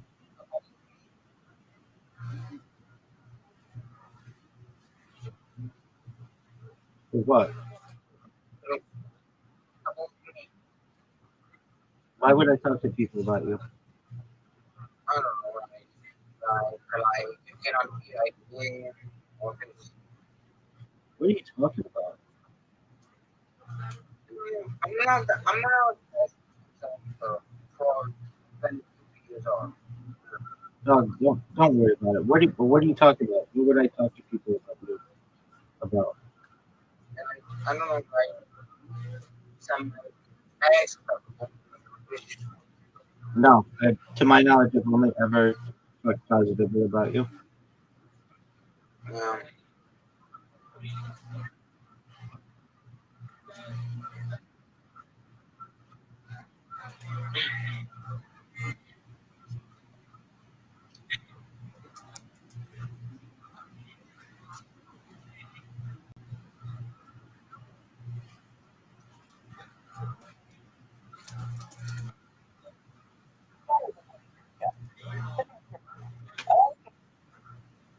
I was trying to do streams. I almost got it. So yeah, I will finally to know how to do the streaming. Okay.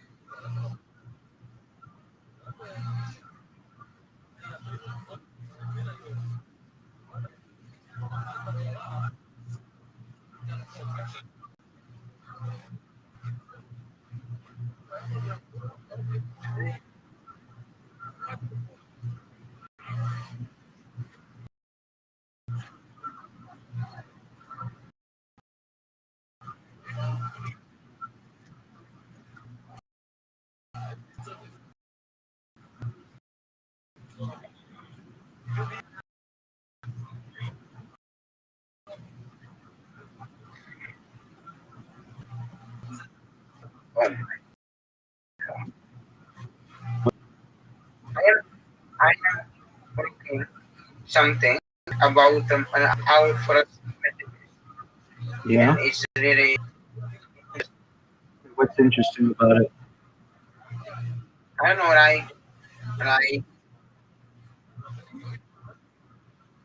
like I just asked you and you said hi I'm good afternoon. Yeah, okay we can do that when you have more updated and you said me how plan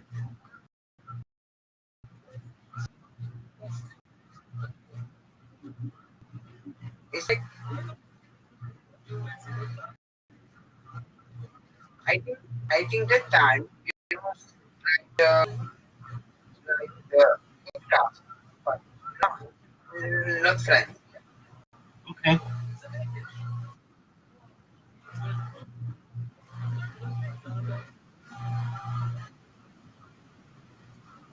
This is very interesting.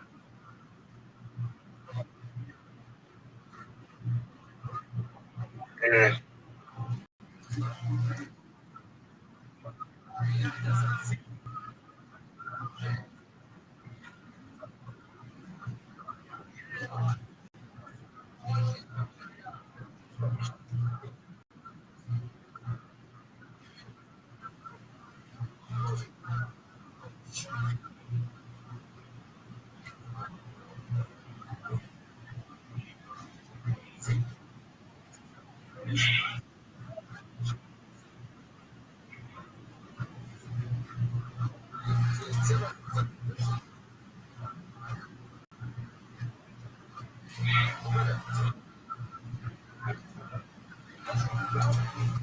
Yes.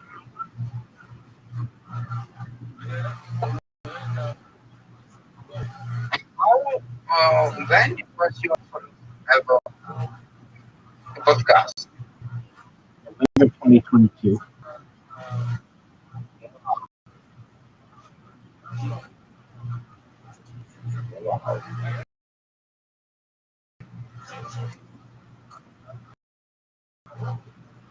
So what did you like overall think?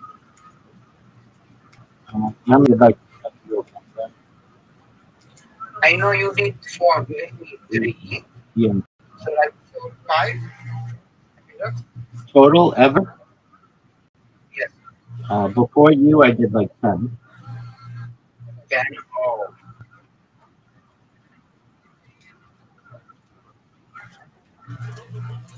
that's wow. That's right.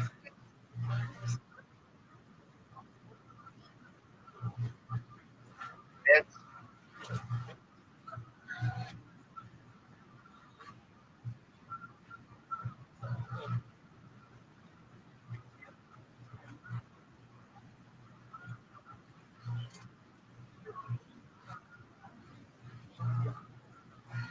that's wow.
Did you find the one quick apply? I am okay. Because in check, it works different. How does it work differently in check?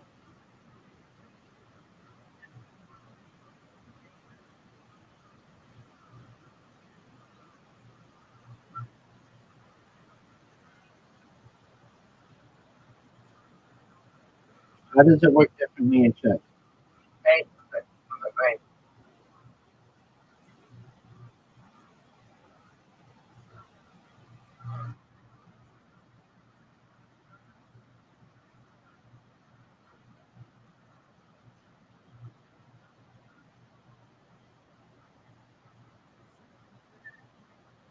In check, I could share a very value personal and resume zero to be specific at all. Yeah, if it's asking you for that, it's too much. Just move on to the next one.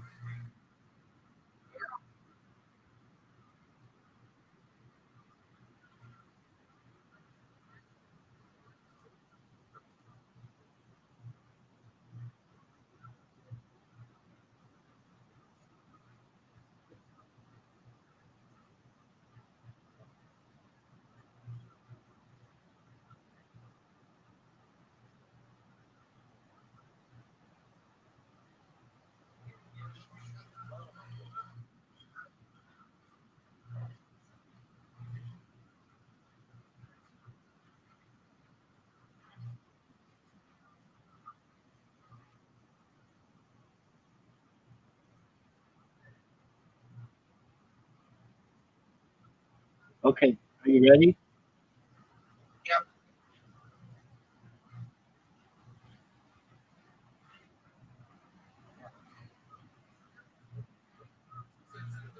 I Just one moment.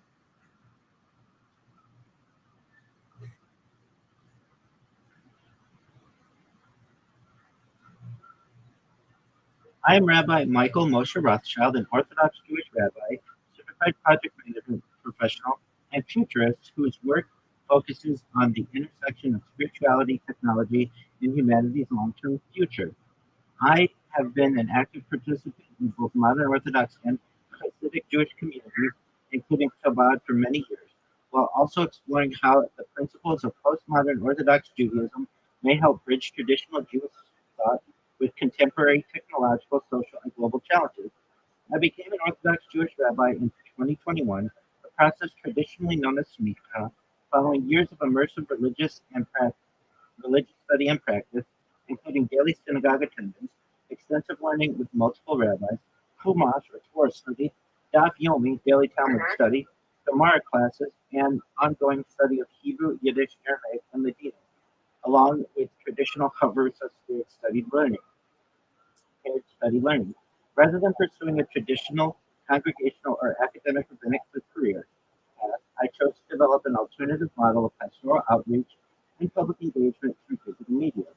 For nearly 5 years, I've maintained a 24/7, 365 multi-stream YouTube live streaming project dedicated to promoting world peace, transparency, and human connection. The initiative has been described as a real-world analog to the Truman Show or Big Brother, documenting daily life in an effort to encourage dialogue, understanding, and global community. Through this project, I have created an openly accessible digital timeline and time capsule of human life dating back to the pandemic era. I maintain a continuously operating radio broadcast in the background of my live streams to preserve and document the global news cycle in real time. In a previous era, this form of documentation may have taken the form of diary keeping or journalism. In the modern age, I use continuous video archiving to preserve both personal experiences and historical events so that future generations may study them for historical, biological, sociological, and technological perspectives. My work explores how concepts associated with post-old modern Orthodox Judaism can contribute to contemporary conversations, technology, digital identity, ethics, artificial intelligence, and humanity's future. I frequently discuss futurism, world peace initiatives, emerging technologies, and sustainable solutions to global challenges. I also examine the long-term trajectory of human civilization, including the ethical, social, and philosophical implications of humanity's potential transition toward a transhuman future. My work seeks to foster interdisciplinary conversations that bridge religion, technology, data preservation, and humanity's shared future, while encouraging thoughtful dialogue about building a more peaceful, sustainable, and interconnected world. I became interested in Kai Mashed around 2020. While Hebrew is not my first language, I was able to use my translation skills to review the book and corresponding interview of Kai Mashed that are generally only available to the general public in, in Hebrew to best provide a deep dive into this event for you and your audience. All right, and then I'm going to go into the biography of Chaim Mashed, and he's Professor Chaim Mashed, and he is an Israeli aerospace engineer, professor, and retired military officer, and former senior figure in Israel's space program. He became internationally known in December 2020 after making extraordinary statements regarding unidentified aerial phenomena, UAP, extraterrestrial intelligence, as opposed to galactic federation, and alleged government knowledge of non-human intelligence. Just for a moment, I want to change. Mm-hmm. And yeah, it was good. Are you ready for because this big podcast, okay? It's big, right? What about the biggest? Are you ready for know how like really hard, like really maybe challenges? Question. No, I don't have to do. I already reviewed the question that he's going to ask me. Yeah, okay. Even So I mean, if he really wants to challenge me, he can do that. At this point, I'm not too worried about it because he's. Um, we've already discussed what questions he might want to ask.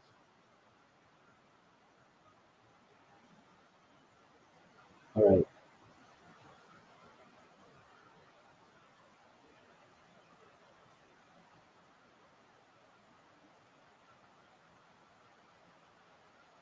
So just like, you got it, right? So you got it to become a graphic. After that, you will become what you earn. Like, thank you, my man. I think so. Uh, got it. I think so. Okay. So I wanted to just make some changes to the outline that I have because I want it to sound natural. And so just give me one more moment as I'm adjusting.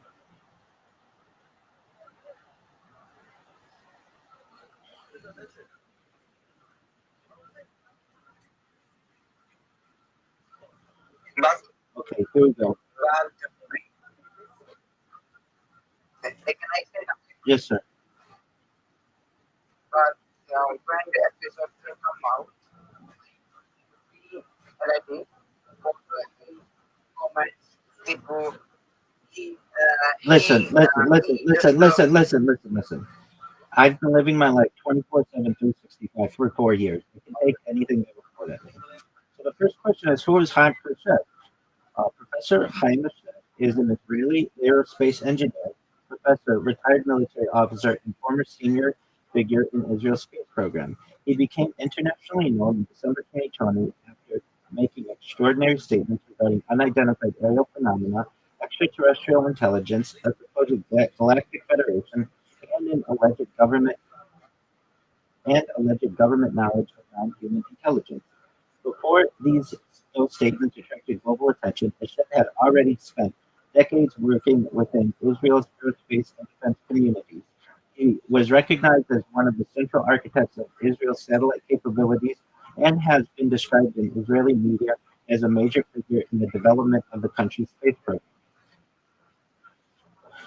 Just switch here, just-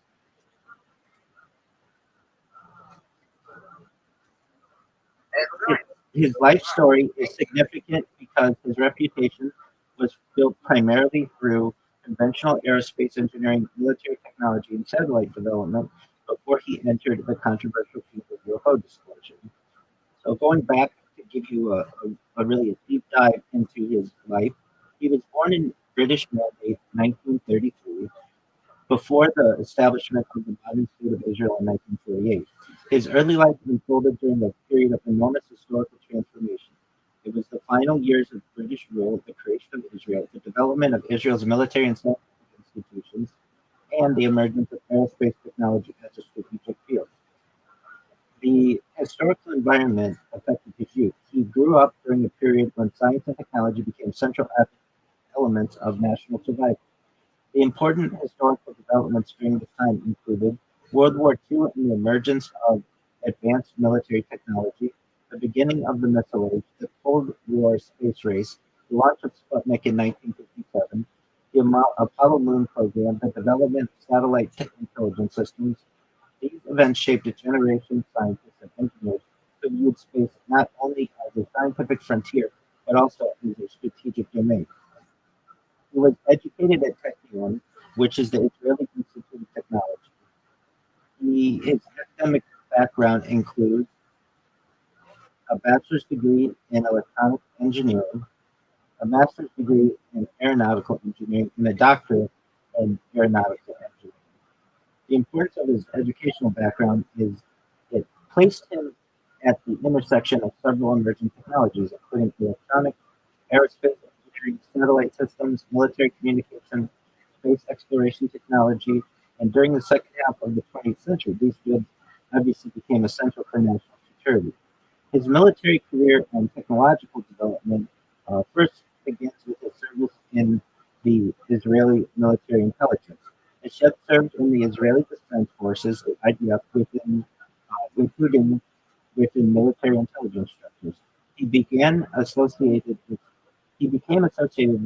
highly advanced technological development programs, including work connected with intelligence technology.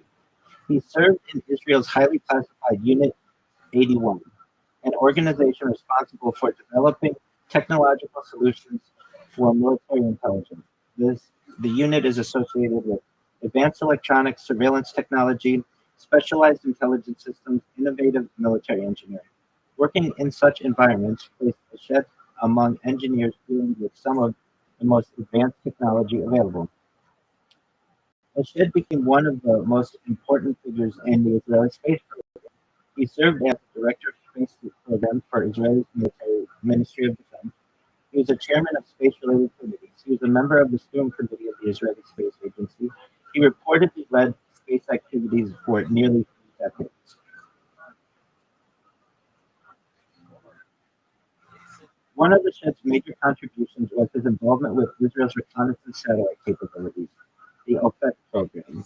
The OFEC program developed Israeli intelligence satellites capable of Earth observation, intelligence gathering, and strategic monitoring. In 2007, Eshed was involved in the launch of OFEC 7, an Israeli reconnaissance satellite. Eshed has been credited with responsibility for the launch of approximately 20 Israeli-made satellites. These accomplishments contributed to Israel becoming one of the world's smaller but technologically advanced space nations. Eshed received the Israeli Defense Prize 3 times. The Israeli Defense Prize is among Israel's highest honors for contributions to national defense technology. The reasons for some awards remain classified because they relate to sensitive defense projects. In 1967, Eshed received the Chief of Staff citation, one of the IDF's highest military recognitions. Eshed retired from government space leadership in 2011. At retirement, Israeli media described him as a major architect of Israel's space capabilities. After retirement, Eshed continued working as a professor, a lecturer, a consultant, and a participant in discussions regarding future technology. His interests expanded beyond traditional aerospace engineering into questions about artificial intelligence, space exploration, the future of humanity, the possibility of extraterrestrial intelligence. And when he made his famous statement, being born in 1933, and his major UFO statements became public in December 2020, he was approximately 87 years old when he made these statements. The timing attracted attention because he was speaking after a long professional career. He had already achieved recognition in aerospace. He stated that his reputation was established and that he had little personal incentive to seek publicity. His supporters viewed his age and career as reasons to take his statement seriously. Critics argued that extraordinary claims require extraordinary evidence regardless of the speaker's background. In December 2020, Ashed gave an interview with an Israeli newspaper, Yedioth Ahronoth,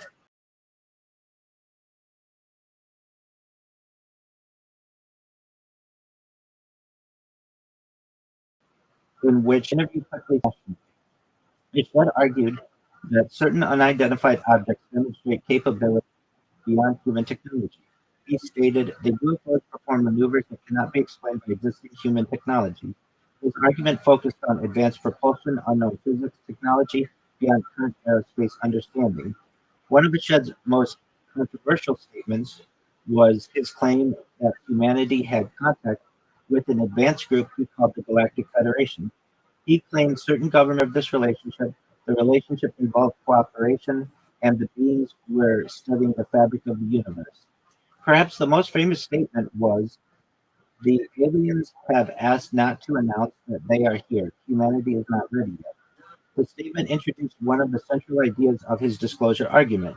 The issue was not simply that information existed, the issue was whether humanity had enough psychological and social maturity to accept it. Ashed discussed photographs from Mars that he believed showed possible artificial structures. He argued that, if confirmed, these discoveries could create new scientific fields, including archaeology of Mars. The statements received worldwide media coverage because of Ashed's background. Many people focused on the contrast between his decades of conventional aerospace work, his extraordinary extraterrestrial claims, and they were met with scientific skepticism. Scientists and space officials responded cautiously. For example, NASA has stated that humanity has not yet found confirmed evidence of extraterrestrial life. Some critics argued no publicly available evidence supports the claims. His reputation alone cannot substitute for verification, and extraordinary claims require publicly testable evidence. Regardless of whether his extraterrestrial claims are accepted, Ashed remains historically significant because of his contributions to Israeli aerospace. His conventional legacy includes the development of satellite capabilities, advancement of national space technology, defense innovation, aerospace education. His 2020 statements added another dimension to his public identity as an aerospace pioneer, a space strategist, and advocate for examining humanity's place in the universe, as well as a controversial figure in UFO disclosure discussions. Ashed represents two very different chapters in modern history. There's the first chapter where he is an engineer building satellites, advancing aerospace technology, strengthening Israel's space capability. But then there's the second chapter, which is the disclosure advocate, where he discusses extraterrestrial intelligence and raising questions on UAP, as well as challenging humanity to consider possibilities beyond Earth. His career demonstrates the intersection of science, defense, space exploration, philosophy, and humanity's search for meaning in the universe. Whether future evidence supports or challenges his claims, Professor Chaim Ashed and his name has both become permanently connected with one of the most controversial discussions of the modern space age, humanity's search for evidence that it is not alone in the cosmos. So he wrote a book that was published in November of 2020 called The Universe Beyond the Horizon, Conversations with Professor Chaim Ashed. The book was published by Yedioth Books in Israel. It was also distributed by Geffen Publishing House, which lists the Hebrew edition and provides international availability information. However, this book is only in Hebrew, and it's about 232 pages, most of which what we're going to review today are in the epilogue. And it additionally had a role of Hagar Yanai, and was not written as a traditional autobiography solely by Ashed. Instead, it was structured as a series of conversations between Chaim Ashed and Israeli author Hagar Yanai. Yanai helped organize Ashed's thoughts into a narrative covering his childhood and personal history, his engineering education, his military and aerospace career, the development of Israel's space program, his views on humanity's future, his thoughts regarding extraterrestrial intelligence and disclosure. The book became internationally famous because shortly after its publication, Ashed discussed portions of it in an interview with Radio Aharonov in December 2020. The publicity surrounding the interview focused heavily on the book's later sections, especially UFO, UAP phenomena, the possibility of extraterrestrial civilization, the alleged Galactic Federation, humanity being not ready for disclosure, and possible Mars-related claims. So, a basic overview of his book is The Universe Beyond the Horizon, Conversations with Chaim Ashed, involves his life story and professional career as one of Israel's leading aerospace figures. The history and development of Israel's space program, and then Ashed's broader philosophical and speculative views regarding humanity's future in space, extraterrestrial intelligence, and the possibility that humanity is not alone in the universe. The book became internationally famous because of its final sections, where Ashed discusses UFOs, unidentified aerial phenomena, extraterrestrial civilization, and alleged government knowledge of non-human intelligence. However, the majority of the book is not about aliens. It is primarily a biography and historical account of aerospace development, innovation, and the evolution of Israel's space capability. The book's importance comes from the contrast between its two parts, being the engineer and the space pioneer. The history of rockets, satellites, defense technology, and Israel's emergence as a space nation is the part as the engineer and space pioneer, and then the cosmic visionary being the second part, humanity's future among the stars, possible extraterrestrial civilization, and the search for intelligent life, as well as the implications for disclosure. So the book starts with his life and career, but we're going to focus. Go ahead. Go ahead. Go ahead. How long this is going to be? 2 hours. I told you that. Excellent. So part one is the life and his career. Part two is the development of the Israel space technology and everything that involved with his development of satellites and such. I should say I need to change something. So part one, part two.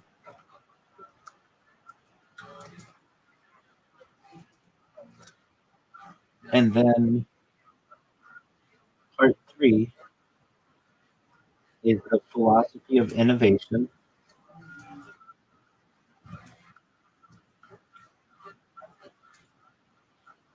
And then the epilogue, which is what we're going to focus on, is a transition to extraterrestrial questions. In the final chapters, he addresses the question, are we alone? The most controversial portion of the book comes near the end. According to reports and translations of the final sections, Ashed discusses UFO, UAP phenomena, possible extraterrestrial visitation, alleged government knowledge, possible advanced civilizations, the future implications of contact. This section changes the tone of the book from a historical biography to speculative cosmic discussion. The argument presented by Ashed is that he argues that some reported unidentified objects demonstrate characteristics that challenge current human technology.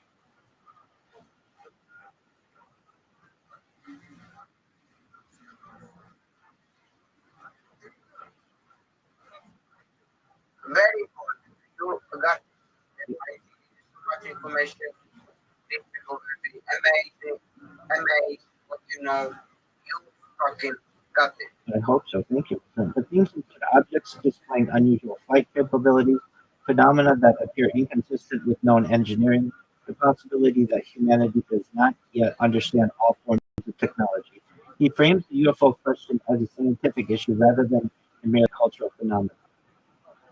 The book became internationally known because of Michel's discussion of the supposed Galactic Federation, which is his most controversial claim.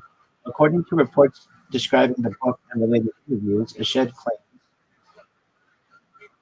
so Ashed claims that advanced civilizations exist.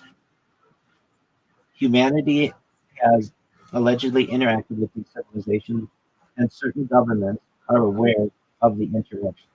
The concept presented is that humanity is not an isolated civilization, but part of a much larger cosmic environment.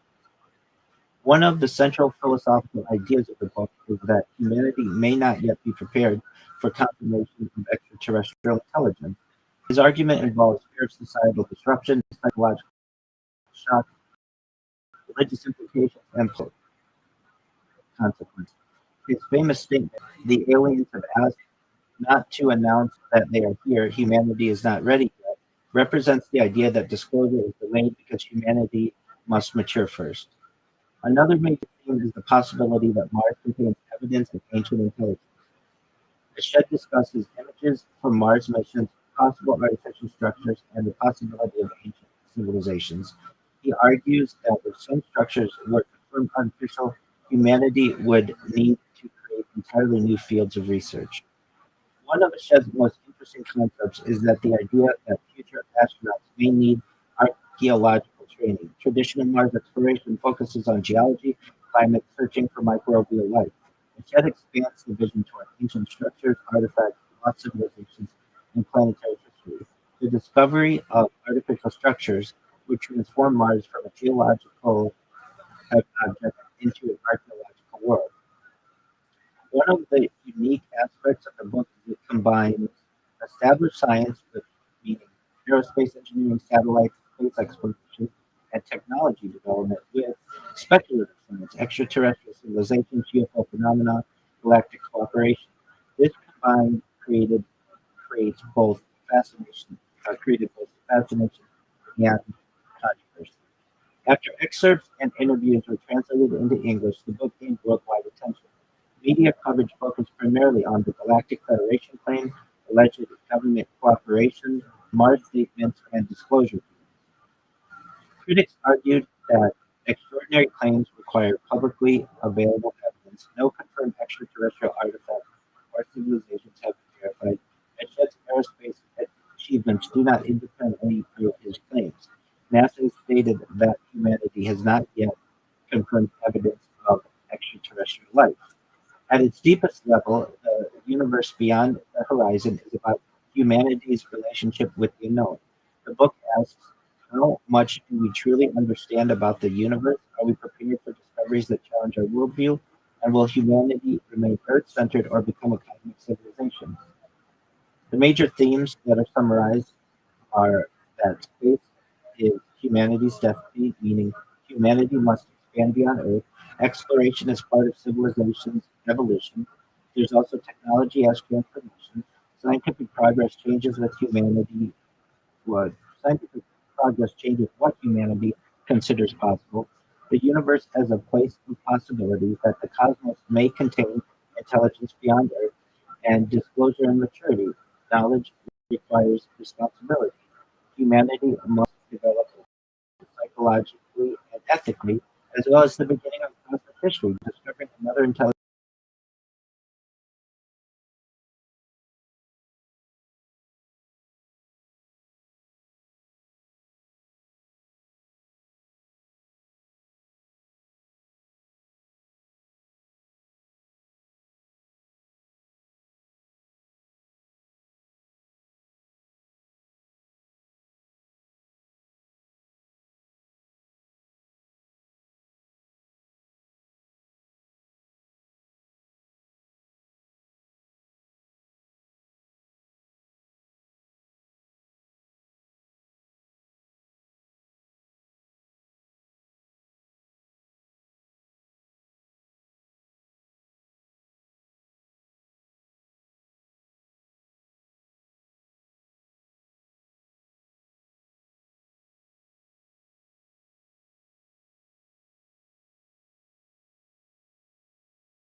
humanity's understanding of reality.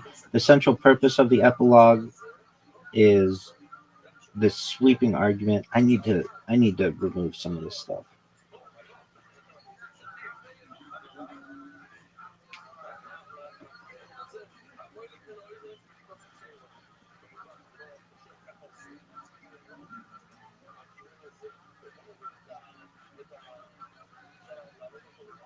Very nice. Nice. Thank you. But I do need to keep it in. Okay, so he states in his epilogue is a challenge to humanity's understanding of reality. He presents a sweeping argument concerning humanity's relationship with unexplained cosmic phenomena and the possibility of interaction with non-human intelligence. The text moves beyond the traditional UFO discussion and presents a broader examination of advanced technology, unknown life forms, humanity's scientific limitations, and the possibility of a larger cosmic civilization, as well as future implications for disclosure. The fundamental argument is in the epilogue is that it argues that humanity may be approaching a transformative moment in history.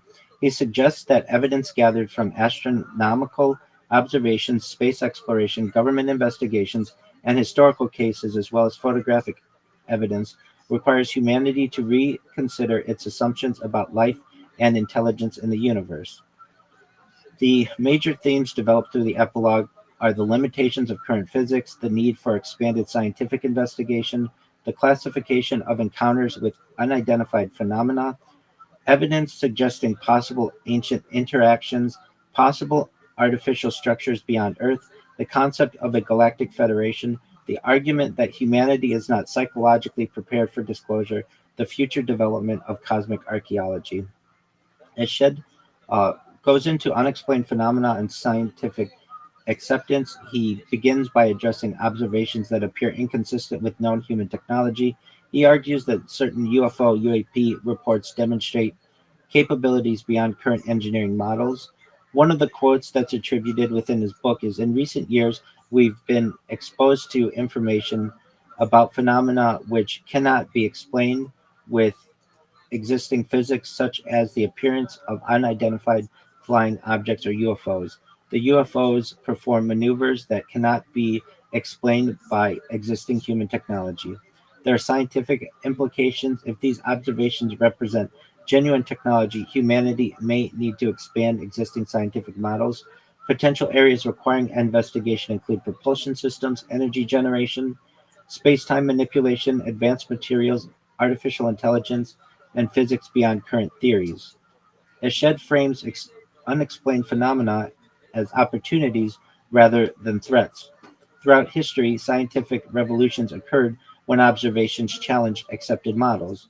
Examples include the discovery that Earth wasn't the center of the universe, relativity changing concepts of space and time, quantum mechanics revealing unexplained properties of reality.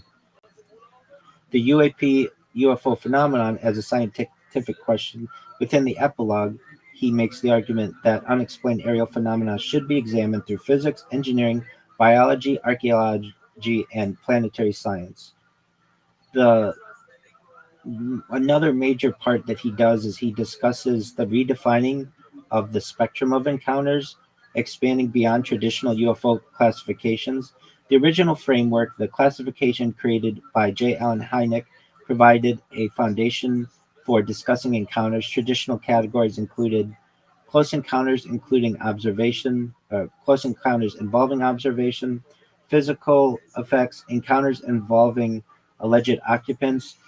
Eshed's expanded framework, he argues that modern reports require a much broader classification system.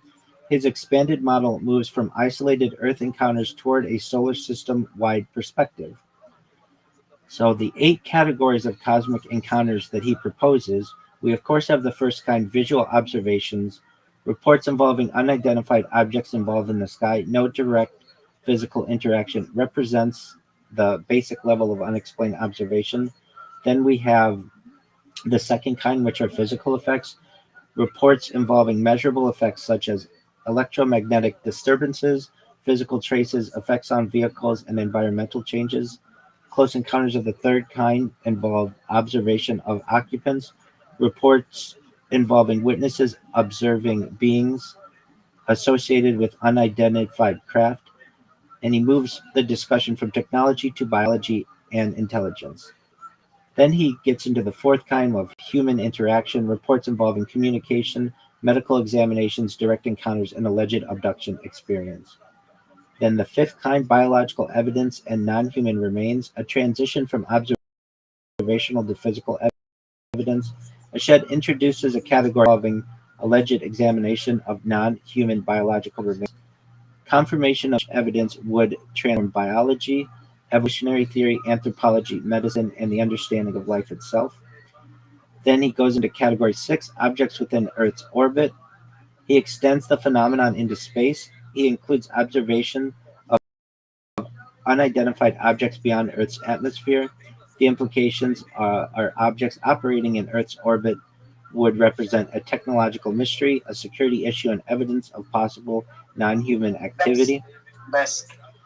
Category 7, he talks about astronaut observations, especially astronaut reports. He references accounts involving astronauts observing unexplained objects in space. The importance of astronaut testimony. He especially gets into astronauts representing highly trained observers and the importance of their testimony, meaning their observations carry significance because they occurred during carefully documented missions. And that gives them more credibility, perhaps. Then he brings in category 8, artificial structures beyond Earth. Moving from UFO research to cosmic archaeology, this category represents the largest conceptual expansion. The question changes from are objects visiting Earth to have intelligent civilizations previously existed elsewhere in our solar system. He then gets into historical evidence and alleged ancient technology. He starts with the Comanche Point Grand Canyon case in 1994. A shed describes an ancient craft discovered in the Grand Canyon region. He presents it as evidence of a long-term presence of advanced technology. The craft is described as approximately 4,000 years old, and the arrival is associated with approximately 200 before the Common Era. A quote attributed to a shed is that the internal structure showed that the alien crew were human-like, short, and oxygen-breathing. Maybe, Ravi, Yes. maybe you can every like you you don't have to say like everything so fast. Maybe you can give like pauses. Okay. Well, I'm just trying to get through it right now to read through it. The case is presented as potentially connected with ancient artwork, regional traditions, and historical mysteries. The second case that arrives is the Kiev, Ukraine artifact that he discusses. This was a discovery after World War II. He describes the discovery of an arrow-shaped craft component found underground. The object allegedly contained control systems, advanced equipment, unknown technological components. There's a Sanskrit connection. He states that the markings resembled ancient Sanskrit. There are historical implications. If verified, the case would suggest advanced technology existed before modern civilization. Human history may contain unknown technological chapters. The third case he discusses is Timmensdorf, Germany, 1968 incident. He describes a disc-shaped craft containing 12 small bodies. He suggests the beings were not natural biological organisms in the traditional sense. A quote attributed to him is that the bodies seem to have come out of an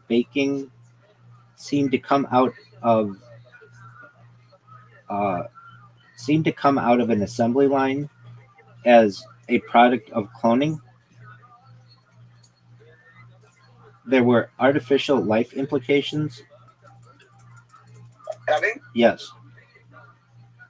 and like during the pauses and like in that episode, don't speak that fast because like right now I can hear you, but like this is so much information, and you are so fast that my mind is just so full of this. That's okay. People can always turn me on 0.5 speed. I'm just trying to read through it and like go through my notes. So the case raises questions I'm about. just I understand what you're giving saying. you my I understand you're opinion. giving me your opinion, and I absolutely understand that. But I have a lot to go through, so I have to be fast.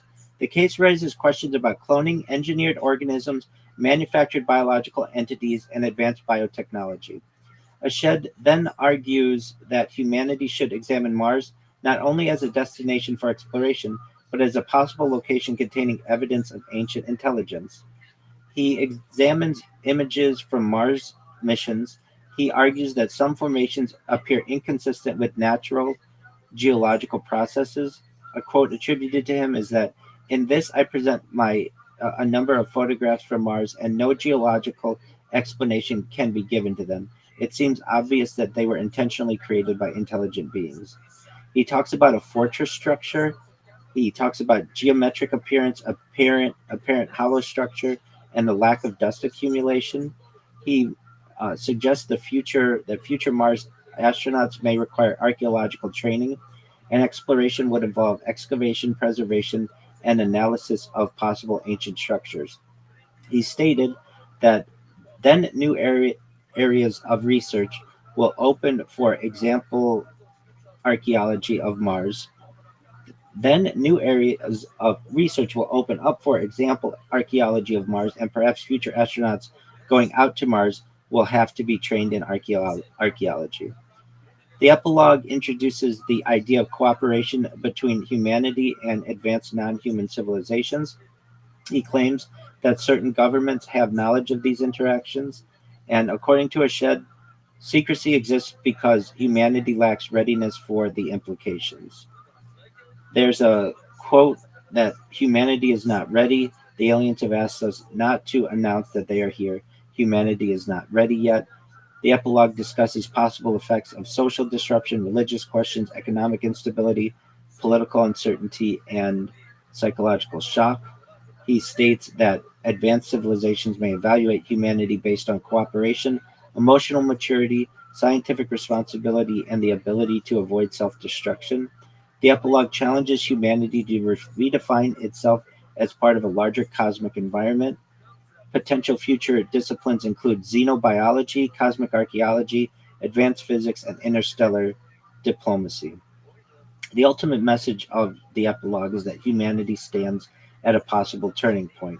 The universe may contain history, civilizations, and intelligences beyond human experience. The question presented is not only are we alone, but are we prepared to understand that we may not be? The epilogue presents a vision of humanity expanding beyond a planet centered worldview and entering a new era of cosmic awareness, one where science, exploration, archaeology, and philosophy extend beyond Earth and toward the larger universe. Now, we're going to move next into the next section. Robbie, Yeah, with this information, you were gonna blow everybody mind I think so. because like because if I'm listening that episode, and I will be listening, of course, when it's time. Like I need to have like 3 4 times like repeat it, because I think one time for the episode to watch is not enough. I understand. And there's a lot in here. I don't mess around. So then there's the newspaper interview that he gave in Yedioth Aharonith. It literally means latest news or recent news. Essentially, Yediot means news or reports or pieces of information, and then Aharonot means last or latest or most recent. So the full meaning is latest news, and the name of the article was "The UFOs asked not to publish that they are here. Humanity is not ready yet." The original Hebrew article appeared in this magazine section and was later widely translated and summarized internationally. Now, I am going to um, go through the overview now.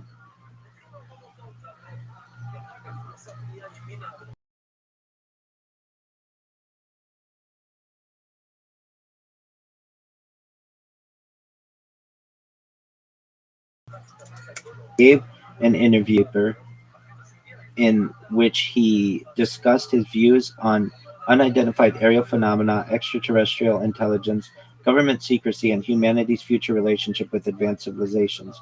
The interview became one of the most widely discussed UFO related stories of 2020 because the Shed was not presented as a traditional UFO researcher, but as a highly decorated aerospace professional who had spent decades involved in Israel's space and defense programs. The interview was published shortly before and in connection with his book, The Universe Beyond the Horizon: Conversations with Professor Chaim Mashed, which explored both his aerospace career and his broader ideas about humanity's future in space. The international community developed after portions of the Hebrew interview were translated and summarized in English, particularly by the Jerusalem Post. So the setting of the interview, uh, it reviews several themes: the existence of extraterrestrial civilizations, the possibility of contact between humanity and non human intelligence, the role of governments in handling unexplained phenomena, the future of humanity's exploration in space, and the idea that humanity may not be prepared for full disclosure. The interview was conducted when Ashed was 87 years old, after he had already completed his professional career in aerospace and government service. One of Ashed's central claims was that humanity is not alone in the universe. He stated that advanced civilizations exist. These civilizations have been observing humanity, and humanity was not fully has not fully understood its relationship with them. The interview presented these statements as Ashed's personal claims and beliefs. They were not accompanied by publicly released evidence. The statements that received the most international attention was Ashed's discussion of what he called the Galactic Federation. According to reports, let's see. So Best. thank you, Truly best. thank you. So he claimed that advanced extraterrestrial civilizations had organized into a cooperative structure. He described this as a type of federation involving multiple civilizations. He claimed that humanity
The English article emphasized the most controversial statements rather than introducing the entire interview.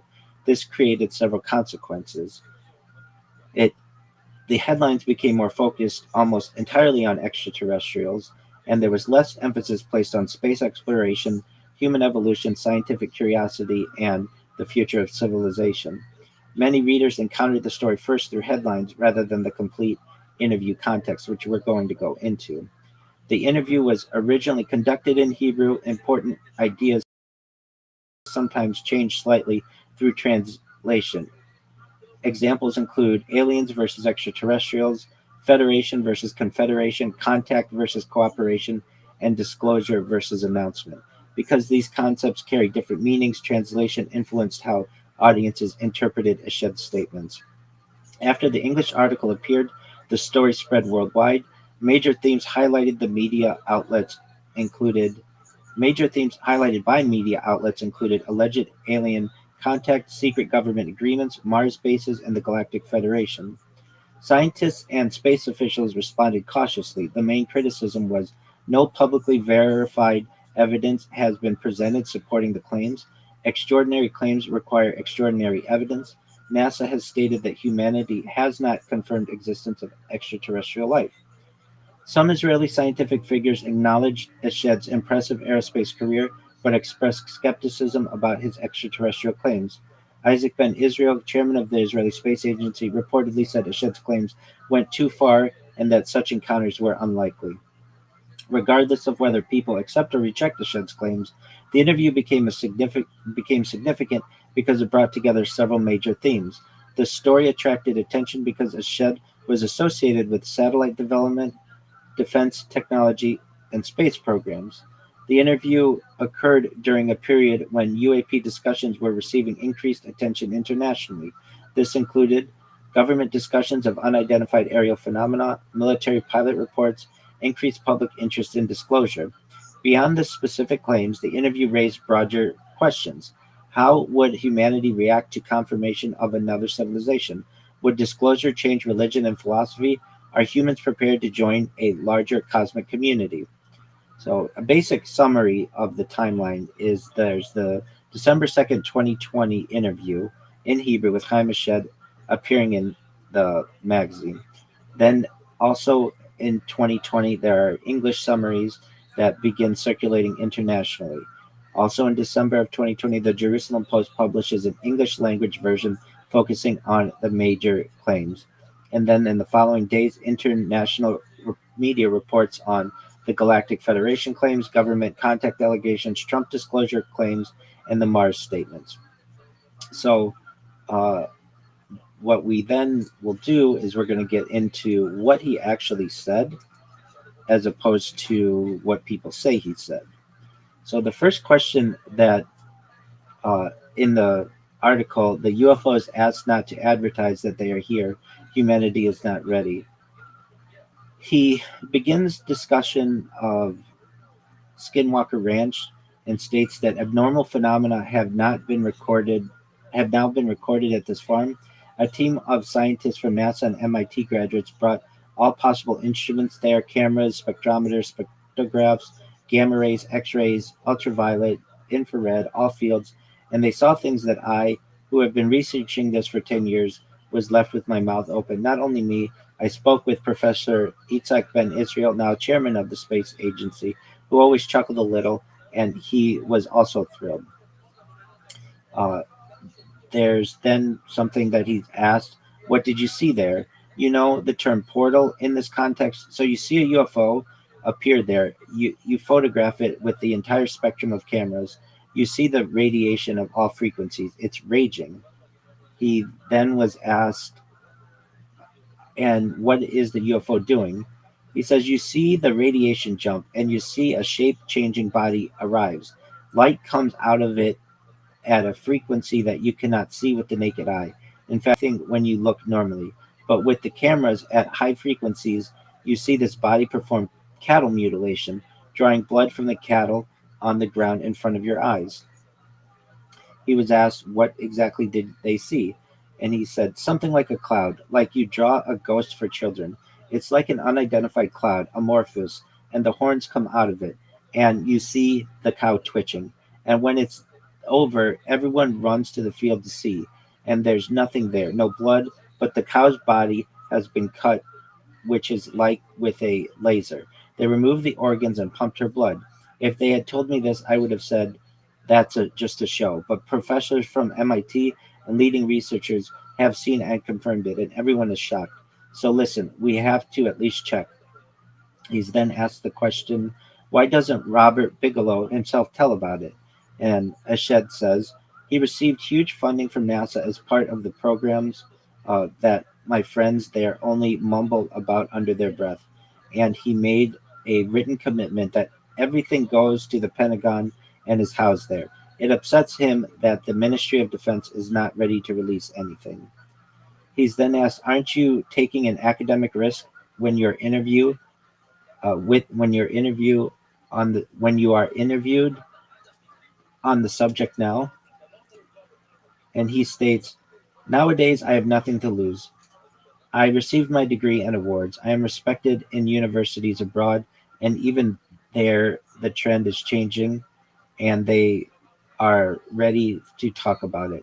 Even if many places they still even if in many places they still say, listen, make sure the elephant in the room stays in the room and don't quote us. He's then asked, where do they say such things? And his answer was, American presidents also testified to this. Truman admitted he saw a whole group of extraterrestrials over Washington. Nixon, who was a friend of comedian Jackie Gleason and knew he was crazy about UFOs, told him, I'm going to make your dream come true, and took him to Wright-Patterson Base and showed him bodies of extraterrestrials. Gleason became depressed about it. Eisenhower's granddaughter testified that her grandfather signed an agreement with aliens that they would have a secret landing base here in Area 51 in Nevada.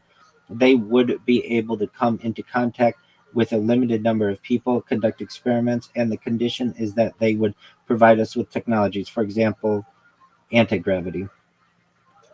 The discussion then continues, and did we get these technologies? And his answer was, yes, we have anti-gravity and other things.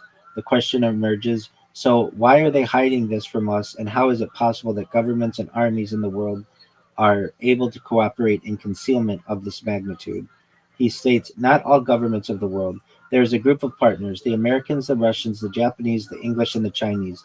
All of them are coordinated at a level that is still forbidden to publish, and the one who asked not to publish is them. He's then asked, who are they? And he responds with the Galactic Federation. He's asked, is there such a thing? And he states, it exists. I wrote about it even though it was seen as a theory.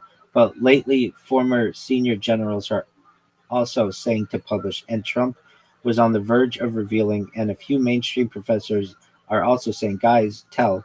But the aliens in the Federation are saying, wait, let humanity calm down. Do not publish yet because you will see what happens to you. You are still fighting each other. You will destroy yourselves.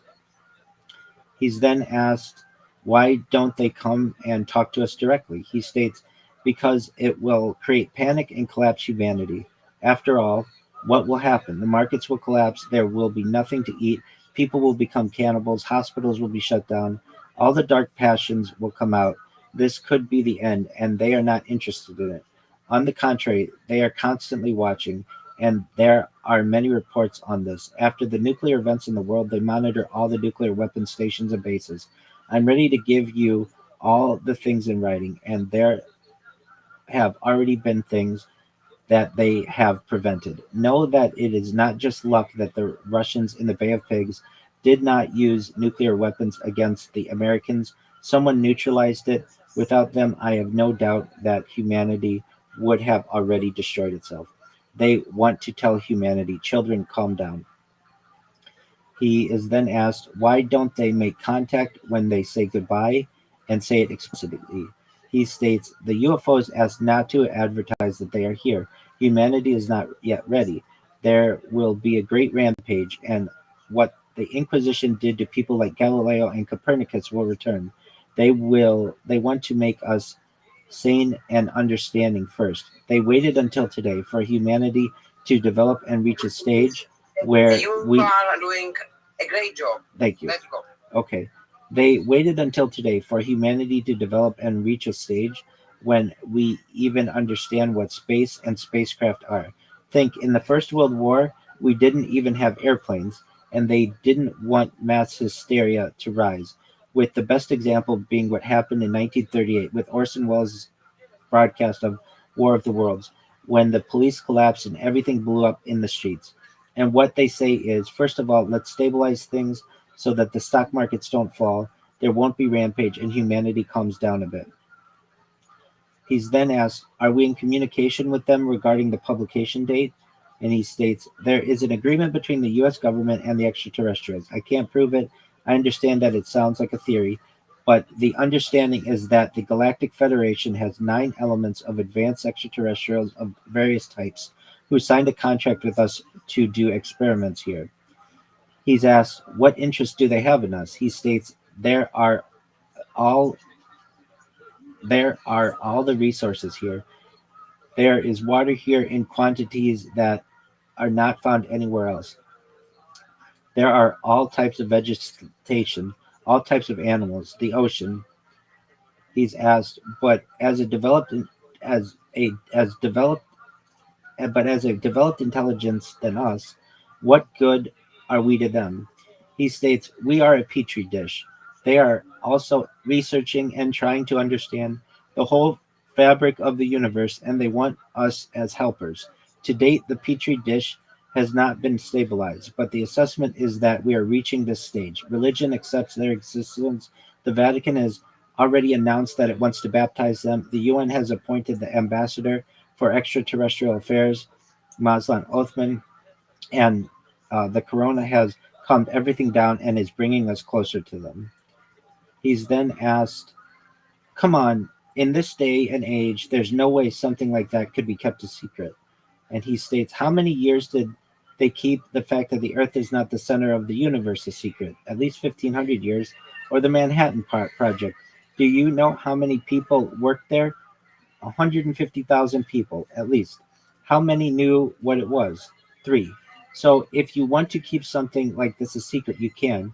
And there is a terrible obsessive system of silence by the Americans who decided, under the guidance of the aliens, that they still don't publish. Robert Bigelow also said, I can't publish the films. Then he's asked, how many life forms are there in space? And he responds, there are thousands of stars with conditions similar enough to ours, and serious scientists have identified and documented dozens of life forms, although the mainstream does not accept it. The closest to us are what we call the grays, which are gray creatures with big eyes like we saw in Spielberg.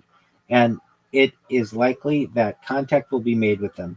It is likely that the initial contact will be made with the grays, beings who are closest to us.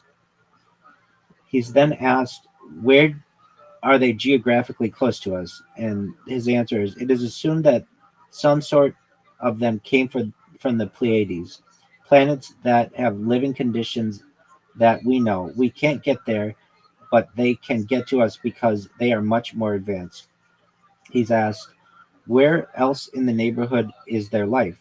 And he states there's an underground base in the Mars crater, and there are representatives there as well as our American astronauts.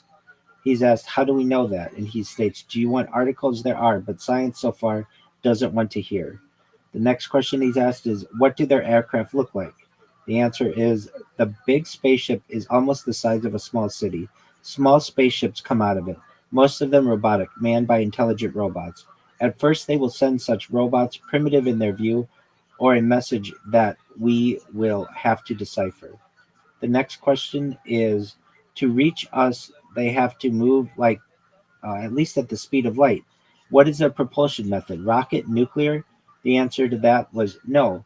They have a method for producing a bubble that neutralizes space-time, and the tool does not move, space moves. And this is in line with the theory of general relativity. Take, for example, an ant that wants to get from one end of the page to the other. Now, say I folded the page in half. It goes to the other side in a second. That's how space-time is also folded. He's then asked, what do they use to move space-time? And the response is, it's a bit complex. It's a bit of complex physics.